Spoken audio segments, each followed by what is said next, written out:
Hello and welcome to this special event commemorating Yom HaShoah, Israel's Holocaust Remembrance Day. I am Carlos Gurovich, one of the hosts of this unique global online gathering organized by the Combat Antisemitism Movement and Zikaron BaSalon.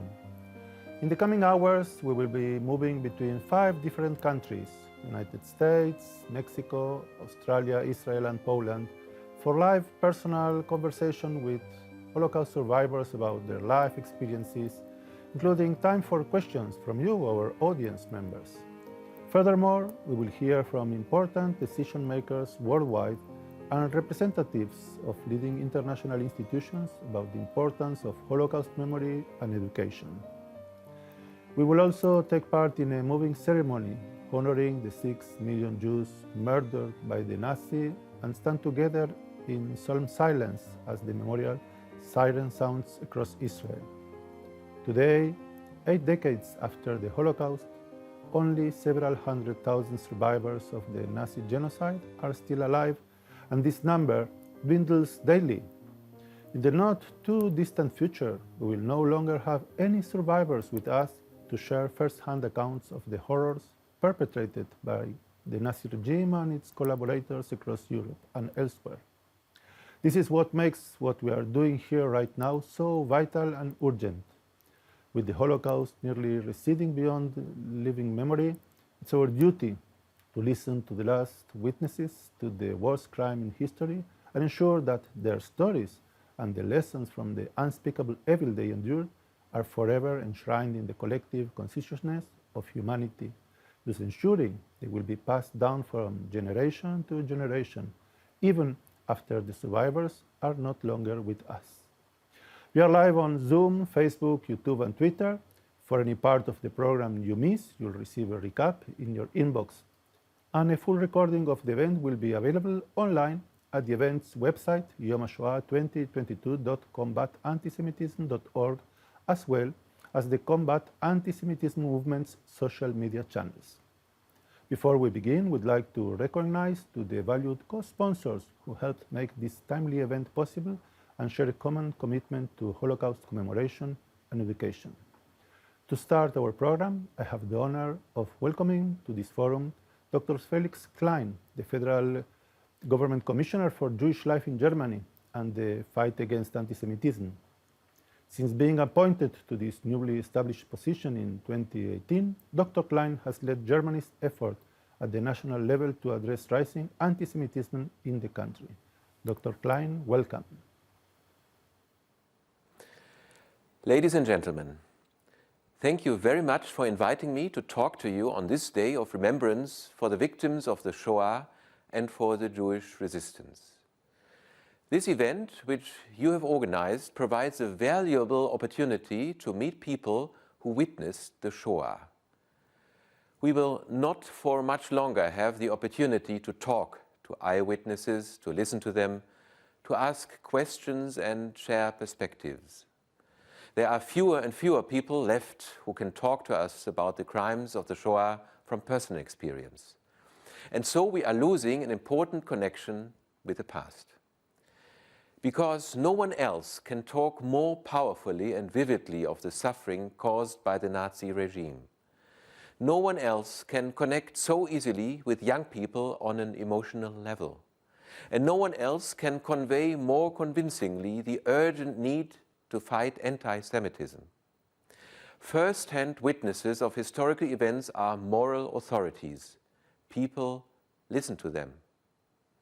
And so we are grateful for every meeting, for every conversation that is still possible today. At the same time, we must address the question of how we can maintain a living culture of remembrance without being able to talk directly to first-hand witnesses. Remembrance is essential for a future of peace and freedom. Because remembrance makes us aware of how fragile our civilization is and of what people are capable of doing to one another.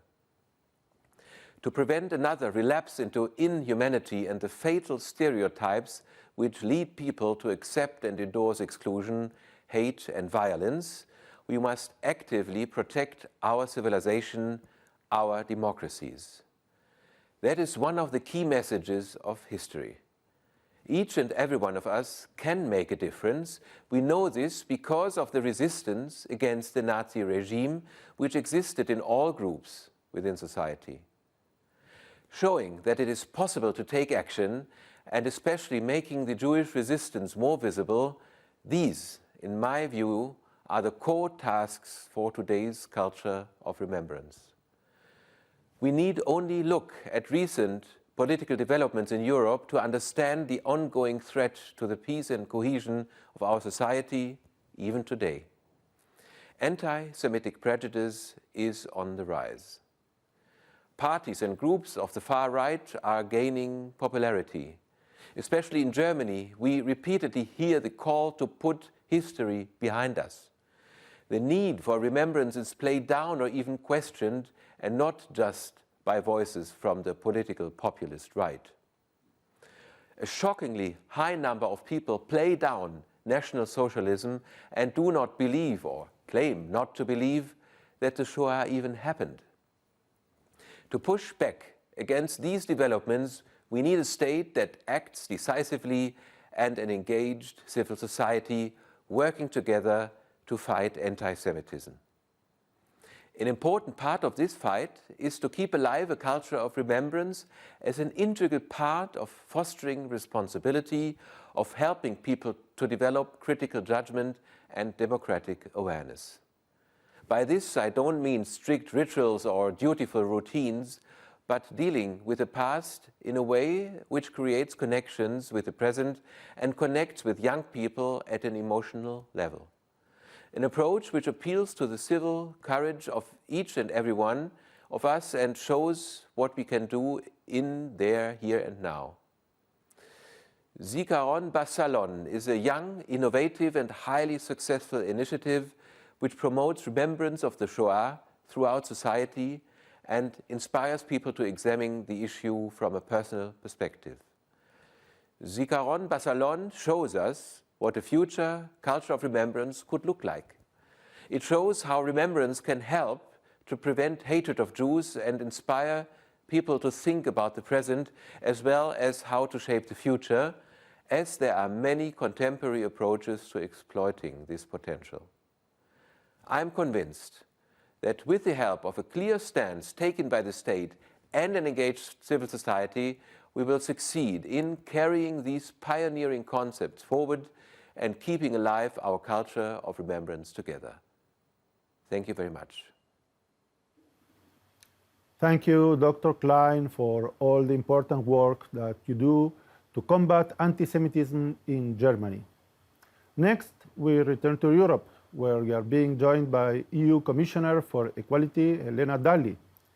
In this role, Commissioner Dalli is tasked with strengthening Europe's commitment to inclusion and equality in all of its senses, irrespective of sex, racial or ethnic origin, religion or belief, disability, age, or sexual orientation.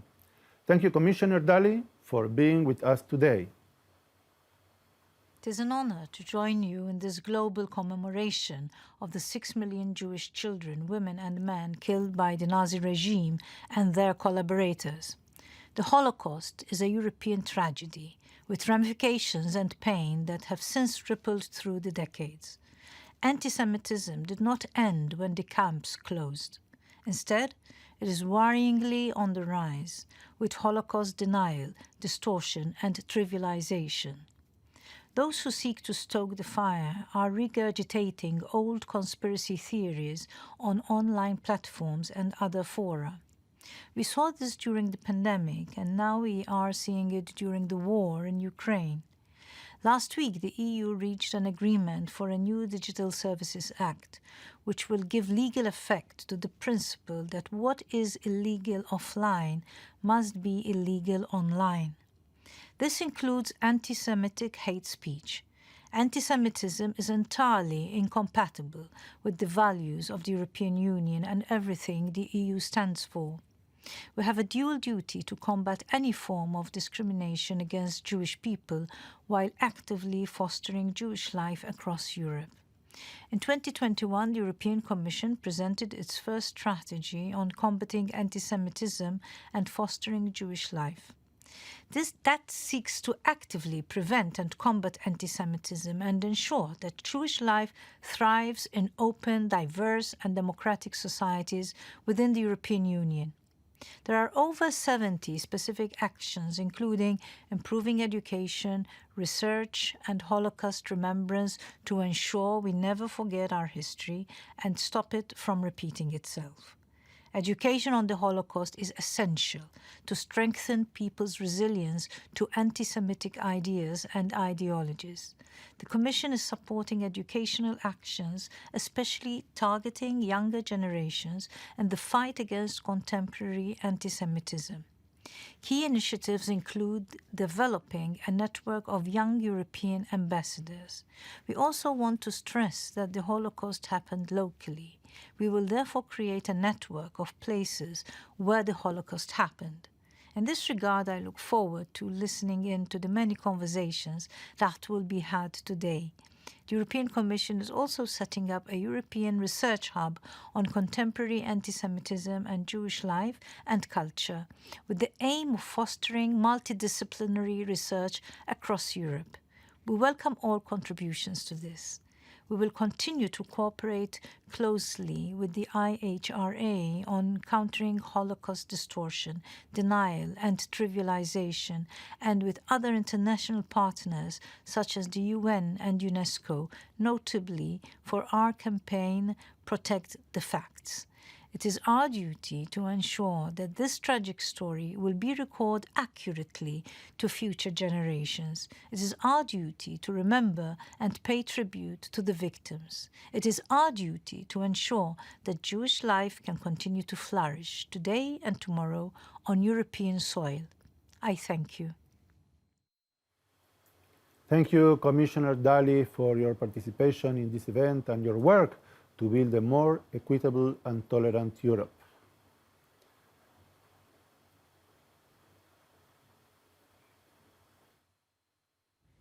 Hello, my name is Yusuf Al-Ateba, and I'm the UAE Ambassador to the United States. 3 months ago, a remarkable and moving event happened in Abu Dhabi. On International Holocaust Remembrance Day, the future diplomats of the UAE gathered at the Anwar Gargash Diplomatic Academy. They were joined by officials and diplomats from Israel, the US, and other countries.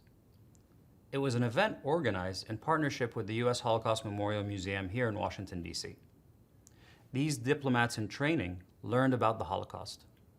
They learned about confronting anti-Semitism, about religious hatred and extremism. They paid tribute to the 6 million victims of the world's worst genocide. They learned the meaning of never again. As these young diplomats begin their careers, they will serve as agents of dialogue and mutual respect for people of all backgrounds and faiths.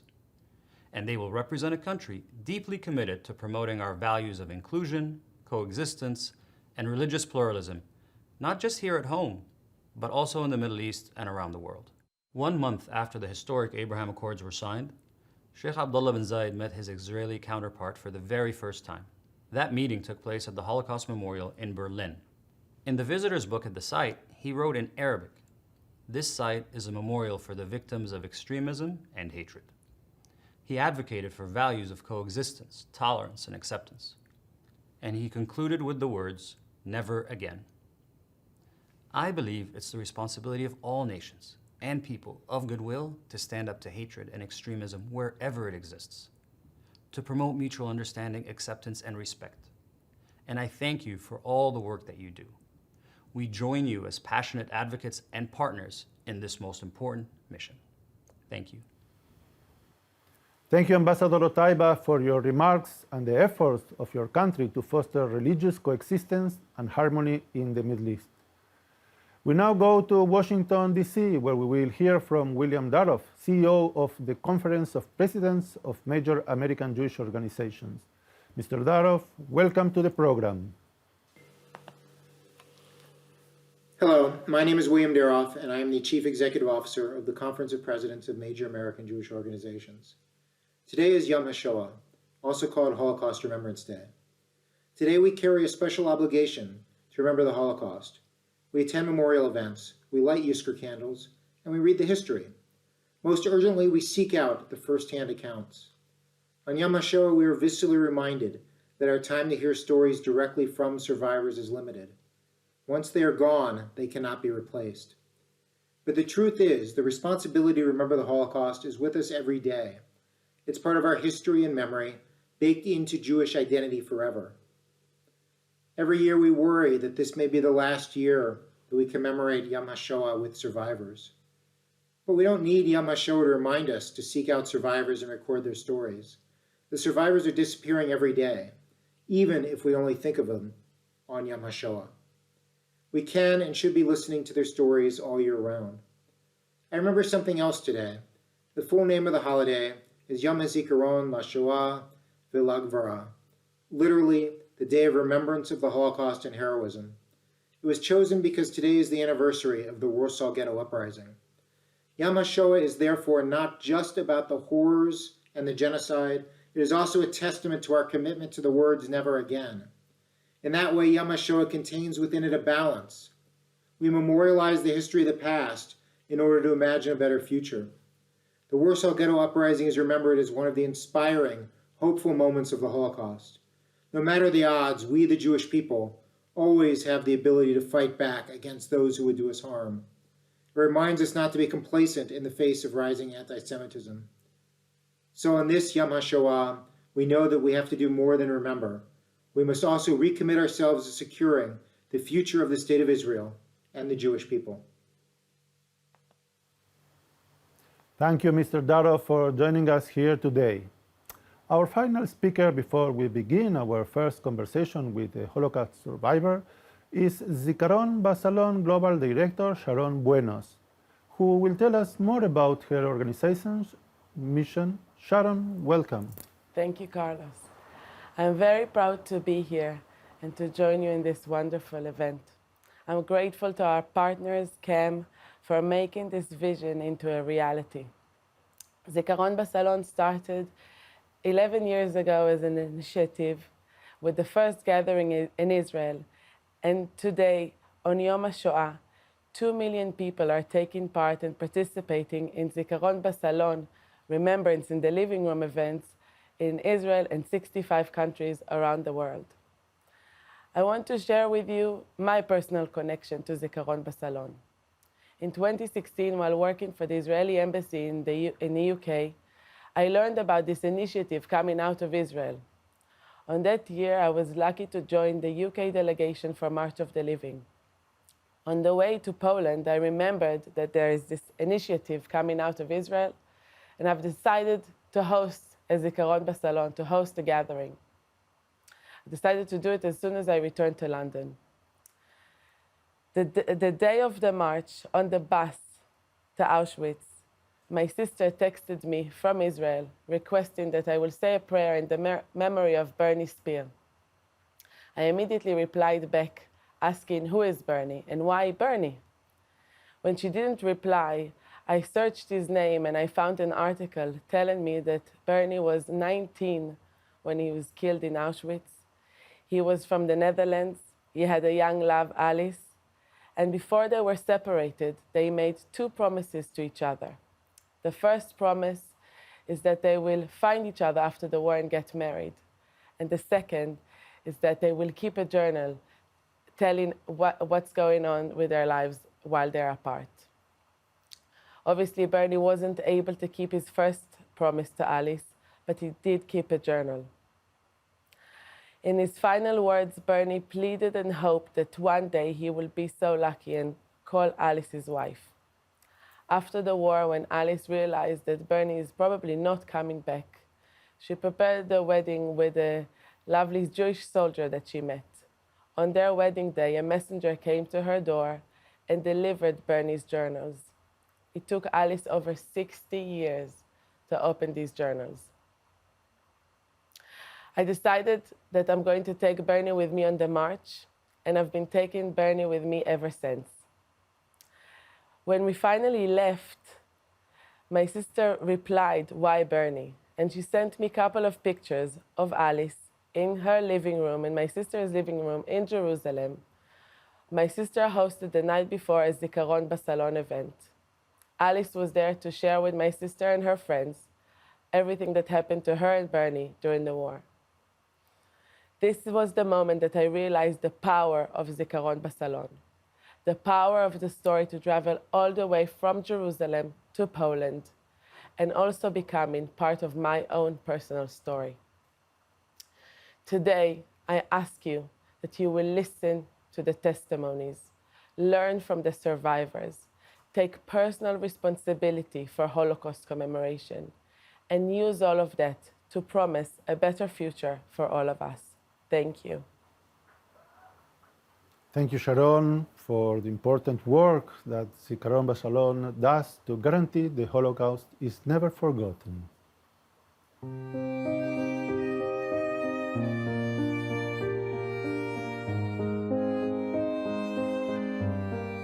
Now we turn to our first studio living room of the evening, where we will invite our first Holocaust survivor to speak about her life before, during, and after the Holocaust. During this incredible time that we will have in our studio living room, we would like to invite and encourage all of our viewers from around the world to not only actively listen, but to ask questions in this space by submitting your questions via the option on Zoom. Many of you may have previously had the opportunity to speak with a Holocaust survivor, but some of you may not have had this opportunity. We openly welcome you to our broadcast and to our studio living room to ask respectful questions and use this time to learn about the realities of the Holocaust and the life that followed. With that, we would like to welcome Ms. Ellen Botner, who is joining us from Queens, New York, and recently celebrated her birthday this week. Happy birthday to you, Ellen, and Ad 120, at the 120. Ellen was born in Rexingen, Germany in 1933, and during her young childhood years grew up under Nazi Germany. As part of the British rescue effort to save Jewish children from Nazi Germany, 10,000 Jewish children were taken from Germany to the United Kingdom as part of what has come to be known as the Kindertransport. Ellen was one of those children rescued by the Kindertransport. Tonight, we have the incredible opportunity to hear about her experiences before, during, and after the war. Ellen is joined by her son Douglas Botner, who is also in New York, and her granddaughter Jacqueline Botner, who is located in Sydney, Australia, both of whom we will have the chance to speak with as well. Douglas and Jacqueline, please feel free to participate in the conversation with Ellen as she speaks and to add any additional thought that you may have. It's an honor to have you all of you with us tonight, and welcome to our studio living room. Ellen, we are with you. It's nice to have you with us, and Jacqueline and Douglas also. Please, can you start by telling us about your early days in Nazi Germany, your childhood, and how you arrived to this Kindertransport? I remember having a very nice, normal childhood with my parents and my sister Inga, who was 3 years older than me. We lived with my grandma, Oma Betty, in her house. And I don't remember anything about my earlier life, but I do remember Kristallnacht. I remember the synagogue burning. I remember the German soldiers coming looking for my father. In back of our house, we had a horse trough, and my father had hidden in there covered by hay. And so thank God he was not taken to a concentration camp. After that, after Kristallnacht, my father, who had been in the cattle business, had to work for the Germans. And his means of transportation to work was my sister's bicycle. And I remember the hysteria one day when the bicycle was broken. But she, being a young child, you really don't realize what is going on. I do remember one day a platoon of German soldiers marching through our town, and I remember the fear in my mother. You know, in those days, parents didn't explain things to children. Today, everything has to be explained to a child, no matter how young they are. In those days, you didn't even think of explaining anything. All I remember is one day in July the 9th, my mother dressing Inga and I in layers of clothes, a winter coat on, and we went down to the railroad station, and she took us to Stuttgart, where we met up with the Kindertransport. I don't remember crying. I don't remember being nervous. I don't remember the train ride to Holland. But I do remember the ship, we crossed the channel. It was night. And Inga and I shared a berth. And the next morning, we woke up for breakfast. And for the first time in my life, I saw white bread. I would like to introduce now with Douglas and Jacqueline a question. This story, have you heard this story at home? Did Ellen mention to you this story when you were younger? Douglas? I've heard it many times, and my mother has become a bit of an activist. So, you know, she does this, so I hear it over and over again. But I've grown up with this. I've grown up with the reality of the Kindertransport, and, you know, she's told me stories of getting letters from her parents in England, and it's just an amazing story. You know, hers worked out in the end, but there's countless other families. I had a cousin, Richard, Mm-hmm. that also went over on the Kindertransport. His parents didn't make it. You know, and we recently reunited with his daughter, Susan, and it was just like, it was an amazing event.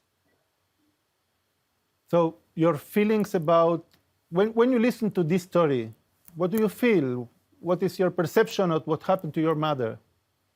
So my mother did the show or interview many, many years ago. And, you know, she told this story again. And this was when the genocide was going on in Rwanda. And it made me want to go to Rwanda as a freedom fighter for the Tutsis, because I just can't sit by anymore and see genocide or racism or any of this stuff. I just don't understand how people do this to each other. And this has been bred into me by my mother, by her experiences. Let's go back to Ellen, then we'll go back we'll go to Jacqueline. Ellen, you told us about your first breakfast in England, white bread. And what happens then? What comes after that? Well, we disembarked the ship, took a train to Liverpool Station. I didn't know it was Liverpool Station at that time. And we all waited in a room to be picked up. We had no idea where we were going. Luckily, my mother had a sister, my Aunt Lisa, who had gone to London prior and worked as a domestic. And my foster family asked her to come to London to pick us up. I guess so we would have somebody familiar to us, and we wouldn't be so frightened. And we took the train up to London. We were one of the last to leave this room. You know, a lot of children went to camps. I should mention that the reason my cousin Richard and Inga and I got on the kinder transport, my father's brother, my Uncle Seli, was very involved in Jewish organizations, and he was the one who got us on the kinder transport. Thank God he got out at the end and was able to go to Israel. So that's how we got on the kinder transport. Also, it should be noted that every child that was on the kinder transport had to have 50 pounds deposited with an agency so that we would never be wards of the state.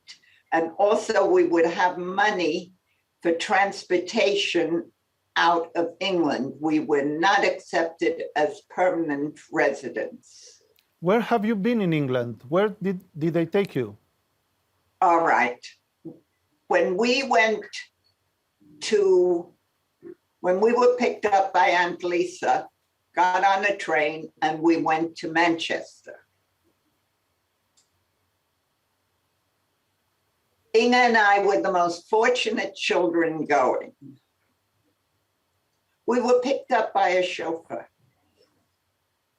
and driven to our home in Prestwich, Manchester. It was called East Home.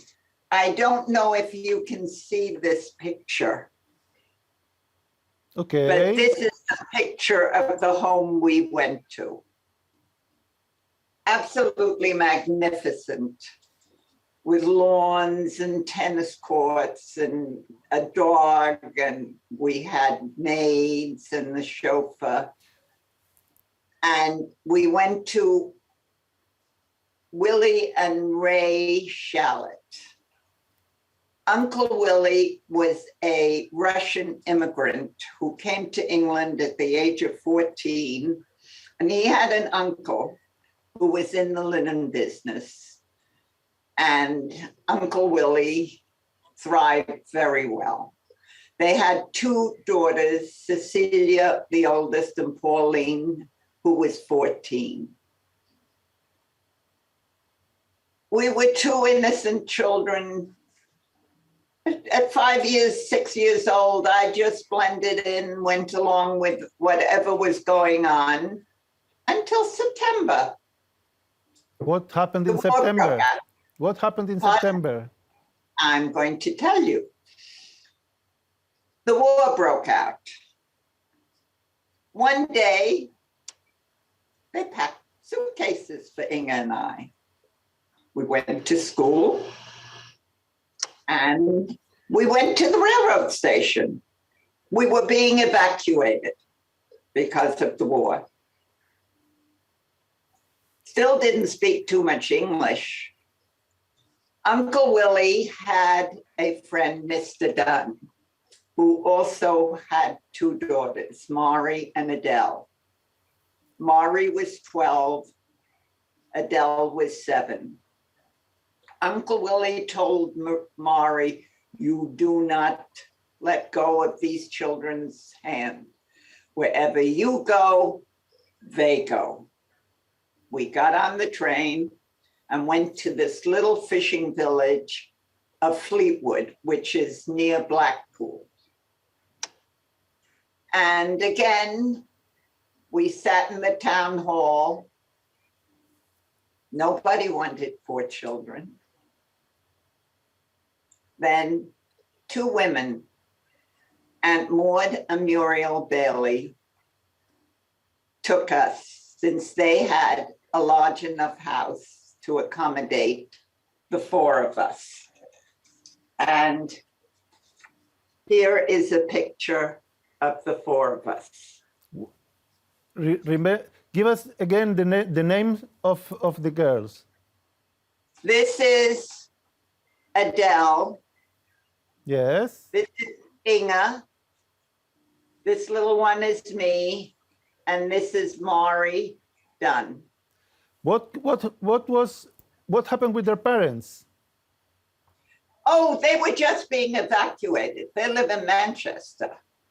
Mm-hmm. I'm sure you've heard of the evacuation. So you start your life together in this new house, and Yes. what happened then? The four of us.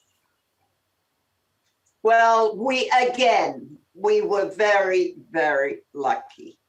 And Muriel was the principal of the elementary school.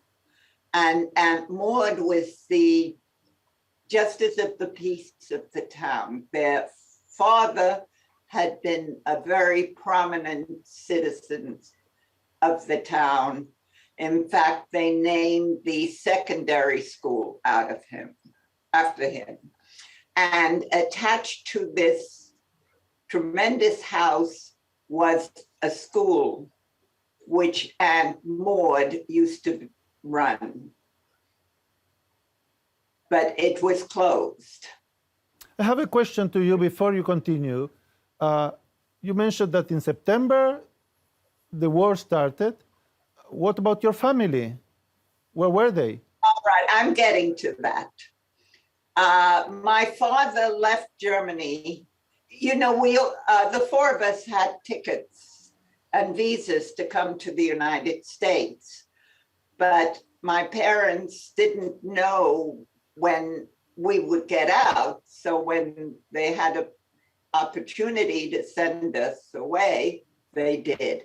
My father was able to leave September 1st, 1939 to come to the United States. My mother didn't want to leave because she didn't want to leave her mother. But she finally had to leave. She left in May of 1941. You have to realize the United States was not at war with Germany at that time. It wasn't until December. Also, the original plan had been for my mother to pick us up in England on her way to the United States. But number one, she couldn't stop in England. She had to come directly here. And they weren't allowing any children to cross the Atlantic because there had been a ship with quite a number of children going to Canada, and it had been sunk. So they didn't allow any children to cross the Atlantic. So the question is, how did you arrive to the United States? I am getting to that. Anyway, we had a very, very good life in England. School holidays, we used to go back to Manchester. In fact, I have to tell a very lovely story. It was Pesach, and Uncle Willie and Aunt Ray had invited American soldiers to our Seder. And one of the soldiers, his wife, lived in New York.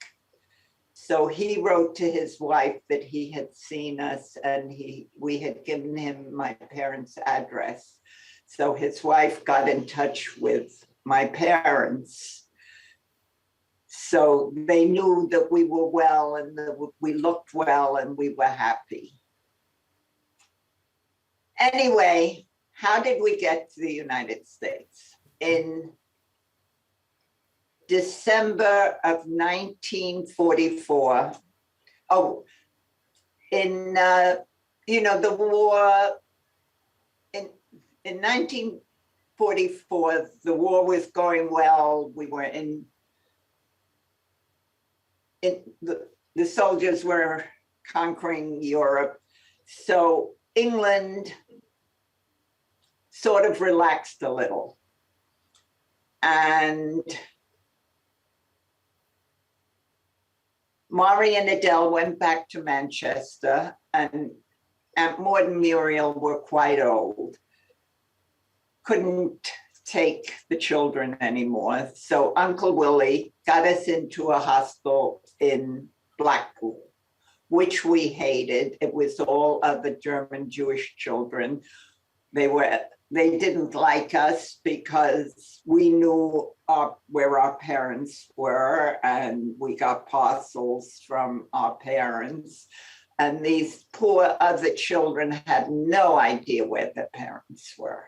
So anyway, in December, one day we were told to pack up. We got on a train, we went back to Manchester, and we were told we were going to the United States.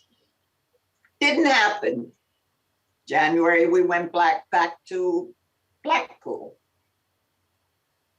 February, we packed again.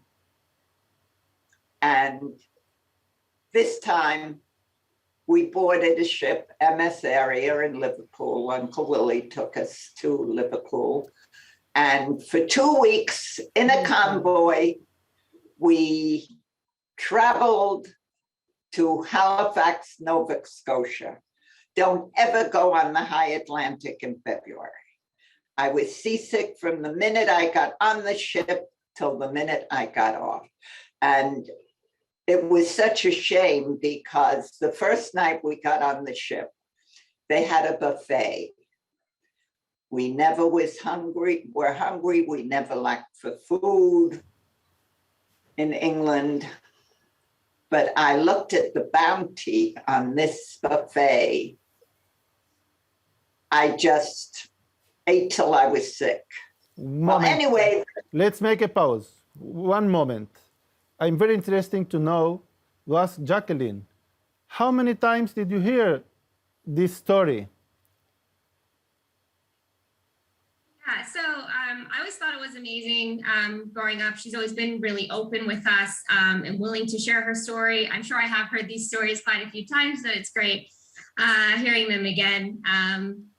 I know a lot of people personally that, have grandparents and other relatives that have been through the Holocaust as well and don't want to talk about it, due to trauma and everything. But I think it's really important and brave of her to do so. And yeah, always has been super open and willing to share her experiences with us. Incredible. Now, Ellen, you told us that you packed, unpacked, packed again, and now you boarded the ship on your route to the United States. How old were you at that moment? 11. So you arrived to America, and what happened then? All right. We landed in Halifax, Nova Scotia. Took a train down to Penn Station where my parents were waiting. I did not recognize my father. I recognized my mother. Anyway, have to remember, I lived in beautiful homes in England. And we take the subway to Washington Heights, to an old tenement. And I took one look at this place. I wanted to go back to England. Also, many problems. My parents still lived the same way they did in Germany. Their life was eat, sleep, work, and you didn't spend any money that wasn't absolutely necessary. Also, they had sent two little obedient children to England, and they got two independent teenagers. They didn't understand us, and we didn't understand them. So there were, after the euphoria of being reunited, and we got back to everyday living, there were many problems. And they really didn't straighten out until Inge and I got married. and had our own families. Still, you manage to make a living in America. Douglas can tell us about his childhood in America, but you succeed. Even the trauma of leaving your country, Germany, all the time in England, arriving, you make a living in America. I went to work when I was 14. And all through high school, I always supported myself, basically. My parents gave us nothing. My parents still believed you wore the same clothes for a week, you bathed once a week. All of these things were very alien to us since we didn't live that way in England. And at 14, I went to work and I always had my own money. Luckily, I was very good at math. And when I graduated from high school, I had the highest average in bookkeeping and got the bookkeeping award. So I became a bookkeeper. In fact, my bookkeeping teacher got me my first real job. And I worked until I was 82. I took off 9 years when I had my children. But basically, I've worked all of my life, but for the past 5 years. So I had a career. And luckily, my husband worked nights for many years, so I could work during the day and the children weren't left alone. Ellen, pause. I want to ask something, Douglas, that we are very concerned.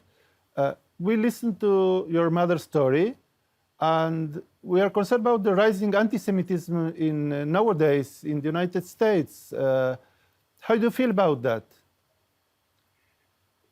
I think there's just a general hatred of anybody that doesn't look like you in the US. I had an incident yesterday where I must have cut in front of a gentleman of color,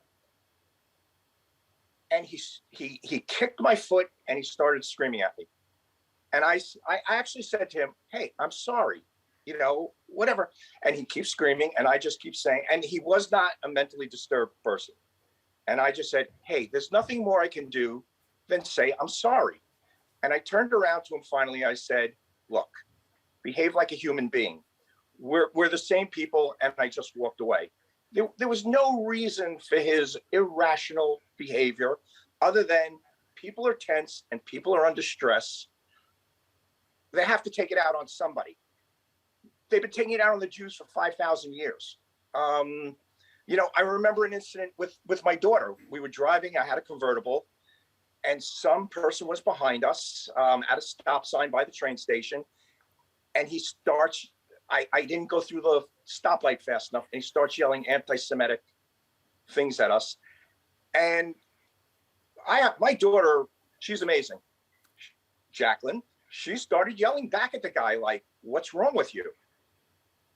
There's no basis for this behavior, but yes, it's on the rise, and it's because we're all living in such a tense environment. Okay, now I would like to ask Jacqueline, what about this story? You are the younger generation. Are you ready to keep it going, to tell the story, to continue with the message? Yeah, I think it's super important to keep it going.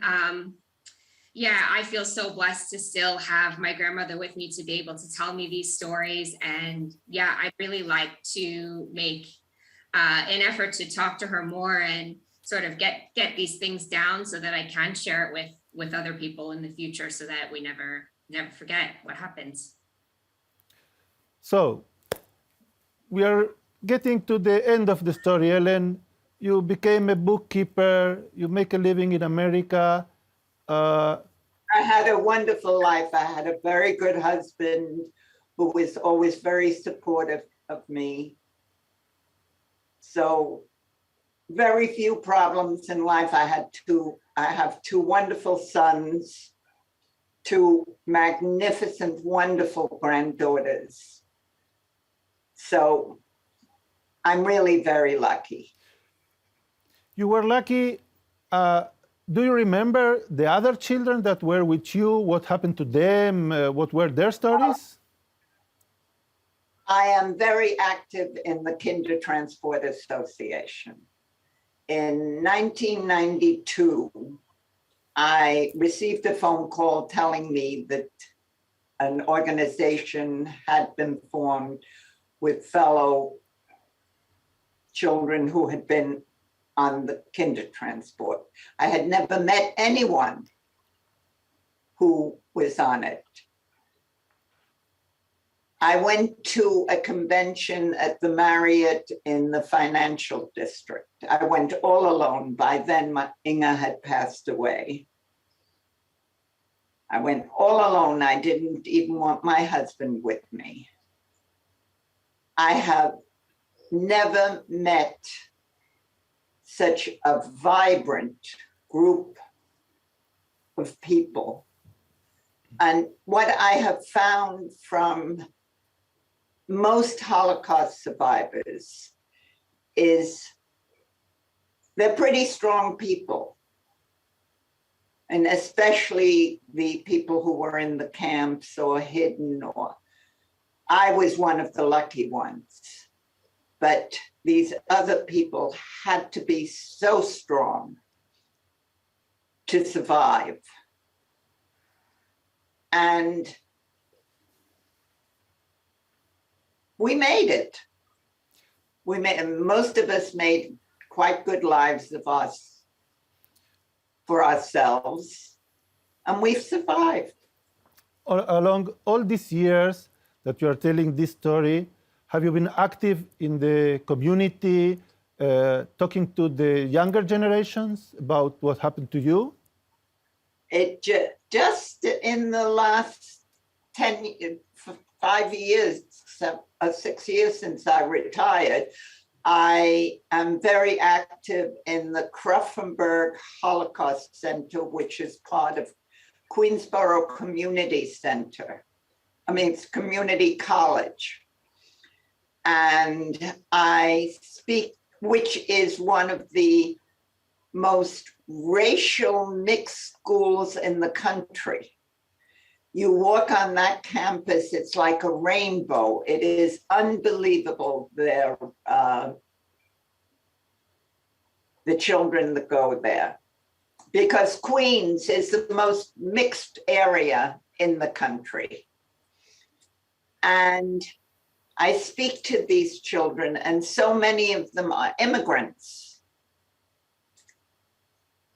And I tell them my story, and then I ask them if their parents were immigrants or if they came with their parents. And I tell them to ask their parents why they came. Discuss with them their feelings, your feelings, because I never did it with my parents. And I know it would have made the situation much better. What do the children say to you? What are their feelings?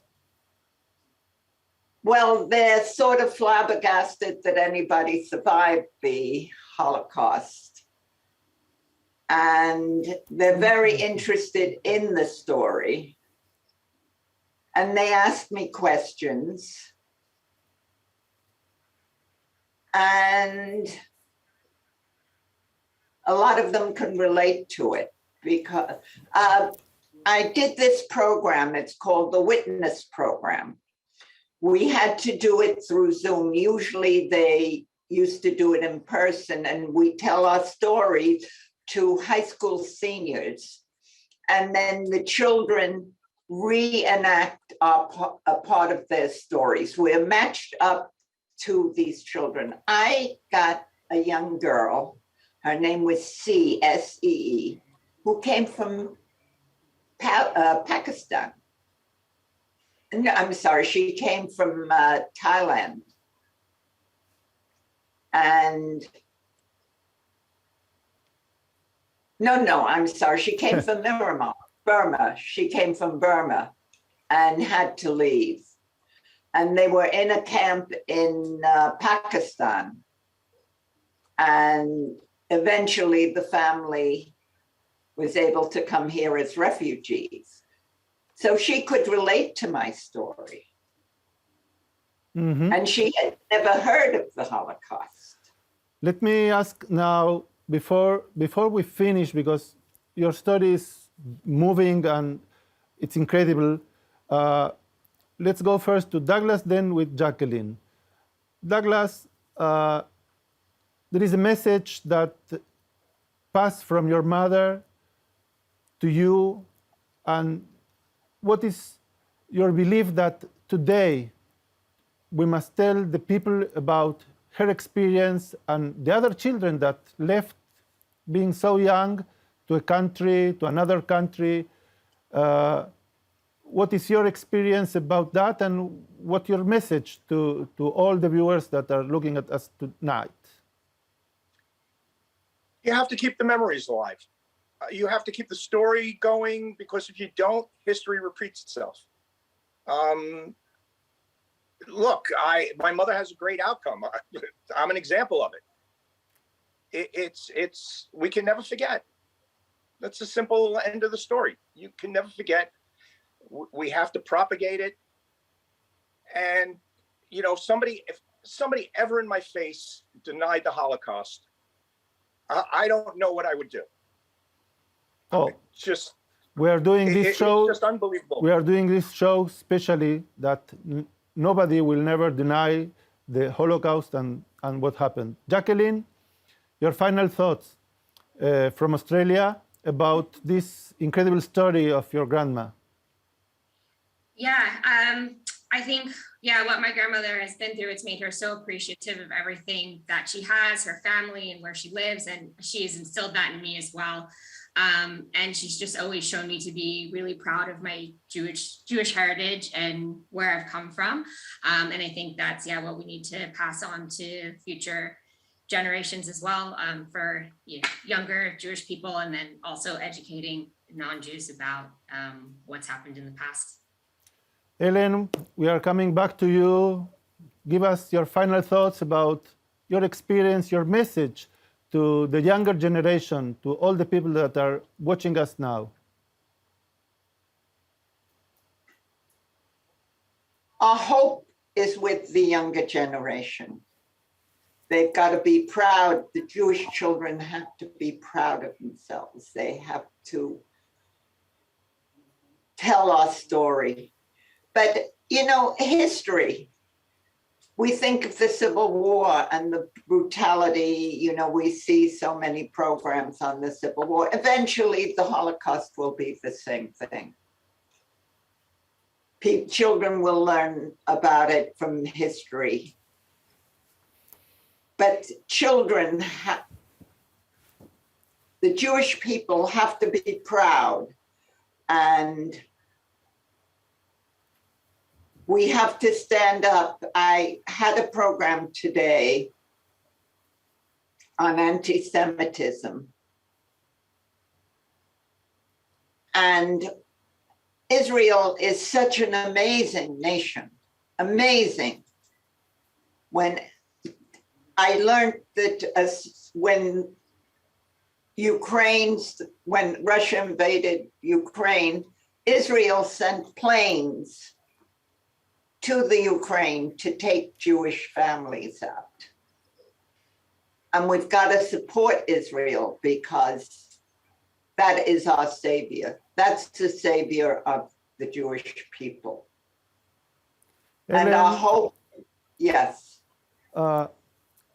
Before we say goodbye, just if you want to give us one advice for Jacqueline, for Douglas, for all the people that are watching us now, one sentence to close. What would be? Be proud of being a Jew and never again. Be proud being a Jew and never again. This is a remarkable statement from Ellen. Thank you very much, Ellen, for sharing your experiences with us and for answering all the questions I posed. We appreciate your openness in speaking to us about some of the most challenging parts of your life and how you have come to reflect on those difficult times. From all of us in the studio and from our viewers joining us from around the world, we wish you good health and happiness in your 89th year of life. Thank you. We would like to ask you for some concluding talks from Douglas and Jacqueline. Just one sentence from you. Douglas, one sentence. Basically, be proud. It's exactly what my mother said. Never forget. Jacqueline.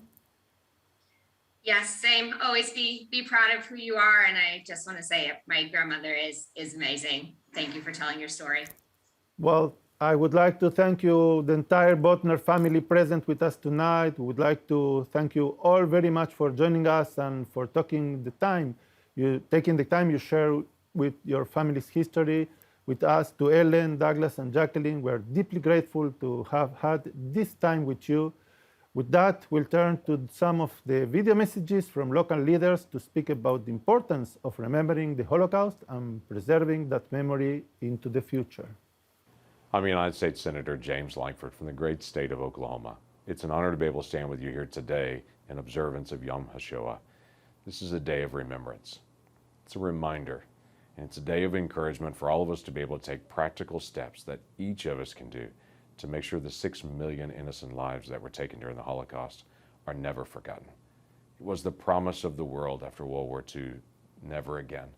But it should be the promise for each of us each day to make sure that individuals are remembered in this process as well. We all stand together against multiple entities around the world that continue to be able to push back with anti-Semitic hate, for individuals that choose to be able to deny the Holocaust and for whatever bizarre reason decide to be able to push back on the basic facts of history. We choose to be able to speak out in compassion and love, strength and facts, to be able to say we will never allow their memories to be wiped away from the earth. We will always allow the next generation to hear the stories of what's happened in the past. We'll continue to be able to stand with families that still bear the scars and the pain for their immediate family members, and also some of them still that are around that continue to tell the story. Senator Jackie Rosen and I, we helped found the U.S. Senate Bipartisan Task Force Combating Antisemitism. When we worked together to be able to pull this group together, we started with one Republican, one Democrat. And now it is half the Senate body that has joined that, equal numbers of Republicans and Democrats. We speak out on acts of anti-Semitism that we see of violence here in the country, like the Tree of Life Synagogue in Pittsburgh or Beth Israel in Texas. We also speak out on issues around the world in areas where we've seen countries like Hungary or Poland or others, where there are actions that are taken, whether public or private, that we can speak out on and provide clarity for the United States Senate. We also continue to be able to challenge our own community, even in Washington, D.C. When we see things like swastikas painted on Union Station. We should continue to be able to speak out. Sometimes it's individuals in ignorance that are young and have no idea what they're actually representing. Sometimes it's people that are fully aware. But in either case, we should continue to challenge with grace and truth. I encourage folks to continue to be able to help us as we walk this journey, to be able to share a basic definition of what it means to have anti-Semitism. The International Holocaust Remembrance Alliance definition that now so many other countries have adopted, our own State Department uses, and we even see foreign football teams and others that have adopted this definition. We continue to be able to push to be able to have that definition in all of our entities here in the United States government as well, so that when we speak of anti-Semitism, everyone knows clearly what we're speaking of and knows all the definitions and illustrations of that. Those examples are important to us so that we can set before others as they're learning what it means to be able to push back and combat anti-Semitism and what it means in its essence as we discuss that topic. Thank you for what you continue to do, not only to be able to stand with Israel, as many of us have joined forces to be able to work together to speak out for the Abraham Accords and continue to find ways to be able to bless those 5 nations that have joined in those accords that lock arms together to say, how can we set aside anti-Semitism and hatred of the past to be able to work towards a cooperative future together. Thanks for the way that you continue to be able to engage in so many ways, in pragmatic ways, to be able to help the next generation know. My simple challenge to us, find one practical way today and in this week to be able to help people remember, to be able to educate the next generation, and to be able to encourage people to walk towards love, not towards the hatred of the past. We can do this. We must do this, because we have said never again, and we should mean it. God bless you, and thank you for being a part of this dialogue today and for allowing me to be a part of this journey with you as we observe together. Thank you, Senator Langford, for your role in building relationships across political lines to stop anti-Semitism in the US and around the world. Next, we are honored to have with us Congressman Josh Gottheimer, the representative of the 5th District of New Jersey. As a Jewish member of Congress and brother of the Alpha Epsilon Pi Pi fraternity, Congressman Gottheimer has been proudly able to provide a voice for the American Jewish community on Capitol Hill. In addition to serving in the House of Representatives, the congressman is also a lawyer and public policy advisor. We will now hear from Congressman Gottheimer via video message. Hi, everyone. It's Josh Gottheimer, Congressman from Northern New Jersey. Thank you so much for having me here today. I'm sorry I can't be there in person. I want to, of course, acknowledge your great Chief Executive Officer, Sasha Roitman-Dradwa, for excellent work in the Combating Antisemitism Movement.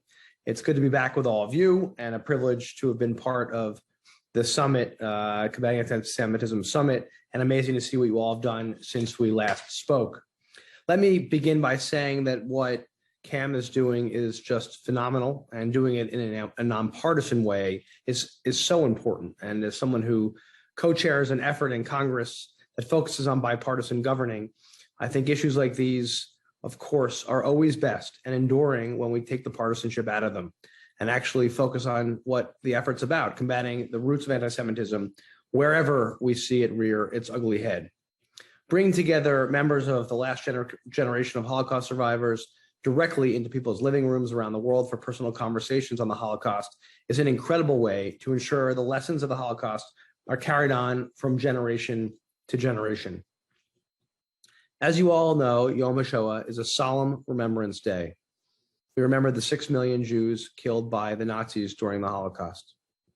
My wife's grandparents lost most of their families in the Shoah, and I just remember so well spending time with her grandparents and talking to them in a very painful way about all they saw and all they lost, and how it deeply affected their lives as they built a life in the United States of America.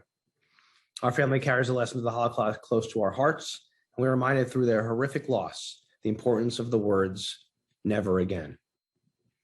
As Tom Lantos, the only Holocaust survivor to have served the United States Congress, warned us, the veneer of civilization is paper thin. We are its guardians, and we can never rest. We know the knowledge about the Holocaust is beginning to fade, and we know that it's more important than ever for educators to memorialize the Holocaust and discuss and learn from its history. That's why we fought for legislation like the bipartisan Never Again Education Act to create a new grant program for the United States Holocaust Memorial Museum to ensure schools and teachers have the resources and tools they need to teach about the Holocaust. It's why I'm dedicated to keeping that memory alive and doing my part to ensure that never again is not just a phrase, but a reality. It is our responsibility to make sure we address hate and intolerance and the impact it can have on our society. We must always stand strong against anti-Semitism and hate in all forms. In my family, we stress the importance of Tikkun Olam, to repair the world, or put another way, to perfect our union. That's something I aspire to every day in my job. And it's a philosophy that seems more necessary and more important than ever before. To close, thank you to CAM for everything you're doing to stand up to anti-Semitism. I'm very, very grateful. And thank you for everything you're doing today to honor Yom HaShoah. What you do is so important. I want to thank all of you for being involved, for the energy you're putting into this, and know that it's having a very, very big impact around the world. May God bless all of you. God bless the Holocaust survivors joining us today, virtually, and of course, May God continue to bless and watch over the United States of America and all of our families. Good night. Thank you very much, Congressman, for your personal insights in preserving Holocaust memory in the United States. For our next guest from the U.S. Congress, we would like to welcome the representative of New York's 12th District, Congresswoman Caroline B. Maloney, who is joining us via a video message. Good morning, and thank you all for your help in defending our communities from hate. On this Yom HaShoah, we remember the 6 million Jews who were murdered during the Holocaust. We remember the heroism of those who stood up against this hate, and we reaffirm our commitment to never again allow hate and bigotry to consume an individual group. I have always believed hatred and bigotry stems from a lack of education. No one is born into hatred, they learn it. There are still many communities and nations that lack a firm education on the Holocaust, and we must continue to do more to ensure all know the truth. That is why I worked hard to author and pass my Never Again Holocaust Education Bill last Congress, which ensures that the lessons of the Holocaust are taught to American children, and that the accounts of survivors can be easily incorporated into lessons from the United States Holocaust Museum. The need for easily accessible resources has resonance today in the United States as growing numbers of Jews continue to experience anti-Semitism. In the district that I have the pleasure to represent, there have been numerous attacks on the Jewish community. In the past year alone, Jewish and Jewish-friendly institutions have been defaced with swastikas and other anti-Semitic graffiti, including my own office. Thankfully, President Biden's nominee for Special Envoy to monitor and combat anti-Semitism, Deborah Lipsack, was unanimously confirmed by the Senate earlier this month. With her leadership, the administration and Congress has an effective and knowledgeable opponent of anti-Semitism to help protect our Jewish friends and neighbors. Congress has also directly helped to protect Jewish and Jewish-friendly institutions by ensuring there is robust funding for the Nonprofit Security Grant Program, which provides resources to institutions like synagogues that are at increased risk for targeting by terrorists or hate crimes. I am proud to support this funding, having called for doubling its previous allocation. In closing, while Yom HaShoah is certainly a time to remember and reaffirm, I believe we must continue to act against hate. I am privileged to be joining you in acting against hate, and I thank you. Thank you very much, Congresswoman Maloney, for those timely and inspiring words. For our final member of Congress that we will hear from tonight, I am pleased to welcome Congressman Mario Diaz-Balart. Congressman Diaz-Balart served as the representative of Florida's 25th Congressional District and has been a congressman for nearly 2 decades. We are happy to have you participate in our program via pre-recorded message. Thank you for letting me speak to members of the Combat Antisemitism Movement on the solemn occasion of Holocaust Remembrance Day. I am truly touched and honored. The increase of anti-Semitism globally, it's alarming, and it's in places as in the Middle East, Europe, and even the United States. We must speak out against these hate-motivated crimes and work to ensure that the American people are well educated and informed on the history of anti-Semitism and its horrific, its painful consequences. In Congress, I'm a proud co-founder of the Interparliamentary Task Force on Online Anti-Semitism and also co-chair the Latino Jewish Congressional Caucus. I believe that it is crucial that we fund effective democracy programs, that we support democratic allies that value free expression and civil society, and help programs that encourage respect for human rights and freedoms in places where, frankly, they are suppressed. And we must also refuse to fund organizations and also states that espouse anti-Semitism. On this solemn day, we must stand together against hate, against anti-Semitism, and commit to never letting future generations forget the atrocities that have been suffered when hatred is allowed to take root. So again, thank you. Thank you for the work on this noble cause, for reminding us all of our shared responsibility, for holding us all accountable, and for allowing me to speak to you today and to spend this time with you. Thank you very much. Oh, we thank you very much, Congressman Diaz-Balart, for those words. Now we go to Canada to hear from another distinguished guest, the Honorable Irwin Cotler. Mr. Cotler is Emeritus Professor of Law at McGill University, founder and international chair of the Raoul Wallenberg Center for Human Rights, former Minister of Justice and Attorney General of Canada, and a Combat Antisemitism Movement Advisory Board member. He currently serves as Canada's Special Envoy on preserving Holocaust remembrance and combating anti-Semitism, a post he has held since 2020. Professor Cotler, welcome. We are so pleased to have you with us today. By commending Combat Antisemitism Movement and its partner Zikaron BaSalon for organizing this timely, indeed memorable, global digital gathering, bringing together Holocaust survivors for witness testimony and personal conversation, the whole, in effect, in a virtual, global living room for Yom HaShoah. Indeed, we meet at an important moment of remembrance and reminder, of bearing witness and learning and acting upon the universal lessons of the Holocaust, lessons that have been bequeathed to us by Holocaust survivors themselves. As Holocaust survivor and Nobel Peace Laureate Professor Elie Wiesel would remind us, the Holocaust was a war against the Jews in which not all victims were Jews, but all Jews were targeted victims of the demonization and dehumanization of the Jew as prologue and justification for their mass murder. Of the mass murder of 6 million Jews, 1.5 million of whom were children, not just as a matter of abstract statistics, but as we say at such moments of remembrance, unto each person there is a name.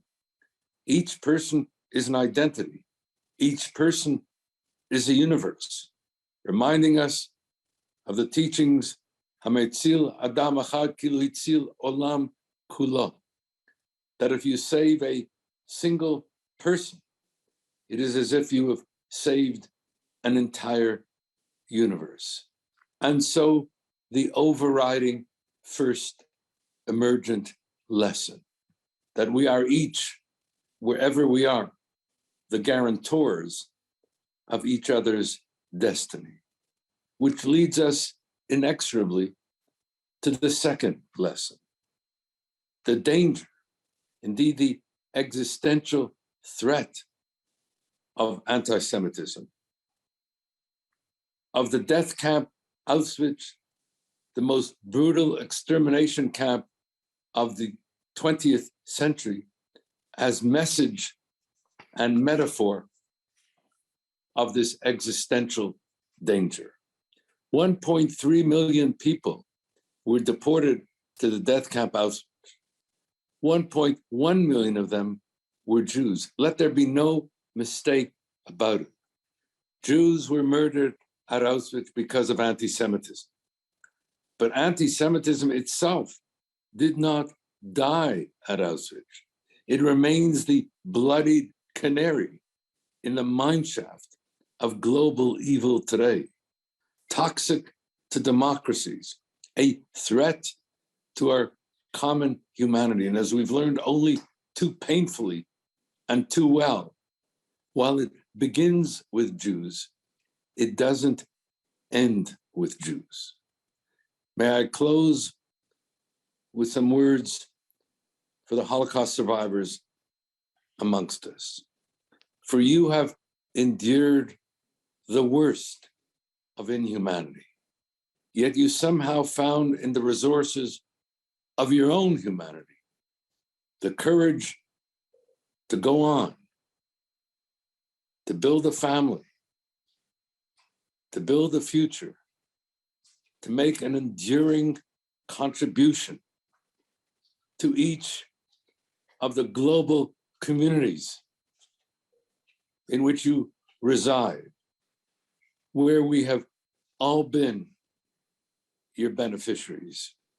And so may this Yom HaShoah VaGvura, may this Holocaust Remembrance Day and Day of Courage and Resilience be not only an act of remembrance, which it is, but may it also be a remembrance to act on behalf of our Moreshet Yehudit, on behalf of our Jewish heritage, our Jewish peoplehood, our common humanity, our universal values. Thank you. Thank you, Professor Kotler, for your long-time leadership in promoting Holocaust memory and fighting anti-Semitism. Next, we go to Canada. We would like to welcome the Mayor of Vaughan, Ontario, Maurizio Bevilacqua. Originally from Italy and having immigrated to Canada during his youth, Major Bevilacqua has been involved in civic service since 1998 and has served as the Mayor of Vaughan since 2010. We will now hear from Major Bevilacqua via this video message. I'm pleased to join the Combat Antisemitism Movement and Zikaron BaSalon to observe Yom HaShoah. On International Holocaust Remembrance Day, we remember the 6 million Jewish victims of the Holocaust and pay tribute to the survivors and their families. In 2020, I introduced a motion to proclaim International Holocaust Remembrance Day in the city of Vaughan. This was supported unanimously by my council colleagues. As home of one of the largest Jewish communities outside of Israel, honoring Jewish history and identity is fundamental to our city. We observe this solemn day by using our voice to raise awareness and deepen our collective understanding of the significant lessons learned from the Holocaust. Holocaust denials and other forms of anti-Semitic demonstrations continue to threaten communities and undermine democracy. We have a shared responsibility to stop anti-Semitism in all its forms and manifestations through education and public consciousness. As the years pass, there are fewer survivors to share their stories, and yet the first-hand accounts of the horrors of the Holocaust are the strongest and most powerful.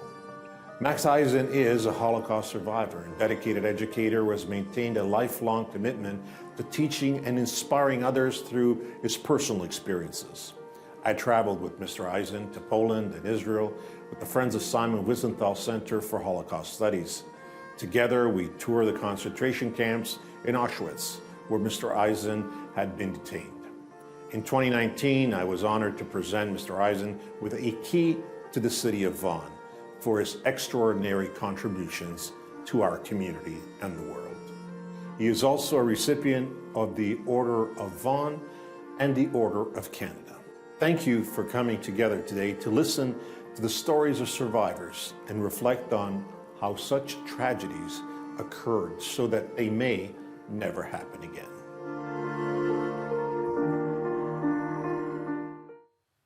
Thank you very much, Major Bevilacqua, for your commitment to your constituents and to fight hate.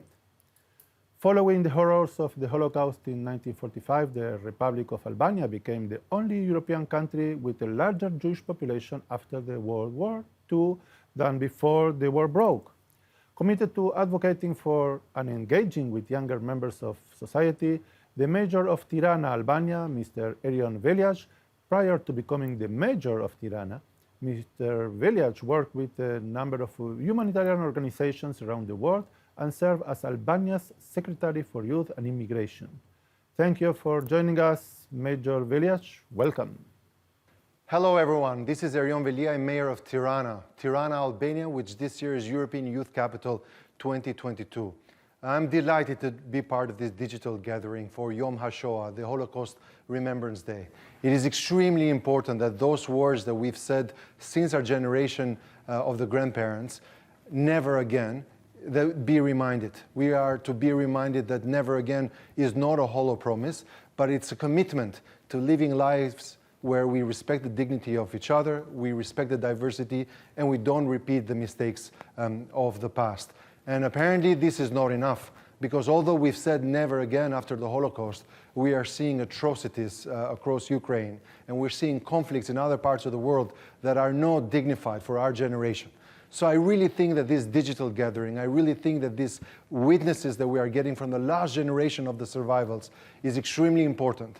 And I think their words and their testimonies are as valuable today as they were the day after the liberation from the Nazis and after the concentration camps and after what the world discovered as one of the main tragedies of humankind, which was the Holocaust. So my friends, I urge you to pay attention to the words of Elie Wiesel, who used to say that silence only helps the oppressor. I've chosen not to be silent in my city, Tirana, and I really hope that each one of you chooses not to be silent when they see injustice, when they see crimes being perpetrated, and when they see discrimination based on a certain race or on a certain color. I'm also proud to be the mayor of Tirana, a city that at the end of the war had 10 times more Jewish population than before the war. That it shows that emancipation, embracing of the other, protecting those in need is not an issue of being rich or being a big country, it's an issue of mentality. And I think fixing these 10 centimeters where our values, where our beliefs, where our acceptance lies is extremely important. This battle for mentality and for people to be remembering not only the Holocaust, but all these experiences that truly should speak volumes to the phrase, never again. I am glad that so many of you are in this digital gathering, and I definitely want to thank all of our friends at the Combat Antisemitism Movement, my good friends Sasha and Zikaron, who've put this event together and who are committed to a Europe and to a world without hate, to a world that knows how to remember and learns from the lessons of the Holocaust. I really hope you have a fruitful event, and I can't wait to welcome you to Tirana physically, not only this year as we're European Youth Capital, but in the years to come as we embrace each other as being different, but also being stronger when we are together. Thank you, Shalom, Toda Rabah. Thank you very much, Major Veliash, for your remarks and for standing with the Jewish community against anti-Semitism. In addition to local leaders and dignitaries, we are happy to introduce our first musician of the night, Itamar Borochov, who sent us a recording of himself playing in honor of Holocaust victims and survivors. A native of Jaffa in Israel, Itamar became interested in Sephardic music by attending his childhood synagogue, which inspired him to learn how to play the trumpet and enter into the world of jazz music. Since his childhood, he has performed in countries and cities around the world, including at the Lincoln Center and the Kennedy Center. Currently based in New York, Itamar continues to perform and produce music. We now turn to Itamar's pre-recorded message and song. Bam. Hi everybody, my name is Itamar Borochov, and my grandmother was a Holocaust survivor. She survived Bergen-Belsen. She was born in Hungary. She just passed away, age 99. So this is dedicated to her and all the living Holocaust survivors. Joining me is the wonderful Rob Clearfield on piano. And this is a composition of mine entitled Dirge.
Thank you, Itamar, for telling us about your familial connection to the Holocaust and playing that moving song for our audience. Next, we will hear video messages from Combat Antisemitism Movement partners, and then we'll be back for more from Australia to New York, bringing Holocaust survivors to living grounds around the world. Stay with us.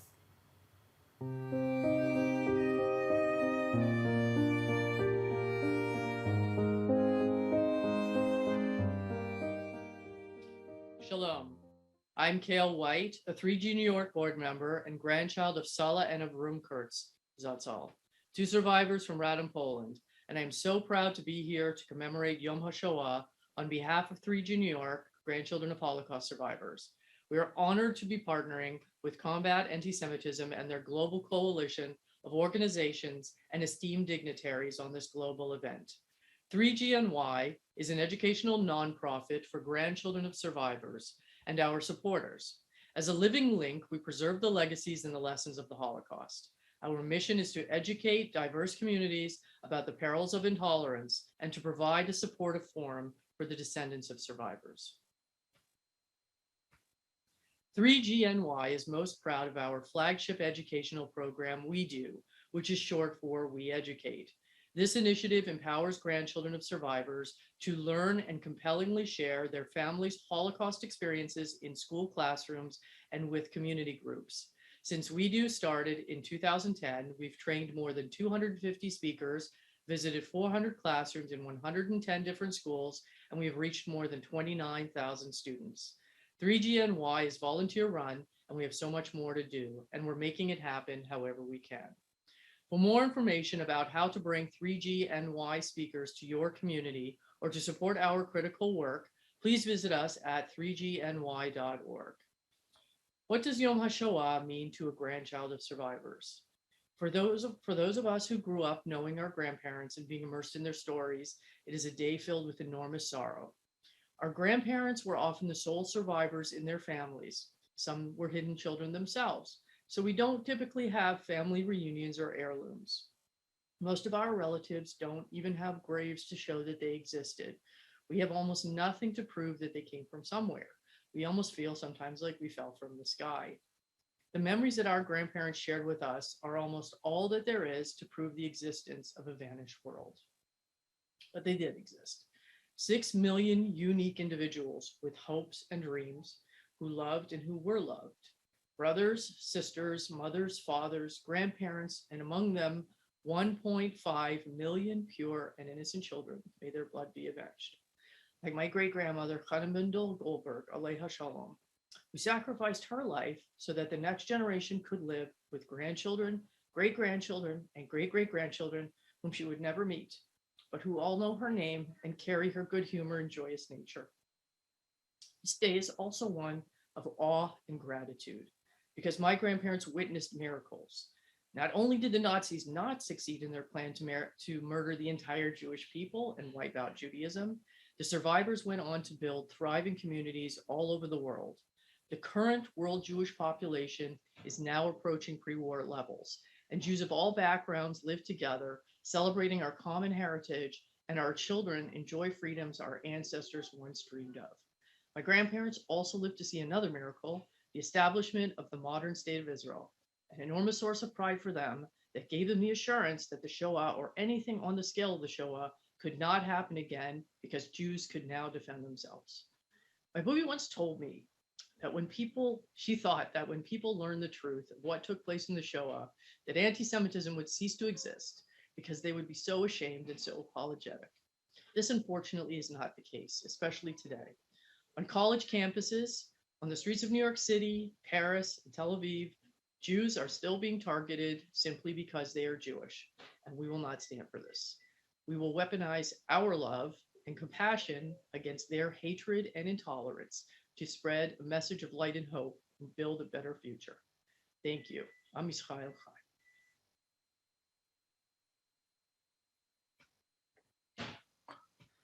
Today, Yom HaShoah, or Holocaust Remembrance Day, we come together as a Jewish community around the world.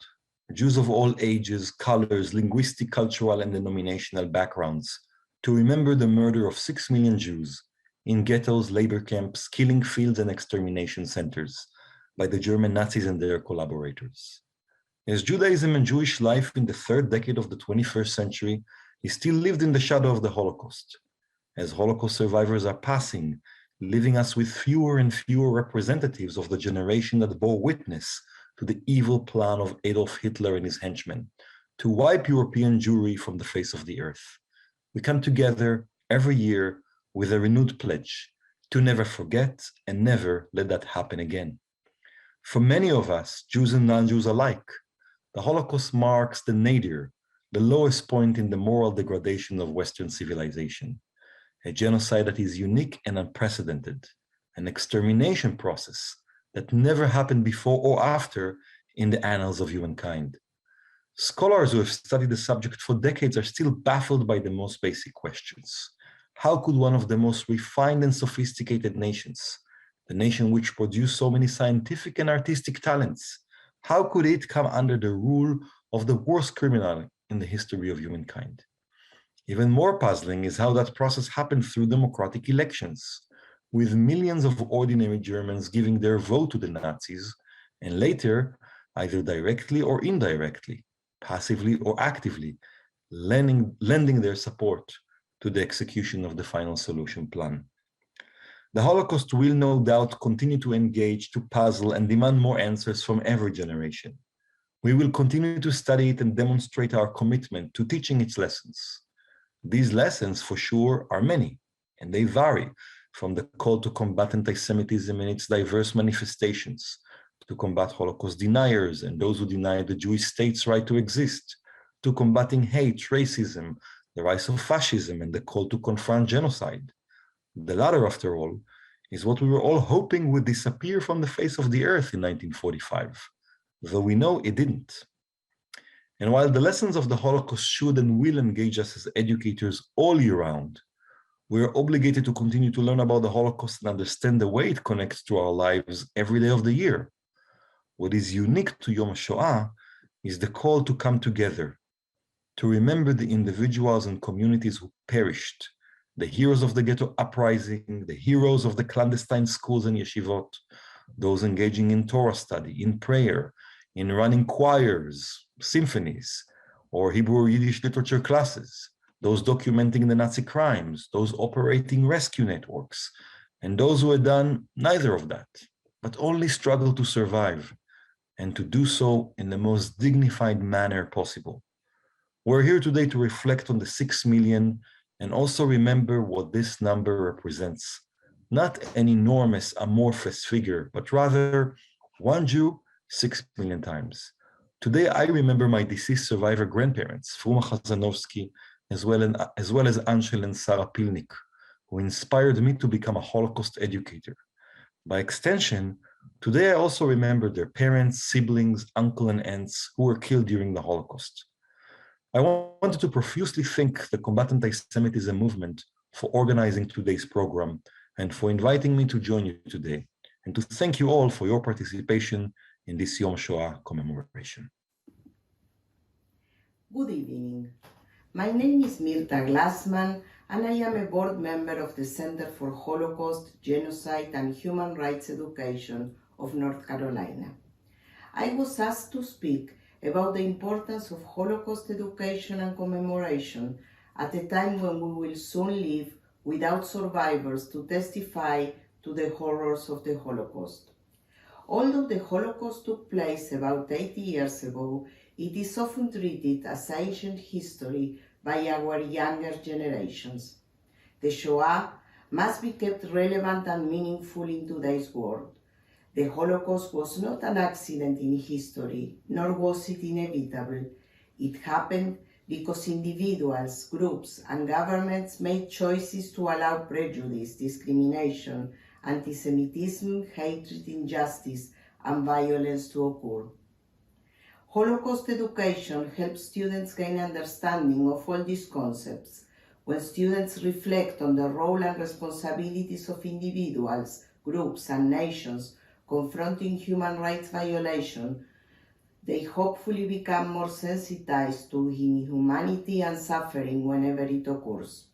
Most importantly, they become aware that silence and indifference regarding the victimization of any person or group encourages the efforts of the perpetrator.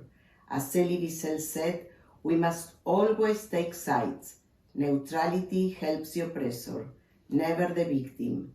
Silence encourages the tormentor, never the tormented. Personalizing the Holocaust through survivor testimonies provides a unique dimension to the study of the Holocaust.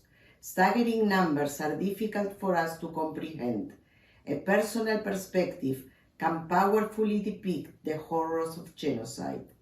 Eyewitness testimonies demonstrate how survivors of genocide found the strength to heal and move forward after their ordeals. Soon, we will be living without survivors to share their stories. For this reason, the words of the second-generation survivors, 2Gs, and third-generation survivors, 3Gs, become the powerful expressions of survivors.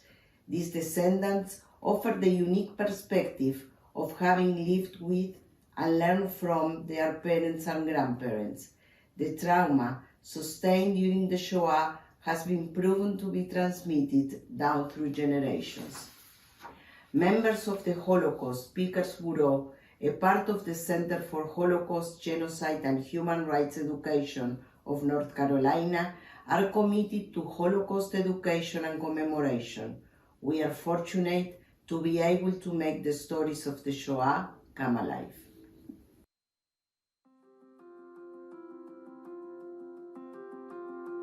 Thank you to the leadership of the Combat Antisemitism Movement for including Sigma Alpha Mu in today's Yom HaShoah event. Sigma Alpha Mu fraternity was founded in 1909 at the College of the City of New York as a fraternity of Jewish men and has been open to all men of good moral character since 1953. Sigma Alpha Mu encourages everyone to bear witness, remembering those 6 million innocent Jewish lives lost during the Holocaust, including 1.5 million children. We honor their lives by remembering so we do not repeat the past. In the Holocaust Knowledge and Awareness Study, commissioned by the Claims Conference, the survey, touted as the first 50-state survey of Holocaust knowledge among millennials and Generation Z, showed that many students were unclear about the basic facts of the genocide. 63% of those surveyed did not know that 6 million Jews were murdered in the Holocaust, and over half of those thought the death toll was fewer than 2 million. Over 40,000 concentration camps and ghettos were established during World War II, but nearly half of the US respondents could not name a single one. This is why, as we work with college students on some 50 campuses, we are proud to continue sharing the story of Sigma Alpha Mu's refugee program that was adopted by our fraternity's 1935 convention. Ultimately, these programs saved the lives of Jewish refugees. There were 29 men that were supported by Sigma Alpha Mu, and many joined our fraternity, including the late Congressman Tom Lantos.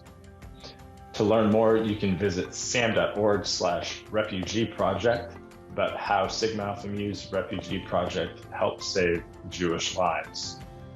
In 2017, Sigma Alpha Mu has partnered with Alpha Epsilon Phi sorority, Sigma Delta Tau sorority, and Zeta Beta Tau fraternity to create the award-winning Summit Against Hate program, where we engage campus professionals, volunteers, and students in working to end all forms of hate on campus, including anti-Semitism. Our students have learned from Holocaust survivor Max Globin, father of our past Supreme Prior Phil Globin. Max has served as a facilitator for our Developing Leaders Initiative. His message encourages us to continue being upstanders, someone who stands up for other people and their rights and decides to combat injustice and inequality. We also take pride in the local efforts made to remember the Holocaust by our students. In one example, the Sigma Omicron chapter at Nebraska completes cleanup work at the Nebraska Holocaust Memorial multiple times throughout the year. Gage Peterson, one of the student leaders, shared that we use this time to introduce our new members to our traditions of paying respect. This includes placing a rock on top of the steps of the memorial after reading the names listed. 2 members return to the memorial once a week throughout the academic year to do maintenance and ensure it is in good condition. This is a community service project partnership with the Memorial Committee and an alumnus, Gary Hill, who happens to be a member of Sigma Alpha Mu. We strongly believe that history of the Holocaust should be included in curriculum of our public education system. It encourages students to promote social justice, human rights, and genocide awareness. It supports the effective examination of basic moral issues. It provides reflections on the dangers of remaining silent, apathetic, and indifferent to the oppression of others. Holocaust education provides understanding about the responsibilities of citizens in any society and provides students the opportunity to develop an expanded view of humanity. Just as we say at the end of our creed, to inculcate among its sons such ideals as will result in actions worthy of the highest precepts of true manhood, democracy, and humanity. Hi, my name is Serene Hudson. I'm the Vice President of Education and Advocacy at Passages. Holocaust education is crucial for teaching each generation to fight against anti-Semitism. At Passages, we are focused on the next generation of Christian leaders, and we take Christian college students to Israel to learn about the Holocaust. When I was a college student, my life was changed by Holocaust history. It was in a Holocaust class that I learned for the first time the history of Christian anti-Semitism and the incitement that caused the suffering of generations of Jews living in Christian Europe. I was appalled that these strains of anti-Semitism helped pave the pathway to genocide. As a result, I decided to take action and fight against anti-Semitism and teach others to do the same. That is why I am so thankful for the work of Passages. We are teaching thousands of Christian students Holocaust history by taking them to Yad Vashem in our Passages Israel program. I was recently at Yad Vashem with a group of students from the University of Georgia, and I was moved as I observed them interacting with the stories and the artifacts of the Holocaust. For many, it was the first time to go that deeply into the suffering of millions of Jewish men, women, and children, and the apathy of the nations as they went to their deaths. In addition to Israel trips, we are also teaching students on a solidarity mission to Pittsburgh. This is a weekend of commemorating the 11 lives lost at the Tree of Life Synagogue shooting, as well as speaking with Jewish and Christian leaders who went through that crisis and worked together to restore their community. In Pittsburgh, Passages students also meet with a Holocaust survivor who survived the Tree of Life shooting, Judah Samet. Seeing the world through Judah's eyes and personally connecting to his story, these students are making Holocaust history as well as the survival of a recent anti-Semitic attack a part of their own. We are also developing a Holocaust course that will include interviews with Mr. Samet, so that there are more students who can learn from him through Passages online education.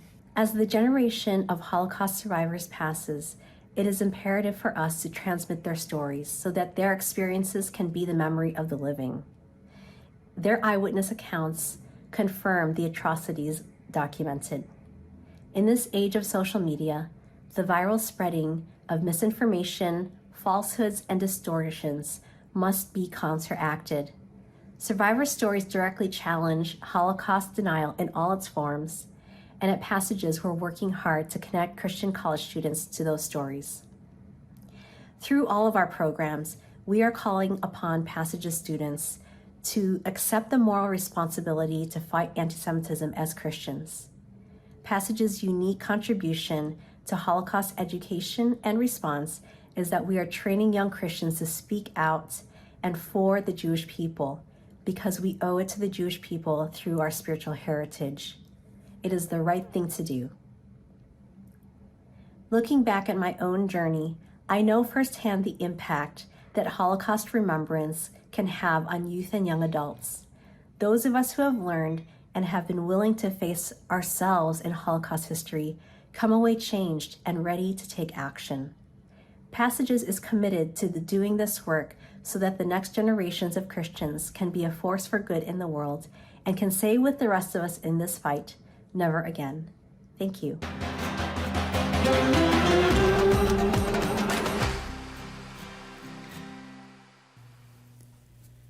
Well, the International Christian Embassy Jerusalem has been educating about anti-Semitism and Holocaust issues for decades.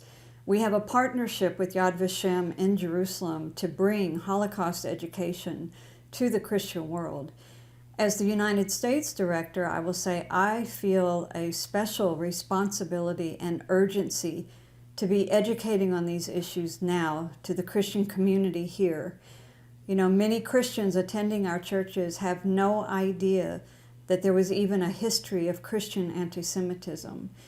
And they, even pastors, are not being taught this in seminary as a part of Christian history. So we have a responsibility to educate our community about that history so that we can learn the important lessons from it and apply them to today.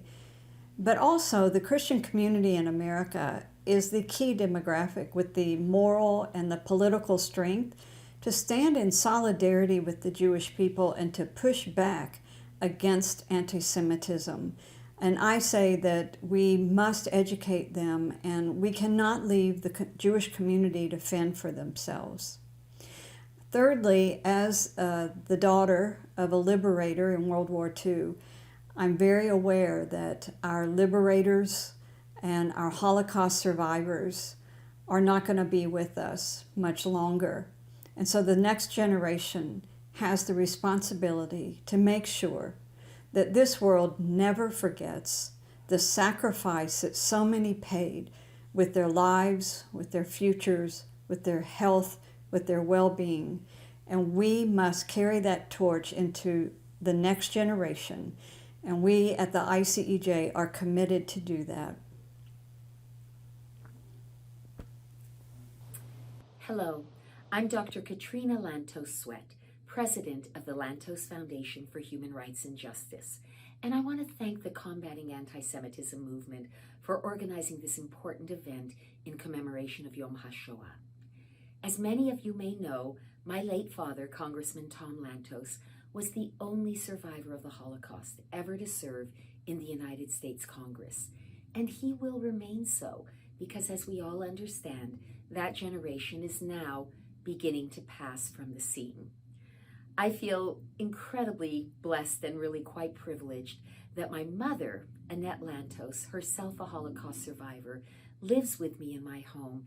And so, in some ways on a daily basis, I am reminded of the lessons of that time, of the incredible courage and resilience and determination of the survivors who came out of that unspeakable hell and went on to build remarkable lives, lives of service and family and education.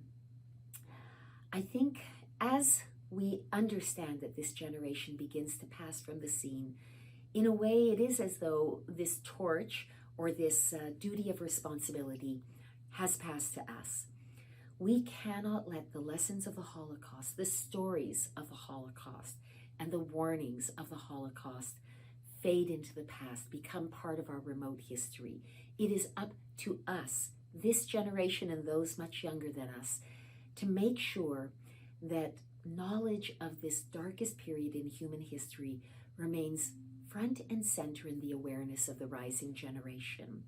I know that there has been tremendous progress at both the national level and state by state in efforts and initiatives to ensure that Holocaust education is part of the curriculum in schools across this country. In New Hampshire, my own home state, we worked closely with leading figures in the legislature to pass legislation to ensure that our school kids will have that opportunity to get this vital education. At this time, we thank those who bravely and courageously are still here with us today to share their testimonies, to share their lives, and to remind us of the great legacy that we have to live up to. And I think this is an opportunity for each one of us to recommit, not only to never forget the lessons of the past, but to carry on and to take up the responsibility for the future of making sure that the stories, the lessons, the warnings of the Holocaust are with us always. Thank you so much. The need for Holocaust education is immense. Claims conference surveys reveal a disturbing lack of knowledge about many basic Holocaust facts. In fact, Facebook acknowledged that its decision to take action against Holocaust denial and distortion on its platforms was motivated in part by our finding that nearly 1/4 of young adults in the US believe the Holocaust is a myth and did not happen, has been greatly exaggerated, or were unsure. We have seen the trivialization of the Holocaust through flawed comparisons and the misuse of Holocaust language and symbols in discourse, at protests, political discussions, and in the press. We also continue to see minimization and distortion of this history as countries continue to try to shape and mold their national narratives. Teaching and learning about the Holocaust equips learners to evaluate representations of this event and thereby lessen and identify the misuse of the Holocaust. An educated public can recognize when the Holocaust is being exploited to further cultural and political agendas. As Secretary General of the UN, Antonio Guterres, stated, in Europe, the United States, and elsewhere, white supremacists are organizing and recruiting across borders, flaunting the symbols and tropes of the Nazis and their murderous ambitions. Unfortunately, this rise is not limited to white supremacists, and we must do what we can to combat this trend. Teaching and learning about anti-Semitism in the context of the Holocaust can illuminate the pernicious consequences of prejudice, xenophobia, and racism. Anti-Semitism was integral to the implementation of the Holocaust. Studying this critical history, including the various modalities that were used to promote anti-Semitism, can help the public to understand the mechanisms that facilitated the Holocaust and continue to endanger Jews around the world today. As the need for education is increasing, the number of survivors among us is decreasing. We are fortunate to have living survivors who serve as testimony to the reality of the Holocaust and whose presence challenges Holocaust distortion and minimization. The most effective Holocaust education efforts are those that deploy survivors themselves in classrooms, public venues, and through their testimonies. The Claims Conference has launched a number of social media campaigns which highlight survivors giving their testimony. The digital campaign, No Denying It, offered daily videos of Holocaust survivors appealing directly to Facebook, asking for the removal of Holocaust denial and distortion posts. More recently, many survivors took part in our initiative to highlight the importance of Holocaust education in the campaign It Started with Words. Each survivor gave testimony describing how the Holocaust began with hate speech. To fight misinformation and distortion about the Holocaust, educational efforts must target youth. The Claims Conference, through its grants program, supports several initiatives to reach this critical population, which foster feelings of personal connectedness to their experiences. Teacher training is significant because of the multiplier effect, where one well-trained teacher can reach hundreds of students. It is also essential to rescue, preserve, and make accessible evidence to advance Holocaust research. Training scholars in archival accessibility projects are two means to advance this goal. Learning about the Holocaust provides a glimpse into the rich and vibrant Jewish world that existed before the Holocaust and the strength and resilience of the survivors. We also support films which have the power to reach large audiences globally, such as the Academy Award winner Son of Saul and the widely seen Who Will Write Our History. We are beginning to fund social media projects geared to the platforms where young people increasingly spend their time. While the need for education is great, the Claims Conference surveys revealed some hopeful news. In all the countries we surveyed, there is consensus that Holocaust education is important. On this Yom HaShoah, we are honored to participate in this unique digital gathering of survivors and to pledge our continued support to honor both the survivors and to preserve the memory of those who perished.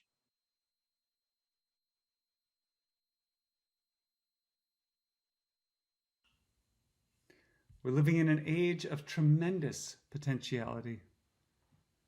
The potential for good has never been greater, for discoveries to improve our lives and the lives of people around the planet has never been greater. Sadly, so too is the potential harm and devastation.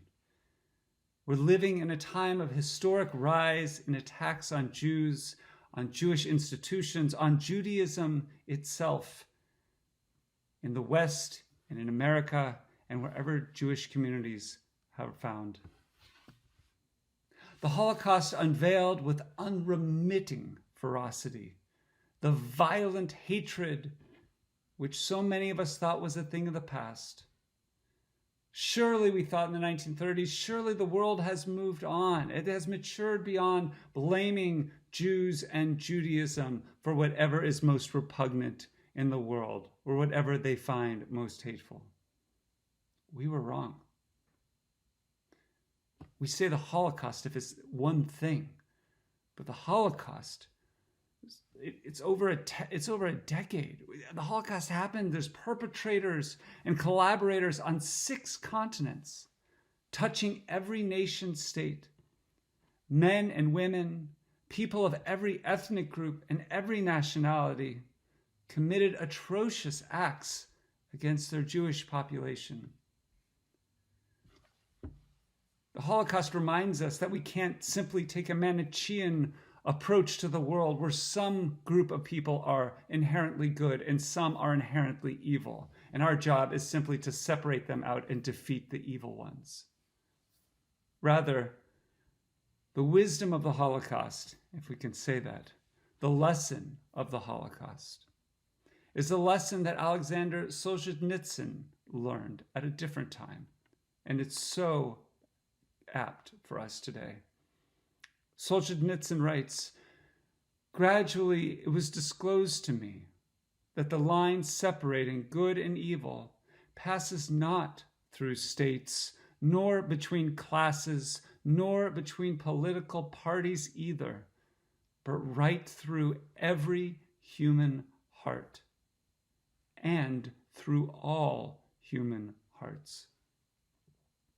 This is one of the key lessons of the Holocaust, in response to which we in the Jewish world say, never again, never again, never again.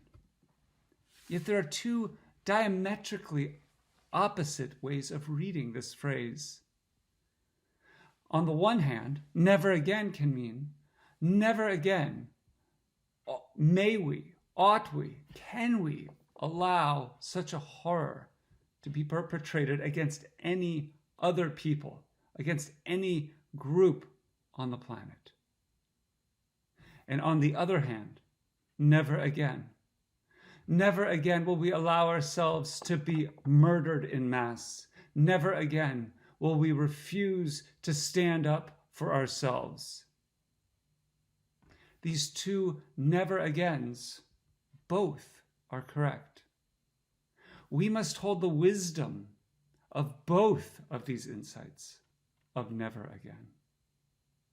In the rabbinic tradition, we teach that every human being is created with 2 yetzers, Yetzer hara and Yetzer hatov, the inclination to do evil and the inclination to do good.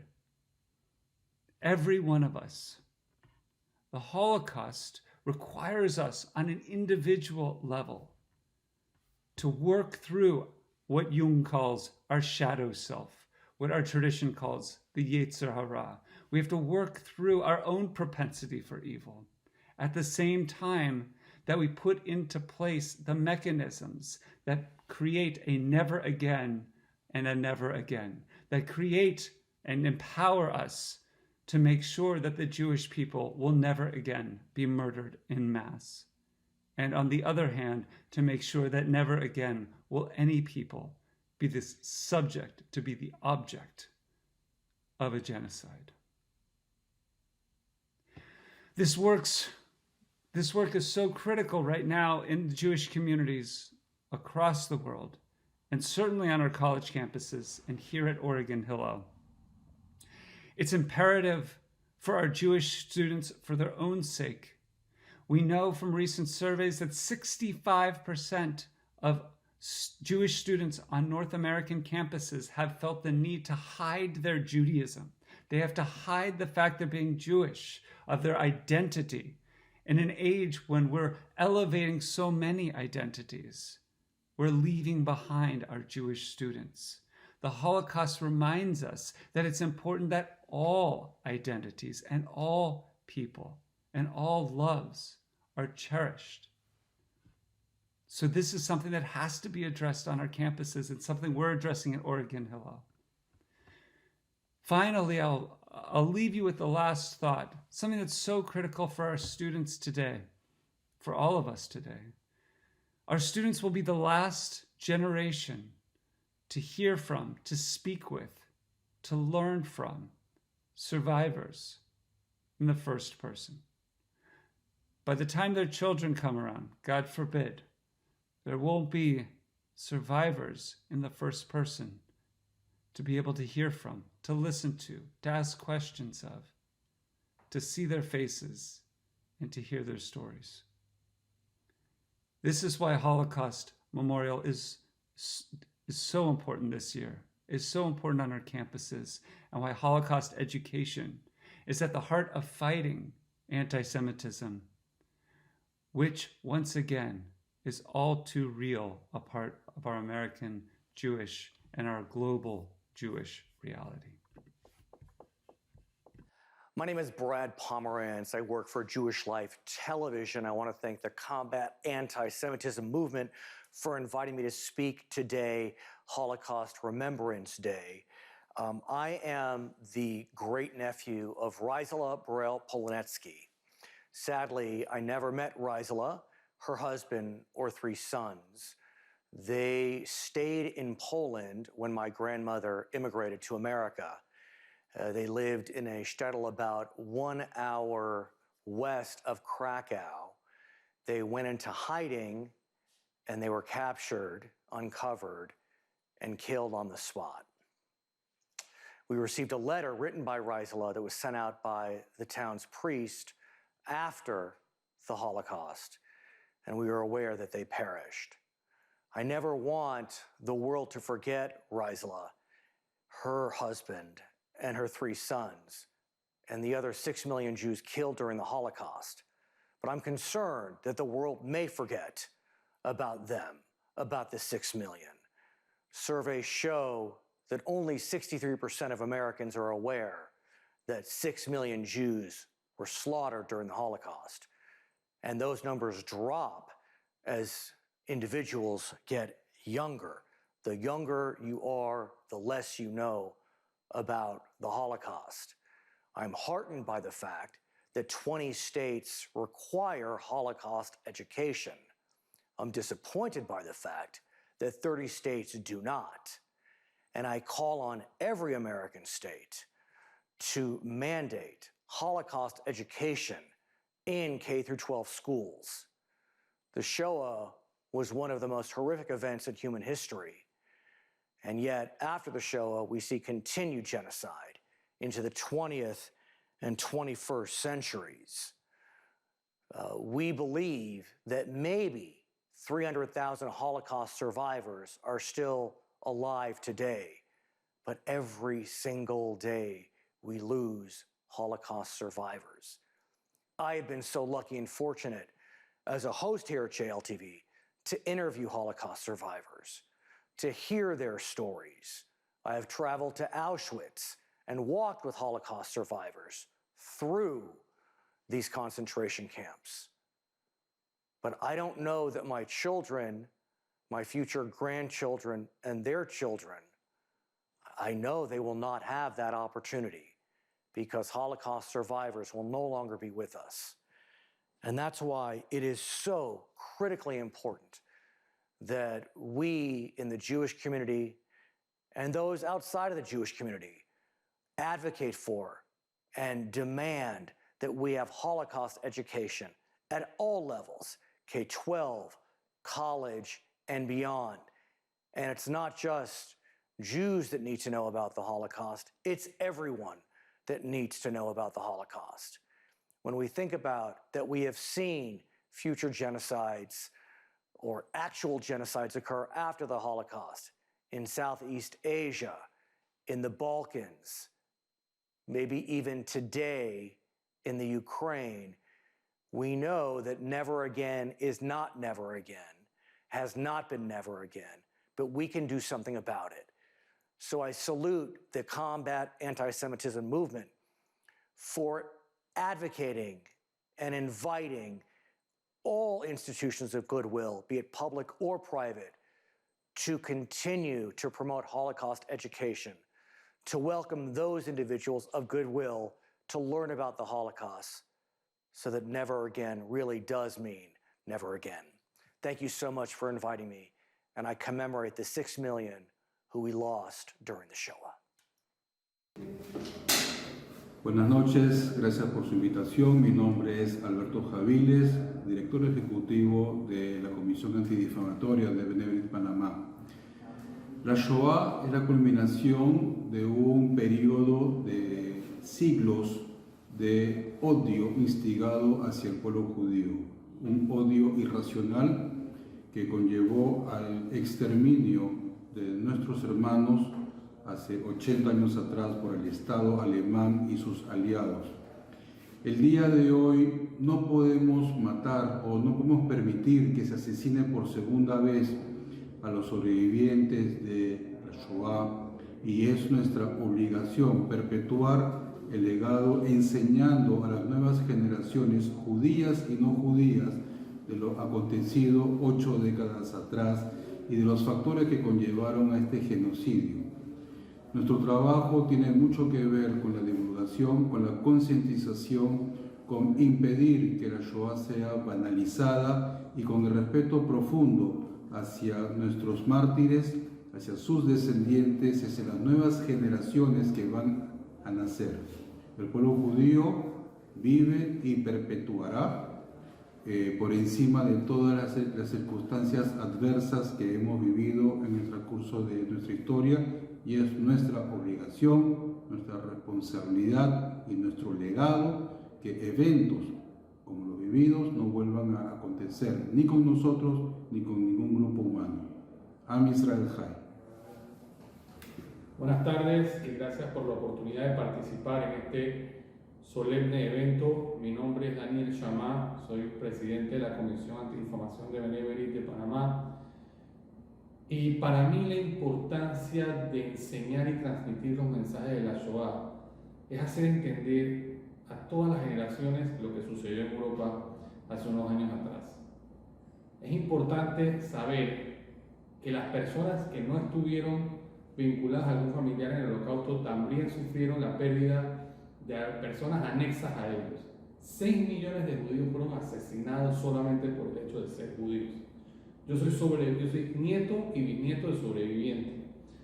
El certificado de nacimiento de mi abuelo tiene la suástica impuesta. Cada vez que yo lo veo entiendo el mensaje que tengo que transmitirle a mis hijos, a mis nietos y a todas las futuras generaciones a las cuales pueda yo transmitir ese mensaje.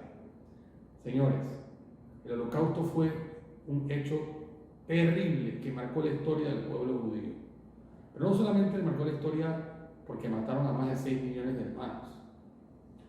Marcó la historia porque es recordarnos todos los días que nosotros somos un pueblo sobreviviente.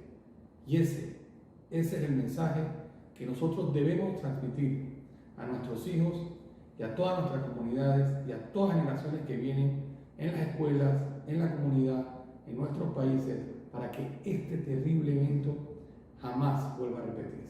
Muchas gracias.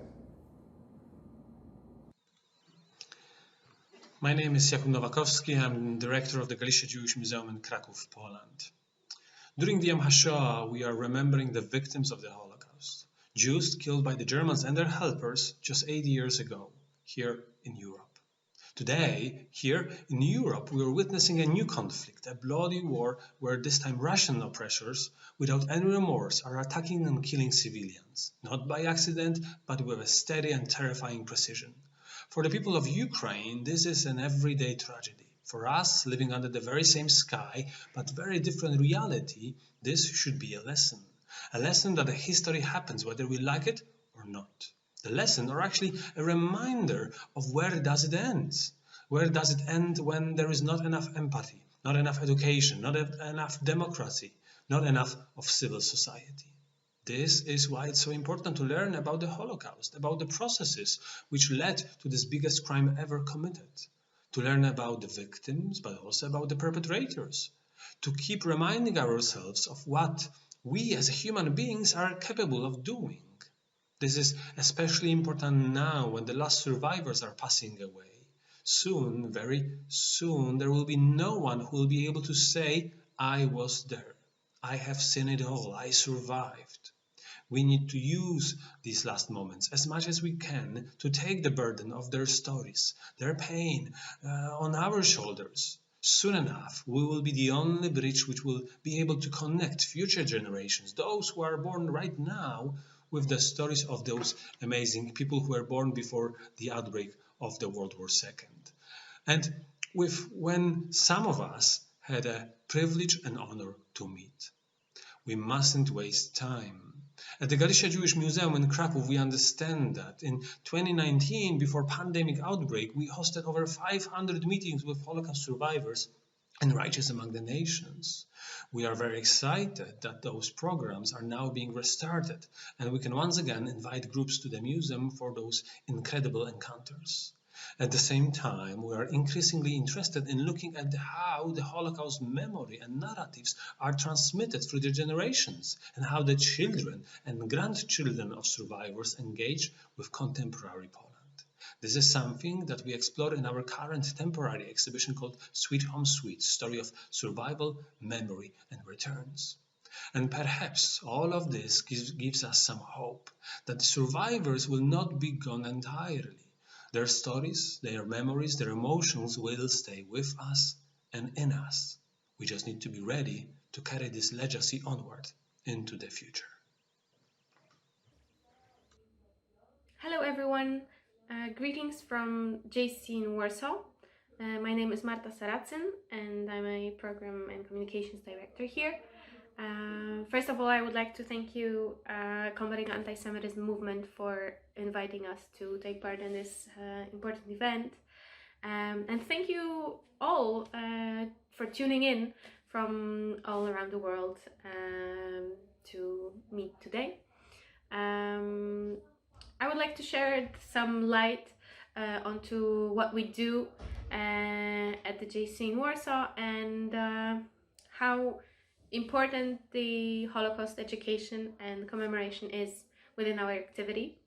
The three pillars of our activity are community building, culture, and experiential education. And we serve a population of around 1,200 people. Not all of them are Jewish, however, all of them are interested in doing Jewish things. And it basically means that we run different programs and events for all different age groups, starting from babies all the way through to seniors from our community.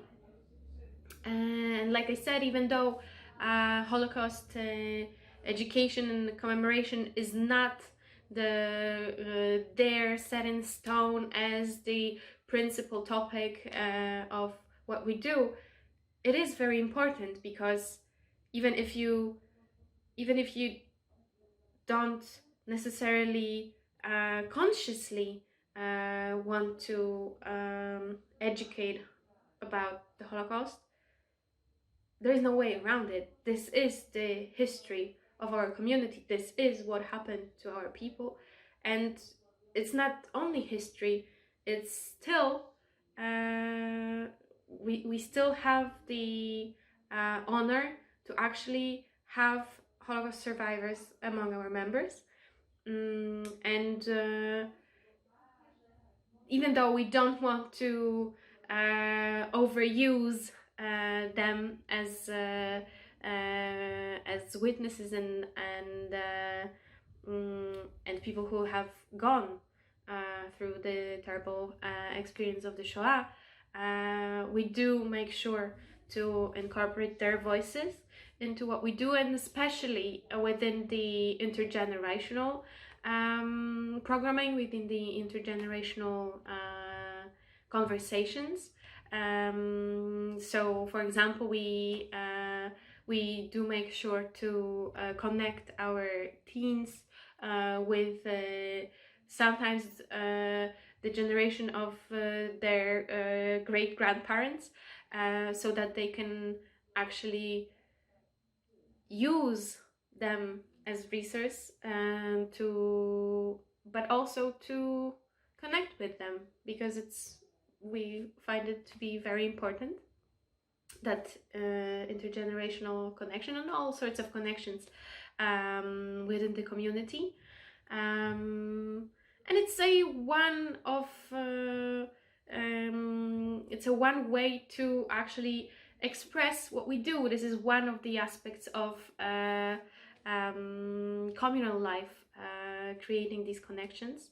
And the way I see it, without these connections and without the commemoration of the Shoah, and without talking about it and teaching about it, there is no possibility for our community to thrive. There is no possibility for our community to develop. And this is what we do. This is what we want to achieve with what we do at the JCC in Warsaw. So I wholeheartedly invite you to visit us, be it in person or online, if you would like to get to know more, or if you happen to be in Warsaw. And again, thank you for having us, and I hope to see you. Bye. Hi, my name is Liz Arifir, and I'm founder and director of Voices Salam. And Voices Salam, along with lots of other camp partners and organisations across the globe, this year is going to be marking Yom HaShoah, commemorating the Holocaust and the 6 million Jews that lost their lives. With the number of survivors sadly leaving us in this world, the ever-increasing rates of anti-Semitism in the UK, across Europe, in the US and all over the world, it's critically important that we engage in Holocaust education. And in fact, a lot of research has found out recently, in the last couple of years, that a lot of knowledge on the Holocaust is really lacking. In fact, research over in the US found that almost half of the young people who'd been asked believed that the Holocaust was a myth, had been exaggerated, or they weren't sure about it. 1 out of 8 respondents didn't know or thought they didn't know about the Holocaust. And this was looking at Generation X adults aged 18 to 35. Over in the UK, we've had similar polls conducted, one recently by the Holocaust Memorial Day Trust that revealed that 5% of adults in the UK believe that the Holocaust did not take place. And in fact, 1 in 12 believed that the scale of the Shoah had been exaggerated. So, not so many years after we marked the 75th anniversary of the liberation of Auschwitz-Birkenau a few years ago, we're really facing a crucial point where Holocaust education knowledge is lacking amongst young people and older people. Survivors are getting older and older, and it's really important, therefore, as important as ever, to remind everybody that never again must mean never again, how important Holocaust education is, and fighting anti-Semitism with part of that. Looking at Holocaust denial, not comparing the Israeli-Palestinian conflict to the Shoah. And here at Voices Salam, part of our work is engaging with the public, with non-Jewish audiences, raising awareness about anti-Semitism, the IHRA definition of anti-Semitism, as I said, not engaging in Holocaust denial, comparisons between the conflict overseas and with the Holocaust, and also sharing stories of allyship during the Holocaust itself. For example, the Albanian Muslims who saved the lives of their Jewish brothers and sisters. So sharing stories of allyship, educating on what Holocaust denial and what anti-Semitism is, and really just raising more awareness of the Holocaust, how it happened, and why we need to actively work to fight this hatred, to fight misinformation, to fight ignorance, to help keep Jewish communities and everybody else safer. Because when one community is at risk, everybody's at risk. Anti-Semitism is the world's oldest form of hatred, and this Yom HaShoah we pay tribute to all of those who so brutally lost their lives, all of the families affected and further generations. We pay tribute to the survivors who bravely share their stories, and to everybody worldwide who's doing their best to fight anti-Semitism and keep Holocaust education running. So this Yom HaShoah, join the global campaign, raise awareness, speak out against anti-Semitism, educate yourself and others, and be part of the movement. We must never, ever, ever forget for those who have lost their lives and to keep future generations safe. Thank you. Hello, Toronto Mayor John Tory here, and it's my distinct pleasure to bring greetings on the occasion of Holocaust Remembrance Day from the City of Toronto. We know that it is vital that we prioritize Holocaust education as one of the most important means of fighting anti-Semitism, modern anti-Semitism. In recounting the horrors of history, we say, never again, but we must understand those horrors of history first. I want to thank you for coming together to do just that, to understand the history so that we can say together, never again. And I want you to know that here, as mayor, but also the entire city of Toronto, you have in all of us an ally and a champion. We must stand up together against anti-Semitism. There is no place for it in our society or in our cities, period, full stop. That means doing everything we possibly can to counter the powerful mistruths and the damaging narratives that are out there as part of modern day anti-Semitism. In our own case, we're working closely with the school board to make sure that there is better education taking place in the schools. We're working closely with the police service by doubling the amount of money made available to the hate crimes unit, because that is one of the most prevalent incidences of hate crimes in our city is anti-Semitic acts and anti-Semitic incidents that take place. And later this year, the city itself is going to unveil a powerful campaign of education, public education, about anti-Semitism. And I think that will help us as well to educate the public and to make them aware of what is still going on and how it is based so much on powerful mistruths and damaging narratives. And so it does come back in the end to education, and that's why what you're doing, getting together and listening to and benefiting from and learning from the stories of survivors and using that as a means to champion this work around cities and countries and around the world for that matter, is so important. And so I thank you for that, for gathering to try and continue to move this forward and to join in the fight that I am a powerful ally. I am with you, I stand shoulder to shoulder with you and will going forward. Thank you very much. Today is Holocaust Remembrance Day. Wir alle haben den Holocaust überlebt. אנחנו כאן. כולם ששם מיליוני יהודים שנרצחו בשואה. Мы являемся напоминанием о том, что необузданная ненависть может повлечь за собой действие. А действие геноцид. Just over 75 years ago, 1/3 of the world's Jews were systematically murdered. Parmi plus d'1,5 million d'enfants ont été tués. In Namen von Gleichgültigkeit, Intoleranz und Hass. Hass auf das, was sie fürchteten. Ненависть. Ненависть к тому, что было другим. אנו חייבים לזכור את העבר כדי שלא יחזור בעתיד שלנו. On Holocaust Remembrance Day, we ask the world to stand with us and remember. And remember. Remember. Remember. Remember. Remember. Remember. Remember.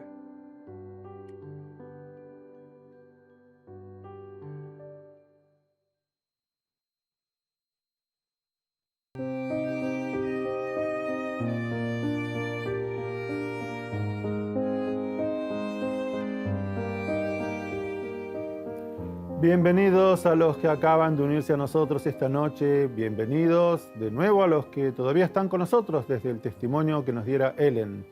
Me gustaría recordar a nuestra audiencia que invitamos y alentamos a todos nuestros espectadores de todo el mundo, no solo a escuchar activamente, sino también a hacer preguntas en este espacio, enviándolas a través de la opción de Zoom. Es posible que varios de ustedes hayan tenido anteriormente la oportunidad de hablar con un sobreviviente del Holocausto, pero es posible que algunos de ustedes no la hayan tenido. Le damos la bienvenida a nuestra transmisión y a la sala de nuestro estudio para hacer preguntas respetuosas y usar este tiempo para aprender sobre la realidad del Holocausto y la vida que siguió. Y ahora me gustaría presentar a Shai Salomon, director del Departamento Hispano de CAM, el Movimiento de Lucha contra el Antisemitismo, y embajador de la Paz de Guatemala. Shai, que estás en Montevideo, bienvenido a nuestra emisión. Muchísimas gracias, Carlos, acá de Punta del Este, mejor dicho. Buenas noches a toda la audiencia que nos acompaña en este día tan especial. Estoy honrado y emocionado de ser parte de este noble evento. En primer lugar, como judío, cual gran parte de su familia, hermanos y hermanas de mis abuelos formaron parte de la incomprensible estadística en la que 2 de cada 3 judíos europeos fueron asesinados por la maquinaria de exterminio nazi.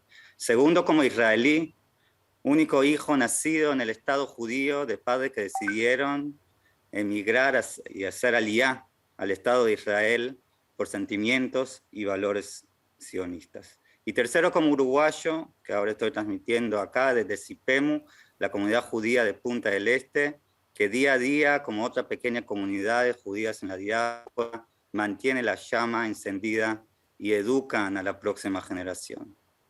Como niño, adolescente, soldado en Israel, tuve la oportunidad de escuchar más de una vez los testimonios de sobrevivientes del Holocausto, como tenemos en esta ocasión única esta noche.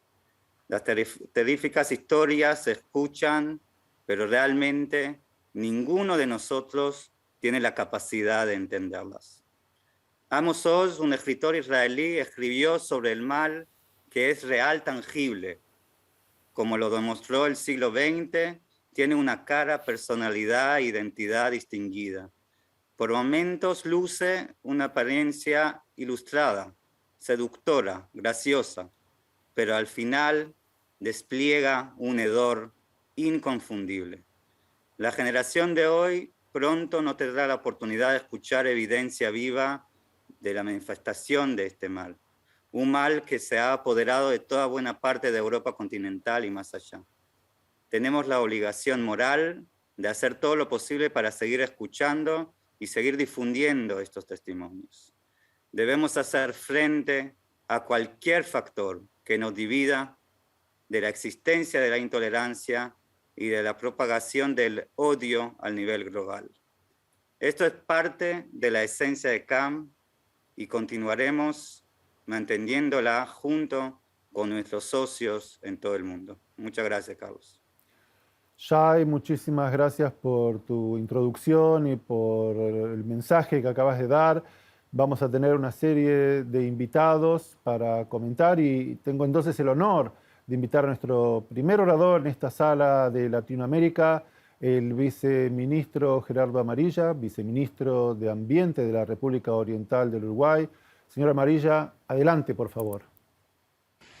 Estamos en el Monumento al Holocausto del Pueblo Judío, aquí en la ciudad de Montevideo, República Oriental de Uruguay, y queremos especialmente recordar en esta fecha esa tragedia, que no fue una tragedia para el pueblo judío o para Europa, fue una tragedia para la humanidad. En estas épocas donde hay gente que niega, o que desconoce, o que ignora esa situación que vivimos como humanidad, creo que es importante recordar especialmente y hacer mucho énfasis en la memoria, en el recuerdo, pero sobre todo en la educación de las nuevas generaciones para que esa tragedia que vivimos como humanidad no se vuelva a repetir. Gracias, viceministro, por su discurso desde ese lugar emblemático en Montevideo, la capital de Uruguay, por su constante apoyo en iniciativas de esta índole. Y quiero recordarle a nuestra audiencia que dentro de muy poquito tendremos el testimonio de un sobreviviente del Holocausto que está en México. En este momento tengo el honor de presentarle a la diputada Shirley Rivera, que es el presidente del Congreso de la República de Guatemala. La diputada Rivera fue integrante de la Comisión de Derechos Humanos durante el periodo de 2020 y 2021. Entre otras propuestas de ley, ha presentado la iniciativa que dispone a aprobar Ley de Libertad de Religión y Creencia, de Culto y de Conciencia. Por favor, diputada, un gusto tenerla, la escuchamos. Le saluda la diputada Shirley Rivera, presidente del Congreso de la República de Guatemala. Los guatemaltecos somos un pueblo de fe, paz y amamos a Israel, motivo por el cual recordamos y repudiamos uno de los crímenes más siniestros de la historia, el asesinato de hombres, mujeres y niños en el Holocausto. No lo podremos olvidar nunca, porque somos amigos y nos consideramos hermanos de Israel. Hoy nos unimos a honrar sus memorias, defendiendo el derecho de todas las personas a vivir con dignidad en un mundo justo y pacífico. Hace 77 años, la liberación de los campos de exterminio puso fin a la masacre, pero horrorizó al mundo al dejar en evidencia tan aberrante crimen. En los últimos años hemos visto cómo ha resurgido el odio, la intolerancia y el extremismo violento hasta el punto de realizar ataques a lugares de culto. Esto demuestra que en muchos lugares del mundo el antisemitismo, el racismo y los prejuicios religiosos siguen estando muy presentes entre nosotros. Vemos también cómo persisten los esfuerzos por restar importancia al Holocausto y negar o minimizar la responsabilidad de los culpables. Es por ello que, como humanidad, debemos ser responsables de educar a nuestros niños y niñas, para que no se olvide y para que se recuerde, y sobre todo, para luchar porque no se vuelva a repetir, y que mientras persista el odio, también lo sea nuestra determinación por combatirlo. Por el vínculo histórico y espiritual que nos une a los guatemaltecos con el pueblo de Israel, me permito como presidenta del Congreso de la República de Guatemala honrar a las víctimas del Holocausto. Nuestra memoria no es tan corta como para olvidar o minimizar la verdad de esta crueldad. Con determinación, claridad y el recuerdo de lo ocurrido, siempre me uniré a la idea de ir construyendo la paz y la justicia en todo el mundo. Que Dios bendiga a Guatemala, que Dios bendiga a Israel. Muchísimas gracias, presidente Rivera, por sus palabras y compromiso con el pueblo judío y el Estado de Israel. Desde acá nos dirigimos a la Argentina. Claudio Appelman es el director ejecutivo del Congreso Judío Latinoamericano, rama regional del Congreso Judío Mundial. En su calidad de director ejecutivo, Appelman representa a las comunidades judías de la región en diversas reuniones con jefes de Estado y ante de los organismos internacionales como ONU, OEA, OCE, SEGIB y el Foro Económico Mundial, entre otros. Entendiendo la importancia que el Internet y las redes sociales tienen en nuestros días, Appelman impulsó la creación de herramientas que monitorean y denuncian el antisemitismo y toda forma de discriminación, la cual se encuentra en la web. Señor Appelman, por favor, sus palabras. Estamos próximos a conmemorar un nuevo aniversario del levantamiento del gueto de Varsovia, un hecho absolutamente angular en la historia judía. Hoy tenemos el inmenso privilegio de poder contar con el testimonio de sobrevivientes del Holocausto, aquellas personas que sufrieron en sus propios cuerpos y en sus propias almas, en sus propias familias, lo que significó la persecución del nazismo. Su relato verdaderamente es sensibilizador y educador. Debe generar en nosotros esa capacidad de poder tener el deseo de decir que no queremos más antisemitismo, no podemos seguir viviendo en un mundo que está lleno y sesgado por el odio. Tenemos que ser conscientes de la experiencia que vivieron ellos para poder aprender, poder comprometernos y poder trabajar en construir un mundo con más convivencia, con más respeto por quienes piensan y son distintos, y que no tengamos que perder esa capacidad de estar todos juntos, llenos en la diversidad.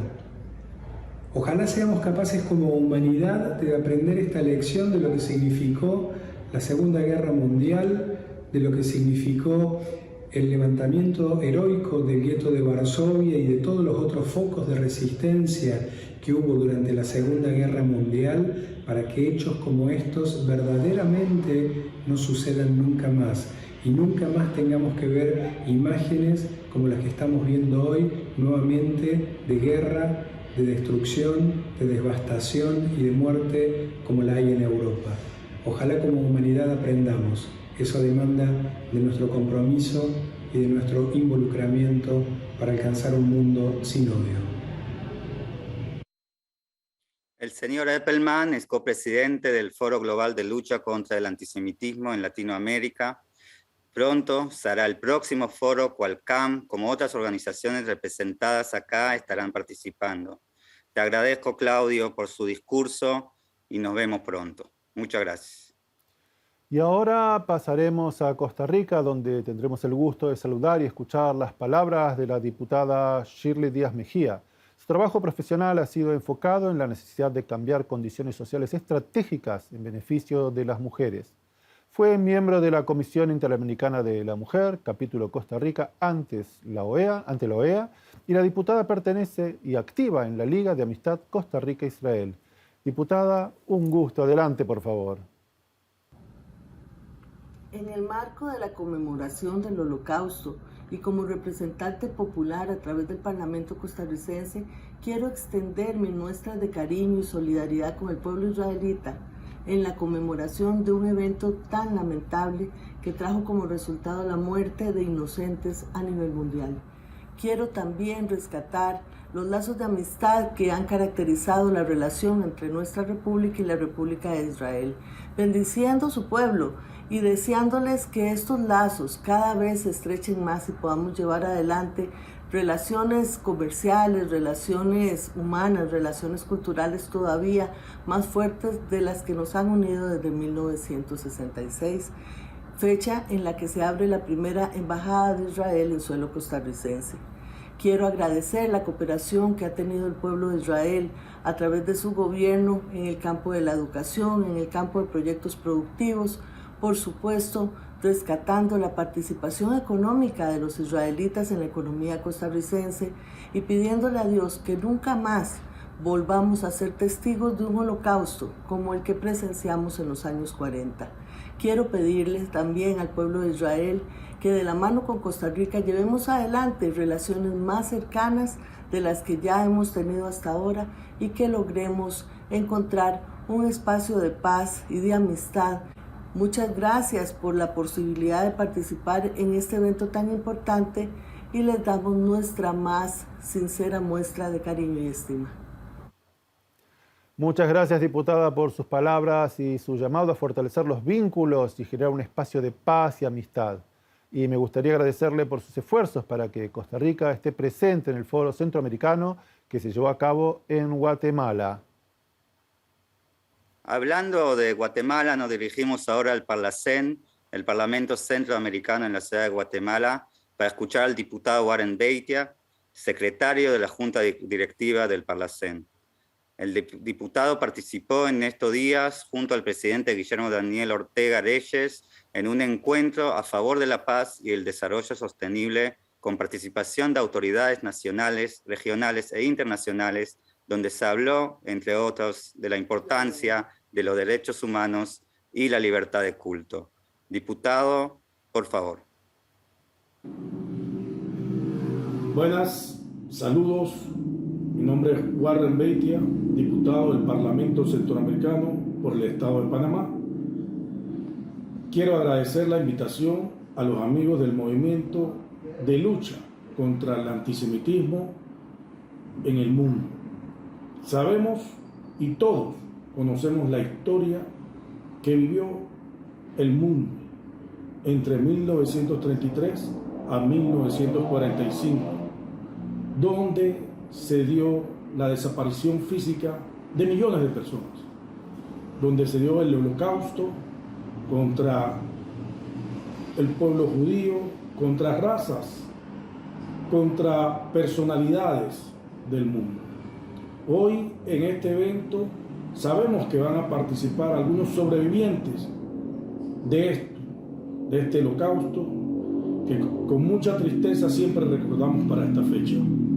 Para nosotros es memorable estar acá porque siempre recordamos estos momentos. En este momento el mundo está viviendo guerras en diferentes partes del mundo, situaciones que deben de cambiar, que nosotros como hermanos tenemos que ser más tolerantes, integrarnos y trabajar juntos para que el desarrollo de nuestros pueblos siga adelante, que podamos vivir en una hermandad y poder tolerar las diferencias, poder tolerar las religiones, y nosotros desde acá, desde este estrado, seguiremos trabajando para respetar los derechos humanos de todas las personas, las libertades que merecen los pobladores del mundo, los pobladores de Centroamérica. Nosotros estamos acá llamados para seguir trabajando por esa integración entre todos, y que podamos salir adelante en este mundo cambiante. Aprovechar también y que le llegue este mensaje a los jóvenes para que no olviden esta triste fecha que se conmemora cada año para este mes de abril. Así es que desde el Parlamento Centroamericano, mis saludos a los organizadores y muchas gracias por su invitación.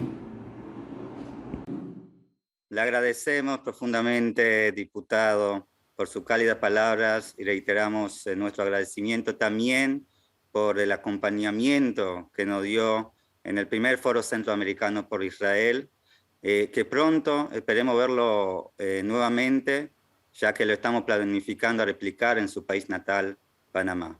Muchas gracias.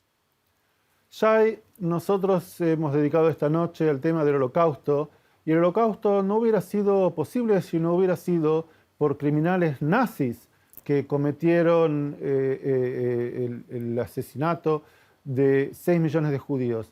Y para nuestra audiencia latinoamericana es importante mencionar que muchos de estos nazis que escaparon de Europa llegaron, entre otros lugares, a Sudamérica. Y quisiera hacer referencia a tres historias en particular, que no son las más conocidas. Todo el mundo conoce la historia de Eichmann, sobre la que se han hecho películas, se han escrito libros, infinidad de temas, y aparte el famoso juicio que se hizo en el año 1961 y que la mayor parte de la gente recuerda. Pero, ¿vos sabías que en Uruguay fue encontrado muerto un nazi en Montevideo? Mirá que esta historia no la conocía. Resulta ser que Herbert Kukurs se lo conocía como el carnicero de Riga, fue comandante de un campo de concentración y escapó de Europa y llegó a Brasil, donde con el paso del tiempo consiguió instalar una pequeña empresa de hidroaviones que daba servicios entre las islas que había entre Río de Janeiro y San Pablo.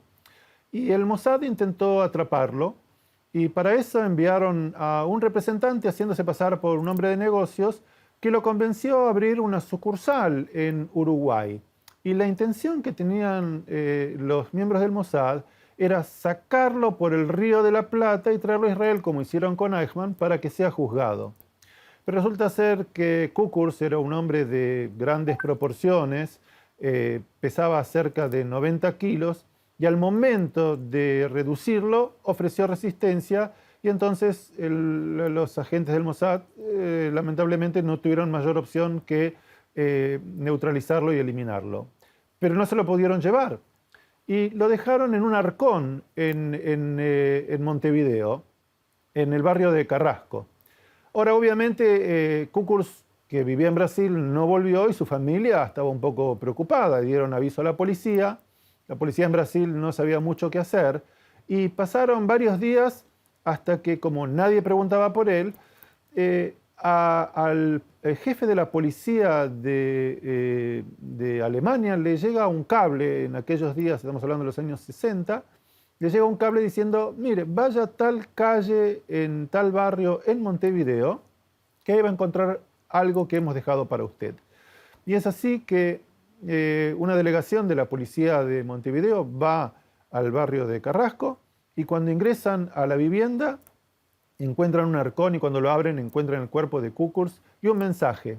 Y el mensaje es los que no olvidan.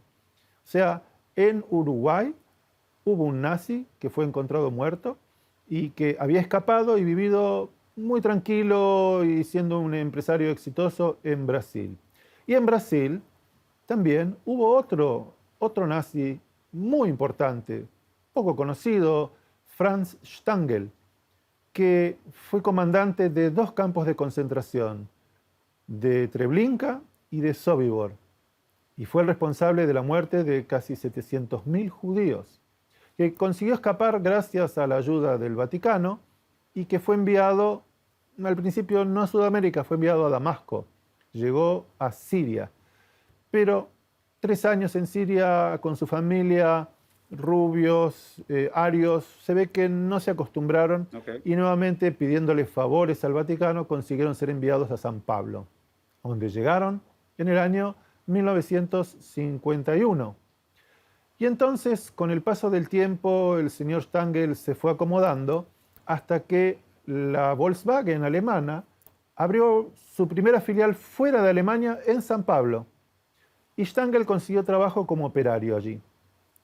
Él vivía muy feliz con su mujer y sus 3 hijas, hasta que un día alguien le sopla a Simon Wiesenthal que en San Pablo se encuentra este criminal nazi. Y la historia dice que Wiesenthal fue a Bruselas, al Congreso Judío Mundial de 1966, en el mes de agosto, y le llevó una carpeta al senador Steinbruch, que era un senador judío que estaba en Brasil, y le dice, mire, este nazi está ahí en su país. Y el senador Steinbruch mira la carpeta y dice, con lo que hay acá no alcanza. El senador Steinbruch vino a Israel para la inauguración del nuevo edificio de la Knesset, del Parlamento, y entonces Wiesenthal trabajó varios meses juntando material y se lo envió a principios de enero de 1967, y esto convenció a Steinbruch de que se podía actuar. Steinbruch convenció a todo el aparato político y legal de Brasil de que Stangl sea detenido y extraditado para ser juzgado. Y es un caso poco conocido que el Tribunal Superior de Justicia de Brasil, una vez que Stangl fue atrapado, en una votación histórica de 13 a favor, 0 en contra, decidieron extraditar a Stangl, que fue juzgado en Alemania, en Düsseldorf, y donde terminó su vida en la cárcel, pagando por los crímenes que había cometido. Las pruebas fueron solamente por 400.000 judíos, lo que igual ameritaba su castigo. Y finalmente, de todas estas historias, hay otro personaje nefasto que se llama Walter Rauff, que luego de escapar de Europa llegó a Ecuador. Durante 10 años vivió y trabajó para una empresa alemana allí hasta que se dieron cuenta quién era y lo reconocieron. Y entonces escapó al sur de Chile, a Punta Arenas, donde allí adquirió con el dinero que tenía una fábrica de centollas. Y vivía muy tranquilo hasta que también ahí lo descubrieron y ocurrió algo muy interesante. Fue juzgado y el Tribunal Superior de Chile decidió por su extradición. Pero luego la apelación de su abogado, pasado varios años, determinaron que ya no era posible extraditarlo y Walter Rauff murió y fue enterrado en Santiago de Chile mientras sus compañeros de armas le hacían la venia militar, la mano alzada hitleriana. 3 historias de 3 nazis que dieron vueltas por Sudamérica y que además de Eichmann, que fue el que ingresó a la Argentina con el nombre de Roberto Clement para que nadie lo pueda descubrir, vivieron muchos años, disfrutaron de la vida, mientras atrás habían dejado a una Europa arrasada y al pueblo judío devastado. Qué interesante, Carlos. Mirá, historias que no ha conocido. Algo de eso, de esta información sí escuché, pero así en detalle no. Y de verdad que es un gusto poder escuchar también estos testimonios hoy, pero también conocer que el pueblo judío del Estado de Israel hizo a posteriori a esta horrífica historia, tomando en cuenta que este ejemplo, como el ejemplo de Eichmann, tenía también un factor psicológico muy importante en lo que es el desarrollo del Estado de Israel. Así que de acá vamos a viajar a Panamá para escuchar el actor, cantante Arián Abadi. Arián es un artista de renombre mundial, tanto en la industria de la música como en la actuación, y es un apasionado en general de relacionarse con personas en todo el mundo, sin importar su origen. Estamos agradecidos y dando la bienvenida a nuestro invitado especial, Arián Abadi, que se une a nosotros a través de un mensaje de video. Por favor. Hello, my name is Arián Abadi. I am a singer and actor from Panama in Central America. My last few years traveling as an artist, I've come across that intolerance is still a big part of the structure of our society. And no one should be rejected for being born something. So I want to sing a song. It is in Spanish, and it's called Nobody Wants to Say Goodbye. If we can think for a minute how many people we know, and how many stories of that people that we know. There are thousands of stories of people that we hear every day. Imagine all of those stories were wiped during the Holocaust and are still being wiped under the name of intolerance. We should keep every story alive because everybody is forever alive. Vivir la magia del momento,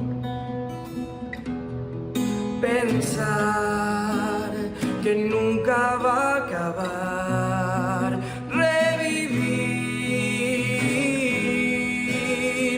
todos los recuerdos, aunque sea por un segundo más.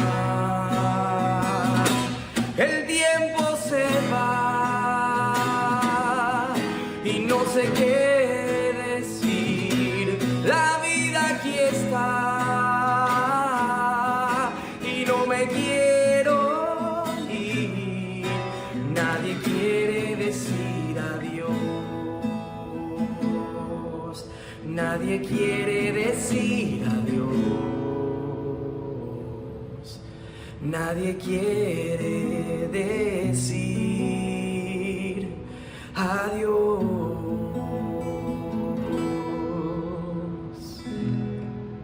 Nobody wants to say goodbye. No one should say goodbye when it's based on hate. So should our stories live forever and we keep our Jewish identity alive forever. So I send you a big hug from Panama. Chao, nos vemos aquí en Panamá. Un abrazo. Gracias, Arián, por estas palabras y de verdad esta hermosa canción. Lamentablemente tenemos que decir adiós, que seguimos con este plan, este programa, que tenemos muchos oradores todavía que quieren compartir su mensaje para el día de hoy. Y con eso nos vamos a ir a ISEG, a la Embajada Internacional Cristiana en Jerusalén. Tuvimos en la primera parte el gusto de escuchar la palabra de la señora Susa Micaeli y esta vez con la coordinadora de habla hispana, la señora Claudia Fiero, cual tiene un compromiso constante al nivel continental para poder seguir trabajando al desarrollo y al futuro del pueblo judío en su estado, el Estado de Israel. Así que, Claudia, buenas noches y gracias por acompañarnos. Me honra poder compartir con ustedes este momento en representación de la Embajada Cristiana Internacional en Jerusalén, una organización que representa a millones de cristianos nacidos de nuevo en todo el mundo. Hace pocos años tuve la oportunidad de ser invitada a una casa en Jerusalén donde amigos judíos conocidos se reunieron en una reunión pequeña, íntima, para escuchar el testimonio de una sobreviviente del Holocausto. Ella contó su testimonio de vida, cómo sobrevivió, sus sufrimientos, y salieron a colación muchos datos, mucha información que normalmente no se da a conocer en todos los videos, porque eran preguntas que podíamos hacer libremente todos los que estábamos presentes. Estar ahí como única invitada no judía me dio una perspectiva diferente de las cosas y me di cuenta de la importancia de recordar. Este tipo de eventos permite que se interactúe con los sobrevivientes y esto nos permite ponerle un rostro a las víctimas. Tal vez sabíamos que había un holocausto, pero saber que estas personas eran familias, eran personas como nosotros, con sueños similares, con planes similares, con problemas y vidas similares a las nuestras, nos hace ver las cosas de una manera totalmente distinta. Y también es muy importante el saber, el reconocer, y para muchos cristianos incluso es enterarse por primera vez del desafortunado rol o el papel que jugó el cristianismo durante el genocidio nazi. Pero esto, aunque sea incluso vergonzoso, doloroso y difícil de asimilar, es necesario recordarlo para evitar que vuelva a suceder. Aprender del pasado nos permite poder tomar decisiones para que no se vuelva a repetir. Hoy hay violencia en todo el mundo, discriminación, pero como cristianos debemos ser especialmente sensibles al odio que hay en contra de los judíos. ¿Por qué? Porque las situaciones, las condiciones sociales, políticas, económicas que se dieron antes del Holocausto y que dieron lugar al Holocausto hace unos 80 años se están repitiendo. Y si no tenemos cuidado, si no tomamos la responsabilidad que debemos tomar, esto se va a volver a repetir. Y tenemos nosotros, como creyentes, que dar cuentas ante un Dios que todo lo ve y que además es el Dios de Israel, el mismo Dios de la Biblia, de los cristianos. Así que yo les invito a que tomemos esta responsabilidad que nos corresponde, que nos enteremos del pasado. Y son solamente 3 puntos que tenemos que tomar en cuenta. El primero es recordar, el segundo es reconocer y el tercero es actuar. Nosotros podemos pensar, bueno, ¿y yo qué puedo hacer si no soy una persona que tenga un poder político, que tenga recursos económicos o que tenga una influencia grande? Pero sabe, todos podemos poner nuestro granito de arena y dejemos que nuestra luz brille. Porque un poquito de luz, por muy pequeño que sea, es capaz de disipar las tinieblas. Así que tomamos responsabilidad en lo que nos corresponde. Recordemos, reconozcamos, actuemos. Que Dios les bendiga. Gracias por seguir con nosotros. Están viendo una emisión especial de CAM. Y más tarde tendremos al sobreviviente Luis Opatovsky, que está en México, para que nos cuente acerca de su experiencia y de su vida y nos dé testimonio de lo que ha pasado y de lo que ha vivido. Shai, adelante. Gracias, Carlos. Tengo de verdad el gusto de presentar un amigo, el pastor Eduardo Gómez. El pastor es un líder evangélico iberoamericano que en 2021 recibió de la OSM el premio Jerusalén, por primera vez otorgado a un cristiano, a un pastor, por su destacado trabajo con jefes de Estado, por el tema también del traslado de las embajadas de Tel Aviv a Jerusalén y en general su compromiso con el pueblo judío y el Estado de Israel. En enero de este año tuvimos el gusto de trabajar juntos en un conferencia que se hizo en la ciudad de Bogotá, con lema de luchar contra el antisemitismo. Pastor Eduardo Gómez, un gusto tenerte con nosotros, por favor. Soy el pastor Eduardo Gómez y desde Bogotá, Colombia, envío un saludo muy especial al señor embajador Chay Salomón, a Can y a todo el movimiento que combate el antisemitismo y que juntos celebramos como iglesia evangélica el Día de la Shoah. Un día que nos recuerda los horrores de la guerra, de la discriminación y del odio.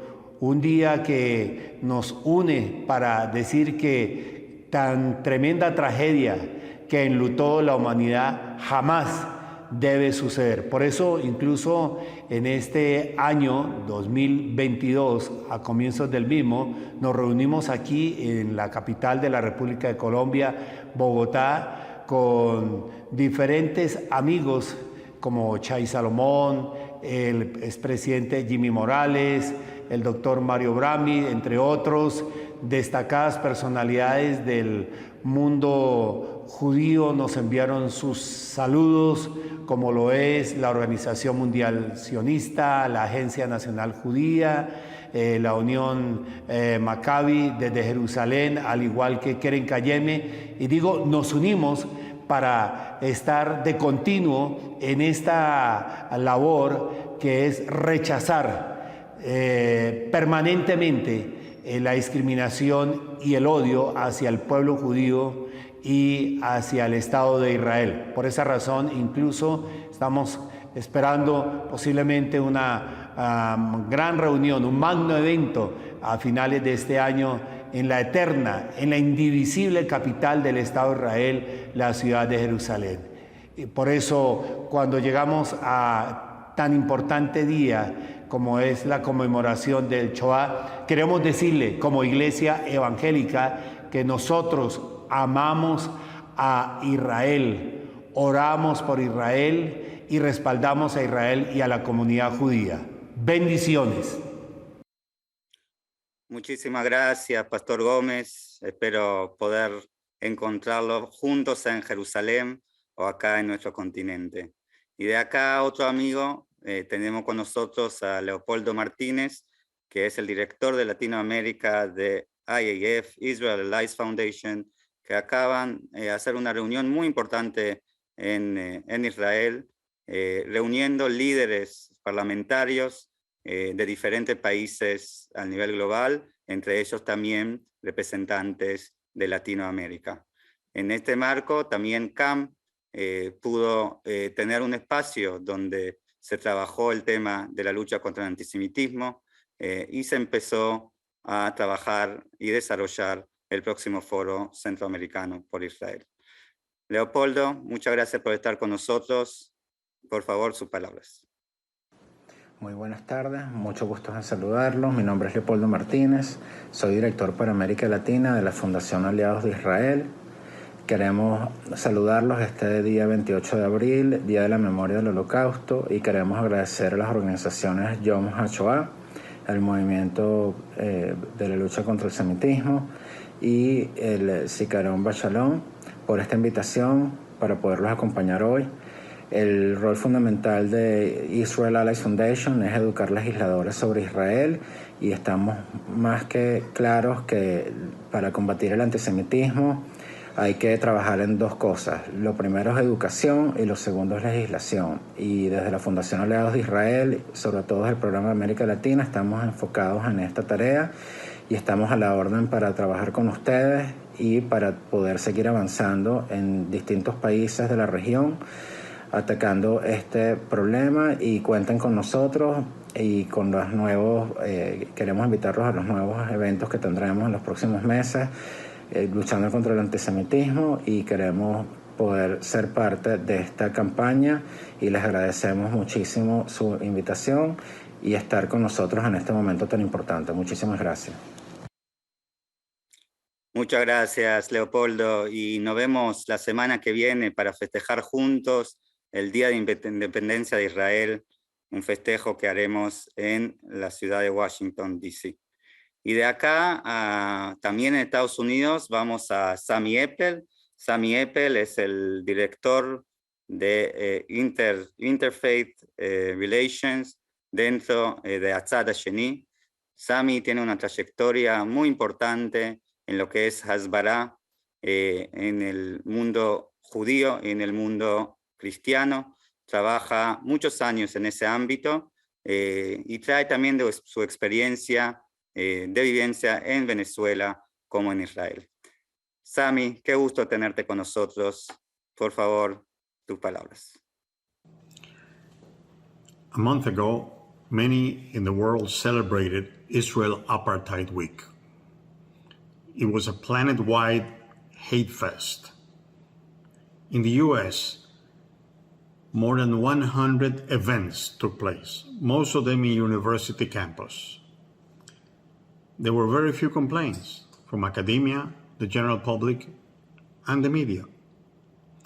1 week later, crowds gathered in many places to celebrate the murder of Jews in terrorist attacks. Again, few complaints from academia, the general public, and the media. Even a federal investigation that has uncovered $18 billion in unreported funds received by American universities, some of which comes from anti-Semitic sources. Again, nobody seemed to care. Now, part of the narrative and talking points of the groups and organizations that sponsor such hate is that the Holocaust didn't happen, or that it was grossly exaggerated. This poison has already inoculated hundreds of millions of people all over the world. Most of us will say that such falsehoods and lies flies in the face of overwhelming facts. But that doesn't deter our enemies that realize that people have short or selective memory. So we counter with our own collective memory, establishing memorials like Yad Vashem and the many Holocaust museums all over the world. But education has to be followed by action, which is exactly what organizations like CAM and Zikaron BaSalon are doing. May they be successful. Otherwise, in one generation, the words "never again" will be forgotten, and the results again will be predictable. Thank you. Ya importantísimas las palabras del señor Eppel. Y así como te comentaba antes de nazis que escaparon y se refugiaron en Sudamérica, hay que decir que también hubo otros actores que durante el Holocausto tuvieron una fundamental importancia en salvar vidas. Y en este caso, el cónsul general de Perú en Ginebra consiguió extender la visa a 23 peruanos que estaban en Europa y que consiguieron salvar sus vidas. Y lo interesante es que en Perú, en Lima, hace muy poco tiempo han inaugurado un monumento muy importante para una de las sobrevivientes que contó su historia de cómo este cónsul, que fue reconocido como justo entre las naciones por el centro Yad Vashem en Jerusalén, hacía lo imposible para extender visas cuando en el mundo las puertas a los judíos se cerraban. Todos conocen muy bien la historia del barco St. Louis, que salió de Europa y llegó a las costas de América y no permitían a ningún judío bajar del barco. Recorrió Centroamérica, llegó incluso a las costas de América y los judíos del St. Louis no podían bajar, regresaron a Europa. ¿Y cuál fue el destino de estos judíos a los que se les cerró las puertas? Todos, absolutamente, los que estaban en el St. Louis murieron en el Holocausto. Y esto demuestra el valor que tuvieron no solamente un cónsul peruano, sino otros miembros de la diplomacia, tanto como de El Salvador, que extendían visas arriesgando no solo su carrera diplomática, y muchas veces a contramarcha de lo que sus propios países le indicaban, porque entendían que lo que estaba ocurriendo en Europa no era algo que se pudiera mirar para otro lado.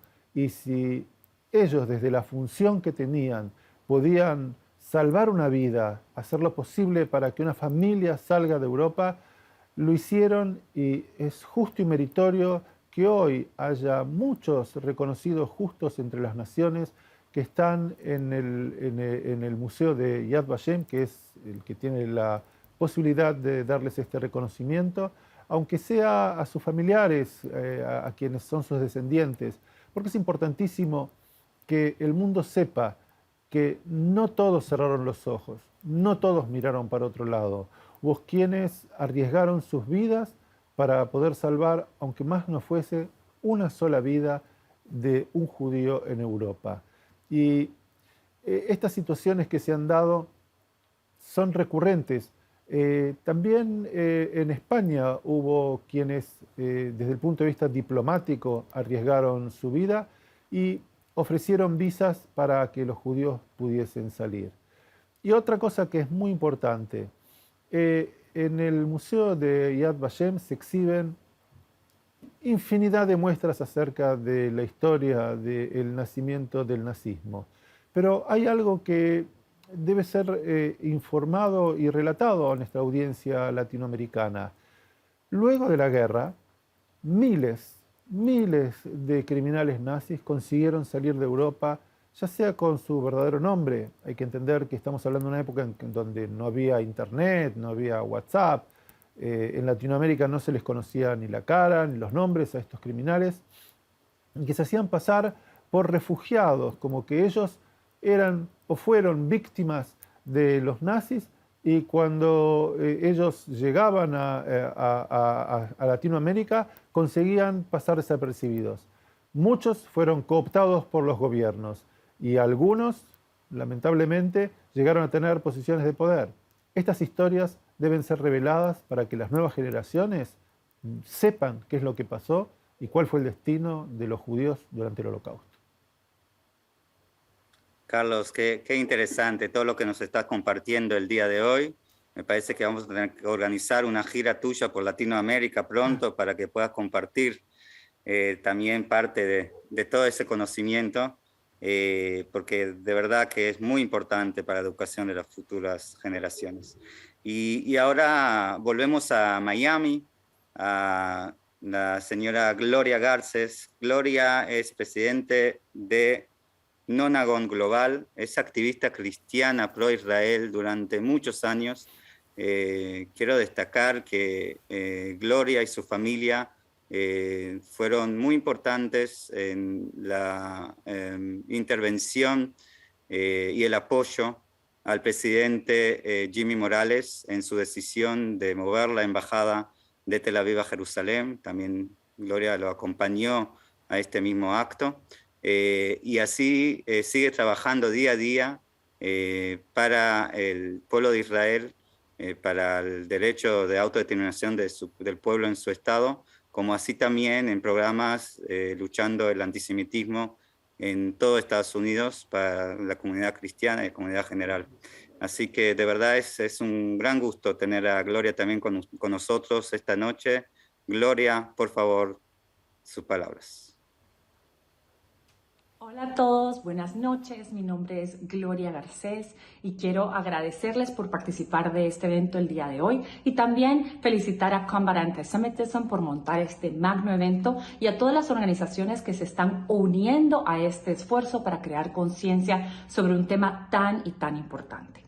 Para aquellos de ustedes que no me conocen, yo he sido una activista a favor de Israel y combatiendo el antisemitismo desde hace muchos años. Soy cristiana y desde los 12 años empezó ese amor y fervor por defender a Israel, por aprender más acerca de la situación geopolítica. Y durante la universidad hasta llegué a crear una organización con todos mis amigos que se graduaban de la universidad para crear conciencia de los actos antisemitas que estaban ocurriendo por toda Latinoamérica.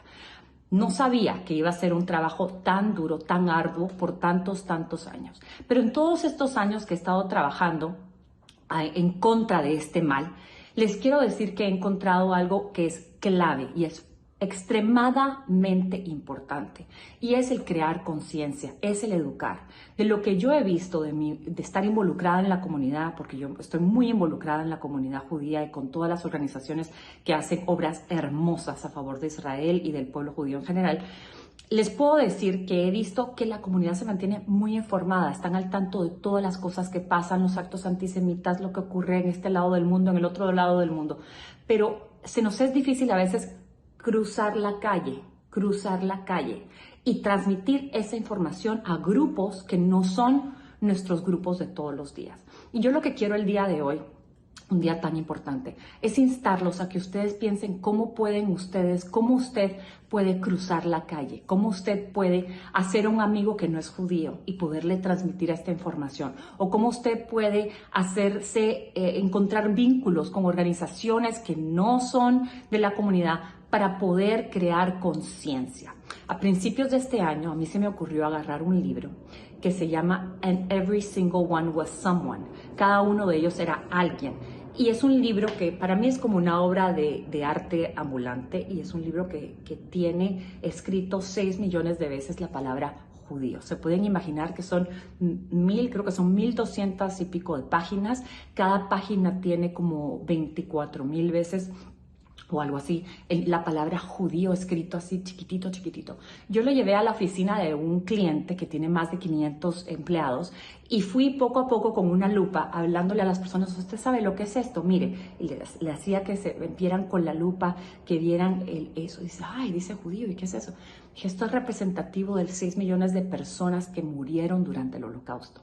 Y muchos de ellos se quedaban boquiabiertos, muchos era como que si la mente por primera vez podía dimensionar lo que son 6 millones de personas. Y yo vi esa transición que ocurrió, algo muy didáctico, fue algo que no era atacante, no era difícil de digerir, pero que yo creo que creó muchísima conciencia y más que nada que creó oportunidades para poder dialogar, para poder educar. Entonces, a veces es muy fácil simplemente encontrar maneras creativas para poder realmente crear conciencia, abrir esa puerta de la mente para poder crear esos vínculos y luego educar. Y luego después de educar, entonces activamos a las personas para que nos ayuden a combatir, que se paren con nosotros a favor de nuestros valores y de lo que nosotros estamos defendiendo. Yo creo que juntos realmente podemos crear un impacto necesario, podemos combatir este gran mal, porque este odio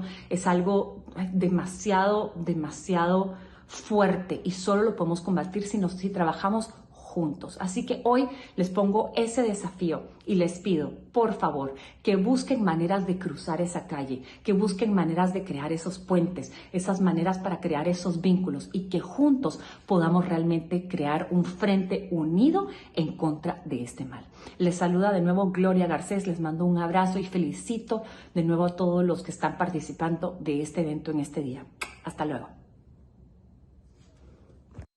Muchas gracias, Gloria. La verdad que tan lindo ese ejemplo que nos compartiste el día de hoy. El generar conciencia es un tema tan importante en lo que estamos haciendo y es un desafío grande dentro de la rama de educación. Y sin duda, tú, como muchos de nuestros participantes hoy, muestran ese interés de trabajar en conjunto, de poder mostrar la unión, porque sabemos que juntos podemos combatir la oscuridad y traer más luz. Así que muchas gracias, Gloria, por estar con nosotros y nos vemos pronto en alguna actividad que estaremos haciendo con CAM en Estados Unidos. Gabriel, realmente realmente impactante el relato de Gloria sobre este libro. Yo no lo conocía y me interesaría poder conseguirlo porque realmente creo que es un ejemplo digno de cómo se puede mostrar y educar y dar conciencia a la gente. Y ahora quisiera presentar a nuestro próximo invitado, que es Gabriel Bentasgal, que es encargado de Relaciones Públicas de la ONG Atzad Hasheni. Buenas noches a todos desde Israel. Recordar el Holocausto es una forma importante para poder luchar contra el fenómeno que está detrás de la matanza sistemática de judíos ocurrida durante la Segunda Guerra Mundial. Y el fenómeno que está detrás es el antisemitismo, que es un fenómeno que tiene por lo menos 2000 años de historia. La manifestación más terrible ha sido sí durante la Segunda Guerra Mundial, pero recordemos que en el siglo XVII fueron asesinados varios miles de judíos en Ucrania por uno de los genocidas más terribles que tuvo la historia, que fue Bogdan Khmelnytsky, que justamente es uno de los líderes nacionales de la Ucrania moderna. Es considerado como un padre de la patria. Y durante las cruzadas, miles de judíos fueron asesinados en nombre de la cruz, mientras que se marchaba hacia Tierra Santa para conquistarla de manos de musulmanes, eran asesinados judíos. O sea que el antisemitismo es un fenómeno antiguo, que tiene dos bases teológicas que lo sustentan. El primero es la acusación que los judíos asesinaron a Dios, el deicidio. Y esa misma acusación la pueden ustedes incluso ver en un film claramente antisemita, como fue La Pasión de Jesús, hecho por Mel Gibson, que pertenece a una iglesia claramente antisemita. Y la segunda base, el segundo sustento del fenómeno del antisemitismo es la teoría del supersesionismo o de la sustitución, que dice que Dios firmó un nuevo pacto con los cristianos, y para demostrar que el pacto es superior al pacto anterior, que es el pacto contra los judíos, entonces hay que eliminar el pacto anterior. El supersesionismo fue eliminado y es eliminado por las doctrinas actuales de la Iglesia. Entonces, no podemos decir que porque se asesinó a judíos en nombre de la cruz en la Edad Media, hoy en día también es algo parecido, o algo parecido está ocurriendo en el mundo. Yo creo que el mundo cristiano ha hecho grandes reformas y grandes replanteos para realmente sopesar hasta qué punto las doctrinas que se enseñaban en ciertas iglesias se tradujeron durante el siglo XX en asesinatos de judíos en cámaras de gas. Sin embargo, el antisemitismo, como fenómeno en la actualidad, sigue manifestándose y se manifiesta en tres formas de hablar clásicas de una persona que es antisemita. Y las tres formas es, una, negar el holocausto, o sea, decir que el holocausto no existió, o que fue algo que no afectó a los judíos esencialmente, o que llamar a cosas que no se acercan al holocausto como que si fueran realmente un nazismo. La segunda forma de hablar de un antisemita es acusar a los judíos de dominar el mundo y estar detrás de todas las desgracias de la humanidad. Está basado en un texto escrito en Rusia en el año 1905, que se llama Los Protocolos de los Sabios de Sion. En países como Chile, como Argentina, incluso senadores han dicho en los parlamentos que los judíos quieren dominar el mundo y quieren construir un Estado judío en la Patagonia, en base a un texto nefasto llamado el Plan Andinia.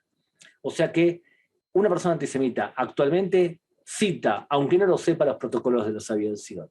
Y lo tercero que hace una persona antisemita moderna hoy es negar la existencia del único Estado judío en el mundo. Y ese Estado es el Estado de Israel. Por tanto, el antisemitismo moderno tiene tres facetas. No es el antisemitismo chabacano y burdo que veíamos guiado por los nazis o otras personas durante el siglo XX, la primera parte del siglo XX. Hoy se ha refinado, ha mutado, y es protocolo de Sabios de Sion, negación del holocausto y negación del derecho a existir del Estado de Israel.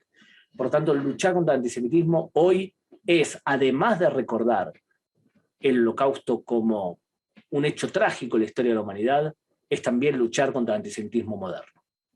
Muchas gracias. Gabriel, muchísimas gracias por tu análisis tan profundo y tan interesante. Y es importantísimo tener presente esto que vos mencionás para que estemos alertas cuando se presentan estas facetas que vos decís y que nos deben llamar la atención cuando alguien se expresa de esa manera. Shai, adelante. Muchas gracias, y también quiero agradecerle a Gabriel que tantos años de trabajo por el tema de Asbará, de poder realmente traer cursos y capacitaciones a todo el mundo en general acerca de la legitimidad del Estado de Israel, y más que nada poder dar herramientas a nuestros aliados en todo el mundo en momentos difíciles. De verdad, Gabriel es un buen embajador en los medios, en momentos de crisis y también en el día a día, así que agradecido que podemos escuchar un poco de lo que él hace el día de hoy.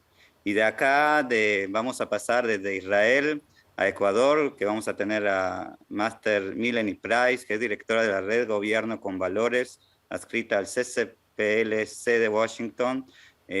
Melanie ha trabajado mucho también con la Iglesia Cristiana, pero también tiene su experiencia vivencial en Israel, dado que está casada con con un israelí, así que es una persona del mundo. Uba Sería muy Keilah. interesante escuchar hoy al día las palabras de Melanie. Muchas gracias, Melanie, por estar con nosotros. Mucho gusto, mi nombre es Mileni Price, directora de la Red Gobierno con Valores. En esta ocasión quiero agradecer la invitación que nos hace CAM para este evento internacional en memoria del Holocausto. Creemos que es importante reafirmar el valor de la vida. Por eso el Holocausto nunca más puede suceder. Y nosotros concebimos al Holocausto justamente como lo concibe la IRA, que por sus siglas en inglés tiene que ver con la Alianza Internacional para el Recuerdo del Holocausto. El concepto de antisemitismo sería la percepción que se tiene de los judíos y que puede expresarse como el odio a los judíos. Las manifestaciones físicas y retóricas del antisemitismo se dirigen a las personas judías o no judías, a sus bienes, a sus instituciones, comunidades o a sus lugares de culto. Esta expresión de odio hace que el mundo entre otra vez en un llamado de atención, ya que cualquier expresión de odio lesiona y no solamente provoca crímenes a lesa humanidad como sucedió en el Holocausto, sino que no permite que el desarrollo de los pueblos tenga una vida como la que aspiramos los líderes del mundo que conformamos Red Gobierno con Valores, que son con valores de solidaridad, con valores de respeto y con valores donde la vida y la supremacía de la vida es el bien más preciado y el valor que debemos cuidar todos. Es por eso que queremos convocar a todos aquellos que tienen una voz y que están en una posición de autoridad, que son líderes y que pueden generar la voz como una opinión pública para que podamos iniciar procesos de educación, ya que cuando los pueblos olvidan la memoria tienden a cometer los mismos errores. Por eso les agradecemos este espacio y esta invitación en este foro internacional donde decimos Holocausto nunca más. En memoria de lo que fue el Holocausto, creemos que es importante levantar la voz de los que ya silenciaron su voz y fueron millones de personas que murieron y por eso nosotros decimos Holocausto nunca más. Gracias. Muchas gracias, Melanie. Sin duda el tema de nunca más es un tema muy importante en el día de hoy y es lo que estamos todos comprometidos de seguir diciendo y pasando a las nuevas generaciones. Y en esa oportunidad quiero felicitar a Melanie en nombre de CAM por su nombramiento como consejera comercial de Ecuador con sede diplomática en Israel. Qué bueno, Melanie, que vas a tener esta función en la tierra de Israel y realmente aguardamos el mejor de los éxitos y bendiciones en su nuevo cargo. Así que muchas gracias, Melanie, y nos vemos pronto en Israel. Ahí conocés la frase que dice una imagen vale más que 1000 palabras, ¿no es cierto? Bueno, yo quisiera hablar ahora de dos personas que compartieron tiempo y espacio simultáneos. Uno se llamaba Mendel Grossman, un judío del gueto de Lodz, que de profesión era fotógrafo. Y cuando los nazis crean el gueto, le encargan a su casa de fotografía sacar las fotos para hacer los documentos con los que se podía seguir a los judíos y de esa manera ir deportándolos. El administrador del gueto Lodz se llamaba Walter Genewin, un alemán que había sido administrador de una empresa que importaba café a Alemania y lo mandaron a administrar el gueto y era fotógrafo amateur. Y este aquí que ambos sacaron fotos que han quedado en la historia documentada de la vida del gueto Lodz. Pero este aquí que lo que cada uno veía era muy diferente. Las imágenes que conseguía obtener Mendel Grossman eran las de la vida judía, una vida en deterioro, una vida que los judíos sufrían, el hambre y las enfermedades. Y el señor Genewin sacaba fotos en colores donde se veía gente feliz en el gueto, de compras. No había un solo soldado en sus fotografías. Y es increíble yo lo llamaría las fotografías mentirosas que de esa manera le vendían al mundo qué bueno y qué lindo que era vivir bajo la dominación de los nazis. Y por otro lado, hay que reconocer que Mendel Grossman, con su valentía, porque si hubieran descubierto lo que él hacía, lo hubieran ejecutado en el momento, sobrevivió en el Ghetto Lodz hasta que fue deportado y luego murió en una de las tantas largas marchas de la muerte en donde hacían caminar a los judíos a lo largo del invierno europeo, y murió congelado con su cámara Leica en la mano. Y ahora quisiéramos dar la bienvenida a Luis Opatovsky, nuestro segundo sobreviviente del Holocausto de esta noche, quien nos acompaña desde la Ciudad de México. Luis, buenas noches para usted. Un gusto tenerlo con nosotros en esta emisión. Y para nuestra audiencia que nos viene siguiendo, que ha escuchado otros testimonios, quisiéramos que nos cuente el suyo. Sabemos que usted es nacido en Bélgica y actualmente está en México, pero ¿cómo fue su historia? Cuéntenos desde el comienzo. Lo escuchamos. Muchas gracias. Muchas gracias y muchos saludos a todos. Primero quiero dar esa indicación que siempre antes de mi plática, todos los sobrevivientes deseamos poder transmitir por escrito y en viva voz lo que fue el Holocausto. Desde muchos años, por motivos que considero un deber y responsabilidad, tengo la suerte de poder dedicarme una parte de mi tiempo y salud en acudir en escuelas y universidades para transmitir mi testimonio sobre el Holocausto, narrando lo que pasó por ser judío. Mi nombre es Luis Opatovsky Goldberg. Mis padres originarios de Polonia, pero yo nací en Bruselas, Bélgica, el 13 de mayo de 1936. Soy sobreviviente del Holocausto. Hace más de 75 años, siendo solamente un niño, fui humillado, insultado, golpeado y discriminado por la única razón de ser judío. Para mí es muy triste y doloroso hablar del Holocausto, pero es necesario que todos comprendan y sepan cómo nos trataron a los judíos en esta época. El mundo en Bélgica cambió totalmente el día 10 de mayo de 1940 a las 5:30 de la mañana, cuando el ejército alemán nazi invadió Bélgica, Francia y Holanda. Una vez se decretó la ocupación del país, inmediatamente pusieron leyes antijudías. Primeramente fui expulsado del colegio. Mis compañeros y amigos tenían prohibido hablar conmigo y yo no podía jugar con ellos. No podía ir al parque, no podía ir al cine, no podía ir a los museos, no podía subir ni siquiera al transporte público. Y todo el tiempo, de manera obligatoria, tenía que llevar la famosa estrella amarilla en la ropa, con el único propósito de ser señalado. Había escasez de alimento y por ello lo único con lo que nos podíamos alimentar era con sobras de comida en lugar únicamente para judíos.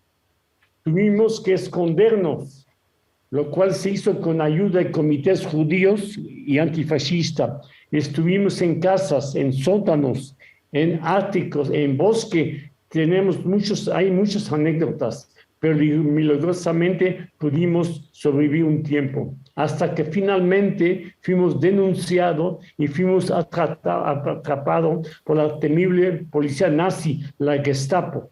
Inmediatamente fuimos llevados a una prisión durante varios días con otras personas, miles o cientos de personas en un patio. No sabíamos qué había pasado, hasta que de repente un día, al cabo de 2 días o 3 días, nos subieron todos en trenes con destino desconocido, pero vagones para animales, prácticamente herméticos y sin la mínima posibilidad de conseguir alimento, sin baño, únicamente una cubeta para más de 70, 80 personas en ese vagón, sin asiento, sin ventanas, todos apretados, sin saber dónde nos llevaban, con niños, jóvenes, adultos, abuelos, hermanos, primos, tíos. Ese viaje nos tardó 2 días terribles para llegar a nuestro destino. Campo de concentración Nesveles-Tutro, en Alemania. Nadie está preparado para lo que nuestros ojos iban a observar al bajar. Llegamos a un lugar totalmente desconocido, en donde fuimos recibidos con golpes e insultos y donde nos separaron de las personas que más amamos en ese mundo, nuestra familia. Son solo pequeños matices de los que nos esperaba en ese infierno. Nos quitaron nuestro equipaje, nuestra Torá, nuestros libros, todo lo quemaron. Nos obligaron a ponernos una pijama con rayas como si fuéramos prisioneros y culpables de un crimen. Nos llevaron a unas barracas completamente saturadas, en donde teníamos que dormir sobre tablas, sin cobija alguno, más que el calor de los cuerpos de nuestro alrededor. Prácticamente dormíamos unos juntos a los otros. No había una cobija con que calmar el frío, y nuestra almohada era un trapo lleno de chinches. Pero el cansancio y el agotamiento sufrido, donde cada día era enorme, lo único que uno quería era dormir, aunque sea por unas pocas horas. Había un olor horrible por falta total de higiene de las letrinas, las cuales eran terribles. Todos los días nos despertaban a las 5:30 de la mañana, adultos y niños.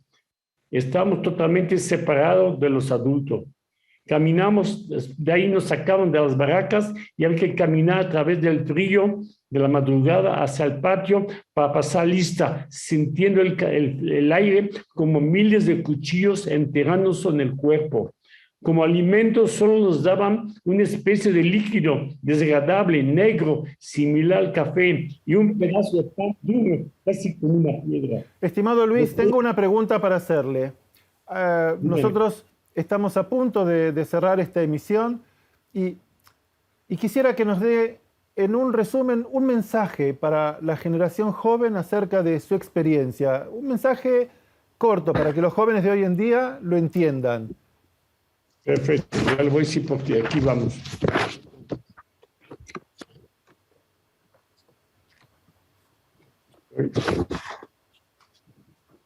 Del corazón, dígamelo del corazón, sin leer, dígame de su corazón un mensaje que usted le daría hoy a la generación joven. ¿Qué deben hacer? Deben los jóvenes prometer y recordar que nunca serán indiferentes ante la incitación del odio. Nunca más toleraremos el racismo y el antisemitismo, que nunca serán indiferentes frente a la enorme atrocidad y la impunidad. Actuarán contra el odio. Jóvenes, deben ustedes de cuidarse del fanatismo fundamental radical, que no respeta la vida humana. Todos los días vemos lo que sucede en Irak, en Siria, en Ucrania actualmente, masacres enteras de hombres, niños y jóvenes con una ideología radical. No creen que estos lugares están lejos de ustedes. El odio se propaga como una bacteria en una epidemia. Escenarios como la matanza de París, Bruselas, Niza, Madrid, etcétera, terrorismo son crímenes de odio, crímenes de una ideología intolerante al prójimo.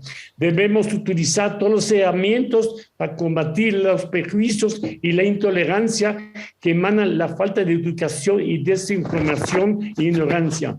En la educación se encuentran las bases para concientizar y distinguir entre lo bueno y lo malo. El odio conduce al genocidio, es producto del miedo y la ignorancia. Ambos deben combatirse por medio de la educación. Es la herramienta más eficiente con la que contamos.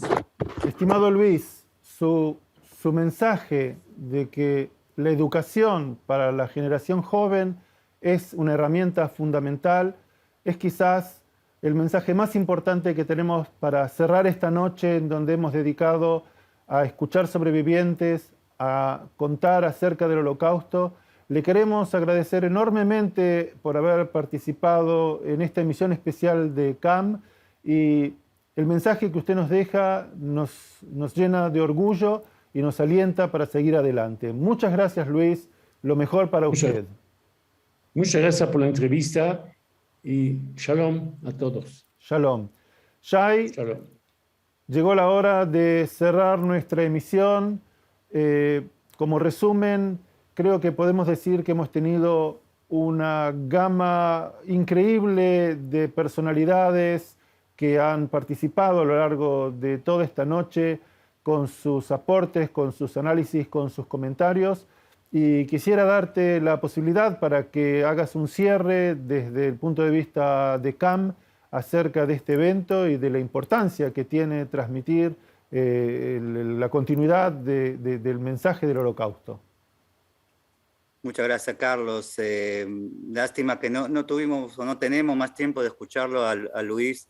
La verdad que yo tuve la oportunidad de escuchar algunas de sus historias, incluyendo su bar mitzvah que hizo a los 83 años en el Kotel, o sea, con 70 años hizo su bar mitzvah y tuvo más de 400 invitados. La verdad que cuando me contó eso me hizo reflexionar y pensar mucho de qué ha sucedido y cómo de verdad no podemos entender esta historia tan dolorosa de la humanidad. Y me parece que tenemos que tomar en cuenta hoy que estamos solamente 80 años, un poco más después de 80 años desde que terminó la Segunda Guerra Mundial, desde que empezó, la Segunda Guerra Mundial, y el pueblo judío todavía no se recuperó en su número desde antes de la guerra. E igual teniendo estos testimonios, teniendo personas como Luis, vemos que el antisemitismo cada vez está más fuerte.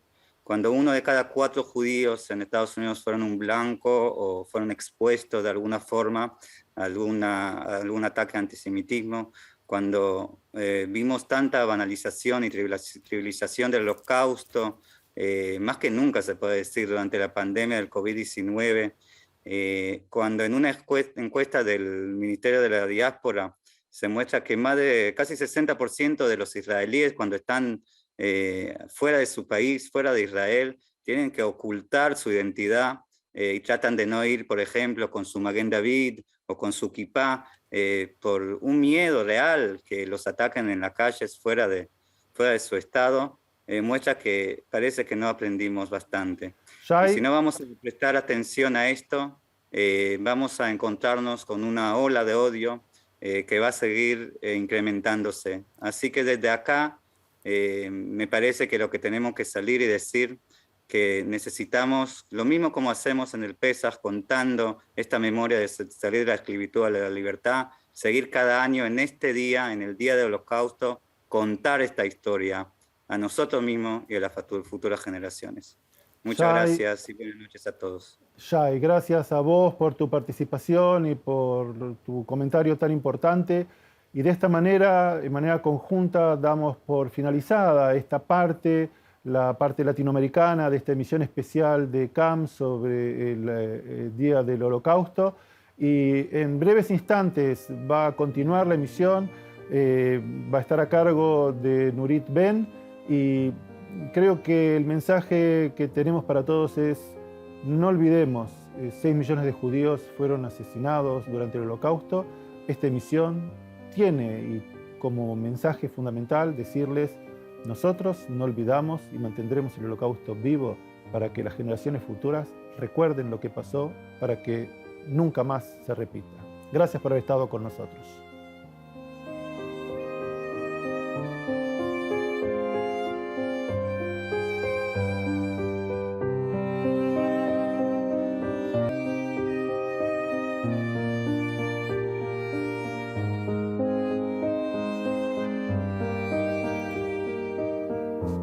I'm Nurit Ben, and you're watching a special event commemorating Yom HaShoah, Israel's Holocaust Remembrance Day.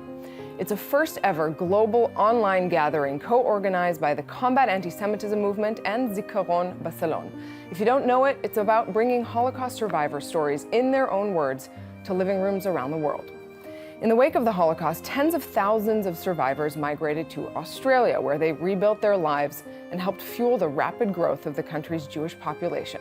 I want to now welcome Holocaust survivor Abraham Goldberg, accompanied by his son Charlie, joining us today from the southeastern Australian city of Melbourne. Thank you both so much for being with us. Thank you. We are excited to hear your story to help preserve this memory. Before we do that, I just want to invite Cedric Geffen, president of the March of the Living Australia, to say a few words about Abraham. Cedric, thanks so much for being with us. I'll turn it over to you for a moment. Thank you very much. It's a pleasure to be here.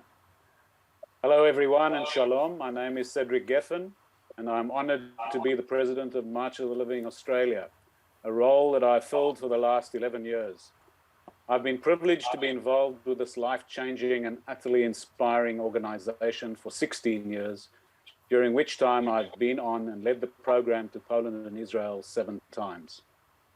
Every time is another opportunity to educate myself and those participants I've led about the horrors and tragedies of the Holocaust, but also about the immense resilience, perseverance, strength, and sheer determination of the survivors and their legacies.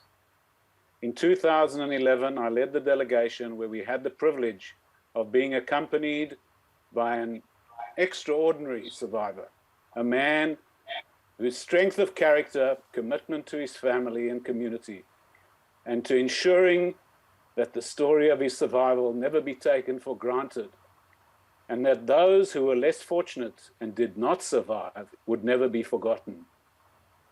He shone through every single fiber of his being. He was accompanied on this March of the Living delegation by his son and his grandson.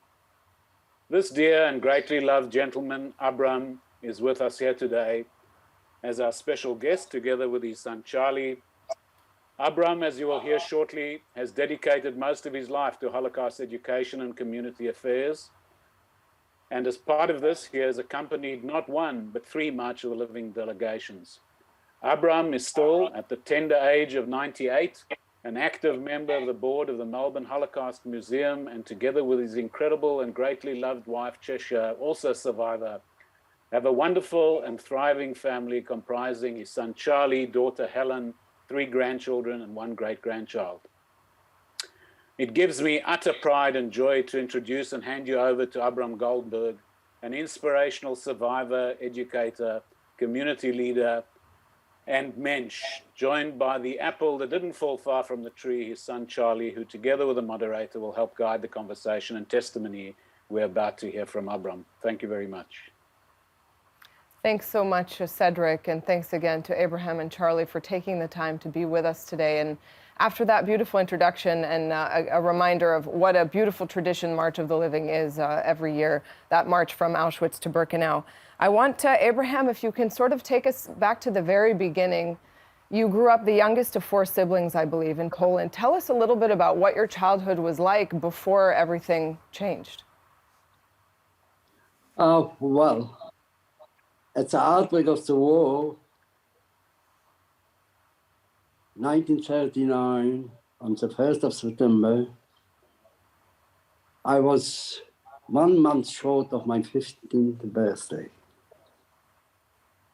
The world turned upside down on the 1st of September when Nazi Germany attacked Poland and the first bombs fell on the railway lines in the city of Lodz.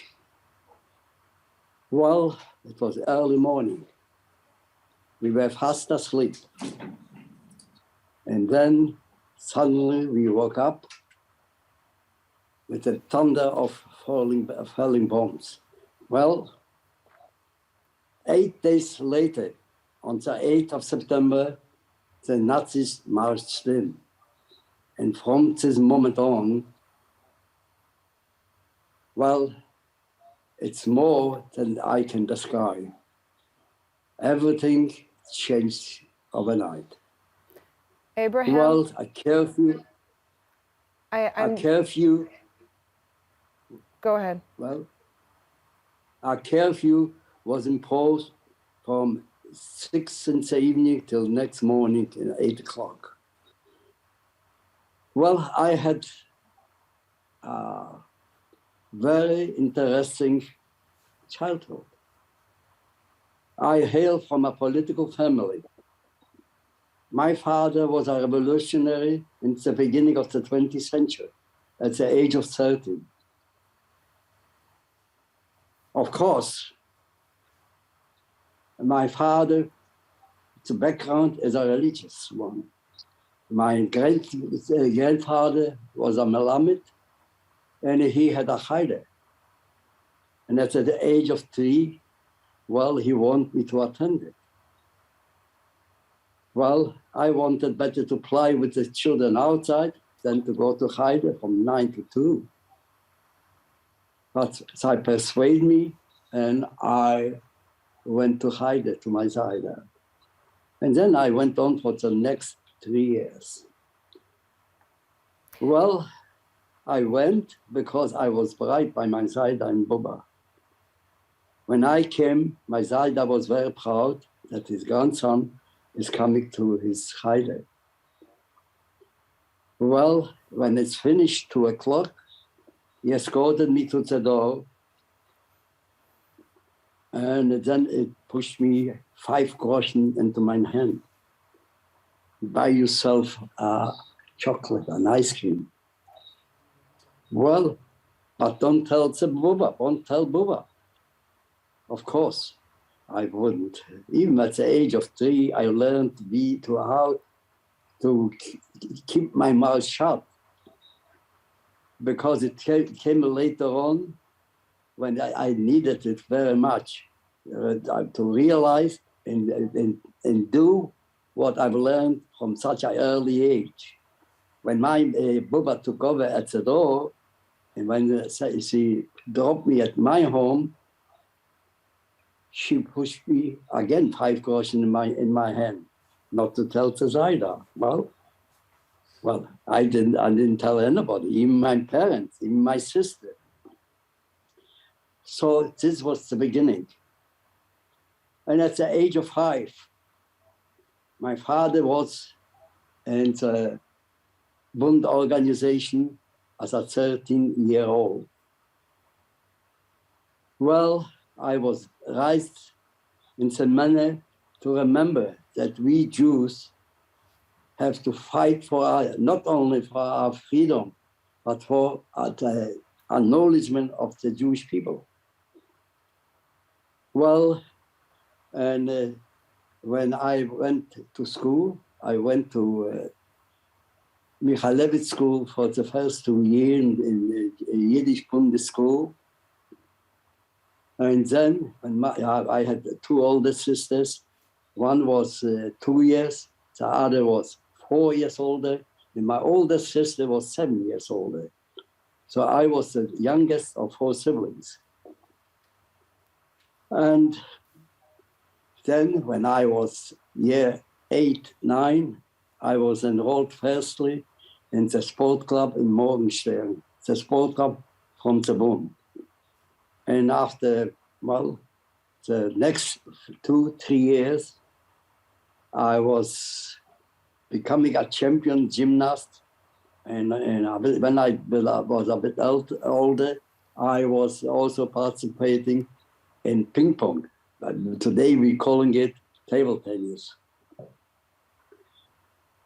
I was taught by my father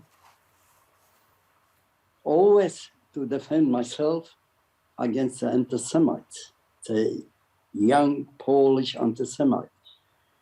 And he told me, you should always look when you will be accosted by them, that your back is close to a fence or a wall, so you will not be attacked from the front.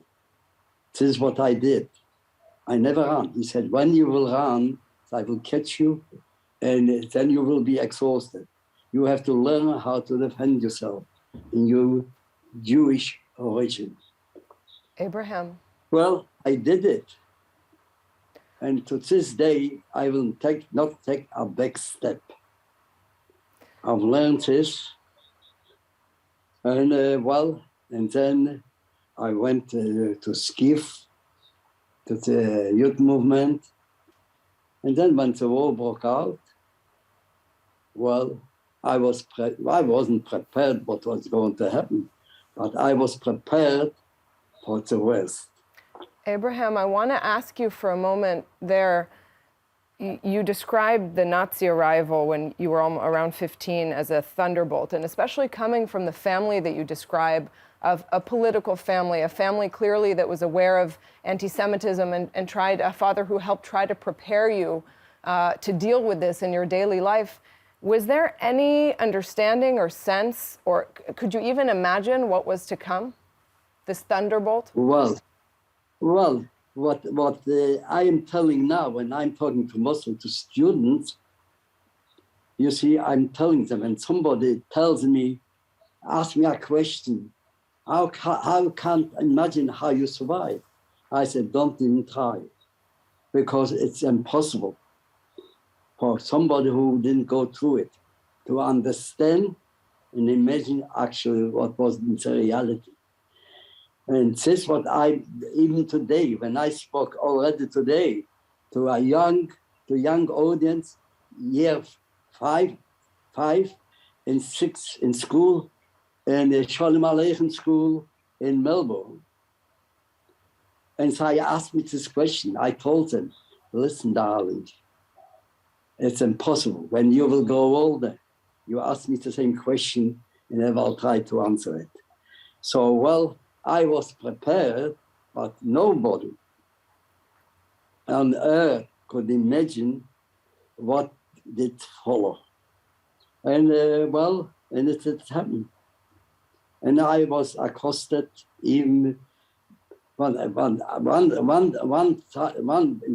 in the beginning, when everything was forbidden. Not in the street where we live, but a few hundred meters away from our home, I went with my father.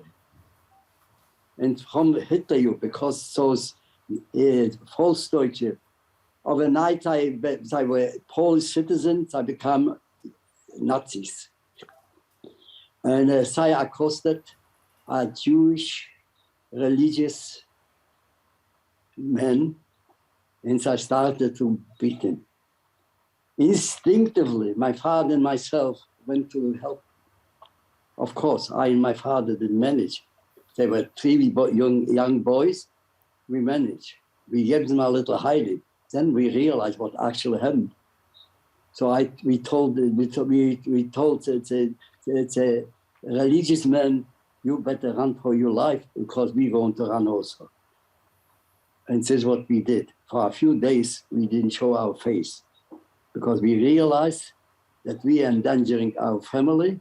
So we knew that the consequences could be severe. And also, not long after I occupied the city of Lodz, I hanged 3 people on the Balutsky Renek. It was only maybe 150 meters from the house, from the building where we did live. My father witnessed the hanging. And I afterwards, he didn't want me to see it, but I smuggled myself out from home and went to see it. And so I was left hanging, I think, for a few days. This was when we realized the severity of the Nazi rules, what is coming.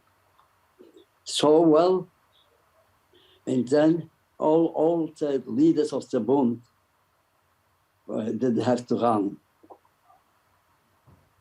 Well, I remember when 3 Bundes were arrested in October, Poznański, Margulis, Dr. Margulis, and Morgenthaler.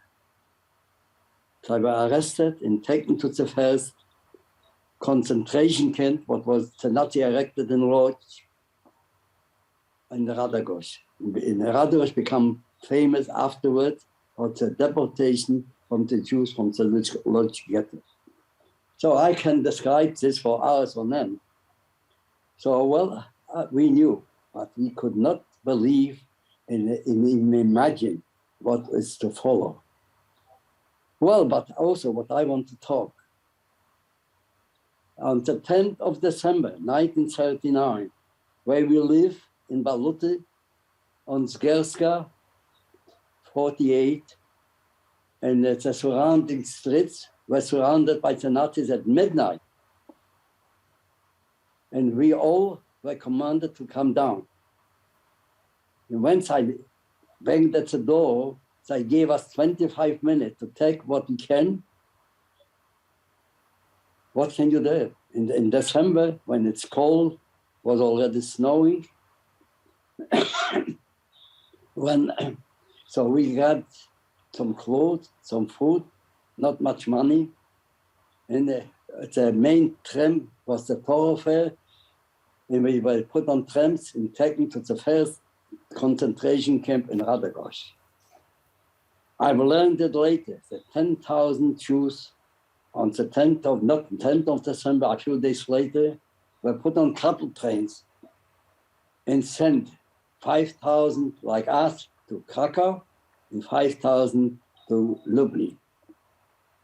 And after the war, I met only one family what did return from Lublin. And one of their daughters did live till just over a year ago when she died. You see, and when we were transported in those cattle trains for a few days in 1939, myself, my mother, and my two sisters, because my older sister was 7 years older, she married just before the outbreak of the war to a man, Jakob Lifshitz. His brother was a famous film director, Alexander Ford. Well, yes. And so I went to the other side, what was occupied after the pact a week before the outbreak of the war between Ribbentrop and Molotov.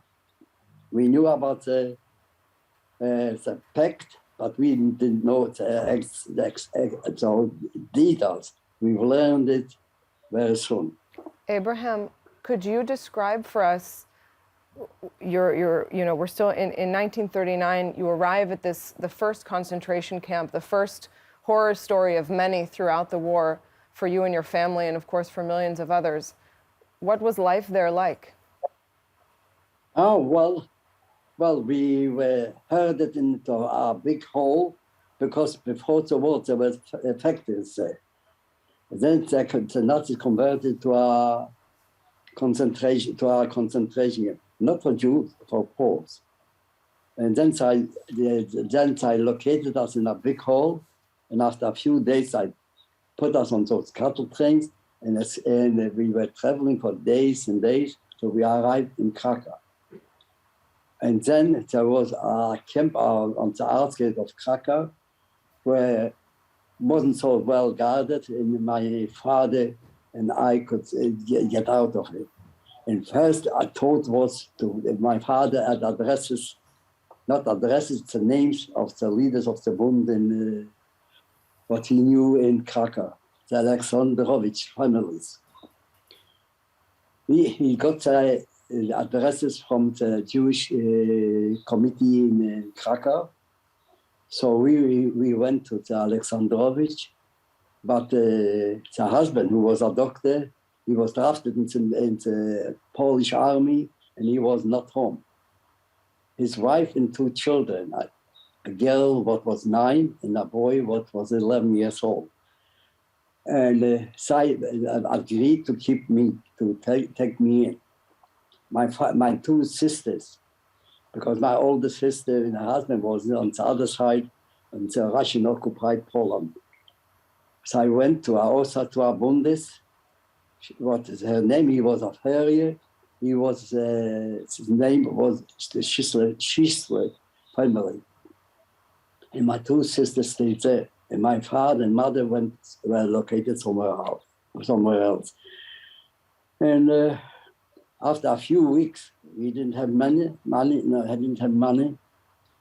And work was not available for my father or my sisters to work.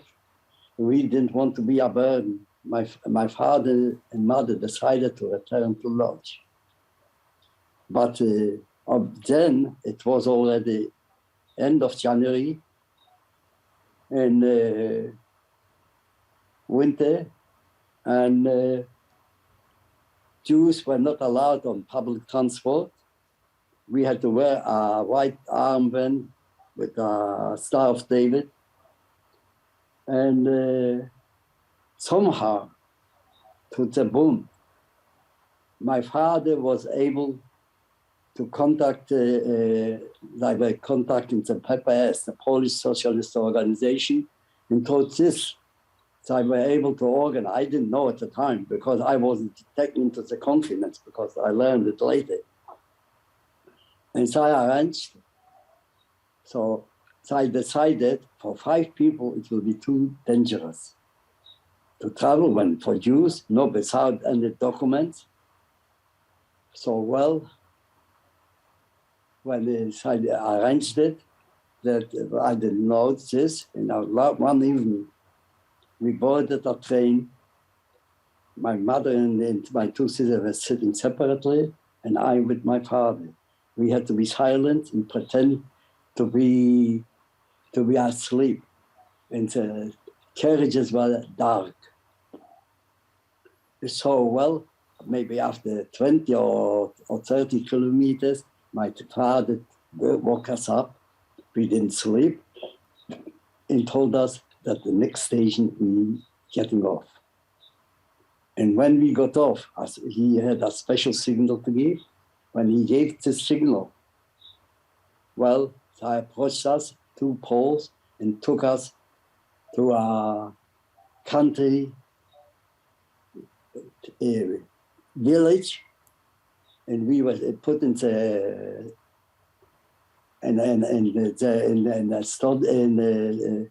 in a bar room, in a barn, and we slept through the night. And then we had to be there all the following day. And later, when it started to get dark, as I came in, my father went in before and with them and talked to them. And then I put us on sled, horse-driven sled. And during the night, with the country road, where there were no German patrols, and snow was high, so the nights were long. So I took us to the next village or township. So I located it again, and so it was the whole journey till the outskirts of Lodz. And it took us 2 weeks to reach the outskirts of Lodz.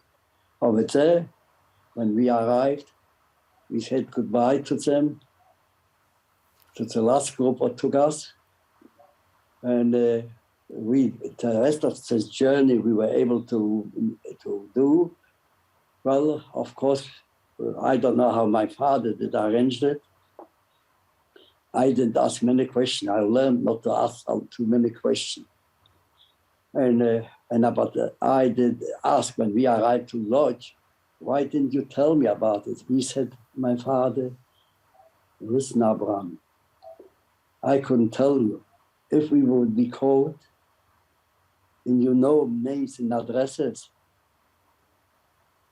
so I will have to squeeze it out of you with torture. I didn't want to do this. We had to be silent. So when we arrived in Lodz, we went to where we did live. It was by the end of July.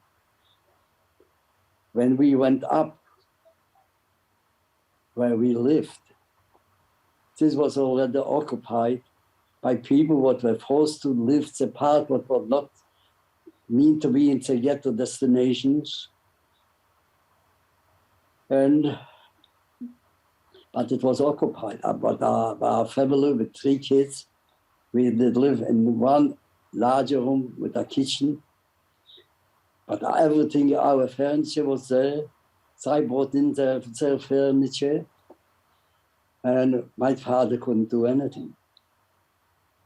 So we went to our aunties where they were living in Podjecna Street, out not far where we.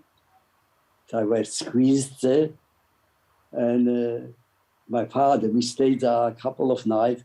But my father went to the Jewish Council, where he knew some people, and so I allocated us a place where Posted lived near the Jewish cemetery in Marashin. And this was where Posted lives. I had to live, of course. There was only the four walls and a stove. No furniture, nothing. So when we came there, then we realized that we need the furniture. My father and myself went back, and I agreed to give us some of the furniture what was ours, because we couldn't take all the furniture. And the utensils, we didn't have anything. And with some help of some friends, we were able to pull trolleys on our backs, what we could. And also, my father saw to it that the Wiener families, Bundes, what consisted of the father, two sons, but one son was in the Polish army. We knew that he was taken prisoner. He was in the prisoner, German prisoner of war. He survived in Russia. And his youngest son, his name was Pinchas Wiener. He was a skiff leader in skiff. He was 4.5 years older than myself. Abraham. We knew them very well, and I knew them also very well. And he fixed for them one room next to our room. I have to mention it because this is the part of my story in the ghetto. Okay. So once we settled there, my father looked for some work.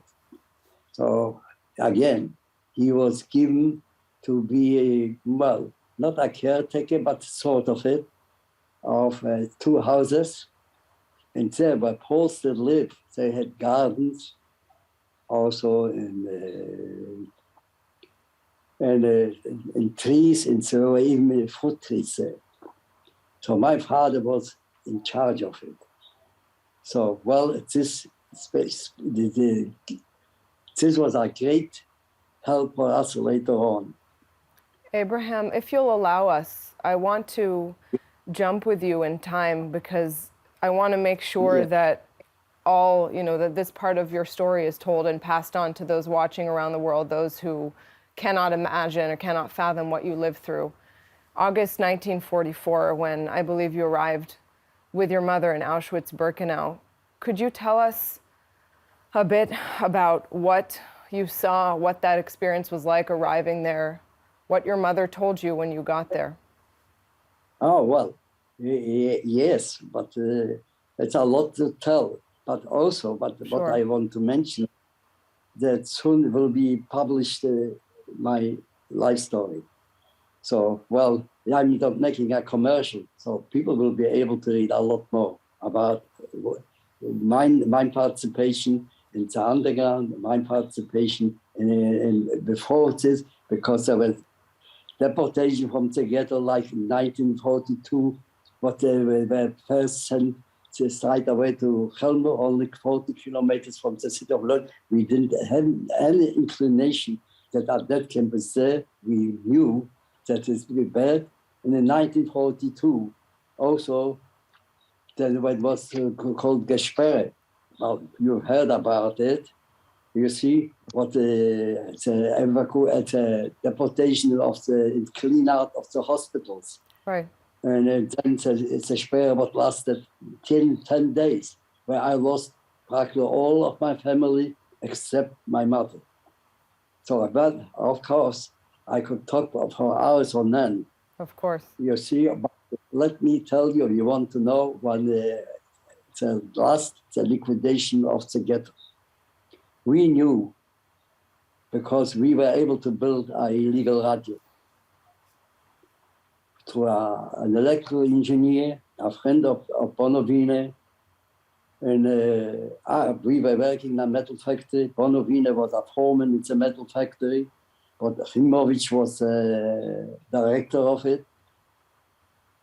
And we were able with this engineer to build a receiver, and what took us 18 months to build. Of course, we had to look for, in the metal factory, what had a smelter also in metal, some metal scraps were sent there. Those metal scraps were sent there. So we were looking always to look out for anything what was necessary. So we knew about it. We heard the first time in 1940, by the end of 1942, about Auschwitz or Schwenchen, where Jews were killed, and also of Treblinka. Of course, we couldn't tell the people what we just heard, but we knew that around 900,000, what was mentioned by the Polish radio, broadcast from England and also from the BBC. So let me now tell, when the final liquidation of the ghetto came, it started actually in the beginning of June, when the 5,000 Jews were supposed to be sent out every day, factory by factory. And Hans people went from factory to factory to speak, to assure us that nothing is happening. And when D-Day came, we knew it, well, maybe 20, 30 hours afterwards. And there were other listeners. So I was so excited.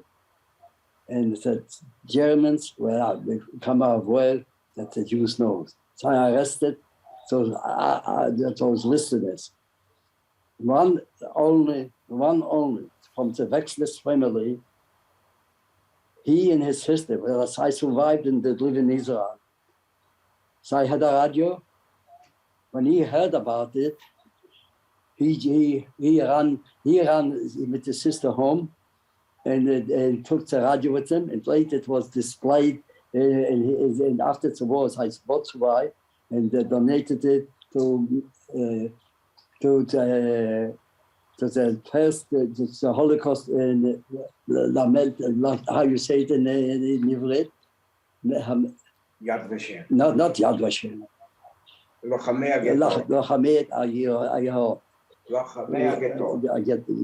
Lochamei HaGhetto, right? The fighters of the ghetto.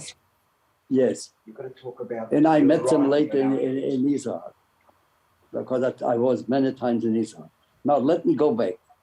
We decided that we are not going to hide, because at this time the Russian army stood on the other side of the Vistula, only approximately 130 kilometers from the city of Lod. We were sure that we were going to be liberated. Unfortunately, it took them much longer. And so I was hiding in an attic with my mother for 4 weeks. And my mother, to get up, we had to have a ladder. And there was no wooden ghetto, even it would be. It was no space where to pull up a ladder, because it was maybe 90 centimeters tall at the highest. So my mother made a ladder out of rope. And I was able to hide out from my mother for 4 weeks. After 4 weeks, my mother and I, she was 15 years of age. She was emaciated, physically weak. She couldn't do it any longer, but we had to go down, up.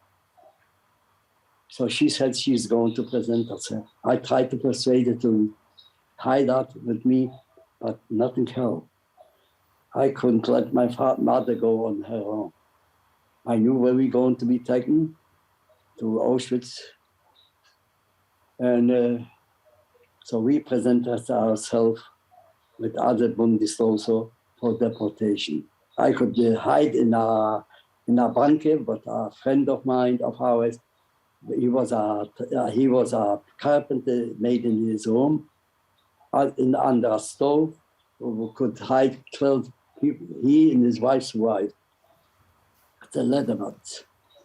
And when we presented ourselves, they put us straight away on the trains in Marishim, not in Radogosh. We passed Radogosh in the train. And we traveled for days on end, night. And when we arrived to Auschwitz-Birkenau, it was early in the morning. When those heavy doors were flung open. When the scream of the SS, everybody out, men one side, women and children the other side. You leave everything behind you. And the prisoners told us, we bring it back to you later.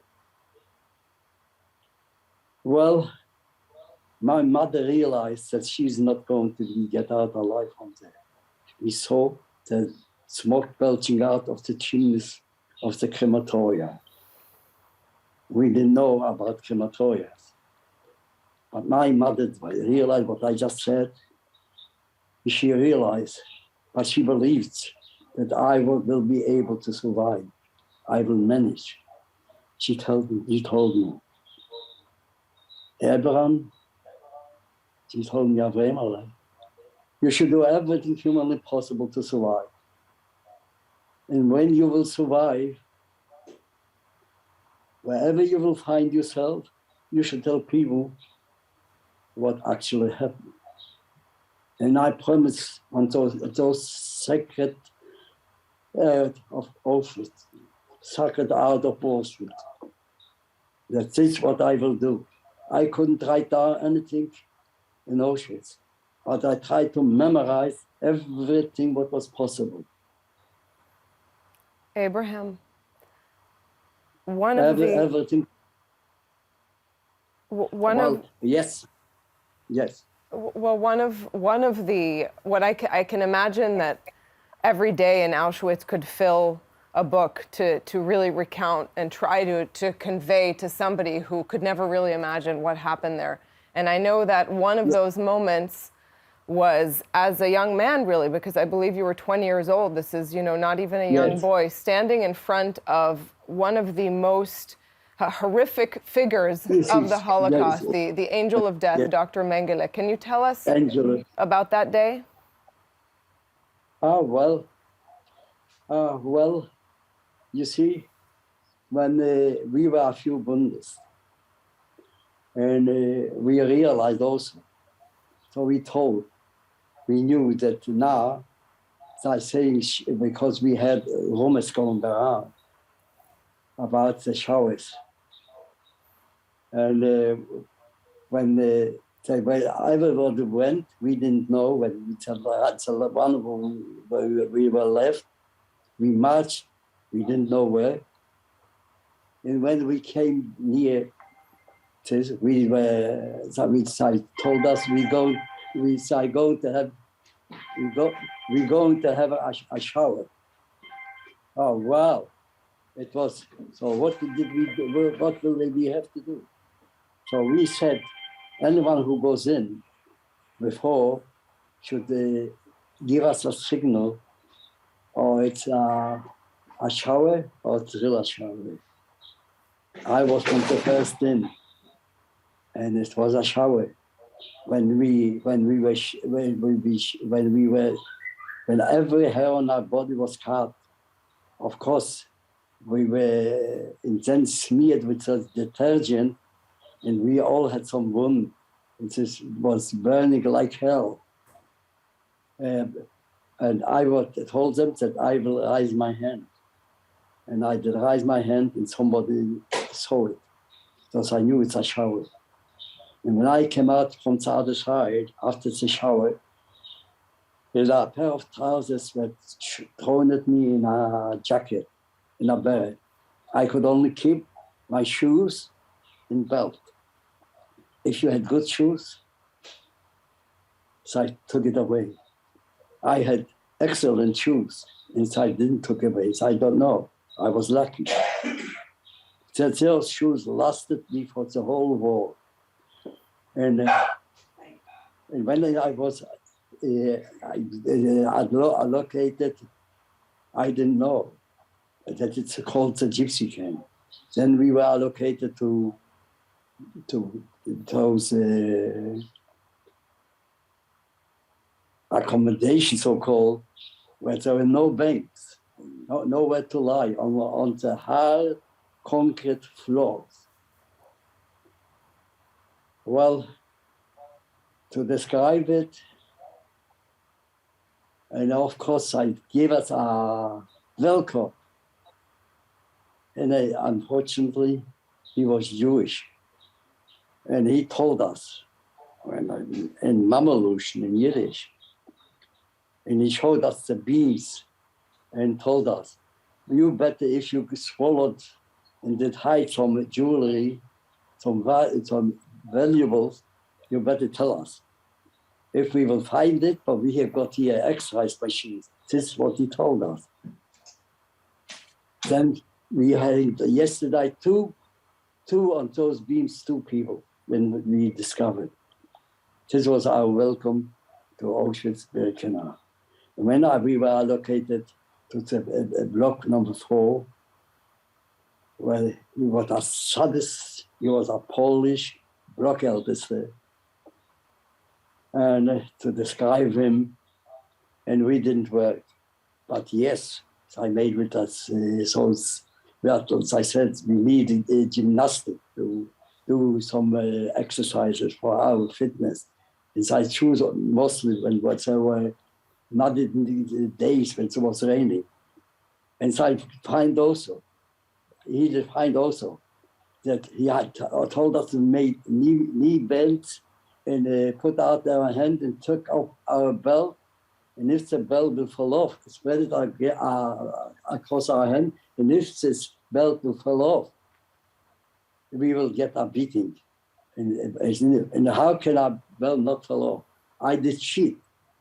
I knew that our belt will fall off. I did hold it with my thumb together, but he didn't look so far where I was. So I was lucky. This is why I'm calling lucky. And I usually calling 90% of my survival was luck, because I'm saying many other probably did the same thing what I and did not survive. I did. And to this day, I never spent one single day in a hospital.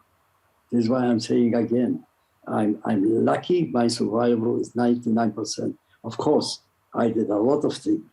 And how the inside of the gypsy camp is well known. To repeat it again and again is undescribable. This I always saying. When I went back with my children in 1996, because with the Morgenthalers, he was murdered by the Nazis, he was arrested, what I said before, the 3 Bundes. His son, his youngest son was a good friend of mine, his older son also, he is only in the older brother that survived. The Morgenthalers were well known in Canada, because Henry Morgenthaler was a famous doctor who performed abortion in Canada. You probably know about him. I visited them after the war many times. And everything what happened, I memorized to this day. And when I'm talking about it, it's so vividly in front of my eyes. It never left me, and it doesn't pass a single day in my life up to today that I don't remember. And I'm always fulfilling what I promised my mother in this undescribable hell. What was I witnessed also the uprising at the Sonderkommando on the 7th of October in 1944. I didn't witness that. We heard about it because we heard an explosion. We all were driven to the blocks, and then late in the evening we were let out. Abraham, On that note, you told us about traveling back with your children. I do want to pause for just a moment to hear from your son, Charlie.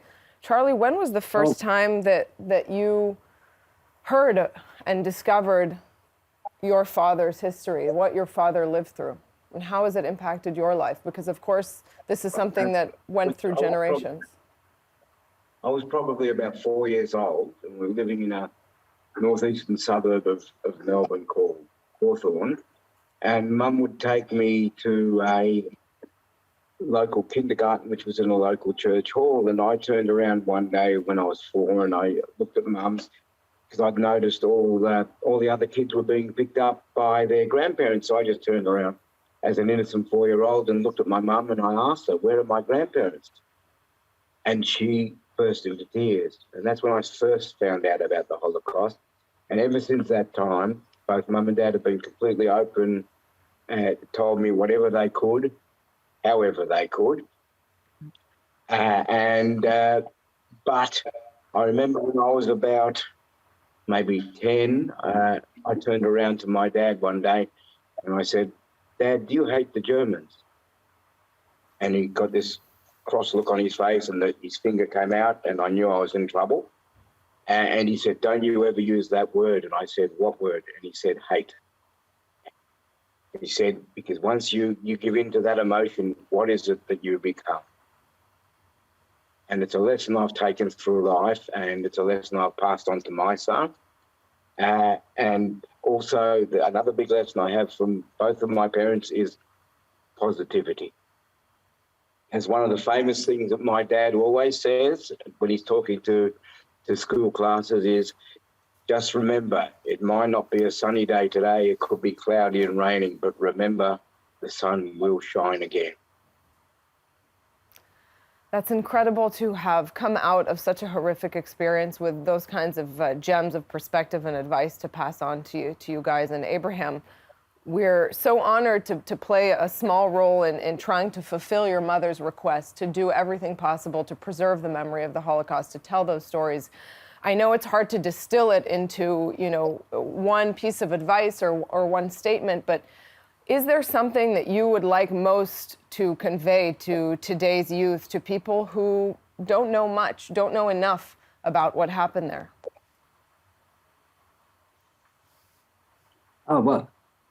Well, after I finished talking to students, mostly to students, because I spoke to tens and tens of thousands of students, and my message always to them is,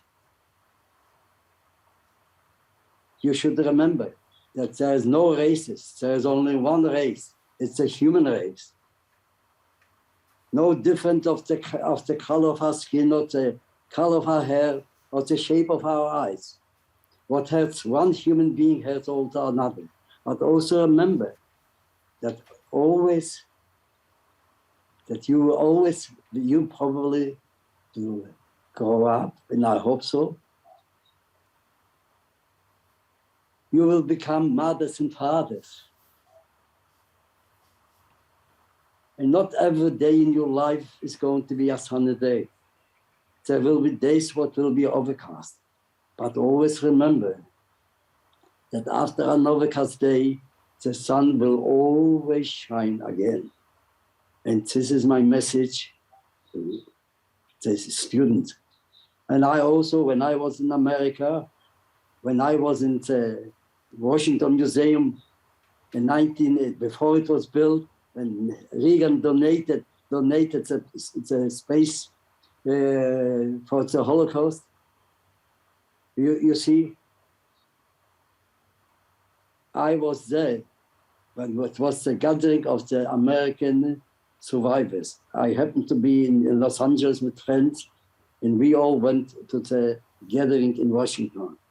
And to this day, I still preserve the box what the two bakers donated. By the end of every chair near the Washington Monument was a box with a small bread, and a little bottle of wine. And those two bakers, one of them I've learned only not long ago, was in the Lodz ghetto. but unfortunately both died. One died a bit early and one died a little bit later. So I had my memories goes back. And I was in Washington Museum. I was invited and I went to hear how I talking to students. I was standing with my wife, Sasha, and in the back. Probably the guy that realized that we are survivors. She turned to me and said, "Are you a survivor?" I said, "Yes." "Let me have the honor to invite you to speak to the student." Well, I felt a bit not comfortable. I said, "Well, you are the guy. I don't want to take it away from you." She said, "No, I'm insistent." So I spoke to those students. And well, the questions I did ask me, well, I was glad. And then at another time, I was in the Art Museum, what was open, in New York. I was there also, and I was invited to speak also. So my experiences are worldwide. I was invited to speak in Sweden to non-Jewish students. Well, my son can tell about it a bit more than I do, because you will hear it from my son's mouth, because he did film it. Let me ask Charlie on that. If we're to look ahead now, at the importance of preserving the memory far, far into the future, as the next generation, as the son of a Holocaust survivor who lived through such an unimaginable story, what are you doing to try to help carry your father's memories on, his parents' memories on? I have for the last nearly 10 years been a volunteer guide at the Jewish Holocaust Museum, talking to students and telling my father's story and my story, because it's important, to make sure that the next generation are aware of what can happen. And we only have to look at what's happening now in Ukraine to see that evil is still about, and we have to be vigilant, and we have to make sure that the world knows about it. So that's a small part that I do. And I also imparted that to my son. And a lesson I was also taught by my parents was to be a mensch, to be able to give to the community, to the Jewish community and to the community in general, and to stand up for what's right. And that's the message. That's the only message we can impart to the next generation, because it's vital that they understand that evil is lurking behind every little corner in every little dark space. And we have to be vigilant and aware and make sure that people know about it. Yeah, you're right. It's unfortunately as relevant as ever, and it's something that Jews around the world are experiencing also, if we're talking about Jews in terms of anti-Semitism, anti-Semitic acts from the United States to Europe, and certainly what we're seeing in Ukraine is a stark reminder of how history can repeat itself and how important it is to actually learn those lessons and carry them forward. Cedric, I just want to come to you for some closing remarks. As president of March of the Living Australia, you're obviously deeply involved also in preserving memory and honoring the survivors and trying to tell their stories going forward. Give us some of your closing thoughts after hearing, again, parts of Abraham's story. Absolutely. First of all, it's always a privilege and an honor to listen to Abraham's story and the lessons that can be learned from that, and the beautiful messages of hope and humanity that he expressed. That when you asked him that question, what are those messages? So just from a March of the Living perspective, at the core of what March of the Living is all about, it's not only about the Jewish story, it's about fighting and standing up against all forms of hatred and taking the Holocaust as an example of the cruelty and evil that exists out there in order to ensure that in future generations this does not occur again. And being able to have survivors accompany us on that journey has been the most enlightening experience. And very sadly, we are preparing for a future where survivors sadly will not be with us, and therefore events like this where we can give a platform to survivors to tell their story over and over again and to make sure that it's all documented.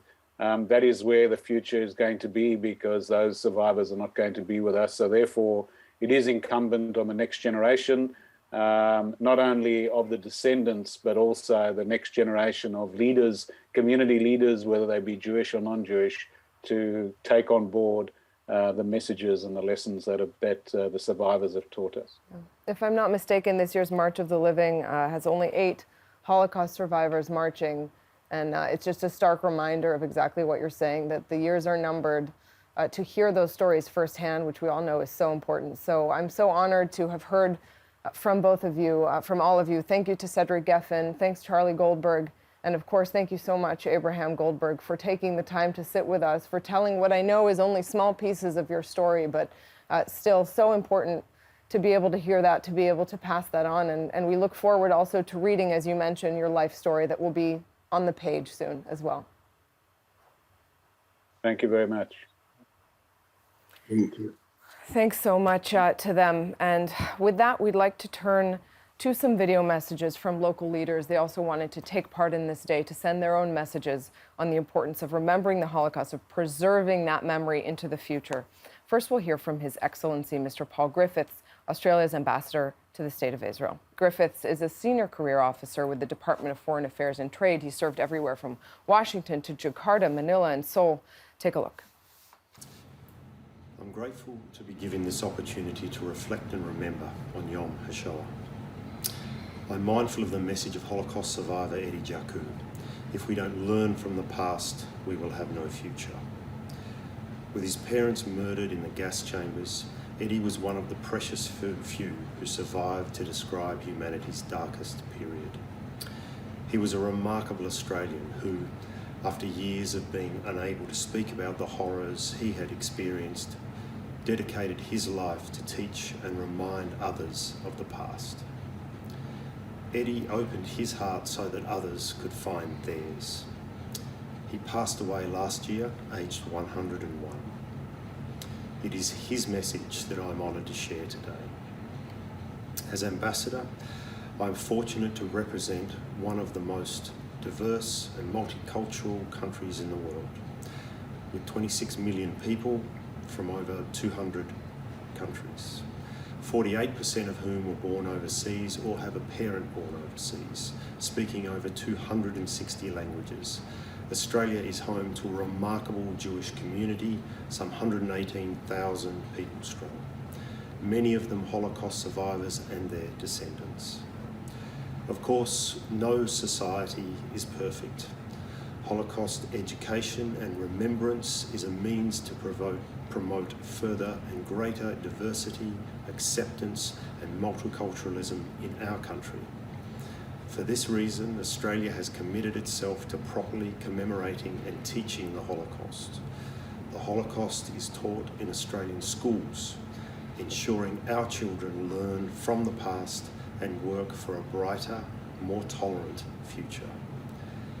Millions of dollars have been dedicated in Australia to create and expand Jewish community centres, Holocaust museums and education centres throughout our country.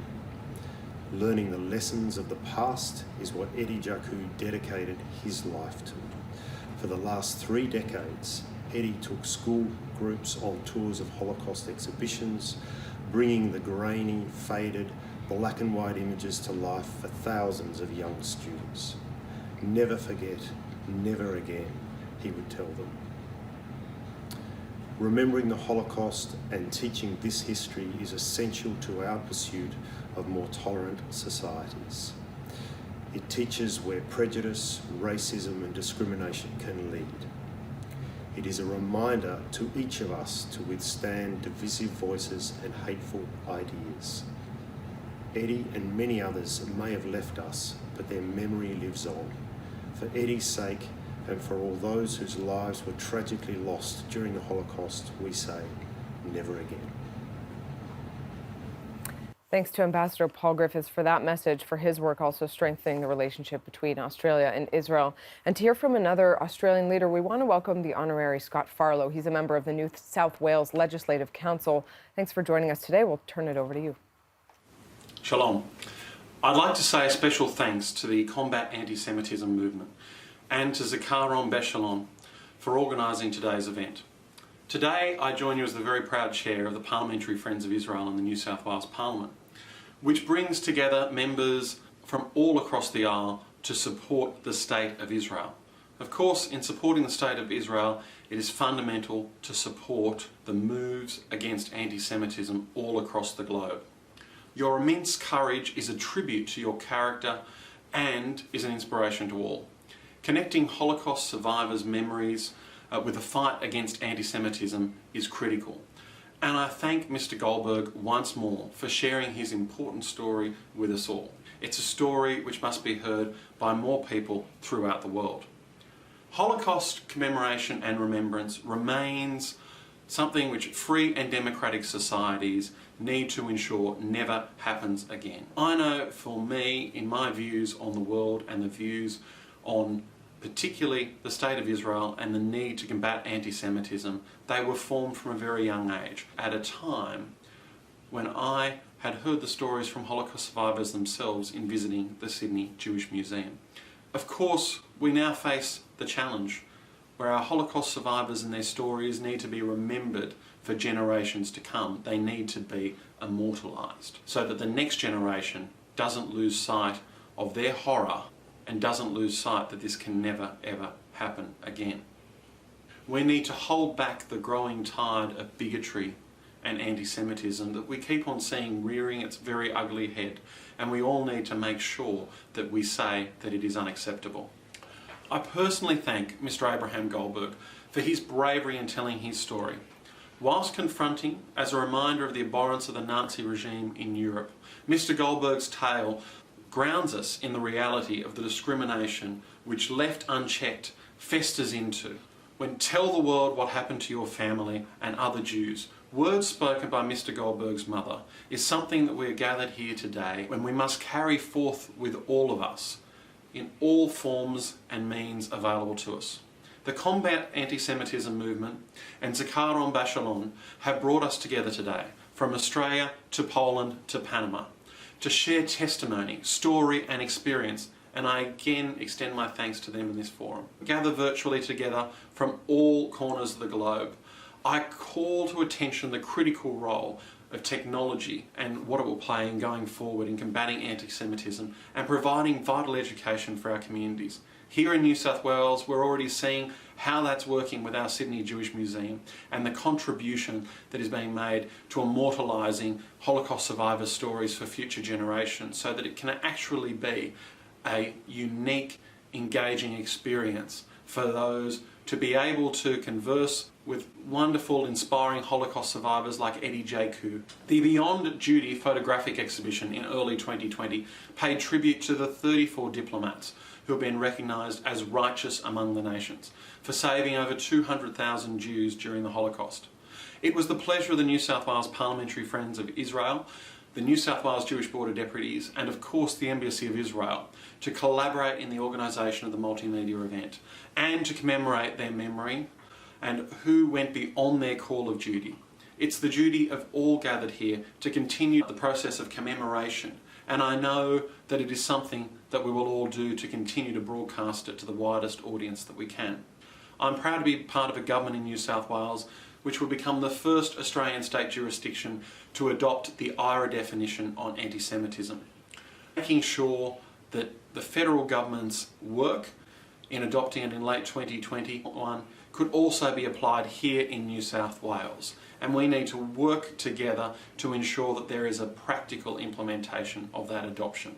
There is a clear and profound message from this government and the state of New South Wales that anti-Semitism will not be tolerated in any form, whilst also seeking to educate our community on what anti-Semitism is and how we as united people can stand against it. I call on everyone here gathered today to continue to advocate for the adoption of the IHRA definition on a wholesale level across the world.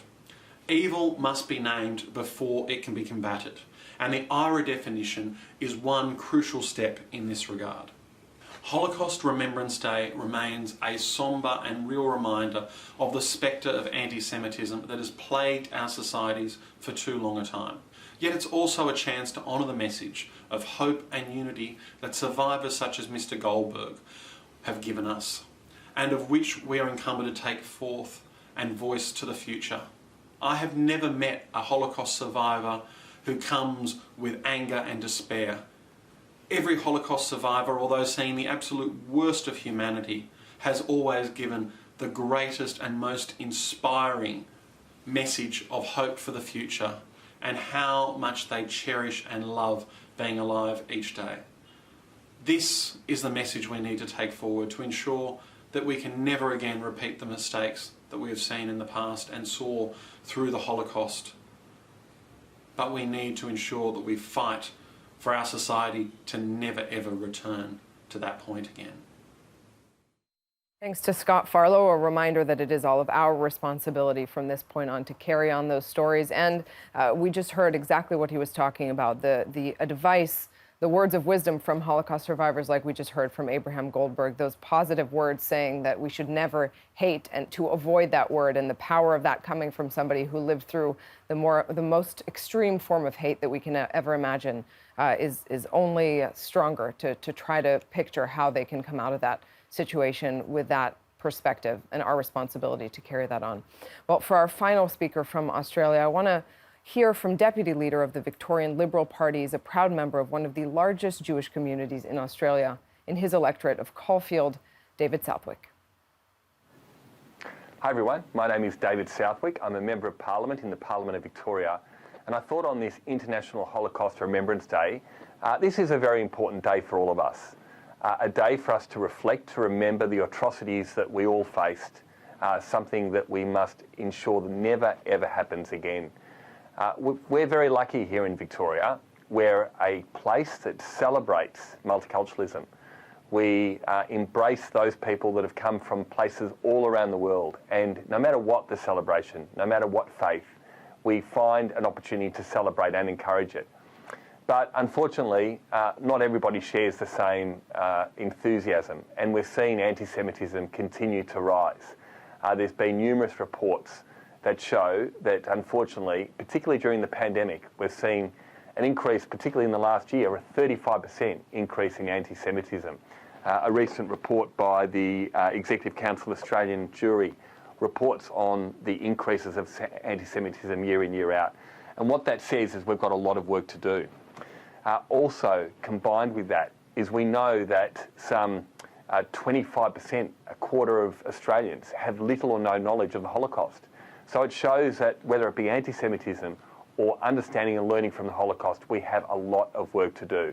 And the real opportunity ahead is through education. So what are the things that we've been doing?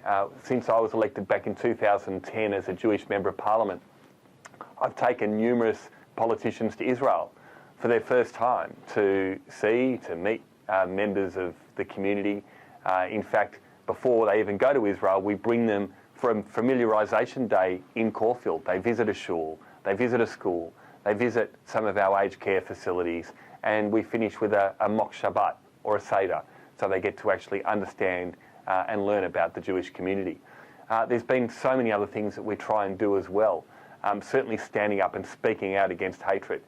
One of the things that I've been working on, certainly in the last couple of years now, is to get a universal ban on the Nazi swastika, to have that banned, that evil symbol banned. Now, we will be the first jurisdiction, certainly in Australia, and from many places outside of Europe, that will have an actual ban on that swastika. We're in opposition at the moment, and we're working with the government to have that happen, and we're only around the corner to to see that happen. And I look forward to hopefully later this year to see legislation being brought before the Parliament to have the evil Nazi swastika banned. But it's more than that. It's tackling those issues when it happens, and we're in the middle of a federal election right now, and some of my colleagues federally that have Jewish background have had those swastikas painted on their foreheads, on their signs. You know, we're seeing that kind of evil vandalism happen regularly during these times. So it's tackling that and ensuring that those people who do that are held fully accountable and responsible. But as I said earlier, it's about educating as well. Josh Frydenberg, our federal treasurer of Jewish background, one of his passions, again, coming from a family of Holocaust survivors, is ensuring that in every place in Australia, every state, every territory, there is a Holocaust centre. And at the moment, we're in the process of building a new Holocaust centre here in Melbourne. So that is going to be very important. And I know we have literally in Victoria thousands of kids all around the state coming for their first time to learn about the Holocaust. My wife Hayley is one of those guides there. Her family had tragically lost many through the Holocaust, and her way of giving back is to go there and to relive and educate many of those kids through guiding at the Holocaust Centre. Teaching kids at schools, ensuring at the very, very early age we've got an opportunity at the moment through the government and through advocacy to ensure that at secondary school there is embedded education in Holocaust studies, which is so important. I want to go further. I want that to happen at primary school level as well. We've seen kids as young as 12 being attacked in the school grounds. You know, one kid was literally asked to kiss a foot of a Muslim boy and pick up money, being attacked in a playground. So, you know, these are not everyday occurrences. You know, again, as I started the conversation by saying, we're a great place, Australia. We celebrate diversity. We encourage inclusion in every single way. But it is those outliers.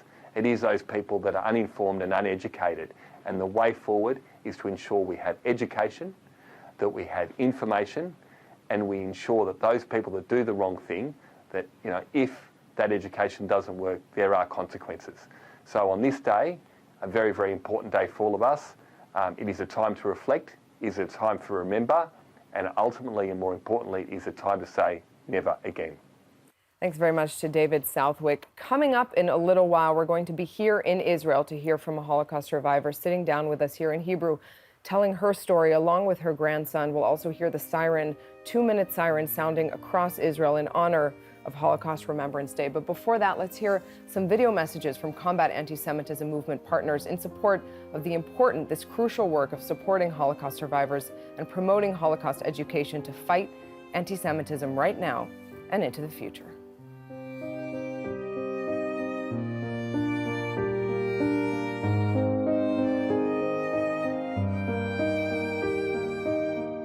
I'm very honored and deeply moved to participate in the 2022 Holocaust Remembrance Day. As the last survivors of the Holocaust are passing away, I join my voice together with the voice of so many others from all over the world in declaring that we don't forget and we won't forget the terrible crime, the crime of crimes the Holocaust was, the biggest stain on human history. My name is Dimitris Keridis, and I speak to you from my office in downtown Athens, Greece.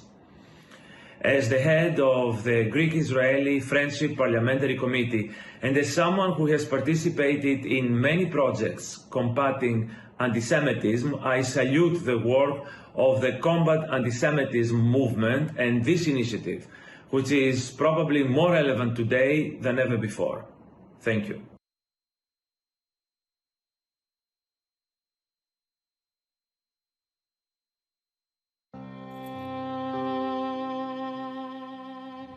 Holocaust survivor and Nobel Peace Prize laureate Elie Wiesel implored us that to forget the dead would be akin to killing them a second time. Yet here we are today, 77 years after the darkest of chapters in human history, and Jew hatred is explosively on the rise, while the number of survivors is dwindling amongst us. Soon, in the blink of an eye, we'll be left with the monumental task of having to combat anti-Semitism and educate about the Holocaust without survivors to testify in person about the unimaginable horrors which they experienced. We must never forget that the Holocaust did not begin in Auschwitz. That is where the road of life ended for so many of our people. Rather, it began with words, with the demonization of one group of people, the Jews, first by indifference, and then ultimately through the Nazi infrastructure of death. Today, as we look at the world around us, Jews are again being assaulted in broad daylight. Synagogues are being firebombed. Jewish cemeteries are being desecrated. Swastikas are commonplace. While calls to boycott the Jewish people are being replaced with calls to boycott the one and only Jewish state. Meantime, Holocaust denial, distortion, and trivialization is proliferating at an alarming pace. I may be forgiven for asking, what, if anything, have we learned from history? There are some for whom the phrase "never again" is no more than an empty slogan. But remembrance, while imperative and necessary and demanded, is not enough on its own. We must also speak out. We must also act. We can never remain indifferent in the face of hatred, bigotry, and anti-Semitism against both the Jewish people and the Jewish nation. Soon there will be no more survivors amongst us. Their numbers are dwindling, but we must never let their memories fade. Now more than ever, we must embrace them. We must listen to them. We must learn from them. Elie Wiesel said that whoever listens to a witness becomes a witness. We must all become witnesses. Thank you.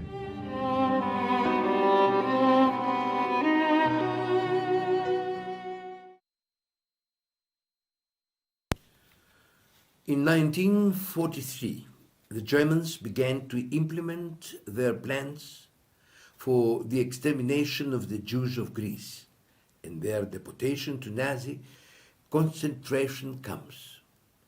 The Archbishop of Athens and all Greece, Damaskinos, was informed about what was taking place in the northern part of Greece and decided not to remain silent. Damaskinos was at first a monk of our monastery in Pendeli, where I have the blessing to be the abbot for 2 decades and more. So, the churches under Damaskinos' jurisdiction were ordered by him to distribute Christian baptismal certificates to Jews fleeing the Nazis in order to save thousands of Jews in and around Athens. Damaskinos advised his priests to do everything they could to help the Jews and to hide those for whom it was not possible to forge baptismal certificates. Damaskinos first spoke out in favor of the Jews in March 1943, when he published letters addressed to the Greek Prime Minister Konstantinos Logothetopoulos. Part of the letter reads as follows, quotation marks, "Our holy religion does not recognize superior or inferior qualities based on race or religion, as it is stated. There is neither Jew or Greek, and thus condemns any attempt to discriminate or create racial or religious differences. Our common faith, both in days of glory and in periods of national misfortune, forge inseparable bonds between all Greek citizens without exception." Close the quotation.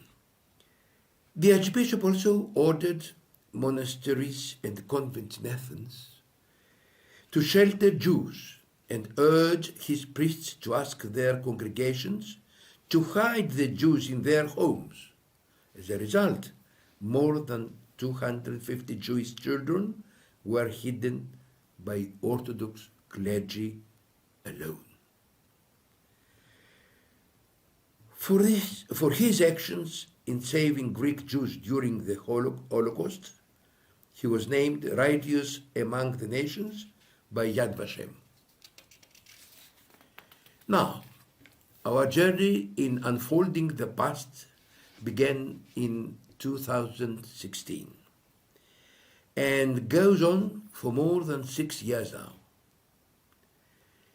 Throughout all this time, we wanted to focus on the atrocities that took place in Greece by the Germans during the Nazi occupation, and how the Orthodox Christian Greeks tried to save the lives of their fellow citizens, Jewish people who lived in Greece even from the ancient years. Among those who made tremendous efforts were Greek clergymen and hierarchs, whose examples we bring to light as models of solidarity and peaceful coexistence. In such education programs, all-day seminars, workshops, and historical visits, we present how we can teach children about war crimes and the Holocaust. It's a way to manage with a traumatic historical memory through schooling in a responsible way.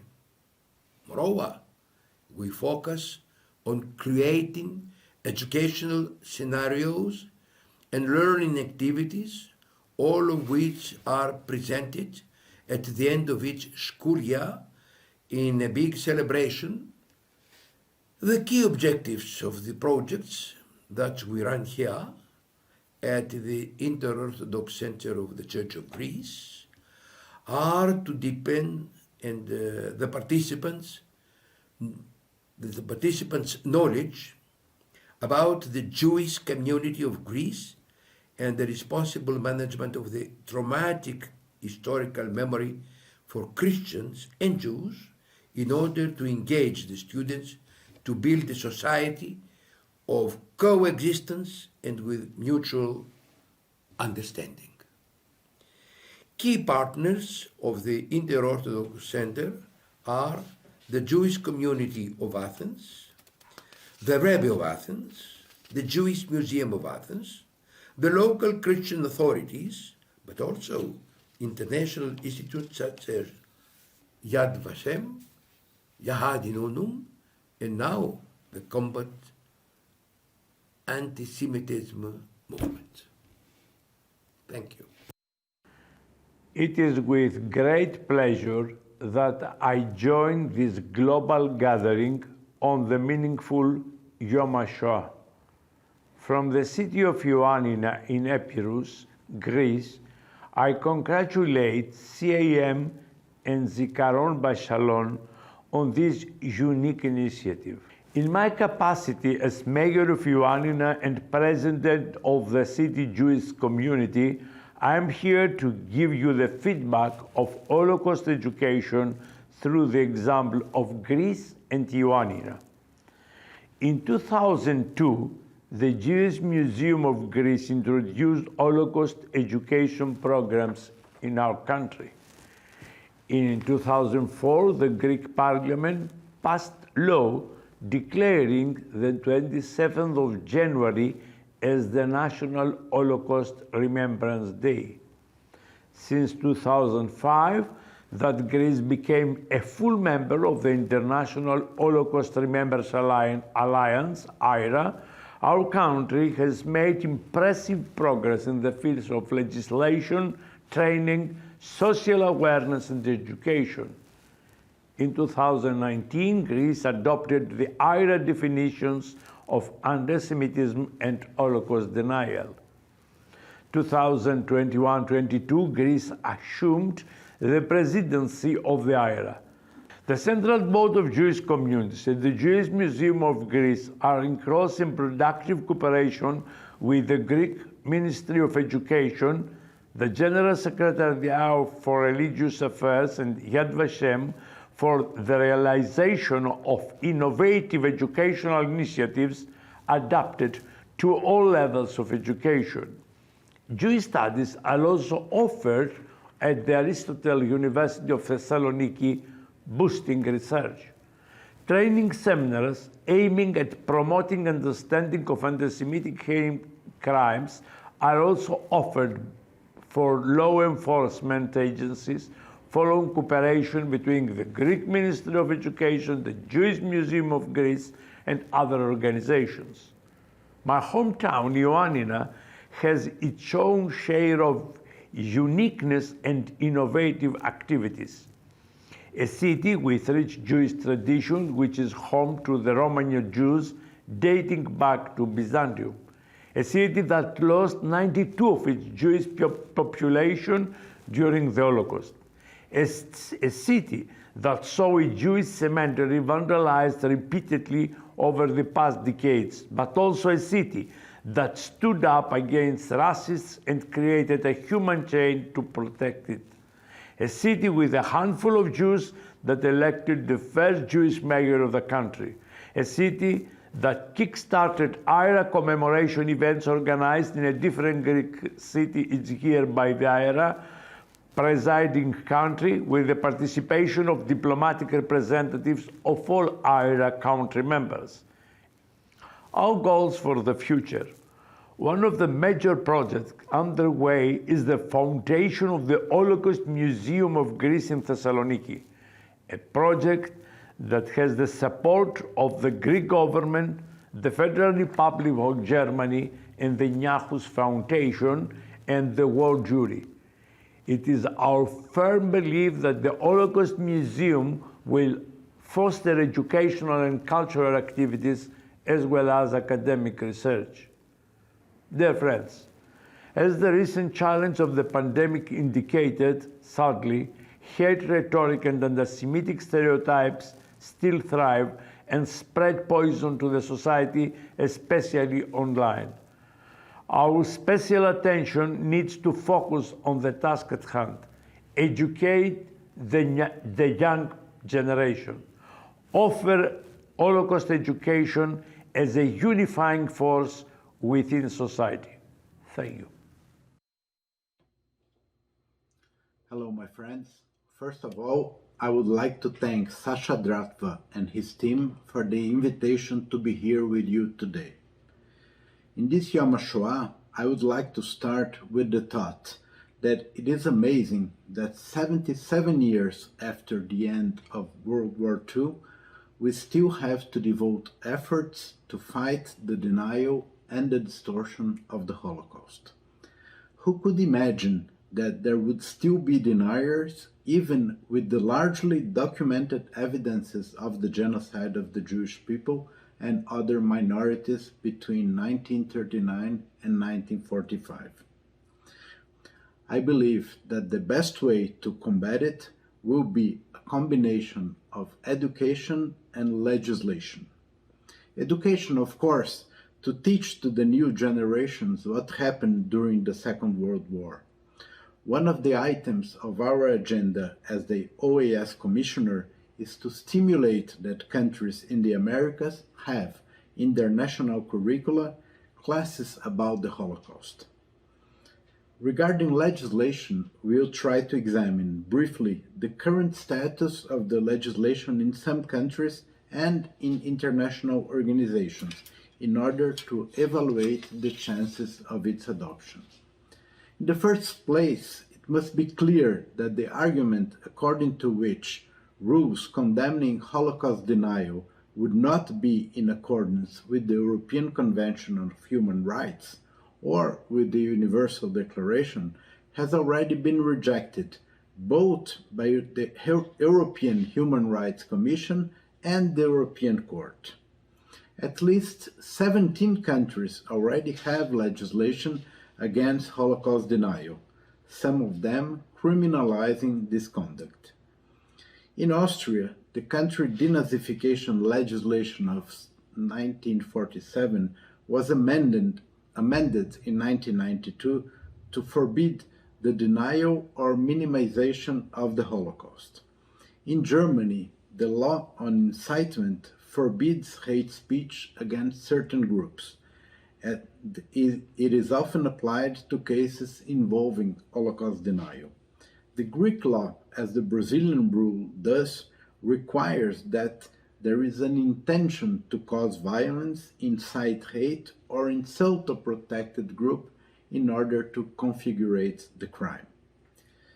In countries of the Eastern Europe, such as Poland, Lithuania, and Hungary, legislation uses to punish both the denial of Nazi crimes and those of the communist period.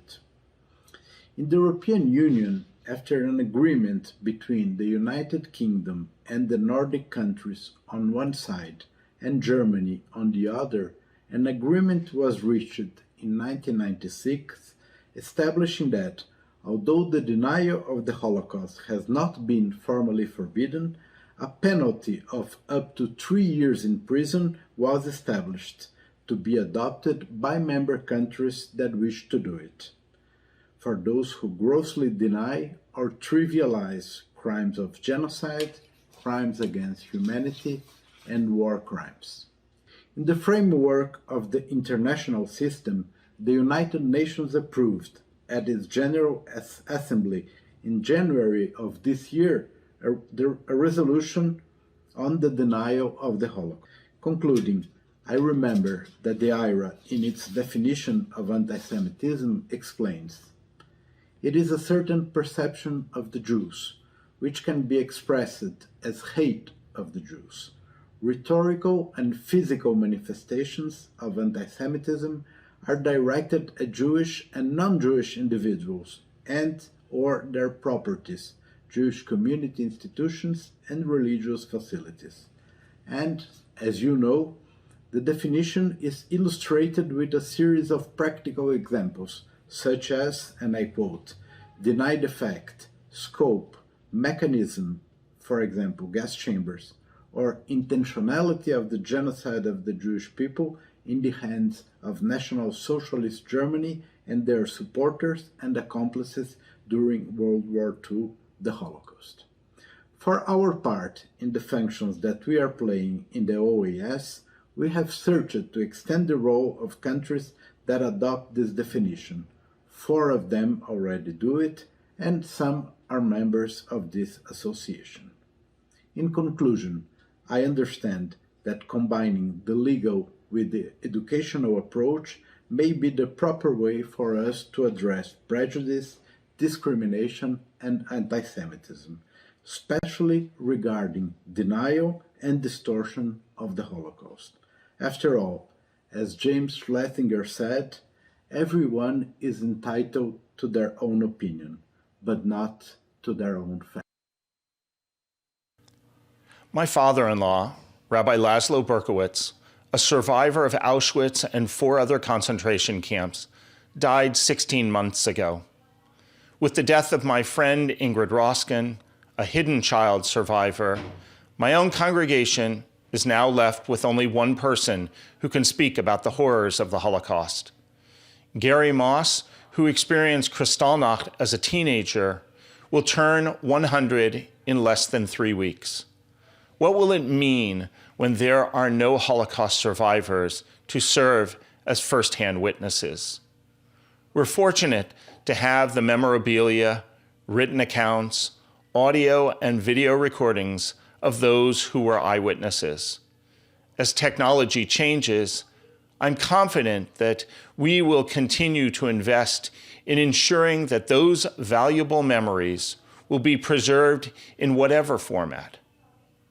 My concern is that as the Holocaust fades further in the rearview mirror, we will forget to continually use this material.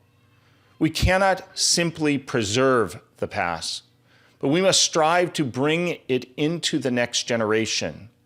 We need to do so for 2 reasons.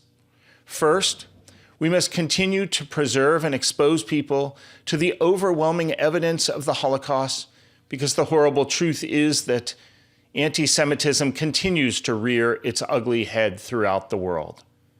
And second, as every generation asks different questions and is faced with its own moral challenges, we need to mine those first-hand accounts for the lessons and answers they bring to those challenges.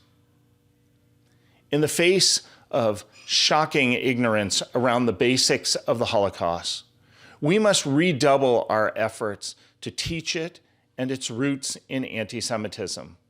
We must continue to teach the Holocaust as a unique example of genocide against the Jewish people. Yet, at the same time, to only convey historical facts and figures or that this was simply a story of Jewish concern, is a colossal loss of the Holocaust as a powerful tool to teach universal lessons. We can redeem the horrible pain of the Holocaust by using it to enlighten the next generation to values such as moral responsibility, strength of diversity, and to empathy towards humanity. My final concern is that the Holocaust can never be a political football used by different sides of a cultural war. The exploitation and distortion of the Holocaust in order to advance various political or social agendas cannot be allowed. All those of good conscience must root out and condemn anti-Semitism wherever it is found, particularly on the internet, where the same lies that prompted the Holocaust are being propagated. Hi, my name is Libby Anderson, and I'm the CEO of Zeta Beta Tau Fraternity. And my name is Jason Horowitz, and I'm the Director of Heritage Education and Partnerships for Zeta Beta Tau Fraternity. It is so important that we continue the education of Holocaust and remembering our history. It is our responsibility to make sure that we share those stories and share that education with those that come after us.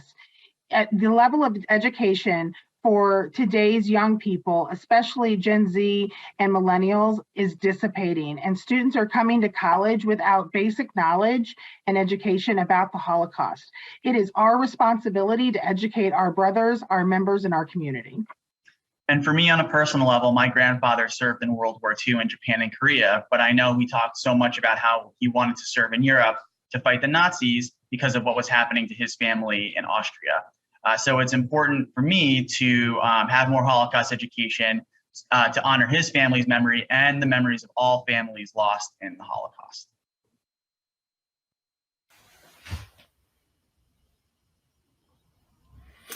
The importance of remembering the survivors of the Holocaust and honoring their stories of survival and overcoming cannot be overstated. Not only is it imperative for generation after generation of Jewish people to never forget, all people of goodwill, open minds, and open hearts should always remember also. In my decades of study as a multi-generation Black American, there are also memories that are seared into the cultural DNA of my ethnic group. Some of those memories were captured in first-person accounts called slave narratives, stories told by the formerly enslaved in their own words. The most acclaimed example is the narrative of the life of Frederick Douglass, which between 1845 and 1860 sold 30,000 copies. Douglass was a prominent public speaker and fierce abolitionist against the inhumane practice of buying and selling human beings as property.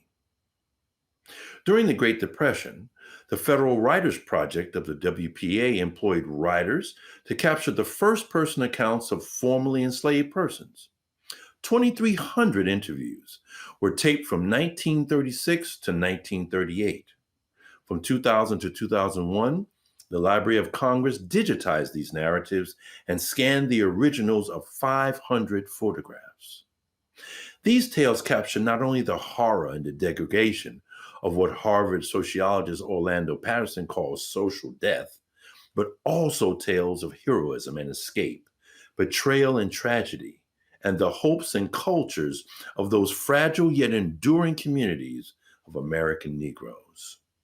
In like fashion, the stories of the survivors of Nazi racism and brutality can demonstrate not only the continuation of the varieties of anti-Semitism that's been present for several thousand years, but also the perseverance, the faith, the resilience and brilliance, and the fortitude of the Jewish people. In my own life, no group other than my own ethnic tribe has been more supportive and encouraging to me than Jewish Americans. I honor the souls of those lost and the legacy of those who remain. Ancestral memory is a key to unlocking the wisdom wrought by suffering and the fight against bigotry. and as well is a path for us to follow today so that generations to come will be prepared to work together to protect our cultural memories while demonstrating how the human family can indeed flourish together. Hello, my name is David Adler. I'm president of the Australian Jewish Association, and I'm pleased that our organisation partners with the Combat Antisemitism Movement, which does excellent work on behalf of the Jewish people worldwide and indeed on behalf of humanity. This Yom HaShoah, we are getting very close to being on a cusp where there are less and less first-hand testimonies from survivors because of the age, obviously. So it's more important than ever that we support education at all levels, in schools, in universities, through community organisations. Unfortunately, we're seeing a rise of anti-Semitism worldwide. Australia is no exception. And in part, this may be due to ignorance of history. There was a recent survey done in Australia which showed a shocking ignorance of basic information regarding the Holocaust. I'm pleased to say Australia has recently formally adopted the International Holocaust Remembrance Alliance definition of anti-Semitism. In principle, there's yet to be effective implementation in institutions, which we think is critical. So let us all resolve to take seriously the critical message of never again and continue to work collaboratively with like-minded organisations around the world. Thank you. Hello, I'm Congresswoman Grace Meng representing Queens, New York. First, I would like to thank the Combat Antisemitism Movement and Zikaron BaSalon for giving me the opportunity to speak on such an important but solemn day for the Jewish community, Yom HaShoah, or Holocaust Remembrance Day. To the survivors of the Holocaust who are joining us today, I want to thank you from the bottom of my heart for your willingness to share your stories. I am in awe of your courage and your strength. As a member of Congress that represents such a large and vibrant Jewish community, it is important that we take the time today and every day to remember the more than 6 million Jews that perished during the Holocaust. Part of my role as co-chair of the House Bipartisan Task Force for Combating Anti-Semitism is to make sure that as members of Congress, we're doing everything in our power to preserve the history of the Holocaust and are taking meaningful action to make sure that these atrocities never happen again. To do so, we must continue to educate our communities and support legislative efforts that aim to combat anti-Semitism and all forms of hate and condemn anti-Semitism any chance we get. Unfortunately, anti-Semitic incidents are on the rise. 2021 was the highest year on record, a 34% increase over 2020 alone. Educating communities on what happened 77 years ago is the bedrock of our efforts to combat anti-Semitism. It is our responsibility to make sure the next generation remembers the liberation of Auschwitz, Dachau, and Bergen-Belsen. We must never forget. I look forward to continuing to work with the Combat Antisemitism Movement and Zikaron BaSalon in support of Holocaust education. Thank you. Shalom, dear people. My name is Adiel Cohen. I'm a content creator on social media and an activist for Jewish rights and bridging communities. When I first started my activism 2 years ago, one of my main goals was to tell the story of the Jewish people in a way that is accessible to people from outside of our nation. There are a lot of misconceptions about the identity and history of the Jewish people, and I truly believe that it is our responsibility to retell our stories. Growing up in Israel, Yom HaShoah has always been a very meaningful day for me, even though none of my family members have been through the Holocaust. Despite that, and maybe because of that, I felt more compelled to learn more, to understand what happened there as much as I could, to listen to the stories of the horrors and the bravery from people who actually gone through it. Being openly and proudly Jewish on social media is a privilege that young Jews have today. But even today, it comes with a price. And oftentimes, we encounter terrible anti-Semitism directed at us. About a year ago, a young kid commented on one of my videos saying that he wished that I was burned in the Holocaust. When I first looked at this terrible comment, I didn't really know how to respond. I was honestly shocked. And then I decided to act. I sent the guy a message asking him if he knows what the Holocaust is. And he responded with, "Of course I know." So I asked him, "How come you know what the Holocaust is and you still commented this terrible, terrible thing?" I decided to take the conversation a step forward. I sent him images from the camps and testimonies of survivors. And I asked him, "Do you really understand what happened in the Holocaust?" If anyone can actually understand what happened there. And I guess that the guy's response taught me a huge lesson on our mission as the younger Jewish generation. He responded with, "But you're a Yemenite Jew. Why do you care so much? Your grandparents weren't there." I thought for a few seconds and then I told him, "Well, that didn't stop you from saying this horrible thing." When this guy left me this terrible comment, he didn't care that my grandparents spent the diaspora in Yemen. He left this comment because I was Jewish. And the main thing that I took from this conversation is that it doesn't matter where your family spent the diaspora, where you live now, where you're from. Anti-Semitism targets all Jews. And it is our responsibility and our mission to unite as a nation and fight anti-Semitism together. The responsibility to make sure that never again is not just a catchphrase that people say, but an actual standard is on us. The responsibility to tell the stories of the victims, of the survivors, of the heroes of the Holocaust, of the entire Jewish nation is on us. Because if we don't step up and tell this story, not only to ourselves, but to the world, no one will do it for us.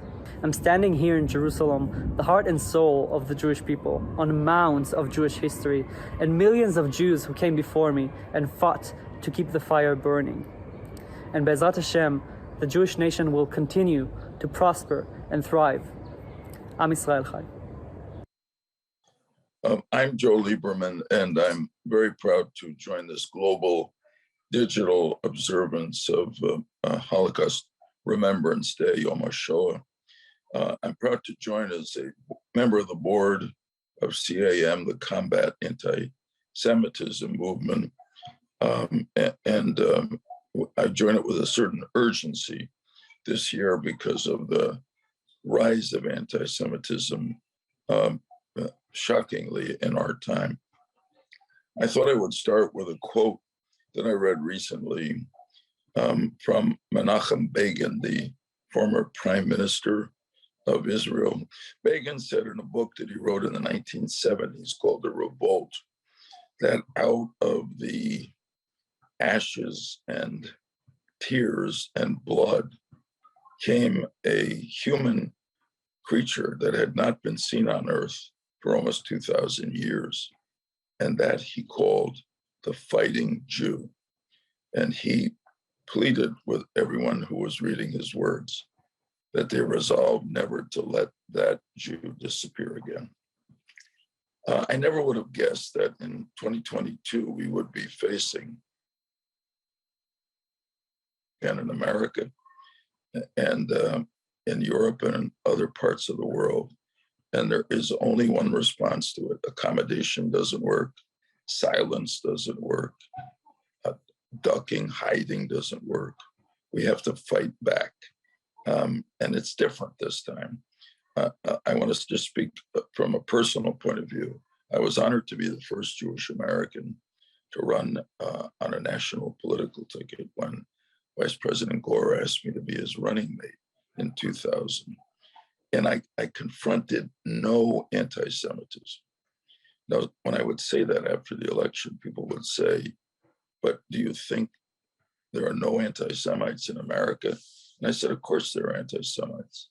Their numbers are small, but the ethic of our country now is so contrary to that kind of bigotry, not just anti-Semitism, but racism and hatred of all kinds, that they simply stayed under the rocks in their caves. It didn't come out. Our response, and it's certainly the response of CAM, has to be to remember that when Hitler wrote and spoke some of the incredibly anti-Semitic words that he did in the 20s and 30s, people simply discounted them because they were so extreme and ridiculous. But we know that he followed through on them, and the result was a terrible loss of human life, 6 million dying simply because they were Jewish. We've said after the show and never again, and this is the moment that we have to prove we meant it, that we will work together with organizations like CAM.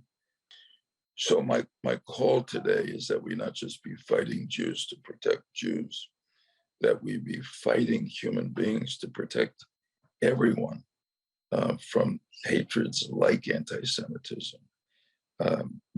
In America, in the last year or two, there have been vicious acts of violent hatred against Asian Americans simply because they are Asian Americans. The same is true of people of color and people of different ethnic groups, people of different sexual orientation, and increasing anti-immigrant fervor. So when we said never again, and we say it today, we really mean never again will we allow anything like anti-Semitism and other hatreds to grow into the horror that was the Holocaust of World War II. I wish you a wonderful day. And again, thank CAM for sponsoring this day. God bless you all.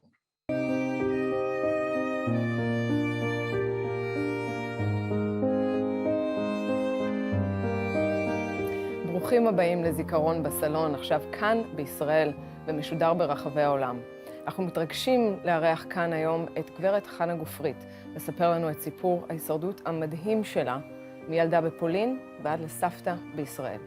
איתנו גם מצטרף בן גופרית, הנכד שלה, שמצטרף אלינו בזום מירושלים. תודה רבה לשניכם שאתם פה, תודה חנה שאת יושבת איתנו פה, ולוקחת את הזמן לספר את הסיפור שלך, ואני רוצה באמת איתך להתחיל ממש בהתחלה, ילדה קטנה, בביאלה רבסקה בפולין. כשהנאצים עלו לשלטון, אסרו עלייך ללכת לבית הספר, כמו לכל הילדים היהודים, היית צריכה פתאום ללמוד בבית. בתור ילדה כזאת קטנה, מה את זוכרת מזה? הסבירו לך למה זה קורה? הבנת משהו ממה בעצם משתנה בחיים שלך ככה פתאום? בוא נאמר כך, קודם כל תודה רבה שהזמנת אותי. לכבוד לי. היות ונולדתי בעיירה קטנה, הייתי ילדת טבע בכלל, ולא גרתי באזור שגרו שם היהודים. זה יסביר את ההליכה לבית הספר. והחברות שלי היו מרישה בשה ויאנק, חברים פולנים, שפת האם הייתה פולנית. אני בעצם חשבתי שאני ילדת טבע, כי איש לא אמר לי, את יהודייה, את לא פולניה. חייתי לי באושר. בת יחידה, מפונקת עד מאוד, עד עצם היום הזה. וההורים נתנו לי הרגשה שהשמיים הם הגבול. אני אגדל, אני אתפתח. מה שרק אני רוצה אני אוכל להשיג. הרי סך הכל אותי ילדו לי חיים טובים ומאושרים. כמו שכל הורה והורה מצפה לגדל את הילד שלו. ובאמת, הגרמנים כבשו את פולין, אבל אני בעיירה שלי ביאלרבסקה, טוב לי עדיין, עד גיל 6. ואם הייתי רוצה לתאר את ההתרחשויות אחרי גיל 6, ומדוע גיל 6, כפי שאמרת, הייתי מתארת את זה כאיזשהו מגדל קלפים, שבונים מגדל קלפים מפעם בנית ומוציאים קלף אחד, וככה עוד קלף אחד מוציאים, ובסופו של דבר המגדל הזה נופל, וזה מה שקרה. חברותיי, בראשון לספטמבר, רצו לבית הספר, אבל בכדי להגיע לבית הספר, היו צריכים לעבור דרך הבית שלנו, כי אנחנו גרנו באזור הפולני. ואז דפקו בדלת, בבוקר, ואמרו חנצ'קה, זה שם החיבה שלי, כמו חנצ'קה בואי לבית הספר. ואני כל כך רציתי ללמוד, לקרוא לבד, להיות ילדה עצמאית, איך אומרים, לשתות מכוס החיים של הלמידה. אני מגיעה נשאר לבית הספר, עומד שם שומר, הוא מכיר אותי מהכנסייה, כי המטפלת כל יום ראשון לקחה אותי לכנסייה, וטוב שעשתה כך, כי זה בהמשך שירת את חיי. ועומד שומר, ואומר לי דבר שבחיים שלי לא שמעתי עד אז. את יהודייה, וליהודים כאן אסור ללמוד, ואת לא נכנסת. ואני לא מבינה מה זה יהודייה בכלל. מה זה יהודייה? מה זה? ילדה בת 6, שבסך הכל רוצה ללכת לבית ספר עם החברים שלה. כן, ואז הפעמון מצלצל, והחצר מתרוקנת, ואני לא כועסת על החברים שלי, כי אני מבינה שכפי שאני רוצה ללמוד, גם הם בטח רוצים ללמוד. כן. ואני נשארת מעבר לגדר, ואני פשוט, עד היום הזה אני חשה את העלבון הזה, ואני אז מחזיקה את הגדר ככה מעבר לחצר, ואני חושבת בליבי כך, הוא אמר לי שאני יהודייה. מה זה יהודייה? אז אם הוא אמר לי שאני יהודייה ולא נתן לי להיכנס, אני ילדה יהודייה גאה. ואני לא בוכה, ואני לא אבכה. ואני נשבעת לך. איזה תובנה, בכזה גיל. אני נשבעת לך. עברתי כל מיני גלגולים, עד שהמלחמה הסתיימה וחיי ניצלו. זכרתי תמיד שאני ילדה יהודייה גאה צריכה להיות. וחזרתי הביתה. אז מה באמת את חוזרת הביתה להורים שלך? סליחה. להורים שלך שבאמת, כמו שאת אומרת, עד אז אמרו לך שהכל אפשרי. איפה את היית? כן. אז אני אומרת, מה הייתי לידה נהר? אני ילדה יהודייה גאה, אני אספר שגירשו אותי מבית הספר. ואז אבא שלי אומר, בואי, חנצ'קה. בואי, ואני נכנסת לחדר שלי. פתאום אני רואה את החדר שלי, שינה את הצביון שלו. שולחן. וואו. זה כבר בית ספר. מול עיניי. כל הספרים שמלמדים בבית הספר, כי אני רציתי בלי ילקוט, כי לא היה לי ילקוט, אבל כל כך רציתי ללמוד. ואבא שלי אומר, שלום חנצ'קה, היום פתחנו את כיתה א' שלנו, ואבא שלי היה המורה הראשון שלי. כל בוקר, ב8 בבוקר, היינו מתיישבים ללמוד. כמובן פולנית וחשבון, ומה שצריך. ואבא שלי היה המורה הראשון שלי, כל עוד שהיינו בביתנו אנו. ומה ההורים שלך סיפרו לך על למה? מה הבנת מלמה את צריכה בעצם ללמוד בבית? כמה זמן זה נמשך? קשה לי למדוד את הזמן, כי ילדה בת 6 לא יכולה. אבל כבר הגעתי למצב של קריאה, אבל השנים עשו את שלהם. אבא שלי היה סוחר, והוא כבר לא היה יכול לעבוד במקצועו, כי היה צריך להסתובב באזור, ואמא שלי הייתה תופרת, וזה סימן שזה אחר כך משרת אותנו, ולא דובר בכלל. אף פעם לא אמרו לי שאני יהודייה, או שאני אינני יודעת. אני חגגתי חגים עם המשפחה היהודית שלי, ולא קרא לו תינוק בשמו. אני לא ידעתי. מה זה פתאום שלא אוכלים לחם? ופתאום יש מצות. גידלו אותי כילדת טבע, לא דובר, ואני לא סיפרתי. ללמוד, למדתי. אבל הזמן עשה את שלו, 1942, התחילו להקים את הגטאות ברחבי אירופה, וגם לעיירה שלנו, באורסקה, הקימו את הגטו. אבל הייתה בעיה במחוז. האמא שלי הייתה התופרת הטובה ביותר בכל המחוז. כל סמלה מודל. זאת אומרת, הגברות המכובדות שבאו לתפור את הבגדים היפים אצל אמא שלי, לא תפרה סמלה פעמיים אותו הדבר. ככה שבחברה, כל אחד ישב עם הסמלה היפה. ולאט לאט, נשות הקצינים, ומפקד המחוז, אשתו גם הייתה תופרת אצל אמא שלי. וכמובן שגרנו באזור הפולני, אבל אנחנו צריכים להיכנס לגטו, כי אנחנו יהודים, זה ברור. יצא איזשהו חוק, או אינני יודעת, שהתופרת תישאר אצלה בבית, ותתפור את הבגדים, ירצו, ייקחו אותה. ואכן כך היה. אז בעצם בשלב הזה, זה שאמא שלך הייתה כזאת תופרת מדהימה... ניצלתי מלהיות בגטו. בפעם הראשונה, שזה קורה הרבה פעמים בעצם. כן, וזה בעצם שירת אותנו. היחסים של אמא שלי עם החברה הפולנית, עם הקשרים שלה, בעצם הצילו אותנו לאורך זמן. והגטו, ואנחנו בתוך הבית שלנו, ולאט לאט הגיע הזמן של הטרנספורטים. זהו, ב-42, נכון? ב-42, כולם נשלחים לטרבלינקה. מתחילים, כן, והעיירה שלי, שמנו בה 4,000 יהודים, מזה 1,000 ילדים, ניצלו אך ורק 35 אנשים מבוגרים ו2 ילדים. אני ועוד ילד אחד. ואת הנושא של העול לשאת על גבי, במשך הזמן אני אספר. 2 ילדים, היו 2 טרנספורטים, פונו ישר לטרבלינקה, והם שם לא חוזרים. זה מקום שלא חוזרים משם. אפילו מאושוויץ היה אפשר להינצל, אבל לא מטרבלינקה. ואנחנו עד הרגע האחרון נשארנו בבית. בסופו של דבר בעיירה השאירו 35 אנשים וילדה, אני. איזו אחריות בטח לשאר החיים, שאת היחידה משם. זה הסיפור. ואז יום אחד אבא שלי פגש את האבא של החברה שלי מרישה. והוא אמר לאבא שלי מילה. הרשל זה צפי. ולבן שלי, לאבא של בן, קוראים עופר, על שם של אבא. כי הרשל זה צבי, הבן של צבי, זה עופר, ברור, אבא נספה בשואה.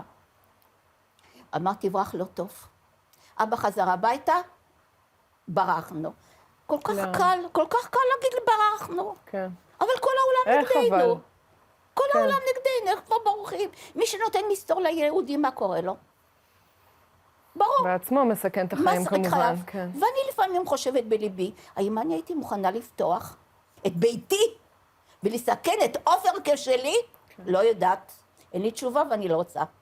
ולא רוצה אפילו לחשוב על תשובות. ואז באחנו על חברה שלי, אמא שלי, שזה היה דלת מול דלת, הסתתרנו מאחורי היה שם איזשהו תנור, ואחרי כמה דקות באו לחפש אותנו הגרמנים, דפקו בדלת של גברת מושאוקובה על שם עניין, וכשהגרמנים, אני אתאר איך הם עושים את החיפוש, כי החיפוש חוזר במשך סיפור חיי. זה ככה, מגיעים עם כלבים, כלבי זאב, מושכים אותם שהכלבים ינבחו, והם צועקים וצרוחים ודופקים בדלתות.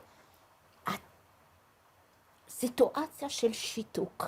את פשוט נעמדת, לא יכולה לדבר. והם מצלצלים, איפה הרשקוביץ'? זה שם המשפחה שלי שנולדתי בו. אז הם ידעו גם בדיוק מי הם מחפשים ביום הזה. בדיוק הכל היה רשום. היו רשימות מאלף עד תף, מדויק מאוד. היא אמרה, אני מהבוקר לא ראיתי אותם.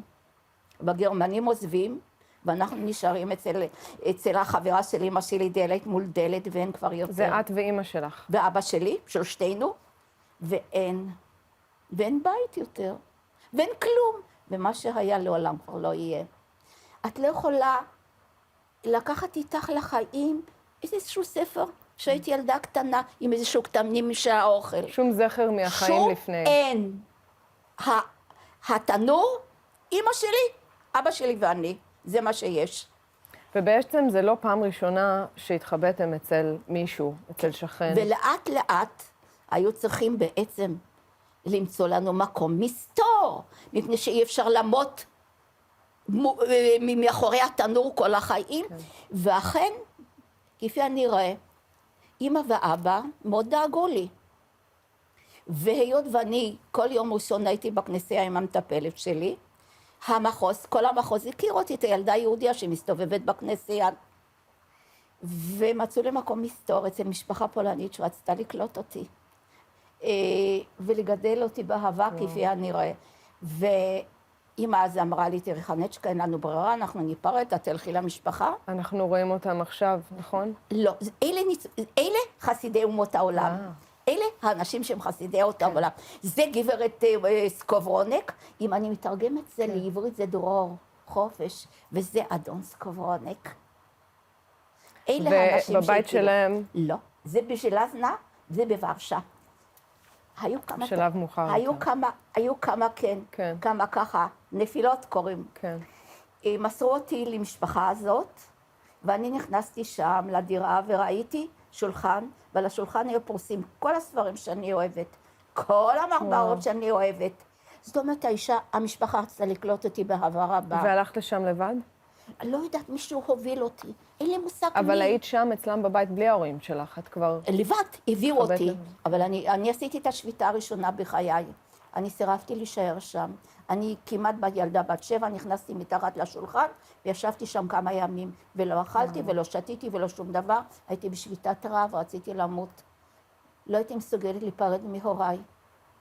שכחתי את הכל, הרי ידעתי מה מתרחש כבר, לא היו צריכים לספר לי. אבל רציתי את אמא ואבא שלי. כן, אבל בסך הכל צריך לזכור ילדה בת 7, זה מה שהיא רוצה. כן, הגיוני. ולילה אחד הגיעה אמא שלי. וכשראיתי מרחוק שאמא מגיעה, קפצתי, חיבקתי אותה ואמרתי לה כך, את לעולם שלא תעזבי אותי. ואמא שלי אמרה בסדר, לקחה אותי ביד, יצאנו לדרך, הגענו לאיזשהו יער, בתוך היער איזשהו כפר קטן היה, אין לי מושג היכן זה, אינני יודעת היכן שהייתי שם 3 ימים אצל המשפחה שרצתה לקלוט אותי, ממש לאמץ אותי. בתוך היער עמד אסם, ונכנסנו לאסם, ואמא הזיזה את הזרדים קדימה ואחורה, ונפער פה בור גדול, ואמא אמרה תרדי, יש שם סולם חבלים, תרדי למטה. ירדתי למטה לתוך הבור, ובתוך הבורת מגיליתי את אבא שלי. וואו. והייתה שם חזירה, שהמיתה חזירונים קטנים, והיה לי מי לשחק, היו לי חברים. ירדתי לבוא, והרגשתי שאני ילדה יהודיה גאה. ניצחתי. חזרתי להורים שלי.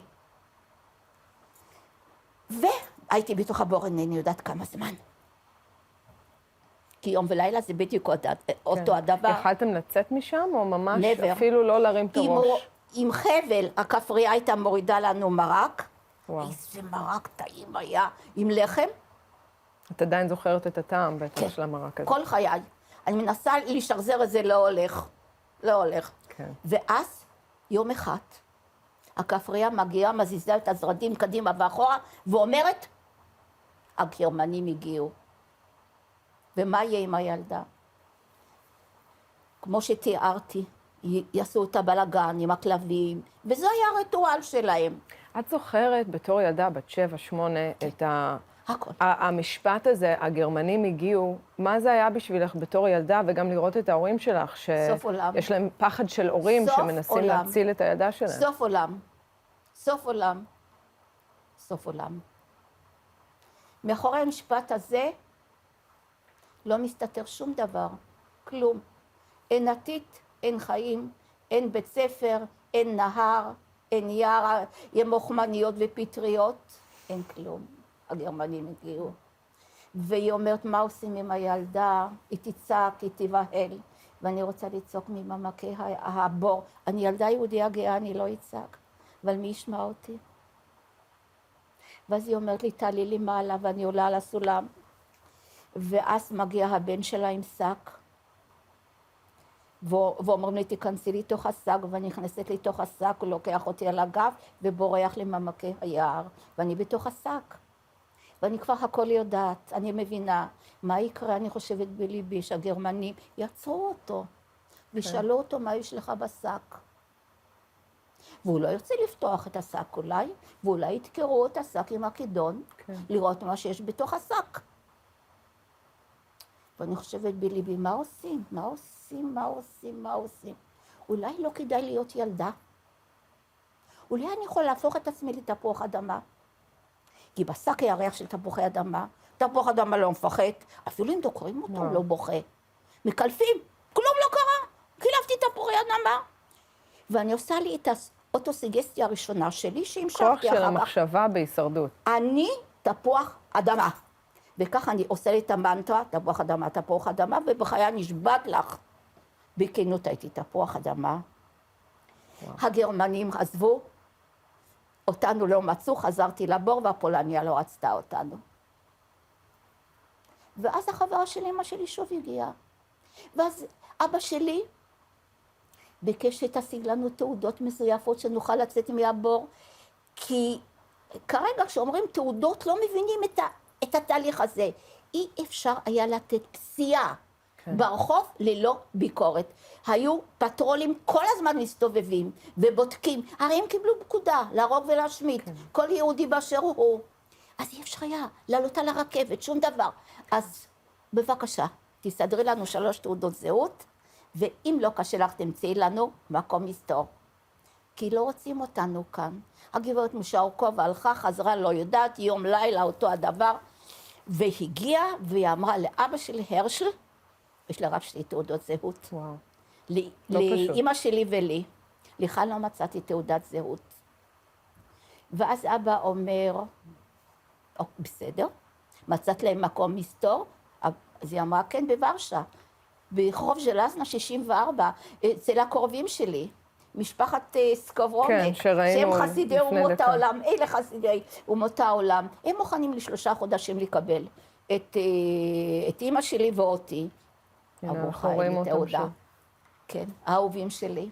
פרצופים שאי אפשר לשכוח בטח. האהובים שלי, האהובים, אני חייבת להם את הכל. את כל הטוב. איך בעצם זה קורה? אז את ואימא שלך, וזה רגע מכריע בעצם, כי אבא שלך לא קיבל תעודה. ואבא אומר לי כך, אנחנו ביער, אני אלך ליער לחפש את הפרטיזנים, וחנצ'קה, לא חשוב כמה זמן שיעבור, כשהמלחמה תסתיים, ואנחנו אולי נהיה בקצה העולם. אני בדיוק אומרת מה שאבא אמר לי. אנחנו נגיע לביאברבסקה, נשב בתחנת רכבת, הוא הבין שלבית שלנו כבר אין לנו מה לחזור, נשב בתחנת רכבת ונחכה אחד לשני. אמא ואני חזרנו אחרי שהמלחמה הסתיימה כחודש, כי היינו במחנות עבודה כפולניות בגרמניה.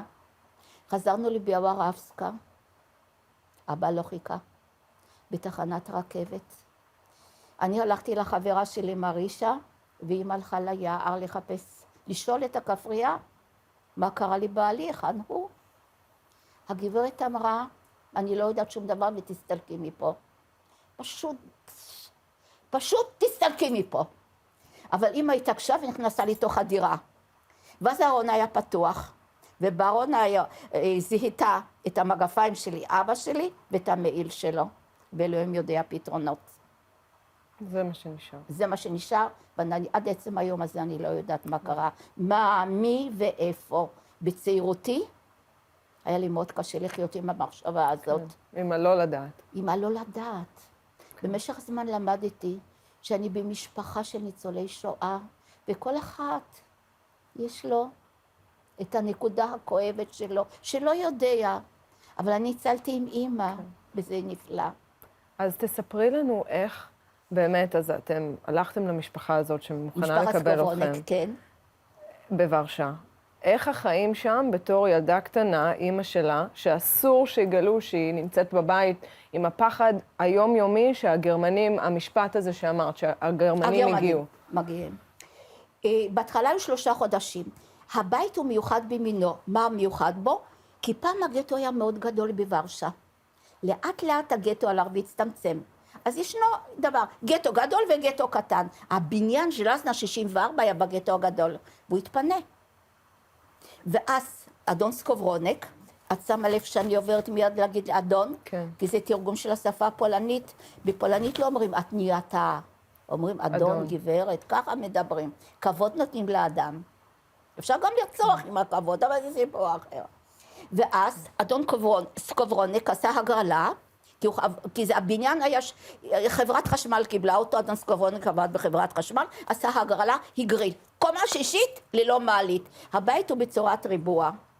הבית בחלקו עוד חי וקיים, והוא מתויר ואהוב עליי ועל המשפחה שלי עד מאוד. הבית נתן לי את החיים. וגם המשלחות שמגיעות לפולין, אחרי שאני מספר את סיפור חיי, מגיעים לז'לזנה 64 למסור לדרישת שלום. ואז אנחנו עולות לקומה 6, בשקט בלילה, שאיש לא יראה אותנו, כי אנחנו אנשים שחיים ולא חיים, נמצאים ולא נמצאים, נעלם.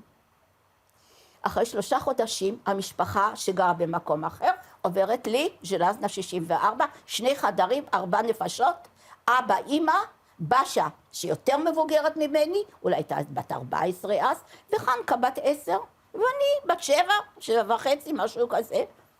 אז אמא שלי אומרת, תודה רבה, שנתת לבת שלי חיים של 3 חודשים. איזה חיים מקבילים לחשוב על זה, אבל בית פולני. מהבור לדירה, לא לגשת לחלון, לסחול מתחת לחלון, לא לפתוח לעולם את הדלת, לאף אחד. כן. אבל לדמיין גם מבחוץ, שבעצם אנחנו מדברים על בית שיש בו 2 בנות, פולניות שיכולות לחיות את החיים שלהם, הכל רגיל, ובאותו בית יש ילדה שצריכה להיות בחושך שלא הראו אותה, חיים אחרים לגמרי. כלום. ואז הגברת סקובונק אומרת, אני לא יכולה לשחרר אתכם. כי אם אתם יצאו לרחוב, ירצחו אתכם. וזה על המצפון שלי, ואני קתולית. איך אני אלך לכנסייה, ואני יודע שהפקרתי אמא ובת, עוד 3 חודשים. 2. וואו. 2 הסתתרנו אצל משפחת סקוברונק, לא לגשת לחלון, לסחול למטה. והיו עוד דברים. אני 2 ישבתי ליד הדלת, דלת הכניסה לדירה, כי היה הסכם בין אמא שלי ובין משפחת סקוברונק, והיה ואני אשמע, זו אני, התפקיד של חיים ומוות הוטל עליי. אמא שלי עשתה את זה בחוכמתה, שיהיה לי יותר קל למות. אני צריכה להכריז, אמא אני שומעת שהגרמנים עולים למעלה, ואיך שהם עולים, כמו שאמרתי לך, כבר לא צריך לחזור על המנטרה האיומה הזאת, ואם אני אשמע שמגיעים עד לקומה החמישית, עד הקומה הרביעית בערך, אני אגיד לאמא, אם הגרמנים באו, אנחנו נראית מקומה 6 לקומה 5, בשביל לבלבל אותם, ברור, ונקפוץ דרך החלון לחצר. למוות בעצם. למוות כמובן, וזה לא כואף. כי אז מתחברים ישר בשמיים. ואז בשמיים הכניסה את כל האנשים שנראה כך היא אוהבת. גם אבא שלי כבר ישב בשמיים. ואחרי 2. רגע, אבל לפני הסוף 2 האלה, אני חייבת לחזור על זה ולהבין. את ילדה קטנה שהתפקיד שלה זה לשבת ליד הדלת ולהקשיב אם את שומעת שגרמנים מגיעים, ושאת יודעת שאם כן, אם את שומעת משהו, זה אומר שאת ואמא שלך קופצות מהחלון למוות. איך? בשלב הזה ברור שכבר היה לך יכולת הישרדות יוצאת דופן, בין להיות תפוח אדמה בשק או לחיות מתחת לאדמה. אבל איך שורדים מחשבה כזאת? איך שורדים יום-יום כזה, שזה התפקיד שלך בתור ילדה קטנה? בואי אני אגיד לך, וזה קשה להגיד. אני ילדה יהודיה ואני שווה פחות. ואני לא יכולה עם החיים שלי לסכן את חנקה ואת באשה ואת אדון סקוברונק וגברת סקוברונק. הם לא חטאו שום דבר, הם פשוט נתנו לנו מסתור. אז כל יום שאני חיה זו מתנה. כל יום שאני קמה בבוקר. זה הכוס שעומדת פה, עוד יום ועוד יום, אני ממלאה את הכוס עם החיים שלי. אז עד כמה שאפשר, עד רגע שאפשר, ולהגיד תודה רבה על מה שיש. איזה יופי. ויום אחד אני שומעת שהגרמנים מגיעים.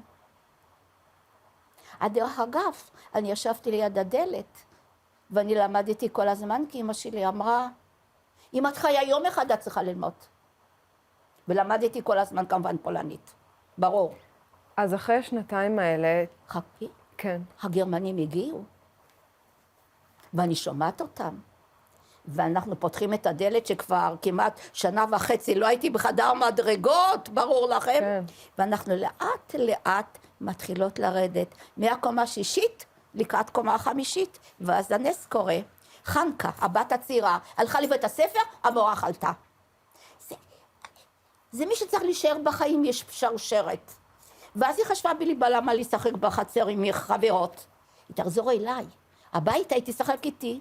כי כל בוקר שקמתי ואני עוד חיה, אמא שלה הייתה אומרת, שלא תנצחי את חנקה במשחקים, תשחקי טיפשה, תמציאי כל מיני משחקים שמראש הוא למפרע תדעי שאת הולכת להפסיד, שהיא תנצח. תני לך את ההרגשה של החכמה, מה אכפת לך? עוד יום את חיה. והיא נורא אהבה לשחק איתי, והיא ידעה על הסיפור הזה. חזרה מבית הספר, ראתה שהגרמנים עומדים שם בתוך שהגרמנים הגיעו, מסעית גדולה איתה, מי יודע מה חיפשו. רצה מהר, בחצי הקומה, ילדה בת 10, פרסה את ידיה, ואמרה, אני לא מרשה לכם לקפוץ דרך החלון. ואמא שלי אמרה, בסדר, לא יקפוץ. זאת אומרת, איזה הסכם אפשר לעשות עם אמא על חיי ילדה? למה תעלו למעלה בחזרה, תסתתרו בעליית הגג, הגרמנים ילכו, אני עוד קרא לכם. ואכן כך קרה, וכך חיינו ניצלו. ואם המורה שלה לא הייתה חולה, והילדה הזאת בת 10 לא הייתה חוזרת הביתה באותו רגע, ורואה את הגרמנים, ועוצרת אתכם. ואם אני לא הייתי מפסידה כל החיים שלי שם, או שהייתי במשחקים ומשחקת הטיפשה, אז בעצם הכל נלקח ממני. כל יום שיטת הישרדות אחרת. אחרת.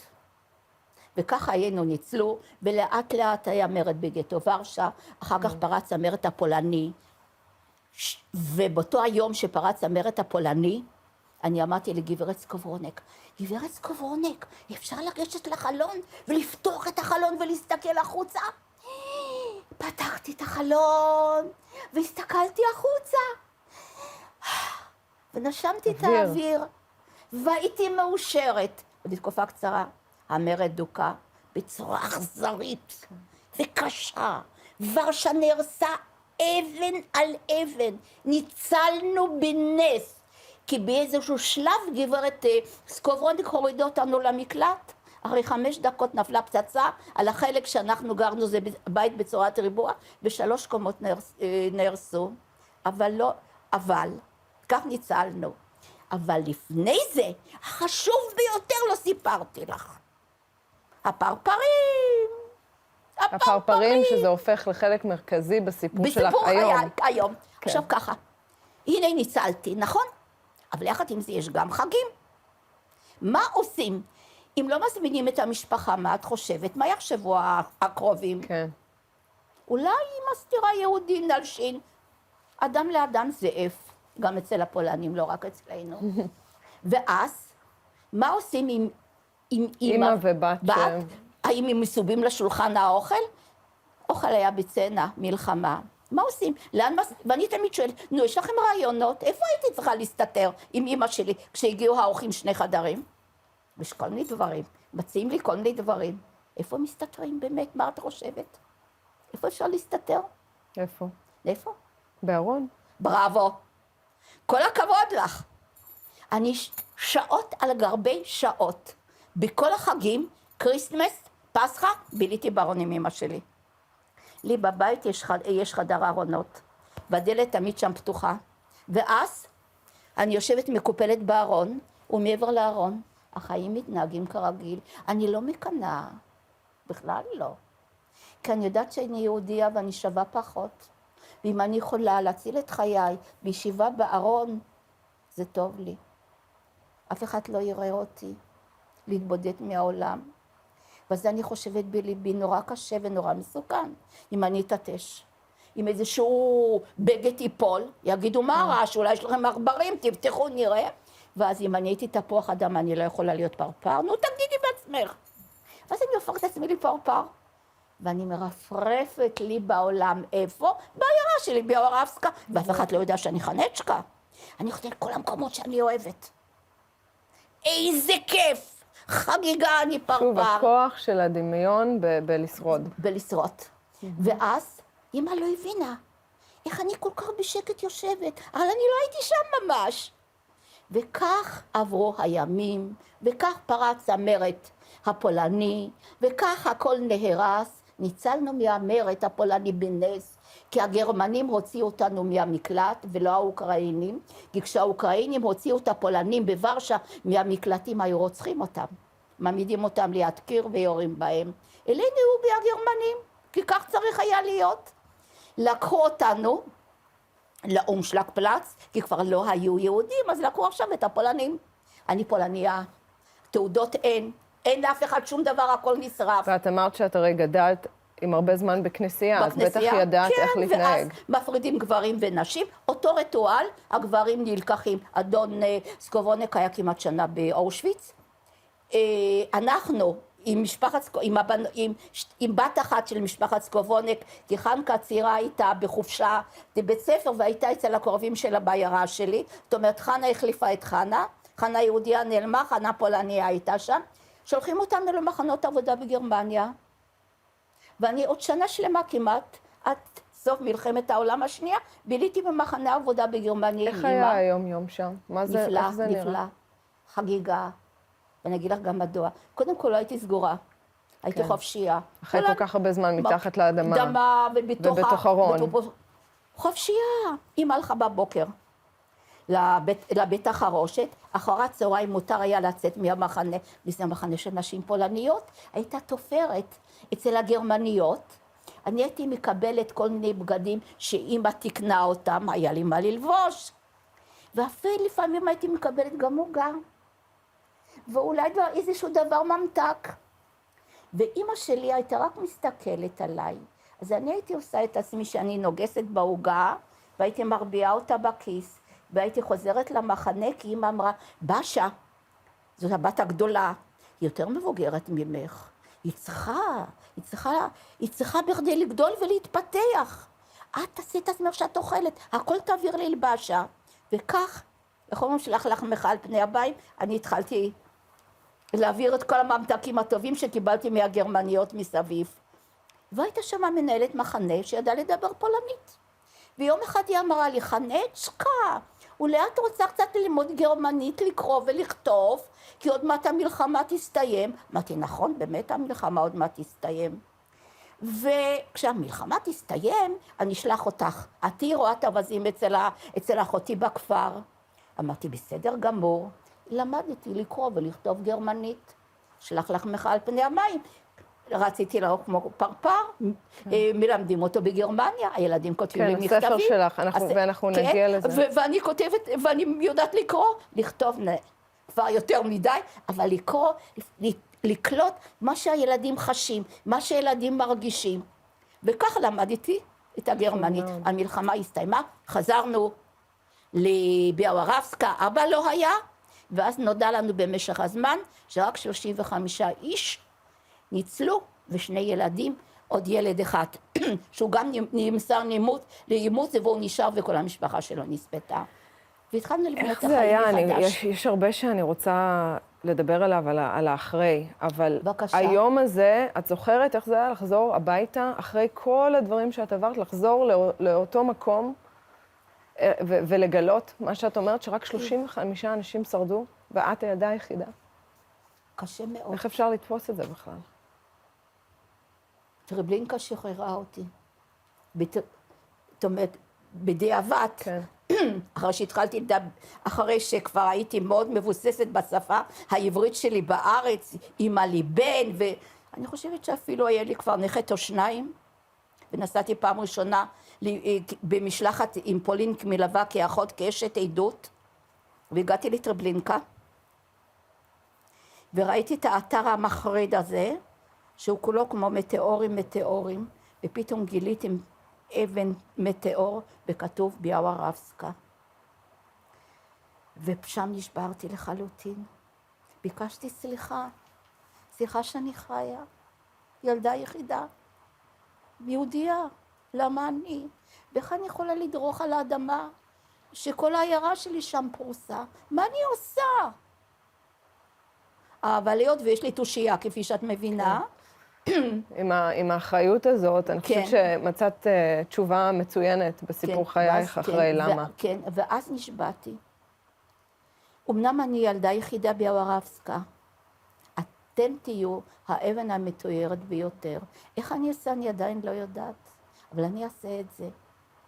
רציתי לשאול אותך בעצם באיזה שלב, ויכול להיות שזה ברגע הזה, החלטת, אם היה כזה רגע, לספר, כי זה כל כך לא מובן מאליו לספר, ואני יודעת שהמון שורדי שואה, המון שנים, עשרות שנים, לא אמרו מילה, הילדים שלהם, הנכדים, לא ידעו בעצם מה הם עברו, לא יכלו לדבר על זה. אז זה בעצם שם שאת הבנת שאת כן צריכה... זה התפתח לאט. אני עליתי ארצה בגיל 13 בוניית עצמאות. הפירוש העצמאות, את יודעת מה? כן. חופש, דרור. עליתי ארצה בגיל 13, ידעתי כבר עברית. אמא הכירה את אבא יוסף, אבא שני שלי, שהוא היה ניצול אושוויץ. לא הייתה אישה ובת שנספו באושוויץ. זאת אומרת שאני קיבלתי אבא שני, הוא קיבל בת שנייה. והקמנו משפחה. ועלינו ארצה בינואר 1949 לתל אביב, ומאז אני תל אביבית. בדרך פתחתי את המגירה בלב שלי, ואת מבינה שאצלי זאת לא בעיה, נכון? הכנסתי את כל הסיפור שסיפרתי בתוך המגירה, נעלתי עם המפתח וזרקתי את המפתח לים. ירדתי מהאונייה, חנה, ילדה שרוצה לחיות. חיים חדשים. חיים חדשים, ללמוד, זה ברור מה. כן. על יד הדלת למדתי, ללמוד, לחיות. נוער עובד, אחרי חצי שנה מדריכה בנוער עובד, בוחרת במקצוע של לעזור לאנשים. אחות במקצועי אני. והעברתי את זה לבן שלי שהוא רופא, ונכדה יש לי גם רופאה, לעזור לבני אדם. לא ללמוד לימן, כי הם לימן בני אדם. שנים רבות עבדתי בעיריית תל אביב, 40 שנה. מזה 10 שנים ניהלתי את כל השירות, שזה 200 אחיות בעיר רבתי, עירי האהובה, ואף אחד לא ידע שאני ניצולת שואה. אף אחד. וחייתי בשני מעגלים. אמא שלי, אבא, יוסף, ניצול אושוויץ, ומשפחת סקוברניק. הבאנו אותם ארצה, אני לקחתי לחופש, הבאנו אותם ארצה, ליד ושם, לטקס של חסידי אומות העולם. ועוד דבר אחד, מחקתי את הפולנית מהראש. אבל כמו עם מחק, כמו עם טיפקס, אין. אני לא יודעת לדבר פולנית. אני ישראלית. כמובן שאישי יצחק, יליד תל אביב, היה לו סבא, ופתאום, גם הכרתי חבר שיש לו סבא, מה זה סבא? כן. משהו, סבא, נו באמת, נהדר. ואני, חנה גופרית, אגף לרפואה ציבורית, אחות מפקחת ראשית, מי היה מלא בדעתו, כל ההיסטוריה בצד בארון. אין. אז באיזה שלב את אומרת, אני צריכה לפתוח את הקופסה הזאת? קודם כל הייתי מאוד בטוחה במעמד שלי, בחיים שלי, בכל. שהצלחת להפוך את החיים שלך לחיים החדשים שרצית בתור ילדה. בהצלחה מלאה, עברית, תקנית, בלי מבטא פולני, את יודעת, עם הרייש וכל הדברים שמסביב. ואני מקבלת טלפון מעיריית תל אביב, ממינהל החינוך שמשנה את חיי. אם לא הטלפון, לא הייתי פה. ואומרים לי, חנה גופרית, יוצאת משלחת לפולין, והם מאוד מבקשים שתשחררי אחות, כי זה 5-6 אוטובוסים, היינו רוצים שאחות תלווה אותה משלחת לפולין. וואו. ואני חושבת בליבי, זה רגע האמת, אני נוסעת איתכם, אבל יש לי בקשה, אני רוצה לספר את סיפור חיי, הרי אני בסך הכל ניצולת שואה. אמרו לי, חנה גופרית, על שואה לא צוחקים. ככה אני שיחקתי את זה. מה, קטן עליי, הייתי פרפר, הייתי בתפוח אדמה, אז מה אני לא יכולה לשחק? הייתי פולניה, שיחקתי שנה שלמה והכל בסדר. ואז הנסיעה הזאת פתחה את המגירה, פתאום המפתח הגיע והמגירה נפתחה, והבנתי שצריכים לסגור מעגלים, ואני לא חטאתי בשום דבר. ועכשיו התפקיד שלי מול המצבה הזאת ביאוורבסקה, אני צריכה משהו לעשות, ומאז הכל התגלגל. להיות אישה יהודייה גאה כמו שהיית. זאת אני. עם הקצת זמן שנשאר לנו, אני כן רוצה רגע לעבור לבן, לנכד שלך, שמצטרף אלינו בזום בירושלים, וגם בעניין הזה שכל השאלה של הסיפור, ולהעביר את הסיפור מדור לדור, והרגע המרגש הזה שאת מחליטה בעצם, אוקיי, הגיע הזמן לספר. בן, אתה זוכר מתי נודע לך, מתי הבנת מה הסבתא שלך עברה? איך זה השפיע עליך בחיים? כן, אני זוכר עוד בבית ספר יסודי, אז אני נורא הייתי גאה בזה שלסבתא שלי יש ספר משלה, שהיא כתבה, ולא, כאילו, את הסיפור של סבתא, אני, בכל מיני שלבים שונים בחיים שלי, אני הבנתי אותו בדרכים אחרות. כאילו, אז בתור ילד אתה ישר הולך לעולם, אתה כאילו עובר את אותו תהליך שסבתא עברה, אתה מאוד נשאב לדימויים, לתפוח אדמה, לפרפרים, זה מה שנשאר לך, ופחות המשמעויות של איפה הסיטואציה שהם נמצאים בה באמת. וכאילו יצא לי לשמוע את הסיפור של סבתא בכמה גרסאות בהתאם לגיל שבו אני הייתי. כאילו הבאתי אותה בבית ספר יסודי והיא סיפרה את הסיפור שלה בשביל ילדים, וראיתי את זה מנקודת מבט אחת, ובכמה נקודות יותר מאוחרות, כולל אצל אחי הגדול בזיכרון BaSalon שהוא אירח לפני יומיים בתל אביב, ושם באמת, אני כל פעם שומע את זה בגרסה קצת אחרת, קצת מסתכל על זה בעיניים אחרות. כאילו עכשיו שאני שמעתי את הסיפור, המחשבה שמלווה אותי זה העובדה שבדיעבד כשרואים את זה, אנחנו יודעים שיש לזה סוף. אבל הם לא היה להם מושג כשהם הסתתרו בבור, כשהם הסתתרו אצל הזוג בוורשה, לא היה להם מושג מתי זה ייגמר. כאילו זה רק יום ביומו. שזה בעיניי, אני חושב על זה עכשיו, וזה לא נתפס, כאילו, ההרגשה הזאת. זה ממש נכון, וגם אני חושבת שלא רק זה לא נתפס, אבל לחשוב אפילו על החיים שלנו בשנתיים האחרונים, בזמן הקורונה, וכל הרעיון הזה של אנשים צריכים להיות בבתים, וכביכול הקושי הזה, ולחשוב מה זה באמת, להסתתר מתחת לאדמה, להסתתר בארון בשנתיים, שלהיות במציאות הזאת, וכמו שאתה אומר, לא לדעת באמת מתי ואם יהיה לזה סוף. חנה, אני רוצה רק שתספרי לנו, אנחנו כמובן דיברנו על מקור הסיפור הזה, על הדמיון שלך שאת אומרת, רציתי לעוף כמו פרפר, אז זה הפך לספר לילדים, ואת כבר נפגשת עם מאות ילדים, את מתכתבת עם ילדים, גם בישראל וברחבי העולם, מספרת את הסיפור. זה לא דבר פשוט כמובן לנסות לספר לילדים קטנים מה זה היה, מה זה השואה, מה זה הסיפור הזה. ספרי לנו טיפה על איך האינטראקציה הזאת עם ילדים ומה את רוצה להעביר להם ובעצם לכולם שמסתכלים פה היום. הלאה. התהליך הוא כזה, שאני מגיעה לכיתות ג', המורים יושבים עם הילדים ולומדים את רציתי לעוף כמו פרפר, מפנימים את הסיפור ומכינים שאלות.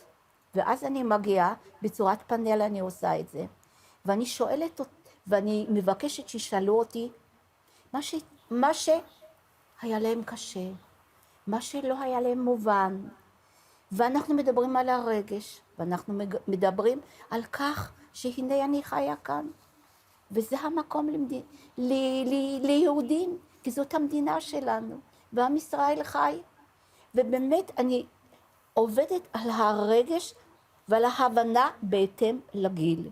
והילדים מבינים מה זאת מצוקה, ילדים מבינים מה זאת פרידה מבית, מה זאת פרידה מאבא. ואני מקווה שאני מצליחה להעביר את הנושא של כל אדם באשר הוא, צריך לתת את הכבוד שמגיע לו. כולנו נבראנו בצלם אנוש. ובאמת הילדים כל כך אוהבים את הסיפור. אבל היות ולא הסתפקתי בפרפרים, הזדמן לי לעשות זיכרון בסלון הראשון. כן. וזאת פריצת דרך לסטודנטים, שאצליח גם להעביר את המסר הזה לאנשים יותר מבוגרים. והנה, לבנות מין דבר עולמי, לפרוס אותו, וזה הכל למען לזכור ולא לשכוח. והאנדרטה ביאוורבסקה כל הזמן עומדת מול עיניי, ואני שואלת אותה, זה בסדר?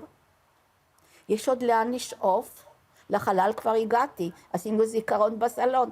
יש עוד לשאוף, יש עוד מה לספר. וממנה אני מקבלת חיזוקים, והיא מדברת אליי. זה יופי. אני רוצה לשאול אותך עוד שאלה שאותי באופן אישי מסקרן, אבל זה טיפה לחזור אחורה, אבל לראות היום בדיעבד. אין בעיה. את עברת את כל הסיפור שסיפרת לנו יחד עם אמא שלך. כן. וראינו את זה מהמבט שלך. ואני שואלת את עצמי שאת הגעת לישראל ובנית חיים וגדלת ולמדת והפכת לאחות והפכת יום אחד לאמא. האם ראית בצורה שונה, איך ראית בתור אמא בעצמך בישראל את מה שאמא שלך עברה איתך כל השנים האלה? פתאום ממבט אחר אולי. את שמעת את הנכד שלי שמהרגע הראשון הוא ידע את כל הסיפור שלי בהתאם לגיל שלו. הבן שלי ידע אותו הדבר. ללא, לא יודעת, הפרדה לא, חיים נורמליים. כי שאפתי לחיים הנורמליים. האמא שלי ואני, זו הייתה מין סימביוזה לי כל החיים, כי הרי ניצלנו ביחד, אבל אני אימא רגילה, אין שום בעיות, לא חוסכים, לא מרבים מזון ולא שום דבר. תראי, יש לי בן יחיד, והוא היה רופא עתודאי, כשהוא התגייס לצבא בגבעתי, הוא היה רופא של הטירונים באינתיפאדה הראשונה. אין שום בעיה. אימא רגילה, ההפך, הוא למד רפואה בבאר שבע, כי בחוץ לומדים, בבית מקבלים שירותים. זאת אומרת, העצמאות, השחרור, לא הרגשתי שום מעצורים. מכל אימא רגילה, מחברותיי באשר הן. ואותו דבר עם הנכדים, אלה החיים שלי, אין מה להסתיר. אז בנקודה הזאת, אני רוצה רק ממש קצר לחזור אליך, בן, לשאול אותך, כמובן שעכשיו האחריות עוברת אלינו, זה עבר לדור השני, לדור השלישי. איך אתה מקווה, איך אתה חושב שאפשר באמת לשמר את הסיפורים של סבתא שלך וכל שאר הניצולים?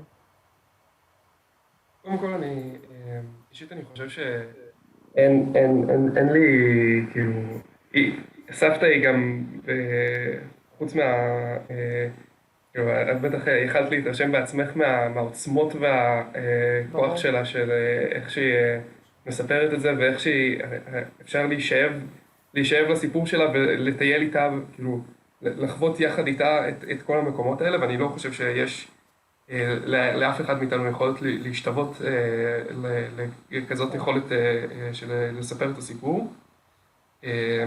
אני חושב שאישית, אני גם מתעסק בטכנולוגיה בחיים שלי, ואני חושב שיש לזה הרבה מאוד מקום של גם לתעד כמה שאנחנו יכולים, ולהקליט, ולתת כמה שיותר מקום ולהקשיב לכל הניצולי שואה, וכן, כאילו, במשך כל השנה, לא רק יום אחד בשנה. וזהו, זה התפקיד שלנו ללא ספק.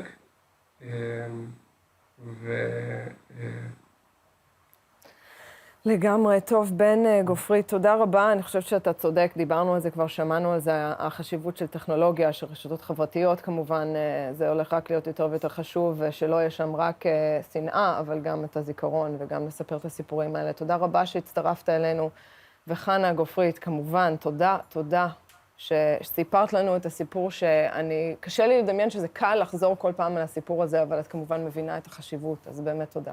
תודה לך. ואת תישארי איתנו. תודה רבה שהזמנת אותי. בשמחה, בשמחה רבה. ואת תישארי איתנו פה, אנחנו מחכים עוד כמה דקות לצפירה.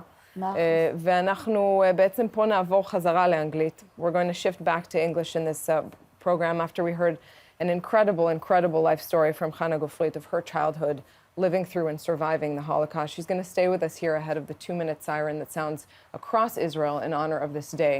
And as we await that, we're going to turn to a few messages from local leaders for their view on remembering the Holocaust and how to preserve that memory far into the future. First, we're going to hear from Ruth Dal Cohen. At Israel's Ministry of Foreign Affairs, she directs the Department of Combating Antisemitism and Preservation of the Memory of the Holocaust.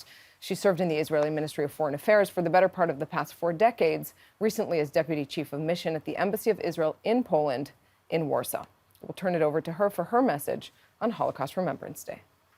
As in every year, we commemorate the Holocaust today in Israel, the Yom HaShoah, right after Pesach and a few days before our Independence Day. We live today in a world where extremism is constantly on the rise. Hate speech of all kinds has become normalized, and Holocaust distortion and manipulation is gaining an increasing part of the common discourse. During our days, when the survivors are parting with us, as life goes, we will soon find ourselves without those who can bear witness to the horrors of the Holocaust. It is on us, our responsibility, to protect the memory of the Holocaust and to pass the story to our children and to future generations. I would like to commend CAM and Zikaron BaSalon for their commitment and amazing work all year long in combating anti-Semitism and protecting the memory of the Holocaust, and especially today for this one-of-a-kind campaign around the globe. I wish us all that we will be always prepared to, and stand by the other in need, because, as in the words of Hannah Senesh, a young Jewish woman who perished while trying to save Jews, the only thing which you cannot defend yourself from is indifference. Thank you. Thanks so much to Ruth Dar Cohen. And joining us now is Deputy Chair of the World Zionist Organization and Chair of the Department for Israel and Holocaust Commemoration Worldwide, Tova Dorfman, originally from Detroit, Michigan. She's lived in Israel since 1984, serving in leadership roles for a number of institutions and organizations, including the Herzl Center, the Forum of Foundations in Israel, the Steinhardt Family Foundation in Israel, and the Museum of the World Zionist Organization. Take a look at her message. Hi, as Holocaust Remembrance Day approaches, Yom HaShoah, this coming Thursday, I want to encourage everyone to listen to testimonials, to hear from the survivors while they're still here. We are all dreading the day when we wake up one morning and the headline reads, "The last survivor has just passed away." And so it is so important for us to embrace these people in the next few days, particularly in the next few days, but overall during our daily lives, to remember what they went through and to also remind us that we are in a very, very ominous period where anti-Semitism is rising. So therefore, please have as many gatherings as you can, Zikaron BaSalon, to have people to listen to their testimonials, to watch them on social media, to listen to their voices, and to spread the word. Well, here in Israel, it is almost 10 a.m. and Yom HaShoah, known as Holocaust and Heroism Remembrance Day in Israel, in English rather, is one of the most solemn days of the year in Israel. And for those experiencing it inside the country for the first time, it is truly unlike anything you've seen before. At 10 a.m. exactly, a 2-minute siren sounds nationwide. Everybody can hear it everywhere. No matter where they are or what they're doing, Israelis across the country stop and stand in silence to remember and honor the 6 million Jews murdered by Nazi Germany. It's a powerful collective act symbolizing the solidarity of the Jewish people. Hannah Gufrit, who just told us her incredible story of survival, is here with us. Hannah, briefly, can you just tell us what that is for you, this moment of the siren? הצפירה מתחלקת לשני חלקים, אחת אישית מאוד, זה רגע שאני מתייחדת עם אבא שלי, זה יום הזיכרון של אבא שלי כי אין לי תאריך אחר. דבר שני, השני זה הכולם, העולם כולו, איתי ביחד, זוכר ולא שוכח. The remembrance of your father and of everyone. Let's begin.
What you just heard was that 2-minute siren sounding across Israel, and you saw some photos, as you do now, of people around the country in the middle of the street in their car on a busy highway. Everybody comes to a halt. People stop their cars. People get out of their cars to stand in silence for 2 minutes. It's truly something that is hard to imagine when you don't see it for your own eyes. A really piercing reminder of the collective trauma, of the collective memory, of the importance of preserving that memory. On a personal note, I think many people here in Israel certainly think of their own families in that time as well. I can think of my own on a personal note of my grandmother, who was lucky to be born in Jerusalem, but her family, who was from Warsaw, who was killed in the Holocaust. So a really touching, a moving moment. Chana Gofri, thank you so much for being with us for that moment that I know means so much to you. Toda rabba. תודה לך. תודה רבה. Well, from there, we're going to move on to hear from some more key people really from around the world talking about the importance of this day and what we can all do to preserve the memory. Rabbi Joseph Dweck is the senior rabbi of the S&P Sephardic community of the United Kingdom. He's joining us with a few words to lead us into the El Maleh Rachamim prayer for the victims of the Holocaust. As we move in time away from the horrors of the Holocaust, we also risk forgetting what it is that occurred at the hands of the Nazis to the Jewish people and to so many others during that dark period of history. It is absolutely essential that we do not allow the dimming of those memories to occur.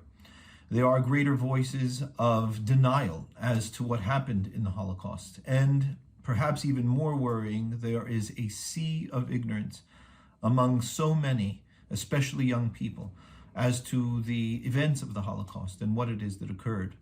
Genocide is a reality, unfortunately, in this world. It is the dark part of the human heart, and it is absolutely essential that we never allow that to be forgotten and that we do everything that we can so that it should never happen again in this world.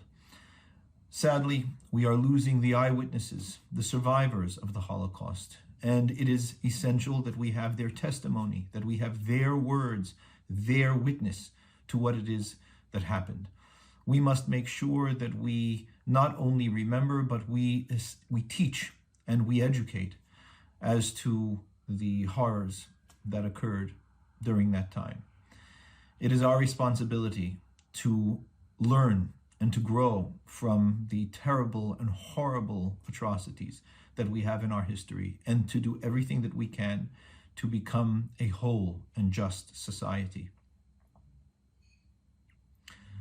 El Maleh Rachamim shochen במרומים, המצא מנוחה נכונה על כנפי השכינה, במעלות קדושים וטהורים, כזוהר הרקיע מאירים ומזהירים. לנשמות 6 מיליוני אחינו בני ישראל, אנשים, נשים, ילדים וילדות שנהרגו, שנשחטו, שנשרפו, שנחנקו, שנטבעו ושנקברו חיים בידי הנאצים ועוזריהם, יימח שמם, באושוויץ, מיידנק, טרבלינקה, מאוטהאוזן ובשאר מחנות ההשמדה, ומסרו את נפשם על קדושת השם, בעבור שאנו מתפללים לעילוי נשמותיהם. לכן בעל הרחמים יסתירם בסתר כנפיו לעולמים. בצרור החיים את נשמותיהם, בגן עדן תהא מנוחתם. אדוני הוא נחלתם, וינוחו בשלום על משכבם, ונאמר Amen.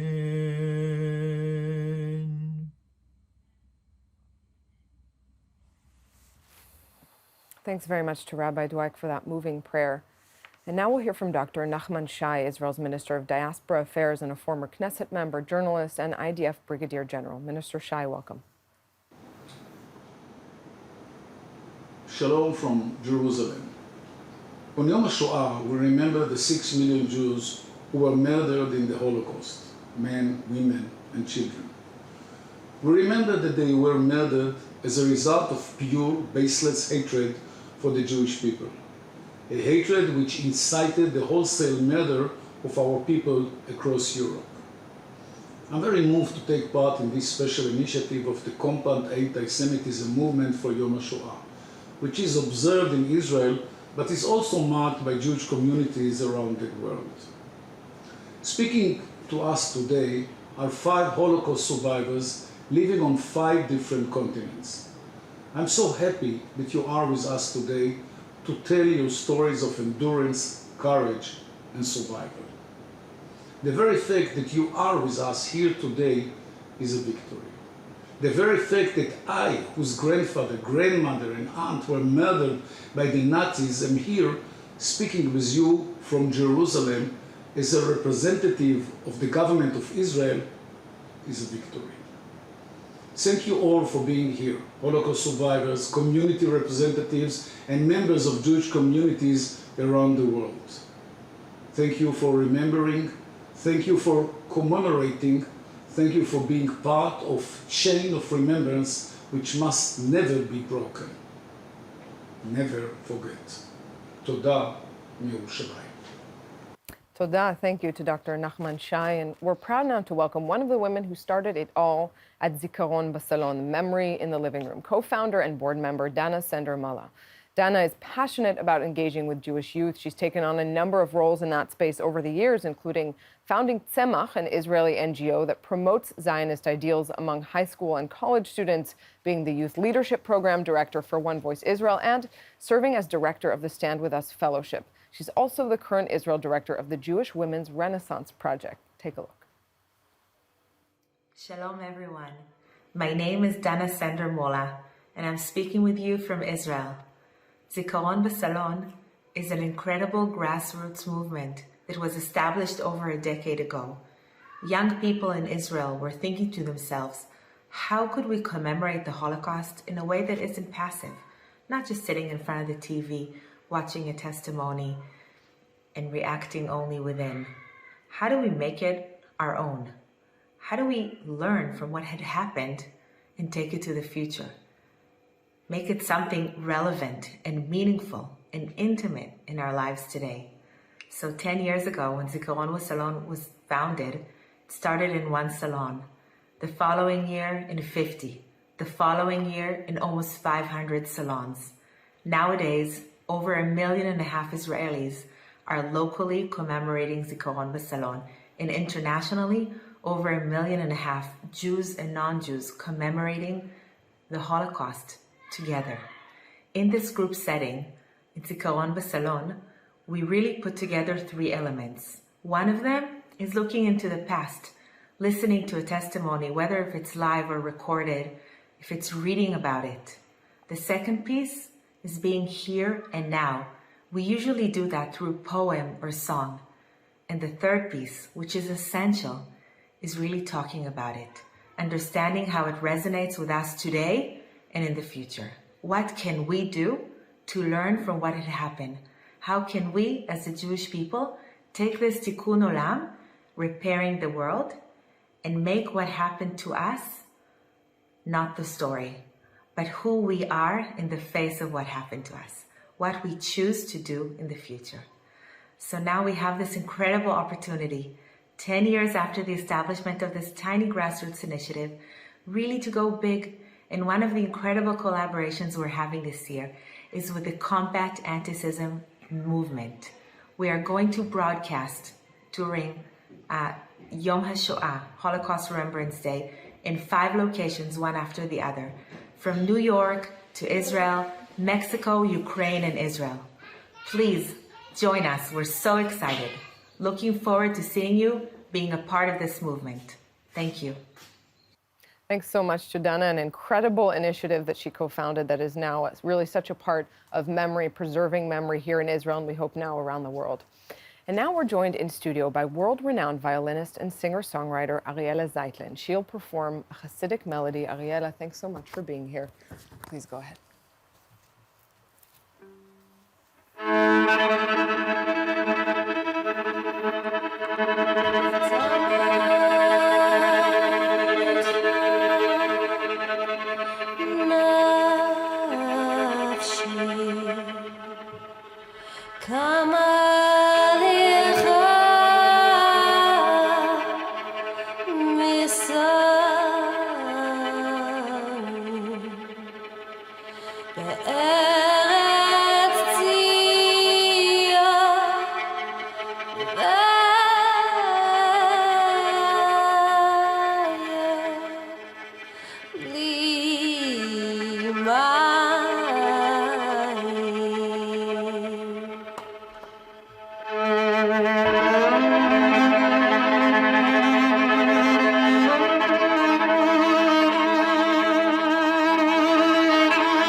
Thank you so much, Ariela Zeitlin. That was so beautiful and so moving.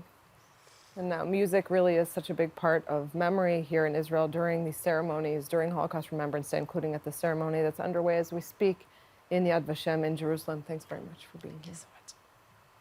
Well, this is, after all, a global event about bringing memory around the world, bringing these stories to people around the world. So we want to bring in more voices from around the world. Next, we're going to hear from His Excellency, Ambassador of Austria to Israel, Nikolaus Luterotti. Ambassador Luterotti, go ahead.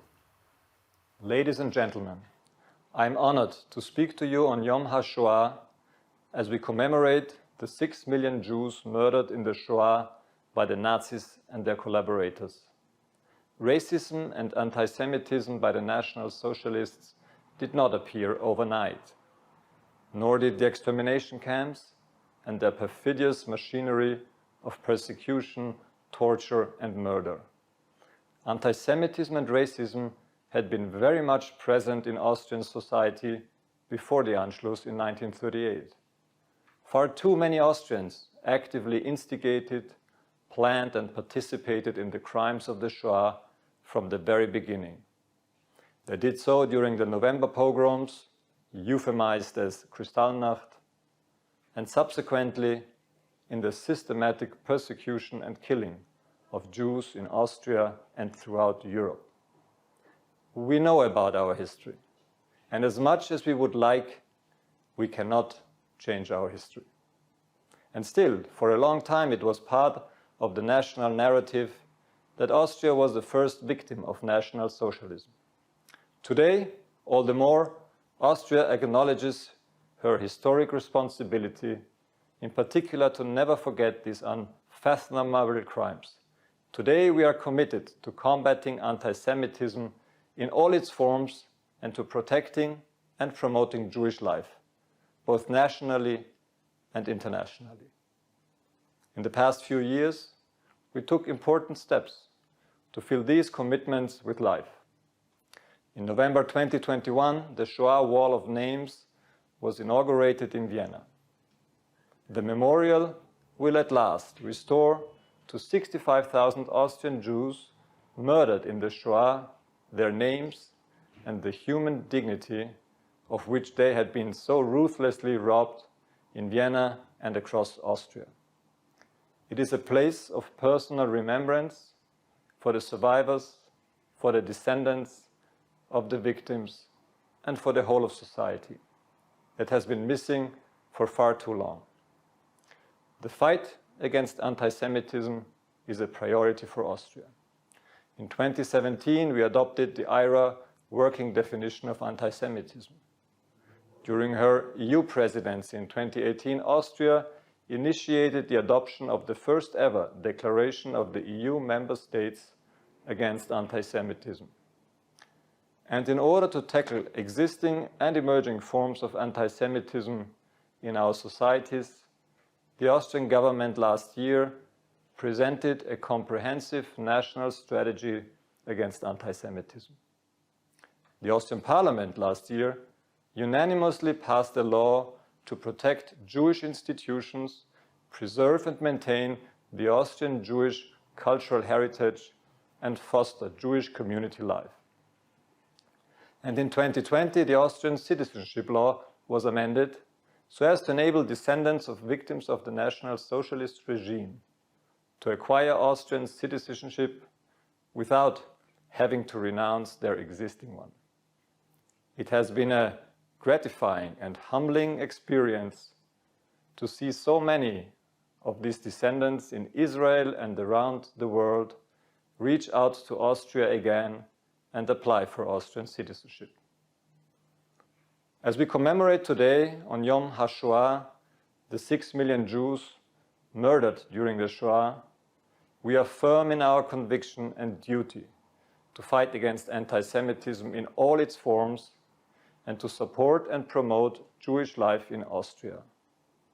We are reminded of the responsibility to educate future generations about the past, to make sure that never forget and never again are more than words, that they are our moral obligation. Thanks very much to the Austrian Ambassador Lutterati. And moving to Geneva, it's a pleasure to welcome our next speaker, UN Special Rapporteur on Freedom of Religion or Belief, Professor Ahmed Shahid. He has served in that role since 2016 and worked in the realm of international human rights for nearly a decade. Professor Shahid has received a number of awards for his leadership and deep commitment to the advancement of human rights. Thanks so much for joining us. We'll turn it over to you. Good morning and good afternoon. Thank you to the organizers for arranging this important Holocaust Remembrance Day event. From Australia to New York, I commend the efforts to bring these conversations with the last generation of Holocaust survivors into the living rooms of a global audience as they share their powerful and harrowing lived experiences in the hope that history is never repeated. 2.5 years ago, I appeared before the UN General Assembly to deliver my report on combating anti-Semitism as a distinct global phenomenon and form of xenophobia and racism.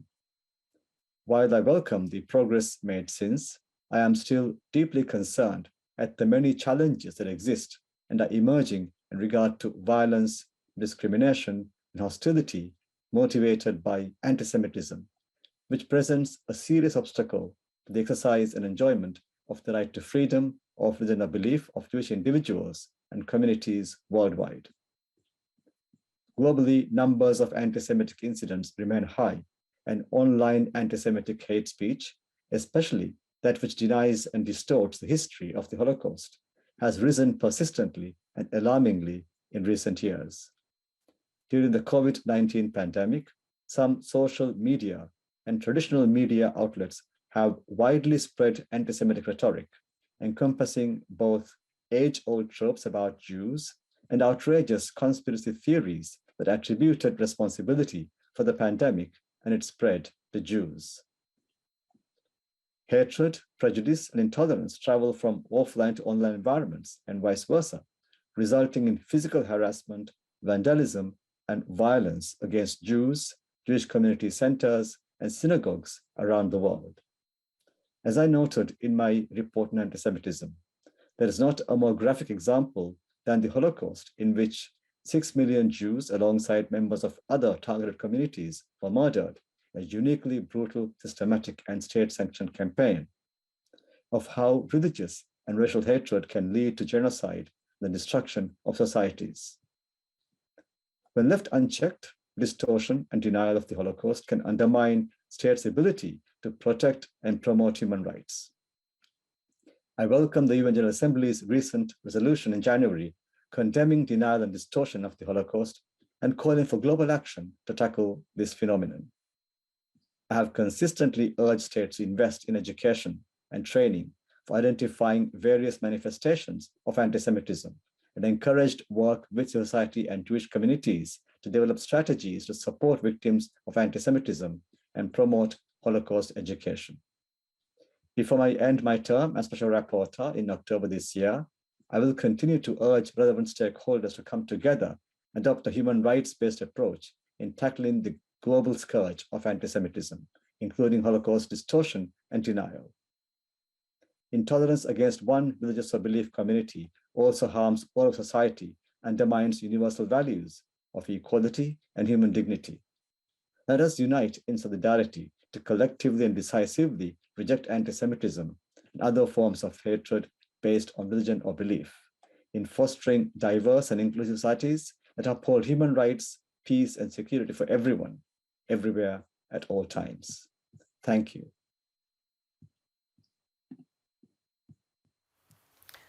Thanks so much to Professor Ahmed Shahid. And indeed, that report that he mentioned on global anti-Semitism has gone far into bringing attention to just how urgent of a problem that is still in 2022. Now we have the honor of hearing from somebody else who's on the front line of dealing with those issues. Ombudsman of the Republic of Croatia, Tena Simonovic-Einwalter. She's Commissioner of the Croatian Parliament, responsible for the promotion and protection of human rights and freedoms, combating discrimination, and preventing torture.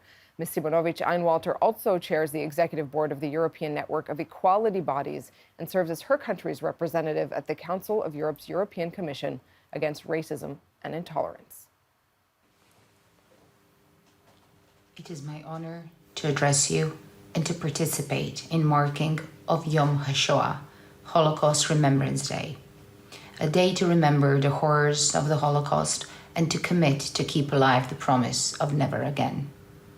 I want to thank Combat Antisemitism Movement and Zikaron BaSalon initiative for their invitation. I'm addressing you today as the Ombudswoman of the Republic of Croatia, a country that will next year take up the chairmanship of the rotating presidency of the International Holocaust Remembrance Alliance, as the Commissioner of the Croatian Parliament for Protection and Promotion of Human Rights, and the head of the National Equality Body, in charge of promoting equality and fighting discrimination. What I would like to particularly address is the importance of Holocaust education in the struggle against contemporary anti-Semitism. According to a survey conducted in the European Union in 2018, 9 in 10 Jewish respondents felt that anti-Semitism had increased in their country in the past 5 years, More than 1 in 4 reported experiencing anti-Semitic harassment at least once in the 12 months prior to being surveyed. I'm coming from a country which knows about the atrocities of the Holocaust, as the regime that ruled during the World War II dehumanized, discriminated, and killed thousands of Jews and others, both in camps in its territory and by deportations to Auschwitz. Unfortunately, one can still see, from the graffiti in the streets to the online space, messages of support to that regime and hate messages including Nazi symbols. We also see too many young people unaware of history. The presence of anti-Semitism across Europe shows we need more and better educational efforts. Holocaust denial and distortion, as well as stereotypes and prejudices, discrimination of Jewish people, hate speech, hate crimes, and especially worrying amounts of online hate speech used by young people, show we need to seriously step up these educational efforts. Earlier this year, the United Nations General Assembly adopted a resolution that condemns denial and distortion of the Holocaust, which also asks member states to develop programs to educate future generations and urges social media companies to take active measures to combat anti-Semitism and Holocaust denial or distortion. I believe an incredibly worthwhile task is to educate children and young people about the Holocaust, about the suffering caused, about the dangers of propaganda and hate speech that preceded it, the cruelty a human being is capable of perpetrating in the name of ideology. We need to educate on the values of human rights, equality, and solidarity, on the dangers of stereotypes, prejudices, and hate, on political and media literacy. This is also why this event is so special. In the era of fast news and fake news, and faced with instances of historic revisionism, documenting real-life stories of survivors is a way to educate. It is also vital, as this is the last generation of survivors and our last chances to speak to them. Unfortunately, there are many of those whose stories of horrific events and those whose memories of what happened to their loved ones who are no longer with us, whose stories were not recorded. Using technology to capture stories of living survivors is crucial, and we also need to make sure they reach as many people as possible. Conversations with them are even better. They have the power to touch hearts and minds. I therefore wish to express my respect to all Holocaust survivors and gratefulness you're participating in this event. Thank you for sharing your stories. To remember is our duty, but remembrance also needs action. One promising way is through more and better education, and for that we need at least 3 types of action. Quality cooperation between decision makers, educational systems, the Jewish community, civil society organizations, academia, and independent institutions working in human rights and equality. Secondly, organizing systematic and comprehensive education on the Holocaust and on human rights and equality. And thirdly, standing up loudly and consistently to all expressions of anti-Semitism and hatred. Today, we remember the past, but also for the present and the future. Let today also be the day we commit to educate new generations about the Holocaust and the importance of fighting hatred.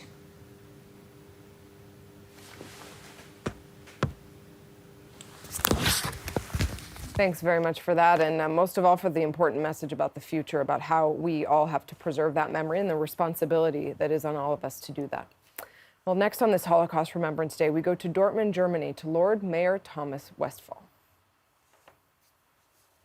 Dear all, the Yom HaShoah is really an important day, a remembrance day, not only for Israel, not only for Germany, and not only for the Jewish people. I think it's an important day for every single person all over the world, because we have had to remember what happened to the Jewish people in history. And it's our responsibility to keep the memories alive. That's true, of course. But I'm saying it's not enough. It's not enough to say we have to remember, because anti-Semitism is not history. It is real today in our modern society. And anti-Semitism is the oldest kind of inhumanity we have in our society.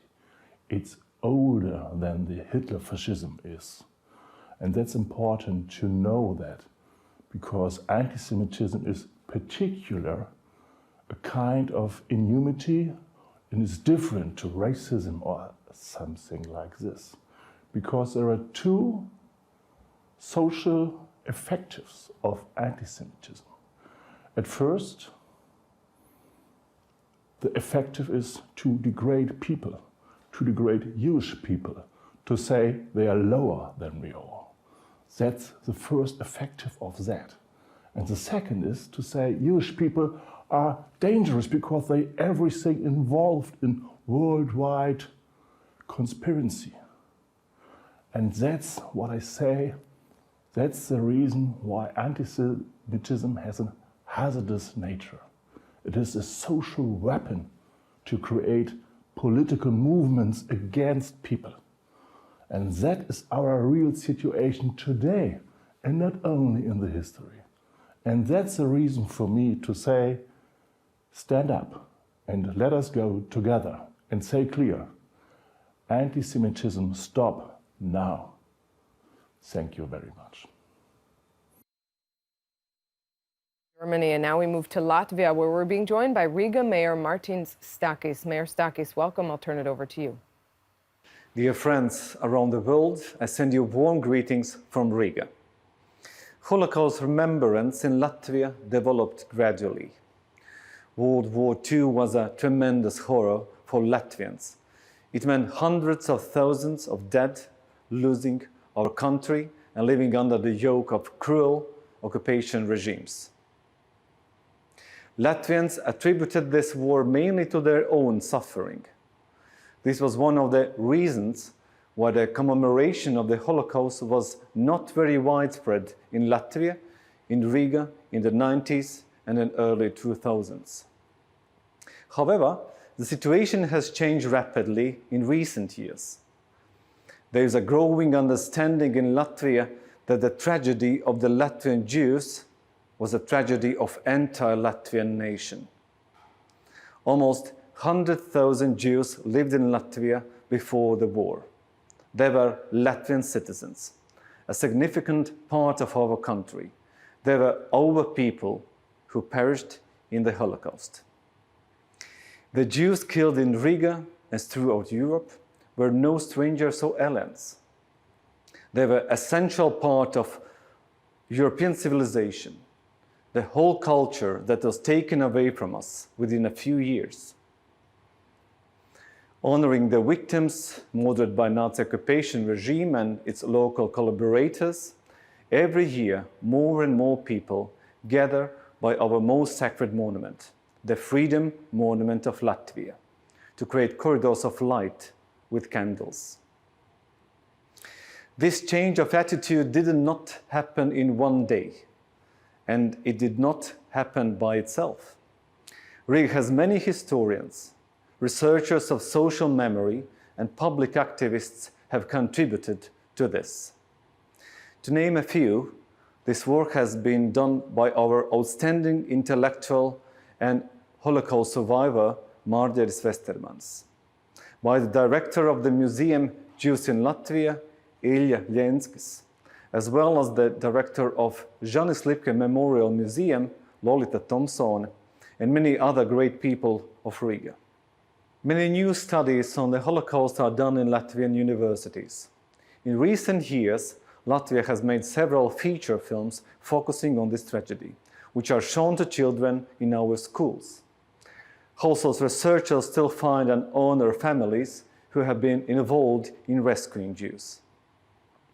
We have an obligation not to lose sight of the horrors of the past. In doing so, we will gain moral clarity to also assess today's events. Today, the army of Russia is killing, torturing, and raping innocent Ukrainian civilians. This is happening exactly where the Nazi Germans once waged an unspeakable horrors of the Holocaust. The whole international community, every country, every nation must stand up and oppose these criminal acts. Only in this way we will be able to prove that we have learned from the horrors of the past. Thank you for your attention. Thanks to the Riga mayor, and of course an important reminder of the context that this particular Yom HaShoah, or Holocaust Remembrance Day, is happening in alongside the horrific events in Ukraine. Hard to separate this reality, the memory of history, from what's happening in present day. Well, next, poet Abigail Winokur, a Yeshiva University student, will present an original work, one that she wrote for this occasion. Let's listen. 77 years ago, my great-grandmother Rachel and my great-grandfather Meir were liberated from Birkenau. Unbeknownst to each other, they were both alive, walking, breathing skeletons, shadow people who were no longer regal citizens of Hungary or strong pillars of their community. They were defined only by their status as a survivor. Back before hell reigned on earth, Rachel couldn't have children, like Rachel the matriarch. So while the rest of the women of her small Hungarian community and their precious children were sent to the gas chambers, she was selected for labor. Her and Meir were separated, parting as if it were to be their last moment. For all they knew, it was their last moment. Hungarian Jews were the last to be sent to death, and by then, they knew what lay ahead. Somehow, by the grace of God, or perhaps by sheer luck or by some force we don't understand, Rachel and Meir lived. Rachel returned back to her village and tried to continue on living, thinking she was alone in the world. Until one day, an 80-pound man with bright blue eyes claimed to be her husband. In shock and disbelief, she asked for proof. So he described stories and signs that only a husband would know. Survivors. They fled to a DP camp and welcomed my great-uncle. After years of being barren, after years of genocide, they were surviving. They made their way to Israel, settling in Bnei Brak, welcoming my great-aunt and finally my grandfather. 3 years ago, in preparation for my own trip to Poland, to walk those same steps down the train tracks to Auschwitz that Rachel and Meir walked, I asked my grandfather for their story. So he told me what he could from the little that was shared, and I carried their names, their numbers, and their legacy with an Israeli flag draped over my shoulders, arm in arm with the other granddaughters and great-granddaughters of survivors. I took in the barracks, where they may have lain their head alongside those who never made it out. I studied the latrines where they were stripped of any dignity. I watched the snow crunch beneath my well-insulated feet, remembering softer Rachel and Saba Meir and the thin uniforms and wooden clogs that just barely covered their frail bodies. I will never forget. We will never forget. Even as the tides begin to shift against us, and as the currents strengthen and try to drown us, remember that we are a nation of survivors, born out of the strength of people like Rachel and Meir. Against all odds, they found each other and they rebuilt. Because of that strength, we will continue to rebuild, to prosper, and to defend our existence. We will continue to live as a free nation in our homeland, because we are survivors. Thank you. Thanks very much to Abigail Winokur. That was very moving, an important story passing on from one generation to the next. Well, I want to thank once again Abraham Goldberg and Chana Gofrit, two survivors from Australia to right here in Israel, who took the time to tell their story, some of the most horrific moments they experienced, and ultimately incredible moments and stories of survival and hope after that. We're going out here for a short break before we go to the next Memorial Living Room to hear more powerful first-hand stories from Holocaust survivors. Coming up next in Krakow, Poland.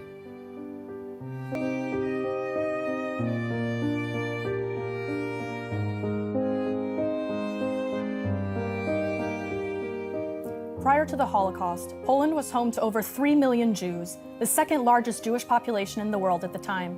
By the end of World War II, however, more than 95% of Polish Jewry had been exterminated, marking the tragic demise of a once central and thriving community. An entire peoplehood that had lived on Polish territory for nearly 1,000 years was almost completely eliminated in just under 6 years after the Nazis invaded. Today, the Polish Jewish community has seen a renaissance in Jewish life, as JCCs have been established in Kraków and Warsaw, catering to hundreds of people with Jewish roots of all ages, and young Poles come to the JCCs to discover their Jewish heritage that had been hidden in the decades following the Holocaust. We would now like to welcome Polish Holocaust survivor Pani Zofia Radzikowska, a lifetime resident of Krakow, to our studio living room. She is accompanied by Jonathan Ornstein, the executive director of JCC Krakow, who will introduce Zofia to our viewing audience. Zofia and Jonathan, welcome, and thank you both for joining us. Thank you for having us. Nice to meet you. It's a pleasure to meet you, Zofia, and a pleasure to be connected, Jonathan. So, yes, Jonathan, if you could, introduce Pani Zofia. Sure. So I'd like to welcome everybody. Thank you for the introduction, and thank you for also on this day that we commemorate the victims of the Holocaust. We also take a moment to acknowledge the rebirth of Jewish life going on in Poland as the families of Holocaust survivors, those who stayed in Poland, are now connecting to their Jewish roots and finding a place back in the Jewish world.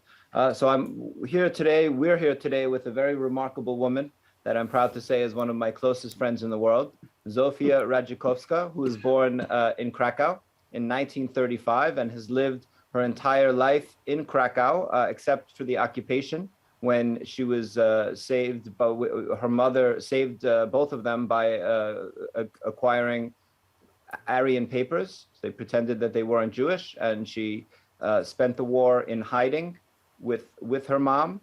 They had a few close calls. They had to move a few different times in the different villages as people started to suspect that they were Jewish. But they survived the war. They survived the war that way. Unfortunately, Zofia's father, who went to the ghetto, didn't survive and was murdered in Auschwitz. And Zofia has known she was Jewish her whole life. She went to Jewish school after the war and was pretty much disconnected. There wasn't too much Jewish life going on in the 60s, 70s, and 80s in Poland. She always knew she was Jewish, but there wasn't really a very vibrant community for her to be a part of.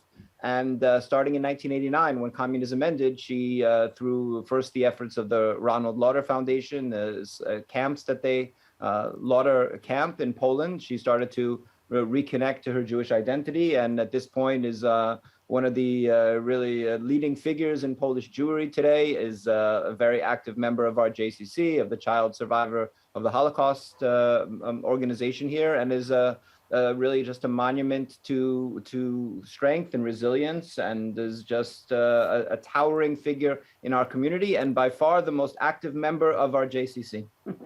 Wow, thank you so much for that, Jonathan. Pani Zofia, it's such a pleasure to hear that you've been able to participate in the renaissance of Jewish life in Poland. I would like to start, if we may, with what life was like for you prior to the war, living in Krakow with your family prior to the Nazi invasion of Poland. Prior, przed wojną. Well, that I don't know really, don't remember, because I was 4 where the war began.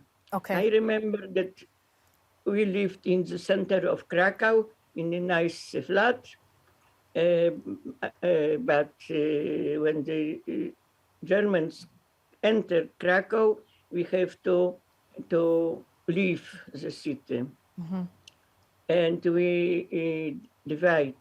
My mother got somehow a documents for Polish name, and we two went to the village, and pretending one Polish Christian, Mimi is my mother, and yes, and my father was in another place, and when the Krakow ghetto was established, he went to ghetto. I believe nobody even could imagine what was happened in ghetto.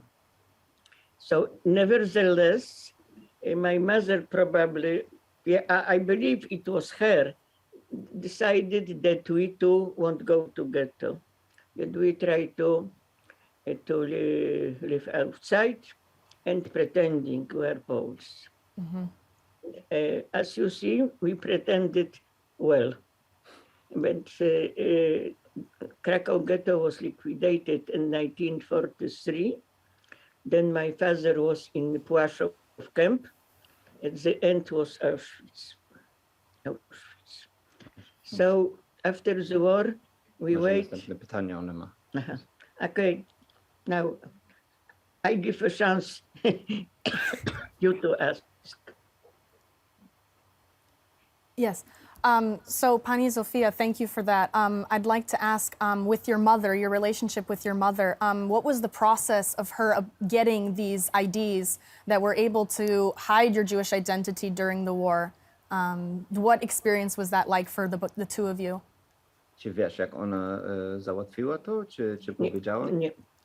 I don't know how he was able to manage. She probably bought. But I remember that the document was on the name of her previous, previous nanny. So how it was, could be some kind of agreement between them. Okay. So you were not taken to the ghetto yourself. That was only your father. You were able to escape that. How were you able to know what was going on, that your father was in the ghetto and that he was eventually taken to Auschwitz? Did you have any communication with him, or how did you learn that? No, I didn't know what happened after ghetto liquidation. And we are... Did you have contact with him while he was in the ghetto? Yes. In the very beginning, ghetto wasn't close. And in the very beginning, we could to visit him. But he took to me quite like in a good way, that he was healthy and everything will be all right. Was it dangerous for you to visit the ghetto? Because you should have been in the ghetto. You weren't allowed. It was organized by somehow, and we shall be the short time. Father talked to me, but shortly then he was long talk with my mother. They take aside. My impression for ghetto was that it was like a terrible, crowded place, and very, very loud, and still some many people on the street. It should that everybody was in the street. But I say goodbye. I didn't think that it is last goodbye, you know. I believe that after the war, he came back. So after the war, we waited. Okay. But when my mother realized that he was killed in Auschwitz, so he couldn't, nobody to wait for, and he got married again. For another Jew from Lvov who came to Krakow, it's other story. Thank you for that. I mean, it must have been very difficult to learn that your father had gone to Auschwitz and that he didn't come back. Did you know of any others that were in the similar position? Since you were young, did you have any other friends from prior to the war or during the war that were in similar positions, or were you in hiding with your mother by yourselves? I didn't have no colleagues like that in time of the war, but after that, when we met in organization Children of Holocaust, it shows that many people have the story similar to mine, that people wrote on false paper, or this less lucky was in camps. Some was from Soviet Union.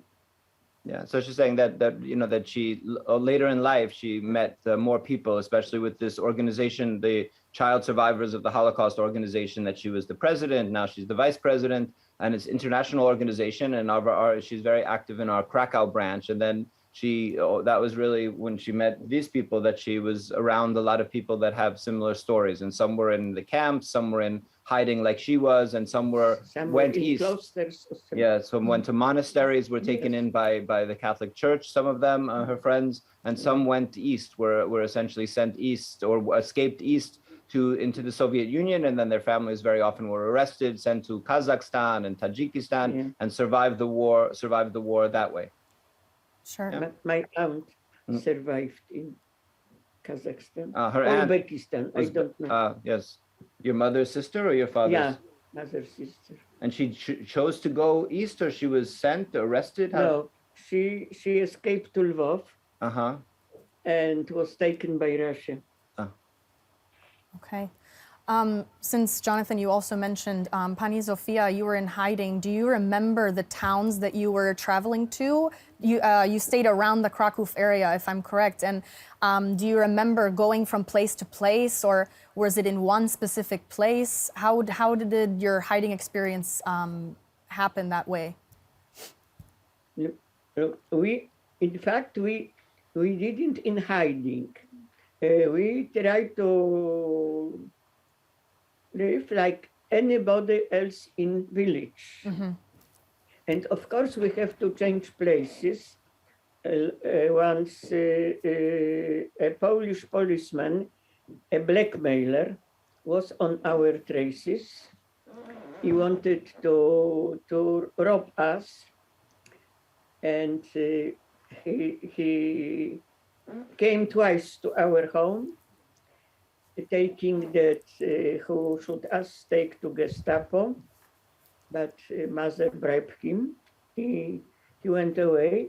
After second time, my mother decided that we have to escape. So we escaped to another village. All story began from the beginning. Okay. Again, in place that nobody now know us, and we begin everything, try to be similar to other people in the country. And did your mother work when she was? Yes. What did she do? My mother worked in some dentistry. Dental office? Yeah, like help, like a help from dentist. Assisting dentist. And assistant, yes, because my mother worked before the war in big, like a company of dentist goods. So he have many friends in this. She understood the field. And what? And did you go to school? Yes. When it was time, I was in first grade, and then half of the second grade. And did the children ever suspect that you were Jewish or say anything? No? No, Asia, I was not similar, not the type. I was blondie, straight hairs, blue eyes, and we spoke very good Polish at home. Yeah. So you had a very let's say, Aryan look of blonde hair, blue eyes, straight hair. Look at me. Looks at as a Jewish child? No. Did you like a country girl? Child, yes. Pani Zofia, did you speak any other languages at home other than Polish, or was it only Polish in the house? Well, parents talk between them in Yiddish. Okay. But even as a small child, I understood that they talk like that, just not tell me, and not allowed me understood. So I hated really. Mm-hmm. And I was shout at them, speak like normal. Normal for me was Polish.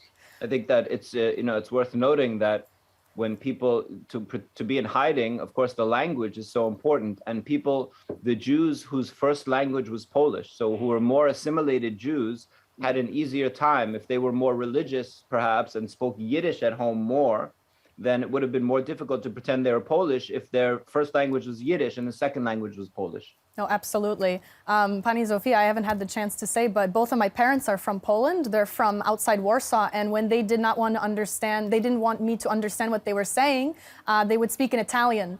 So to me, Italian is the language of not understanding. So I would always, I would always think that Italian is a language I shouldn't understand. It's for my parents to speak. So I understand that sentiment in a different context, but I do see that point.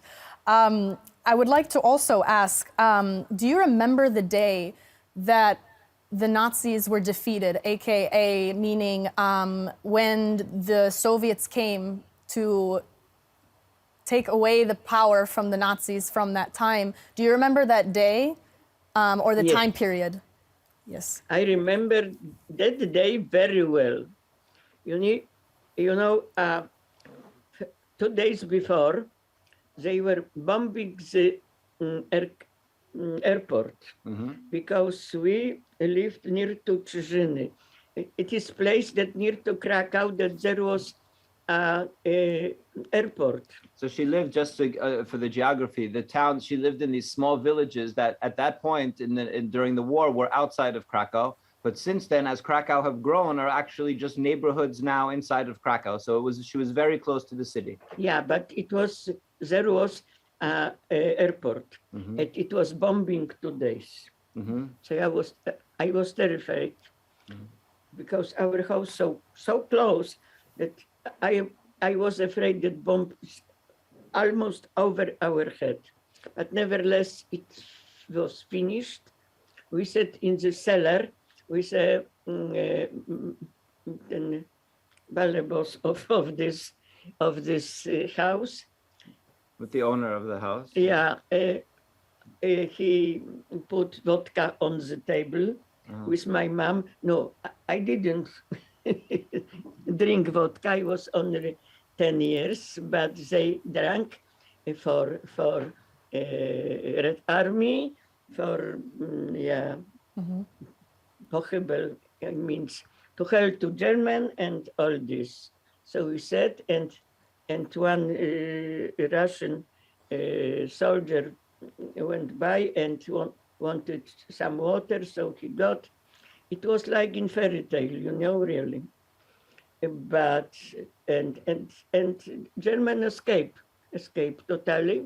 Did you understand that the war was ending, or you thought that only where you were was being liberated? I believe that war already ended. It was not some. It was anti-May, you know, but I feel so. Shortly after that, we came back to Krakow and to our previous flat.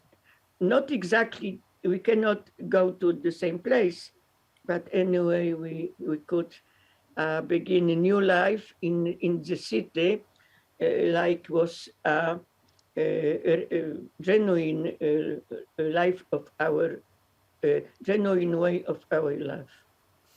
What was it like to come back to Krakow after the war and to return to the place that you remember from before the war? You had all these experiences in hiding.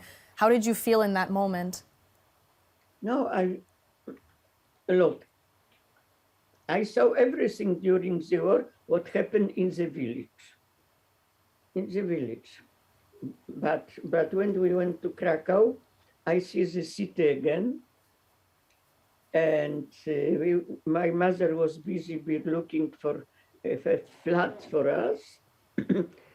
And she got a flat and I went to school. So I was busy again with my new life. And what about your father? How long, when did you get the news that your father was not coming back? Was it very soon after the war, or did you wait a long time? Not exactly. My mother long and looked for him by many organizations, but it was, I believe, it was probably maybe a half year or year even. Came some people who survived Auschwitz, and they came to my mother. They told him that they knew that father was killed in Auschwitz. Okay. So following that, after the transfer of power to the Soviet Union, what was it like for the coming years? Because Jonathan mentioned it in your introduction, but to live under communism and to hide your Jewish identity, what was that experience like for that 40 years of your adult life, essentially, and for your mother and everybody around you? Look, I didn't hide my identity anymore. I was never afraid after the war. My family, just for a moment, kept the same name that we have during the war. And only when my mother was married again, and this man adopted me, we got his name, and it was Jewish name, all right. And you went to a Jewish school after the war? 2 years later, 2 years later, I went to the Hebrew school named Tarbut, Hebrew school, Zionistic, not religious. And I fall in love in Hebrew language, Hebrew story, and all what is connected with our tradition. And with Israel, you fell in love with Israel. I wanted to go to Israel when they closed our school in 1950. I forced my family to apply for passport, but my family was denied passport, so we stayed.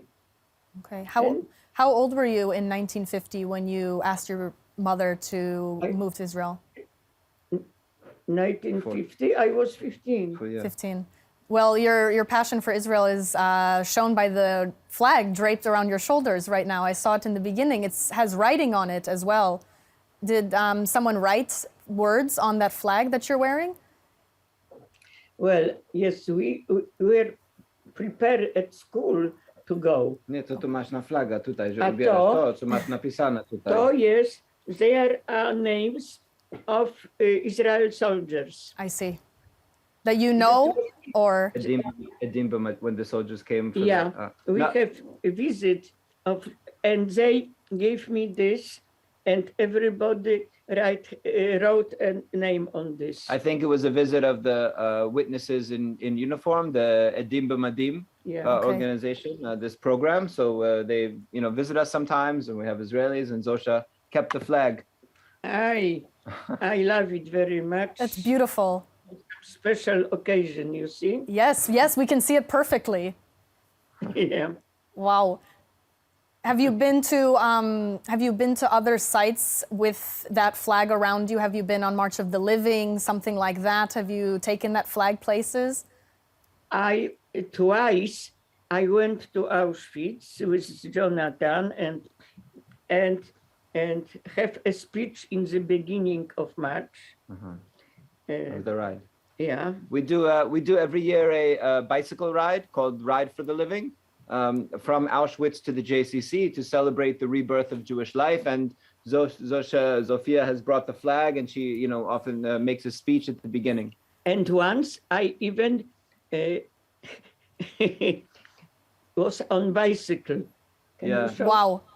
Yeah. Oh, I can show the photo. So maybe it's actually a funny story. So we were on the beginning. I had a tandem bicycle, and Zofia was on the bicycle with me, and she rode for a little while, and then that was enough for her, and she got off the bike. And then a few days later, we were talking about it, and she told me that it was the first time she was ever on a bicycle. Yes. That when she was a little girl, her father bought her a bicycle, and then the war broke out, and he had a broken bicycle, and he was going to fix it up, and the war broke out, and he didn't have time to fix it, and the father never returned from the war, as we mentioned, and she never rode a bicycle, never got that bicycle, and never rode a bicycle until she got on the bicycle at Auschwitz together. Wow. I only, you see, was on this bicycle with Jonathan because I trust him, Well, maybe I can Please. see if we can see the photo. Wow. So Jonathan, you're driving with the handlebars, and that's Zofia. Exactly. Wow. And Yes. you see Auschwitz, Yes. of course. You see Birkenau, actually, Yes. the gate of Birkenau, It's the gate of Birkenau. right behind us. I was steering, but the power was coming from Zosha. Well, I was scared more that Yes. but people went to help in case. What year was that when that picture was taken? Do you know? That year was, I think, 2016. Okay, so quite recently. Okay, so that really seems like a symbol of the rebirth of Jewish life, is that, Zofia, you didn't have the chance to ride your father's broken bicycle, and then in 2016, you were able to ride the bicycle on Ride for the Living with JCC Krakow and Jonathan at the head, and this is the circle, as you can say, with the bicycle wheel. And I want to ask with that, since Jonathan mentioned also that you're such an active member of the JCC, what did it... Yes. Oh, sure. Now I am not so much because you see I have some difficulties with moving, but I try to do my best. Sure. What did it mean to you in 2008 when the JCC Krakow was opened and you were able to see the rebirth of Jewish life physically with a building and a community center? What did that mean to you and your family and everything involving that? You see, JCC means very, very much to me. It was like opening this place was for me another new part of life. I remember, you have to know that next Sunday we'll be celebrate our 14th birthday. 14th birthday of JCC. I remember the day when Prince Charles with Princess Camilla. With Camilla, the Duchess of Cornwall, yes, technically. They came to open our center. We have talked with them. They are very nice people. And first thing that was ready, it was senior club. Yeah. Because Jonathan cares very much about seniors, of course also, but children and but you see, seniors have place for seniors. It was for first, Lucy, consideration. So first place it was JCC group. It is until now the happiest place in JCC because all the time something is going on in JCC club. Now we have some trouble because we are center of help to our Ukrainian guests, but nevertheless, senior club is very good place for us. And I used to come every day in this time to be in club. Sure. You see, it was quite absolutely, the JCC gave us quite new chances because we have in this place everything. Just place to come to talk to our friends. Just have Shabbat dinners and holidays. Just have shiurs, lectures, exhibition, meeting with writers, whatever. But Zosha, I should mention, her favorite thing at the JCC these days, I think I can say, and she does still a lot. She does the Dvar Torah every week, and she's very active still, maybe a little less than she was. Is her favorite thing is the choir. We have a choir, and she's very active. She's the leader of the choir. Amazing. I am junction. I am not leader. Not the leader. Leader is our maestro.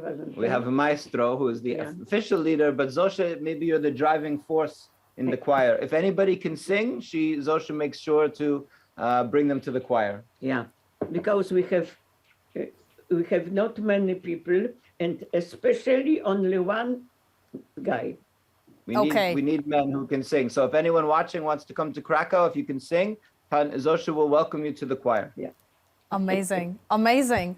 I also want to talk about, since you mentioned just momentarily, and since you have the Ukrainian flag behind you right now, what is the situation at the JCC Krakow, and how are you helping Ukrainians coming into Poland, especially now that we're nearing 2 months? How has that been for the community? What does it mean to you as staff? All of that. I'm sure our viewers would be very interested in learning on how you're supporting the refugees. Yeah, I think it's particularly important on Yom HaShoah to mention what we're doing with Ukraine. So we made two decisions on February 24th when the war started. One was that we as an institution were going to do everything we could to help Ukraine, not just help them, but do everything, fully focus our institution on doing it. And the second was we were going to help Jews and non-Jews and help them equally. So provide every service we're providing to Jews, also to provide to non-Jews. And for us, we are operating in the shadow of Auschwitz year-round. Today is Yom HaShoah, and today we're commemorating Yom HaShoah because of silence, because the world stood mostly silent when the Jews were the victims. And today, when others are the victims, primarily, we as Jews we have to have learned the lesson of the Holocaust. We have to not be indifferent, and we need to stand up for the other, since we always were the other. So we are in front of the building. There are 60 women and children lined up. 600 people a day come in to take food. We have 350 people we're housing in hotels that we're paying for. We have over 1,000 feeding a day that we're feeding a day. We have a safe space for women. We have a daycare that we've set up. We're sending truckloads of supplies into Ukraine. We've hired 21 full-time staff just dealing with Ukraine. Among them are 14 Ukrainian refugees. So we are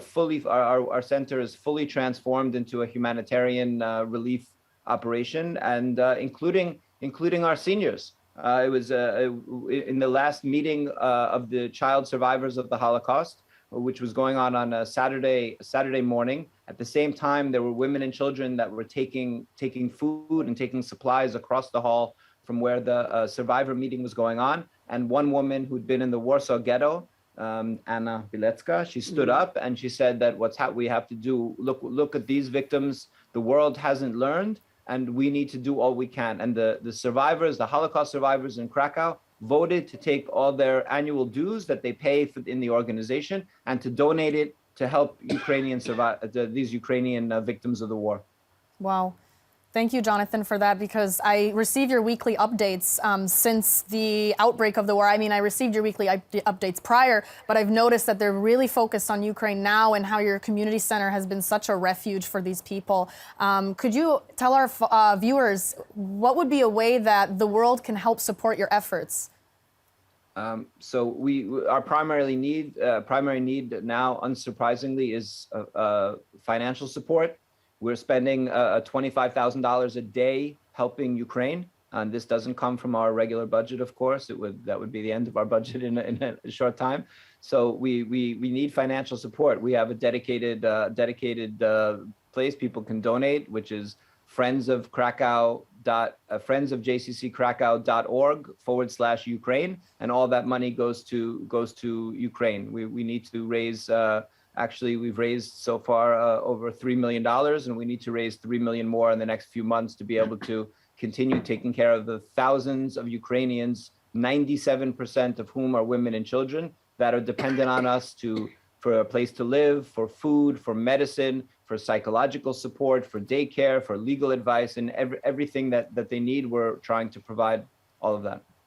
That's amazing. And that's clearly an incredible sum that you need help with, and that you've clearly had a lot of help. Wow, that's an incredible sum. I'm impressed with the passion of the world and calling to you and doing this. It's really something that speaks powerfully to the world that sees this crisis unfolding.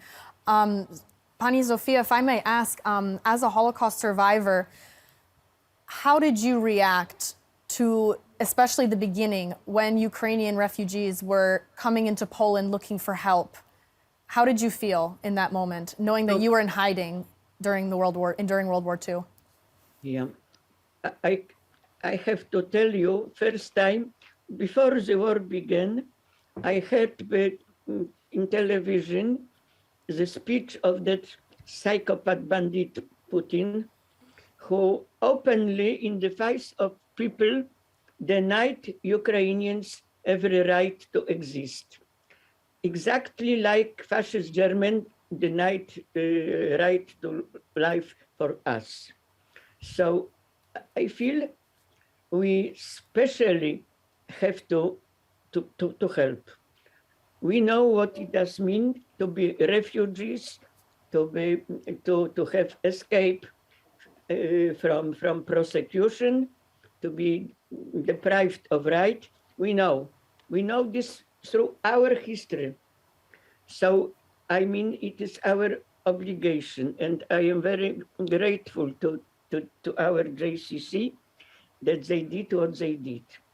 Even if it's some inconvenience for us, don't worry. Okay. How long it lost, this long we have to help. Absolutely. It is really, yeah. Absolutely. So Pani Zofia, now that we're thinking of this and how we see another refugee crisis unfolding in Europe, how do you see your story going into the future, and what lesson do you want to give to the world as a Holocaust survivor, seeing this unfolding? What is your passing on to the torch of memory as we move forward away from the Holocaust and many, many years passing since?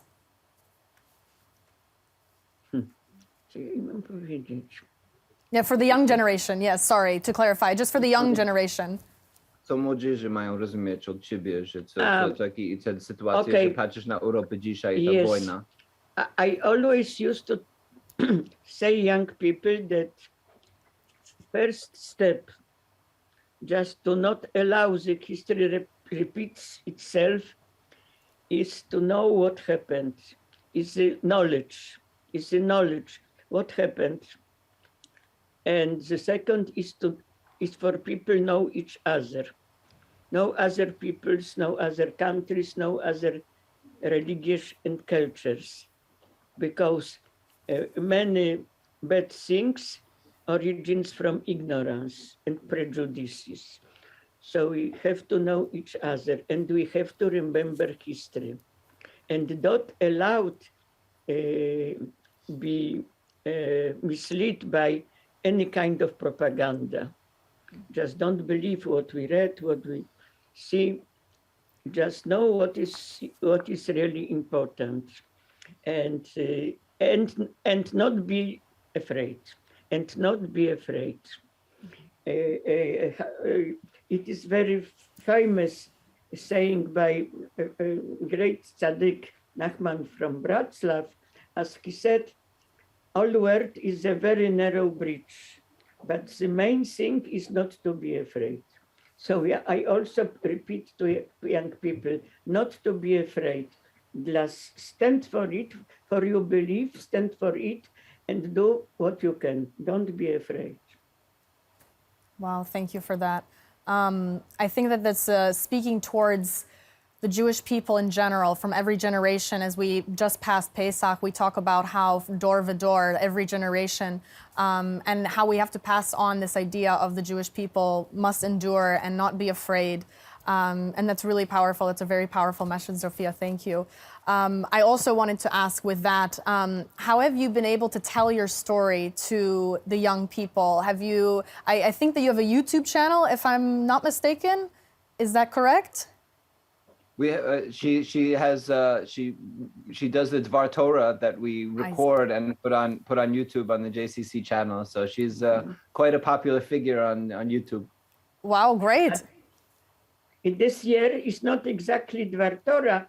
It's like history of our heroes, of people who create Eretz Israel. Okay. So next Shabbat, I will talk about Theodor Herzl and Zionism. Okay. And what did you speak about last week? What are your topics, just so that our viewers know? What do you speak about? What do you like to talk about? Anything in particular or everything? She does like a series. Each year we choose a subject. She does Dvar Torah or things about Jewish history or heroes, and picks a subject that's interesting and then does a whole cycle of them. Oh, women. Oh, women and the women, Jewish women. Wow. Yes. And you have to know that we have so splendid Pesach holiday. You know, in JCC, it once was 5 seders. Yes. 5 seders in 2 rooms. Wow. Especially for seniors, for everybody, for Ukrainian, for young people. And then was quite unique seder for women, just on feministic style. Amazing. From newly written feministic Haggadah. We even have such a thing. I can show you. We created a women's Haggadah. Lovely. The first in Poland, and we used this. We had 27 women from our community had a seder, separate seder, using this women's Haggadah that we've created. Wow. Did you also have a Miriam's cup instead of Elijah's cup? Czy to było czy to było szwanka dla Miriam zamiast dla Elijah? Tam na seder. Tak było. Tak. Okay. Yes. Yes. No, the first Seder I ever went to was a women's Seder, and there was a Miriam's cup. So that's why I wanted to ask. But we are coming to the close of our time for our conversation. So I'd like to ask Pani Zofia first, is there any last message that you'd like to say to our viewers today before we turn to Jonathan to close us out? Ostatni słów, I have to mention about my bat mitzvah. Sure. Look, because due to JCC, it was possible for me have my bat mitzvah being 82, 5 years later. It was everything organized in synagogue, and after in this building, in the synagogue next building here, full synagogue, with singing blessing in everything. So I was, it was something that you can survive only once in life, really. Never forget. That's beautiful. Very, very special. I guess I would say first, it's such an honor. I think you see how privileged I am to spend my time with the survivors, especially like Pani Zosha here, who I continue to learn from and be inspired from. I would say on Yom HaShoah, I think we as a Jewish people need to be very careful. And there are other things besides never forget. It's not enough as much as we have to remember the Holocaust and learn its lessons of not letting it happen to us or to anyone else again, we have to be careful not to define ourselves by the Holocaust. The Jewish people, I would say that as a Jew living, that I came from New York, I lived in Israel, and I've been living in Krakow for 20 years. I feel that I'm Jewish despite Auschwitz, not because of Auschwitz. And the Holocaust, we need to understand the Holocaust did not end the Jewish people. Jewish life is thriving, and we have to make sure that we don't define ourselves by what others have done to us, but we have to define ourselves by what our response is. And the Jewish response to tragedy must always be empathy and empathy for others, and we must rebuild. And that's what we're doing in Krakow on both sides. That's why the right for living is from Auschwitz to Krakow, to JCC, just from death to life. It is proper way, we believe. Always moving forward toward life. Amazing. That's a wonderful way to close us out. Thank you. Thank you so much for that. We appreciate it. Thank you. Thank you very much. We now would like to welcome to our program His Excellency Ambassador of Sweden to the State of Israel, Erik Ullenhag. This year, Sweden holds the rotating presidency of the International Holocaust Remembrance Alliance, or IHRA, pronounced IRA, under the banner of Together for Impact, promoting Holocaust remembrance and combating anti-Semitism and anti-Gypsyism and other forms of hatred through cooperation and dialogue. Ambassador Ullenhag, welcome. Survivors, Excellencies, ladies and gentlemen. My name is Erik Ullenhag. I'm the Swedish ambassador to Israel. It's an honor for me to join you today in commemorating Shoah, commemorating the Holocaust. We have a duty to do it together, and we have a duty to tell our kids and future grandkids what's actually happened. Because we live in a time where fewer and fewer survivors can tell us what happened. We live in a time when memories is going to become written history. And the written history is easier to question. It's easier for Holocaust deniers to try to deprive the victims of the death camps also the memory of the death. We can never let that happen. So my generation has a duty to listen to the survivors, to try to document, and also to find ways of teaching about the Holocaust in Swedish school, in my case, in the Swedish schools and the education system. Sweden is this year sharing IRA, International Holocaust Remembrance Alliance. We proudly do so, and part of our work is to focus on Holocaust remembrance and doing something about Holocaust distortion. I would like to take this opportunity also to thank the survivors. I personally knew few of them that are Swedish, and thanking the survivors for telling their stories about a thing that I could never understand fully. I can never understand the evil behind the Holocaust, but I know that I have a duty to do what I can to draw the lessons and to fight anti-Semitism of today, and especially on a day like this, to try to tell the story what actually happened, and also try to learn. Thank you for cooperation. We need to take this battle together to stand up to remember the Holocaust, but also to stand up against anti-Semitism of today. Thank you, Ambassador Ullenhag, for your commitment to denouncing anti-Semitism and for promoting interrelational dialogue between Jews and non-Jews across Sweden. Now we turn to the Ambassador of France to the State of Israel, His Excellency Eric Danon. Ambassador Danon has served in the Foreign Service for the past 35 years in a number of different roles and is also a knight in both the French Légion d'honneur and the Ordre National du Mérite. Ambassador, welcome and thank you for joining us. Dear friends, today our world kneels before the memory of the millions of victims who died in the horrors of the Holocaust. Jews and many others were brutally murdered during the Shoah because of who they were, because of what they represented. Remembering how such evil ever came possible and making sure that it shall never happen again are an absolute and constant necessity. Duty of remembrance on the one side, call to action on the other. Those two sides of the same coin are ever more needed today as the shadows of antisemitism are spreading their dreadful wings once again. Fighting against this poison first requires to understand how it came to once thrive and devour so many of our countries and society. That is why testimonies such as the one of Mrs. Radzikovska are so essential. That is why we must double down on our pledge to honor and keep alive the memory of the millions who perished or survived.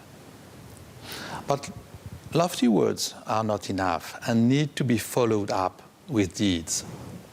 The world cannot stay idle as hate speech and violent acts are growing louder once again.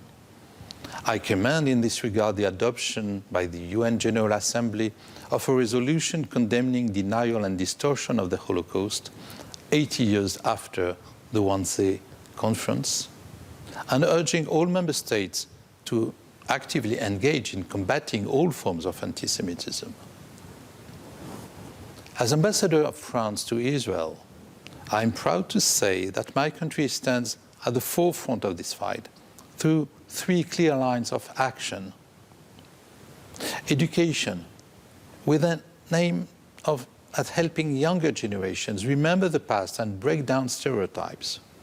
Regulation, through a new bill to combat online hate speech and the adoption of the IHRA definition of antisemitism that includes anti-Zionism. And sanctions, because hatred towards any community cannot be tolerated. Some extremist groups have been dissolved, and a network of specialized investigators and judges have been created. We will not let our guard down. Similar efforts are also undertaken at the European level. Since the start of the French presidency of the European Council in January, the EU Commission has been implementing its first ever comprehensive strategy on combating antisemitism and fostering Jewish life. From securing places of worship to strengthening our legal frameworks, nothing will be spared to fulfill our mission. As I conclude this message, I want to thank you all, ambassadors, elected officials, young professionals, activists, our citizens of the world, for answering this call from CAM, Combating Antisemitism Movement, and Zikaron BaSalon, and making this event happen. There is no doubt that together we can play our part in shaping a world in which the lessons of the Holocaust are taught and all human lives are valued.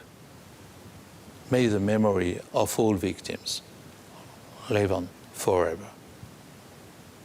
Thank you, Ambassador Danon, for your remarks and for standing with the Jewish people against anti-Semitism as it unfortunately continues to rise worldwide. Traveling to Washington, D.C., we would like to welcome Her Excellency Alexandra Papadopoulou, Ambassador of the Hellenic Republic to the United States. Back in January, Ambassador Papadopoulou took part in the Combat Antisemitism Movement's International Holocaust Remembrance Day event in honor of two Greek righteous among the nations, Loukas Karer and Dimitrios Chrysostomos, from the island of Zakynthos. Ambassador, thank you for joining us once again. Ladies and gentlemen, I'm honored to be invited by the Combat Antisemitism Movement to participate in the commemoration of this year's Holocaust Remembrance Day, known in Israel as Yom HaShoah, in a global broadcast of speakers from many countries around the world. We're all here to commemorate and remind the world of the 6 million Jews that were murdered in the most horrific manner, and to also honor the heroism of survivors and rescuers. Raising awareness and sensitizing people on this issue is key to such atrocities never being repeated and never be forgotten. This is now more important than ever, as we tragically note recently that hatred, bigotry, racism and anti-Semitism are rearing their ugly heads again all over the world. While it would be far more convenient to turn a blind eye to what is happening around us, such behavior can only come back to haunt us, as we are indeed haunted as a society by the atrocious events of World War II and the Holocaust. Education and awareness are our best allies against the methodical and calculated violence that was committed against our fellow human beings. Educational, whether individual, societal, national, or global, is our best line of defense against history repeating itself.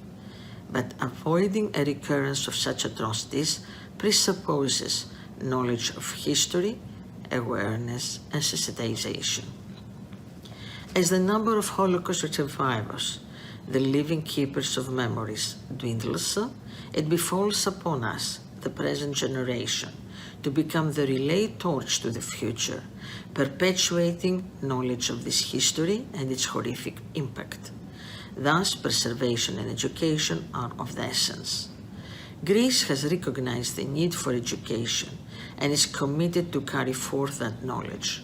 Having just celebrated the 200th anniversary of the Greek War of Independence, the people and government of Greece had the opportunity to reflect and remember that the country was built on humanitarian values, freedom, democracy, and the rule of law.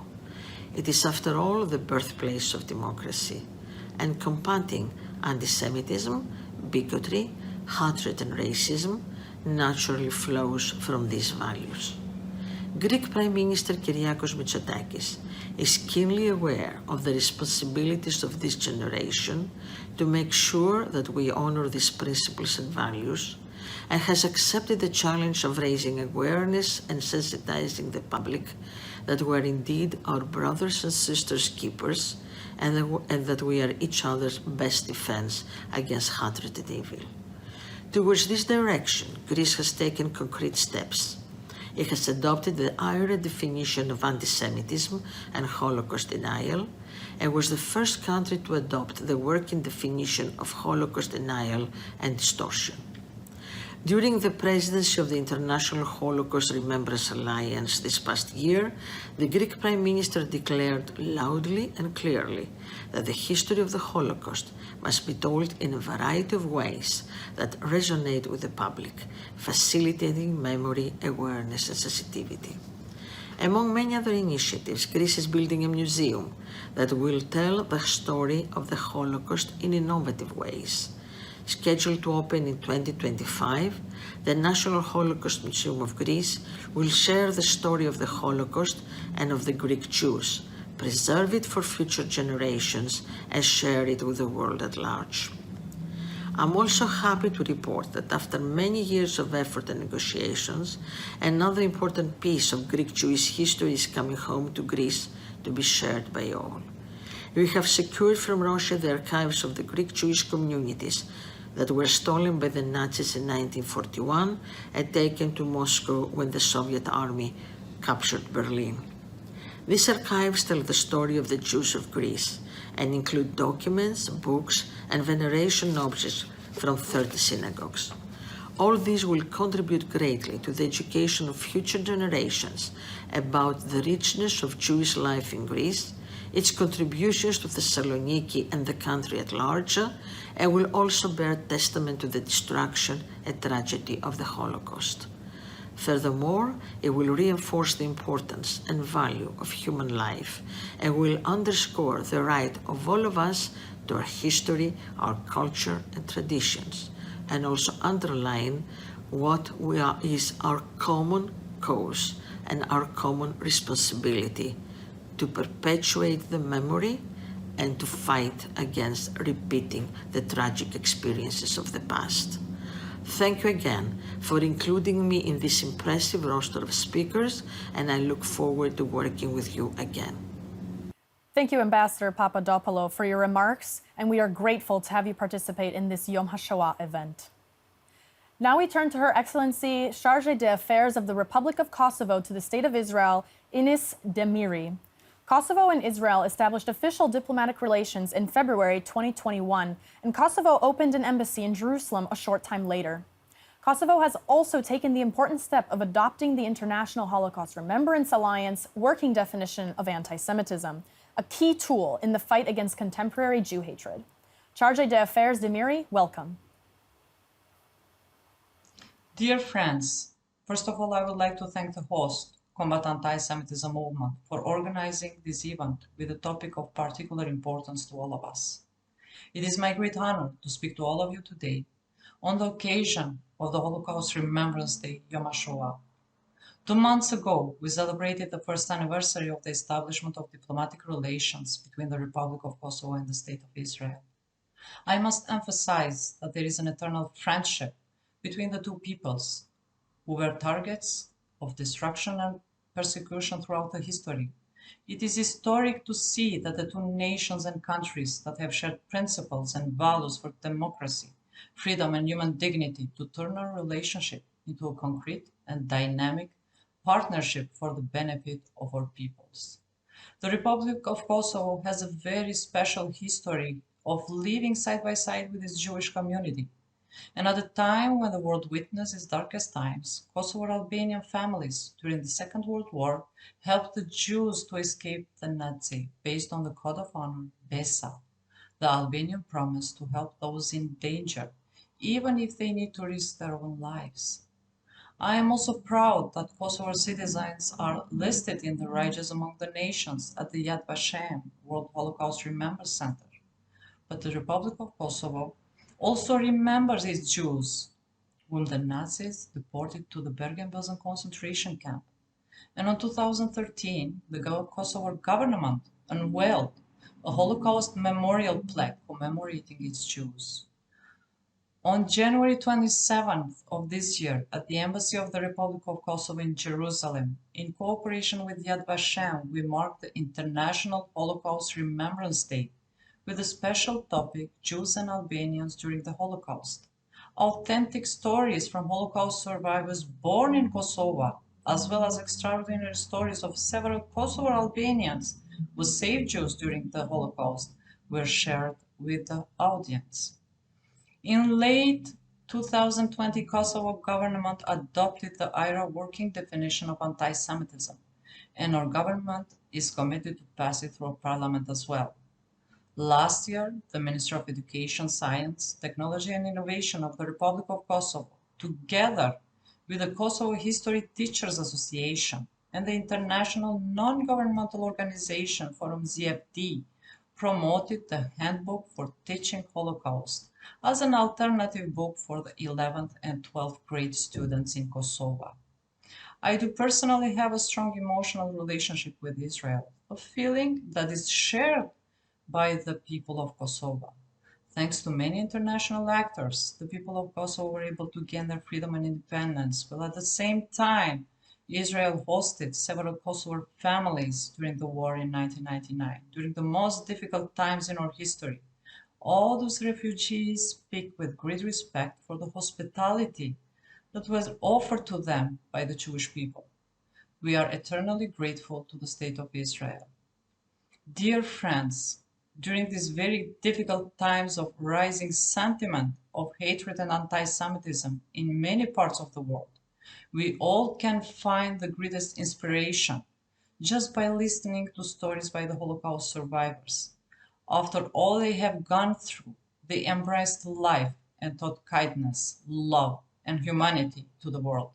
Their experience must always educate, guide, and warn us.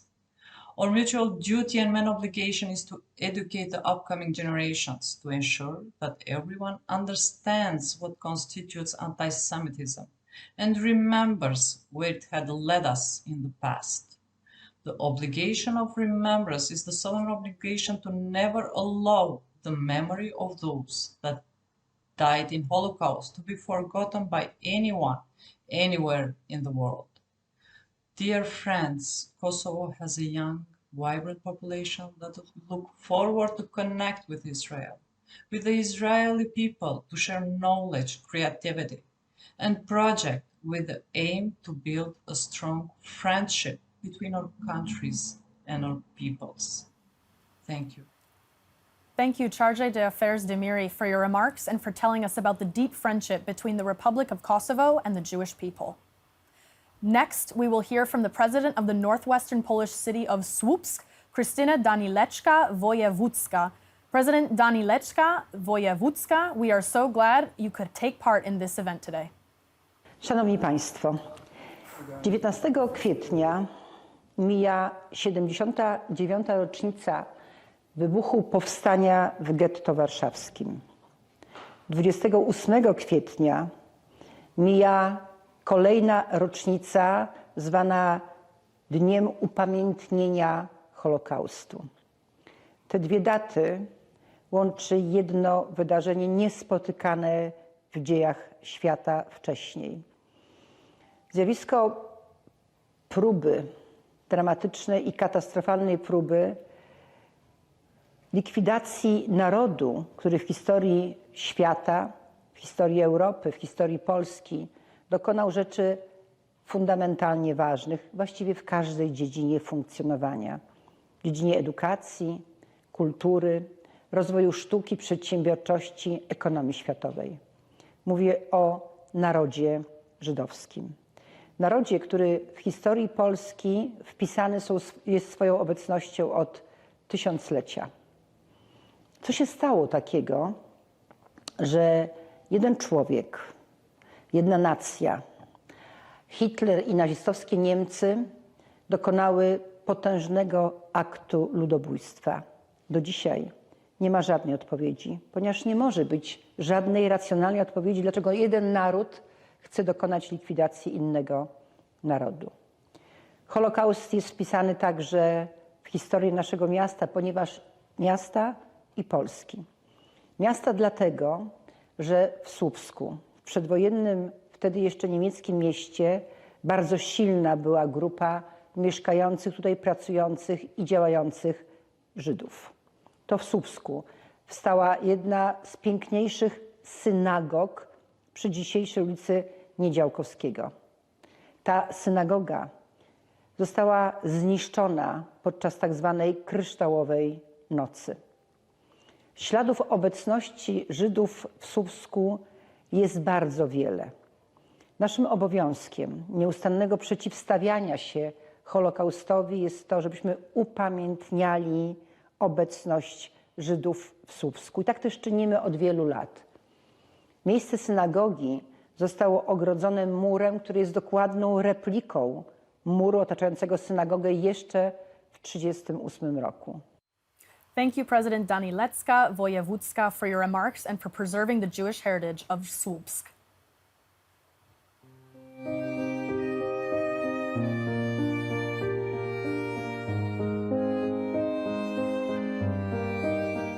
To begin the final segment of our program, we now turn to Cape Town, South Africa, for a recorded message from Holocaust survivor Ella Blumenthal, who survived the Warsaw Ghetto and partook in the 1943 Ghetto Uprising. Ella was also later interned at the Majdanek, Auschwitz, and Bergen-Belsen concentration camps. Most recently, Ella was the subject of a 2021 documentary titled I Am Here. We are happy to hear her pre-recorded statement in our studio living room today. My name is Ella Blumenthal, and I was born in Warsaw, the capital of Poland.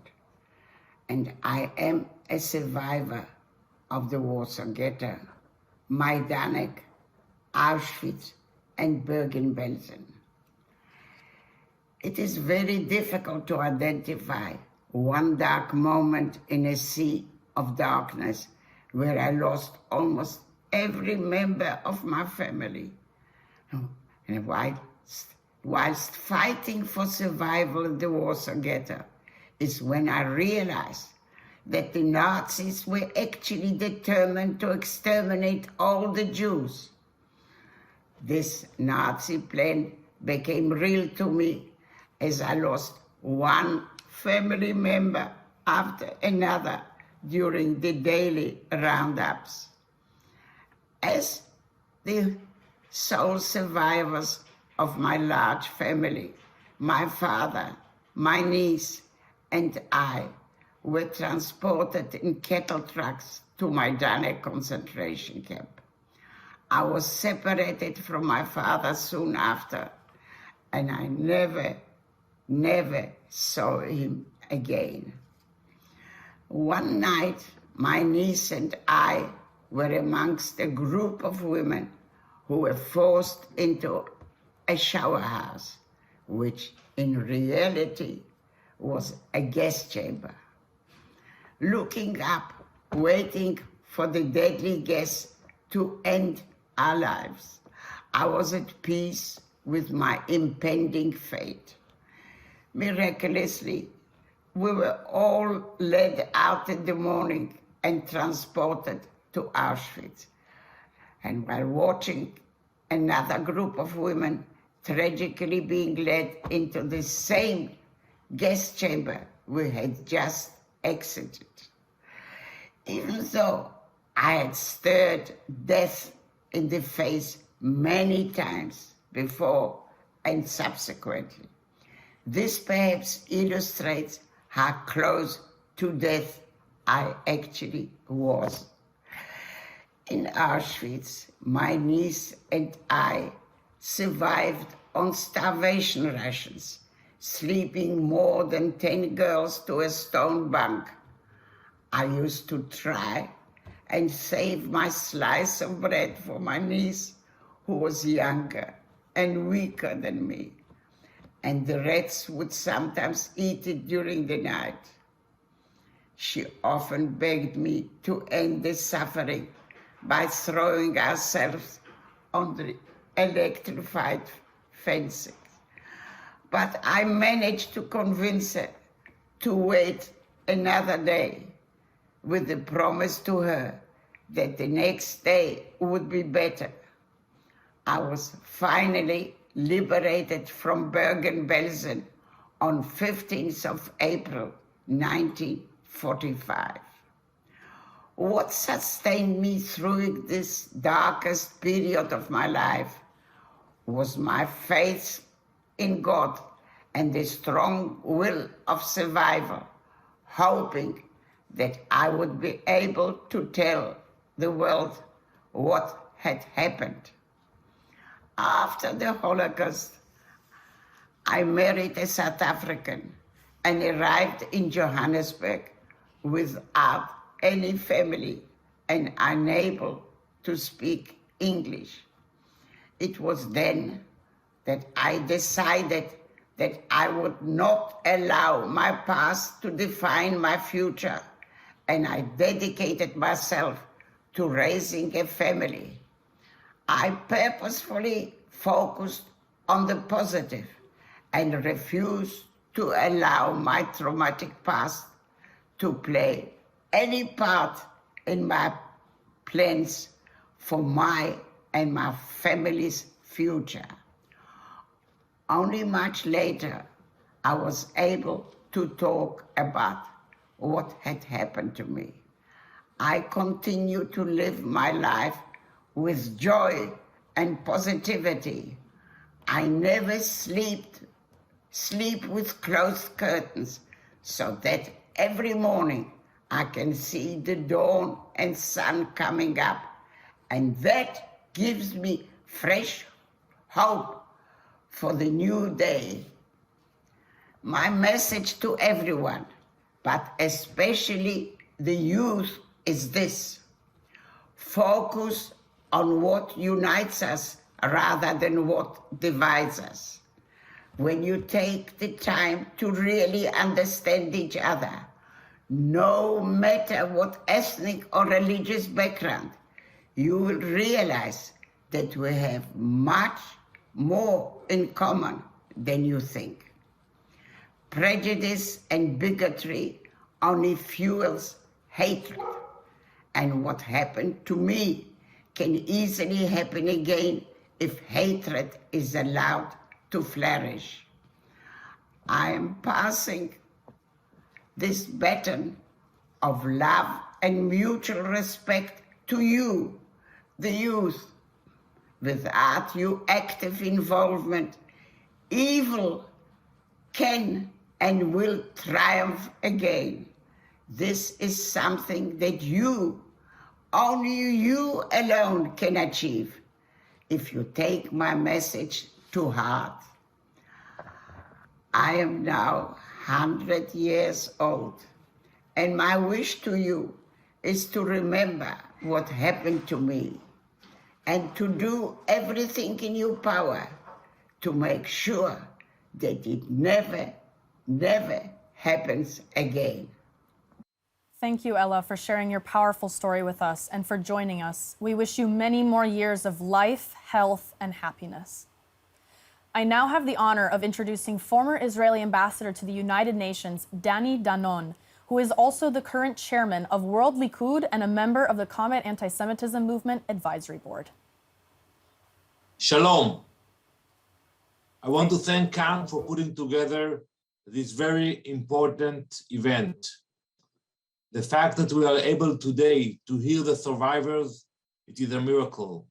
We should grab this opportunity and listen to any survivor. Their stories is a legacy for our future. Today, we remember the 6 million Jews who were perished during the Holocaust. We remember the murderers, the Nazis, and those who supported them in committing those horrible crimes. We remember the bystanders that actually allowed it to happen and kept silent while they knew exactly what's happening in Europe. But we also remember the brave people, the righteous among the nations who were brave to take the initiative and to save Jewish life. Today, we think about our future and what we can do to learn from the horror of the Holocaust. Unfortunately, we hear voices calling for the destruction of the Jewish people, even in the year 2022. We hear the regime of Tehran threatening to send rockets and missiles against Israel. We will not sit idly by. Today, we have the state of Israel. We have the strong IDF and the capabilities to defend ourselves by ourselves. I will always remember the words of my dear friend, Mr. Eli Wiesel, may his memory will be of a blessing for us, who told me once that we should always, always listen very carefully to the threats of our enemies and pay more attention to those threats than to the promises of our allies. Today, when we remember the horror of the Holocaust, we know that we have the capabilities to prevent the next Holocaust. In order to do that, we first have to educate against anti-Semitism, promote tolerance, and that's what CAM is doing worldwide. We have seen the great work of CAM in so many capitals around the world, and I want to thank the team of CAM for their efforts. I know that together we can continue with those efforts, we can continue to prevail. Am Israel Chai. Thank you, Ambassador Danon, for your remarks and the work you did at the United Nations on behalf of the State of Israel and the Jewish people. Next, we will hear from Sophie Elizion, France's interministerial coordinator on combating racism, anti-Semitism, and anti-LGBT hatred. Madame Elie Zion has advocated for human rights and for the equality of all peoples under the law throughout her career in roles such as the regional delegate for women's rights and equal opportunities at the Prefecture of La Réunion and as the interministerial delegate for equal opportunities for French people overseas. Coordinator Elie Zion, welcome to our program. Quand vous voulez. Aujourd'hui en France, l'antisémitisme tue. Quand il ne tue pas, il atteint si profondément les femmes, les hommes et les enfants dans leur dignité qu'il les pousse parfois au repli sur eux-mêmes, à la perte de confiance en eux et dans les institutions, à quitter ce pays qui les a vus naître et grandir. C'est inacceptable. C'est pourquoi le gouvernement est résolument engagé, à travers la délégation interministérielle que je conduis, dans ce nécessaire combat contre l'antisémitisme pour la fraternité. Un combat qui passe notamment par l'éducation des plus jeunes, la formation des adultes et la transmission de la mémoire sans témoin. L'enseignement de l'histoire de France, de la participation des Juifs au développement et au rayonnement culturel, économique, social, politique de la France est un excellent vecteur d'éducation des plus jeunes. C'est la mission que s'est donnée le musée d'art et d'histoire du judaïsme que nous finançons. La mobilisation de la jeunesse dans des actions pensées, définies et mises en œuvre par elle est aussi un moyen efficace pour identifier d'une part les ressorts de l'antisémitisme, d'autre part les ponts entre les cultures diverses dont la France est riche. C'est également tout le sens du prix Ilan Elimi, du nom de ce jeune homme enlevé, séquestré, torturé et décédé le 13 février 2006 parce que juif. Un prix qui vient récompenser des jeunes de moins de 25 ans qui portent des actions pour lutter contre les stéréotypes antisémites et racistes.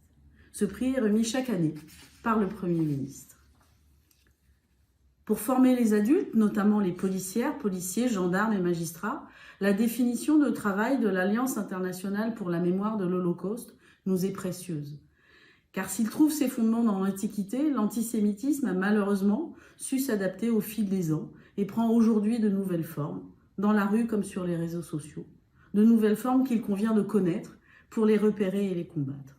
Le gouvernement a décidé d'aller plus loin et demain, ces formations s'adresseront à l'ensemble des fonctionnaires de l'État comme des collectivités, à tous les niveaux de la hiérarchie.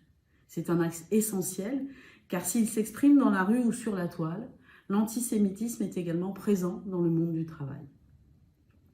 Aujourd'hui, le CAM organise un événement autour des témoignages des survivantes et survivants de la Shoah. Ces témoignages sont précieux. Je remercie le CAM de m'avoir permis de prendre la parole à cette occasion. Et je veux dire aux témoins mon admiration pour leur courage et leur engagement. Cependant, nous le savons toutes et tous, les survivantes et survivants nous quittent à mesure que le temps passe. Il est désormais primordial de penser cette transmission sans témoin. Les pédagogies actives sont précieuses, qui permettent à partir des lieux de vie des victimes de la Shoah, des archives collectées notamment par le Mémorial de la Shoah, dont nous sommes un des partenaires financiers, ou encore des éléments du patrimoine architectural, de retracer l'histoire des vies détruites par l'Holocauste. Pour que jamais ne s'éteigne la flamme du souvenir, pour que les jeunes générations et celles qui leur succéderont gardent en mémoire l'horreur de la Shoah, les conséquences mortifères de l'antisémitisme, et lui préfère toujours ce vers de Terence. Je suis humain, rien de ce qui est humain ne m'est étranger. Thank you, Coordinator Elie Zion, for your participation today and the work you are doing to combat bigotry of all forms, including anti-Semitism. Now we welcome Uwe Becker, the German state of Hesse's State Secretary for European Affairs and State Commissioner for Jewish Life and the Fight Against Anti-Semitism. Mr. Becker is the former mayor and treasurer of the city of Frankfurt am Main and serves as president of the German-Israeli Society. He is also a Combat Antisemitism Movement Advisory Board member. Let us take a listen to Mr. Becker. Shalom v'bruchim habayim. On Yom HaShoah, we remember the victims of the Shoah, the 6 million European Jews that were brutally mass murdered by Nazi Germany. 6 million times single individual stories of children, women and men that were not allowed to build up their own families, and they were taking away their rights already years before the mass murder started. It's not only about history, it's our moral duty and part of our identity that we remember those murdered people. citizens, neighbors, comrades, colleagues who lived in the cities, towns, and councils all over Europe. When we speak about the Nazis who did this, we should see that it was not an alien nation that came down to earth and committed those crimes.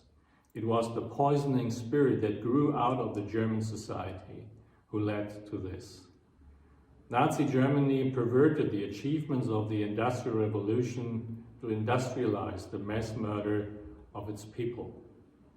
And for that reason, it is up to us, on the one side, to remember those who were killed, those who were murdered brutally in the years of the Shoah. And on the other side, work against every form of anti-Semitism that is newly and again rising in the countries around the world, and fortunately also here in Germany.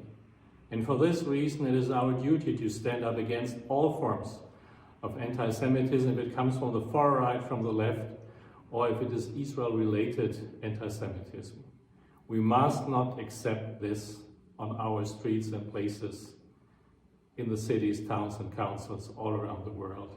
And for that reason, it is up to us as one society to stand together, stand up, and fight any form of hatred against Jews all around the world.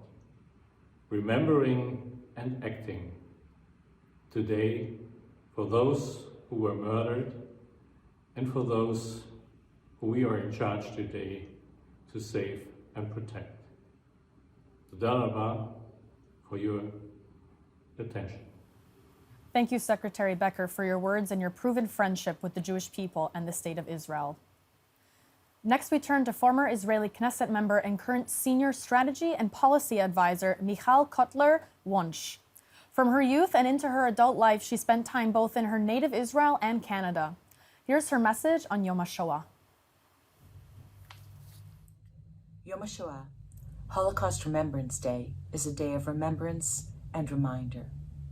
But it is not only today that we must remember and remind. It is every day that we must seek out Holocaust survivors, those still living amongst us, so that we can hear our story, a story too terrible to imagine, but not too terrible to have happened, so that we can pass it on to future generations, so that we can ensure and secure to protect the facts that they share with us. It is a day that we remember and remind the past, so that we can fulfill our shared prospective statement of never again, a commitment that requires that we know the past in order to identify present threats and to prevent future atrocities. It is a day that we reflect on the imperative of recognizing the mutation of anti-Semitism and ancient hatred, including the responsibility to identify its present form of mutation, a strain so virulent of anti-Zionism, spreading on campuses and on the streets.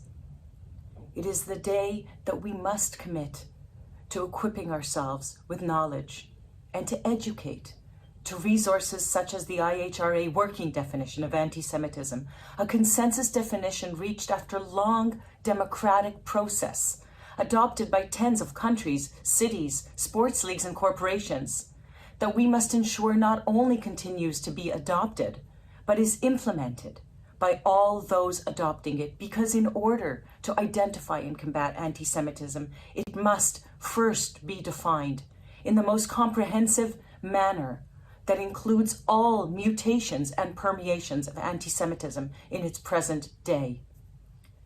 And so, a day of remembrance and reminder, Yom HaShoah, is a day in which we remember the past, but not just in order to remember the past, in order to secure the future. Thank you, Mrs. Kotler-Wunsch, for those passionate words as a reminder to all of us how important it is not only to remember, but to also take action in order to stop anti-Semitism. Next, as we approach the close of our program, we would like to welcome to the studio Rivka Maor-Gelkop, Global Project Manager at Zikaron BaSalon, one of the co-organizers of this event. Rivka, welcome, and thank you for all Zikaron BaSalon did to make this gathering possible. It's a pleasure to share the studio with you today.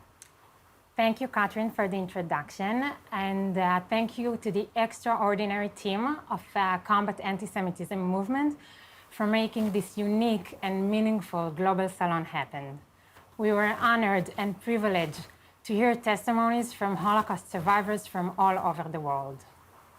Holocaust survivor, author, and philosopher Elie Wiesel once said, "When you listen to a witness, you become a witness."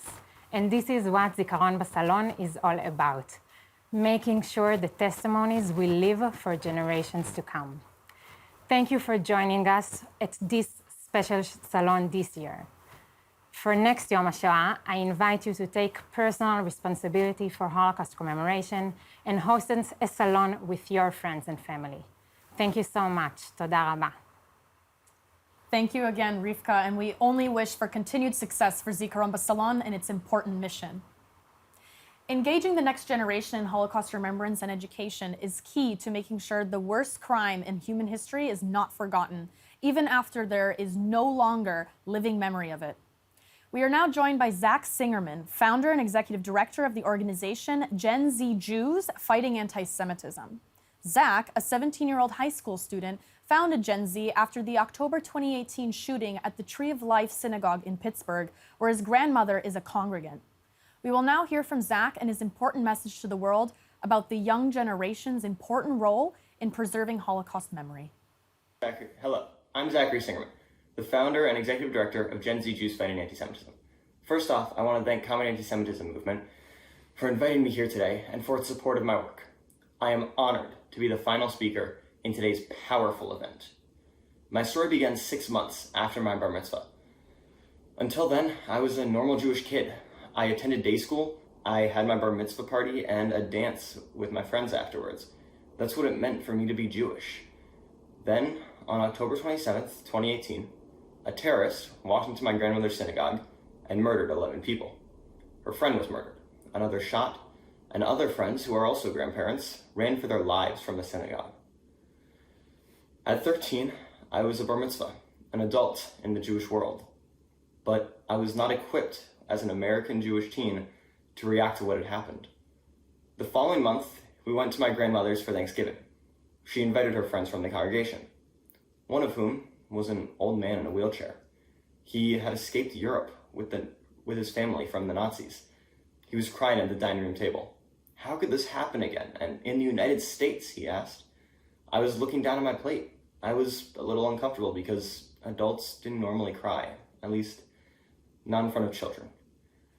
But in his words, I heard an underlying message that the anti-Semitism that he faced in Europe could develop here in the United States, a country where Jews, for the most part, never even came close to experiencing the anti-Semitism that was common in Europe, which eventually led up to the Holocaust. L'dor v'dor, Judaism flows from one generation to the next. I realized that I had the responsibility of standing up for the Jewish people and that I had to bring my generation along with me in this fight. I know the history of the Holocaust. I owe it to the survivors by fighting for the Jewish people, which is why I founded Gen Z Jews Fighting Antisemitism. Teens cannot sit in the sidelines on the fight against anti-Semitism. It is time to start talking about what it means to be Jewish in America. Gen Z, as a generation, is privileged to be one of the last generations to personally know Holocaust survivors. We hear their stories and picture them as children during the Holocaust. They were even younger than we are today. We hear the atrocities that they experienced at the hands of the Nazis. In Jewish history, the Holocaust happened very recently, but from a teen's perspective, it feels distant. By personally witnessing their stories, my generation, Gen Z, will be able to be a living memory for future generations. Equally as important as learning their stories, Gen Z has the responsibility to ensure that survivors do not tell their stories in vain. We must not only tell future generations their experiences, but we must work to ensure that anti-Semitism does not increase and is not the defining experience for the Jews around the world. As I work for my generation to speak out loudly against anti-Semitism, I do so with the testimonies of survivors in my heart and mind. I stand before you today as a proud Jew, trying to ensure that my generation stands up for their religion and their heritage, so that they may look at their grandchildren and say L'dor Vador. Thank you. Thank you, Zach, for the incredible work Gen Z is doing to preserve the memory of the Holocaust among young people today. With that, we've come to the end of today's program. With anti-Semitism rearing its ugly head around the world again, just 8 decades after the Nazi extermination of the Jewish people in Europe, and with the number of survivors getting smaller and smaller each year, the need to promote Holocaust remembrance and education is more critical than ever. I would like to thank all our participants, especially the survivors who shared their personal stories with us. We pledge to them that we will do everything in our power to ensure the lessons of the horrors they experience are passed down to future generations, and that never again will always mean never again. And to you, our viewers, thank you for joining us in this essential mission. We hope our program moved, inspired, and educated you to carry the mantle of Holocaust remembrance moving forward. For anything you may have missed, you'll receive an event recap in your email inbox, and a full recording of the event will be available online at the event's website, yomhashoah2022.combatantisemitism.org, as well as on the Combat Antisemitism Movement's social media channels. Thank you again for being here for this important program. On this day of Yom HaShoah, as well as on all other days, let's vow that we will never forget the 6 million Jews who perished during the Holocaust and those who survived one of the most horrific times in human history. Wherever you are in the world, we wish you a meaningful and memorable Holocaust Remembrance Day. Thank you.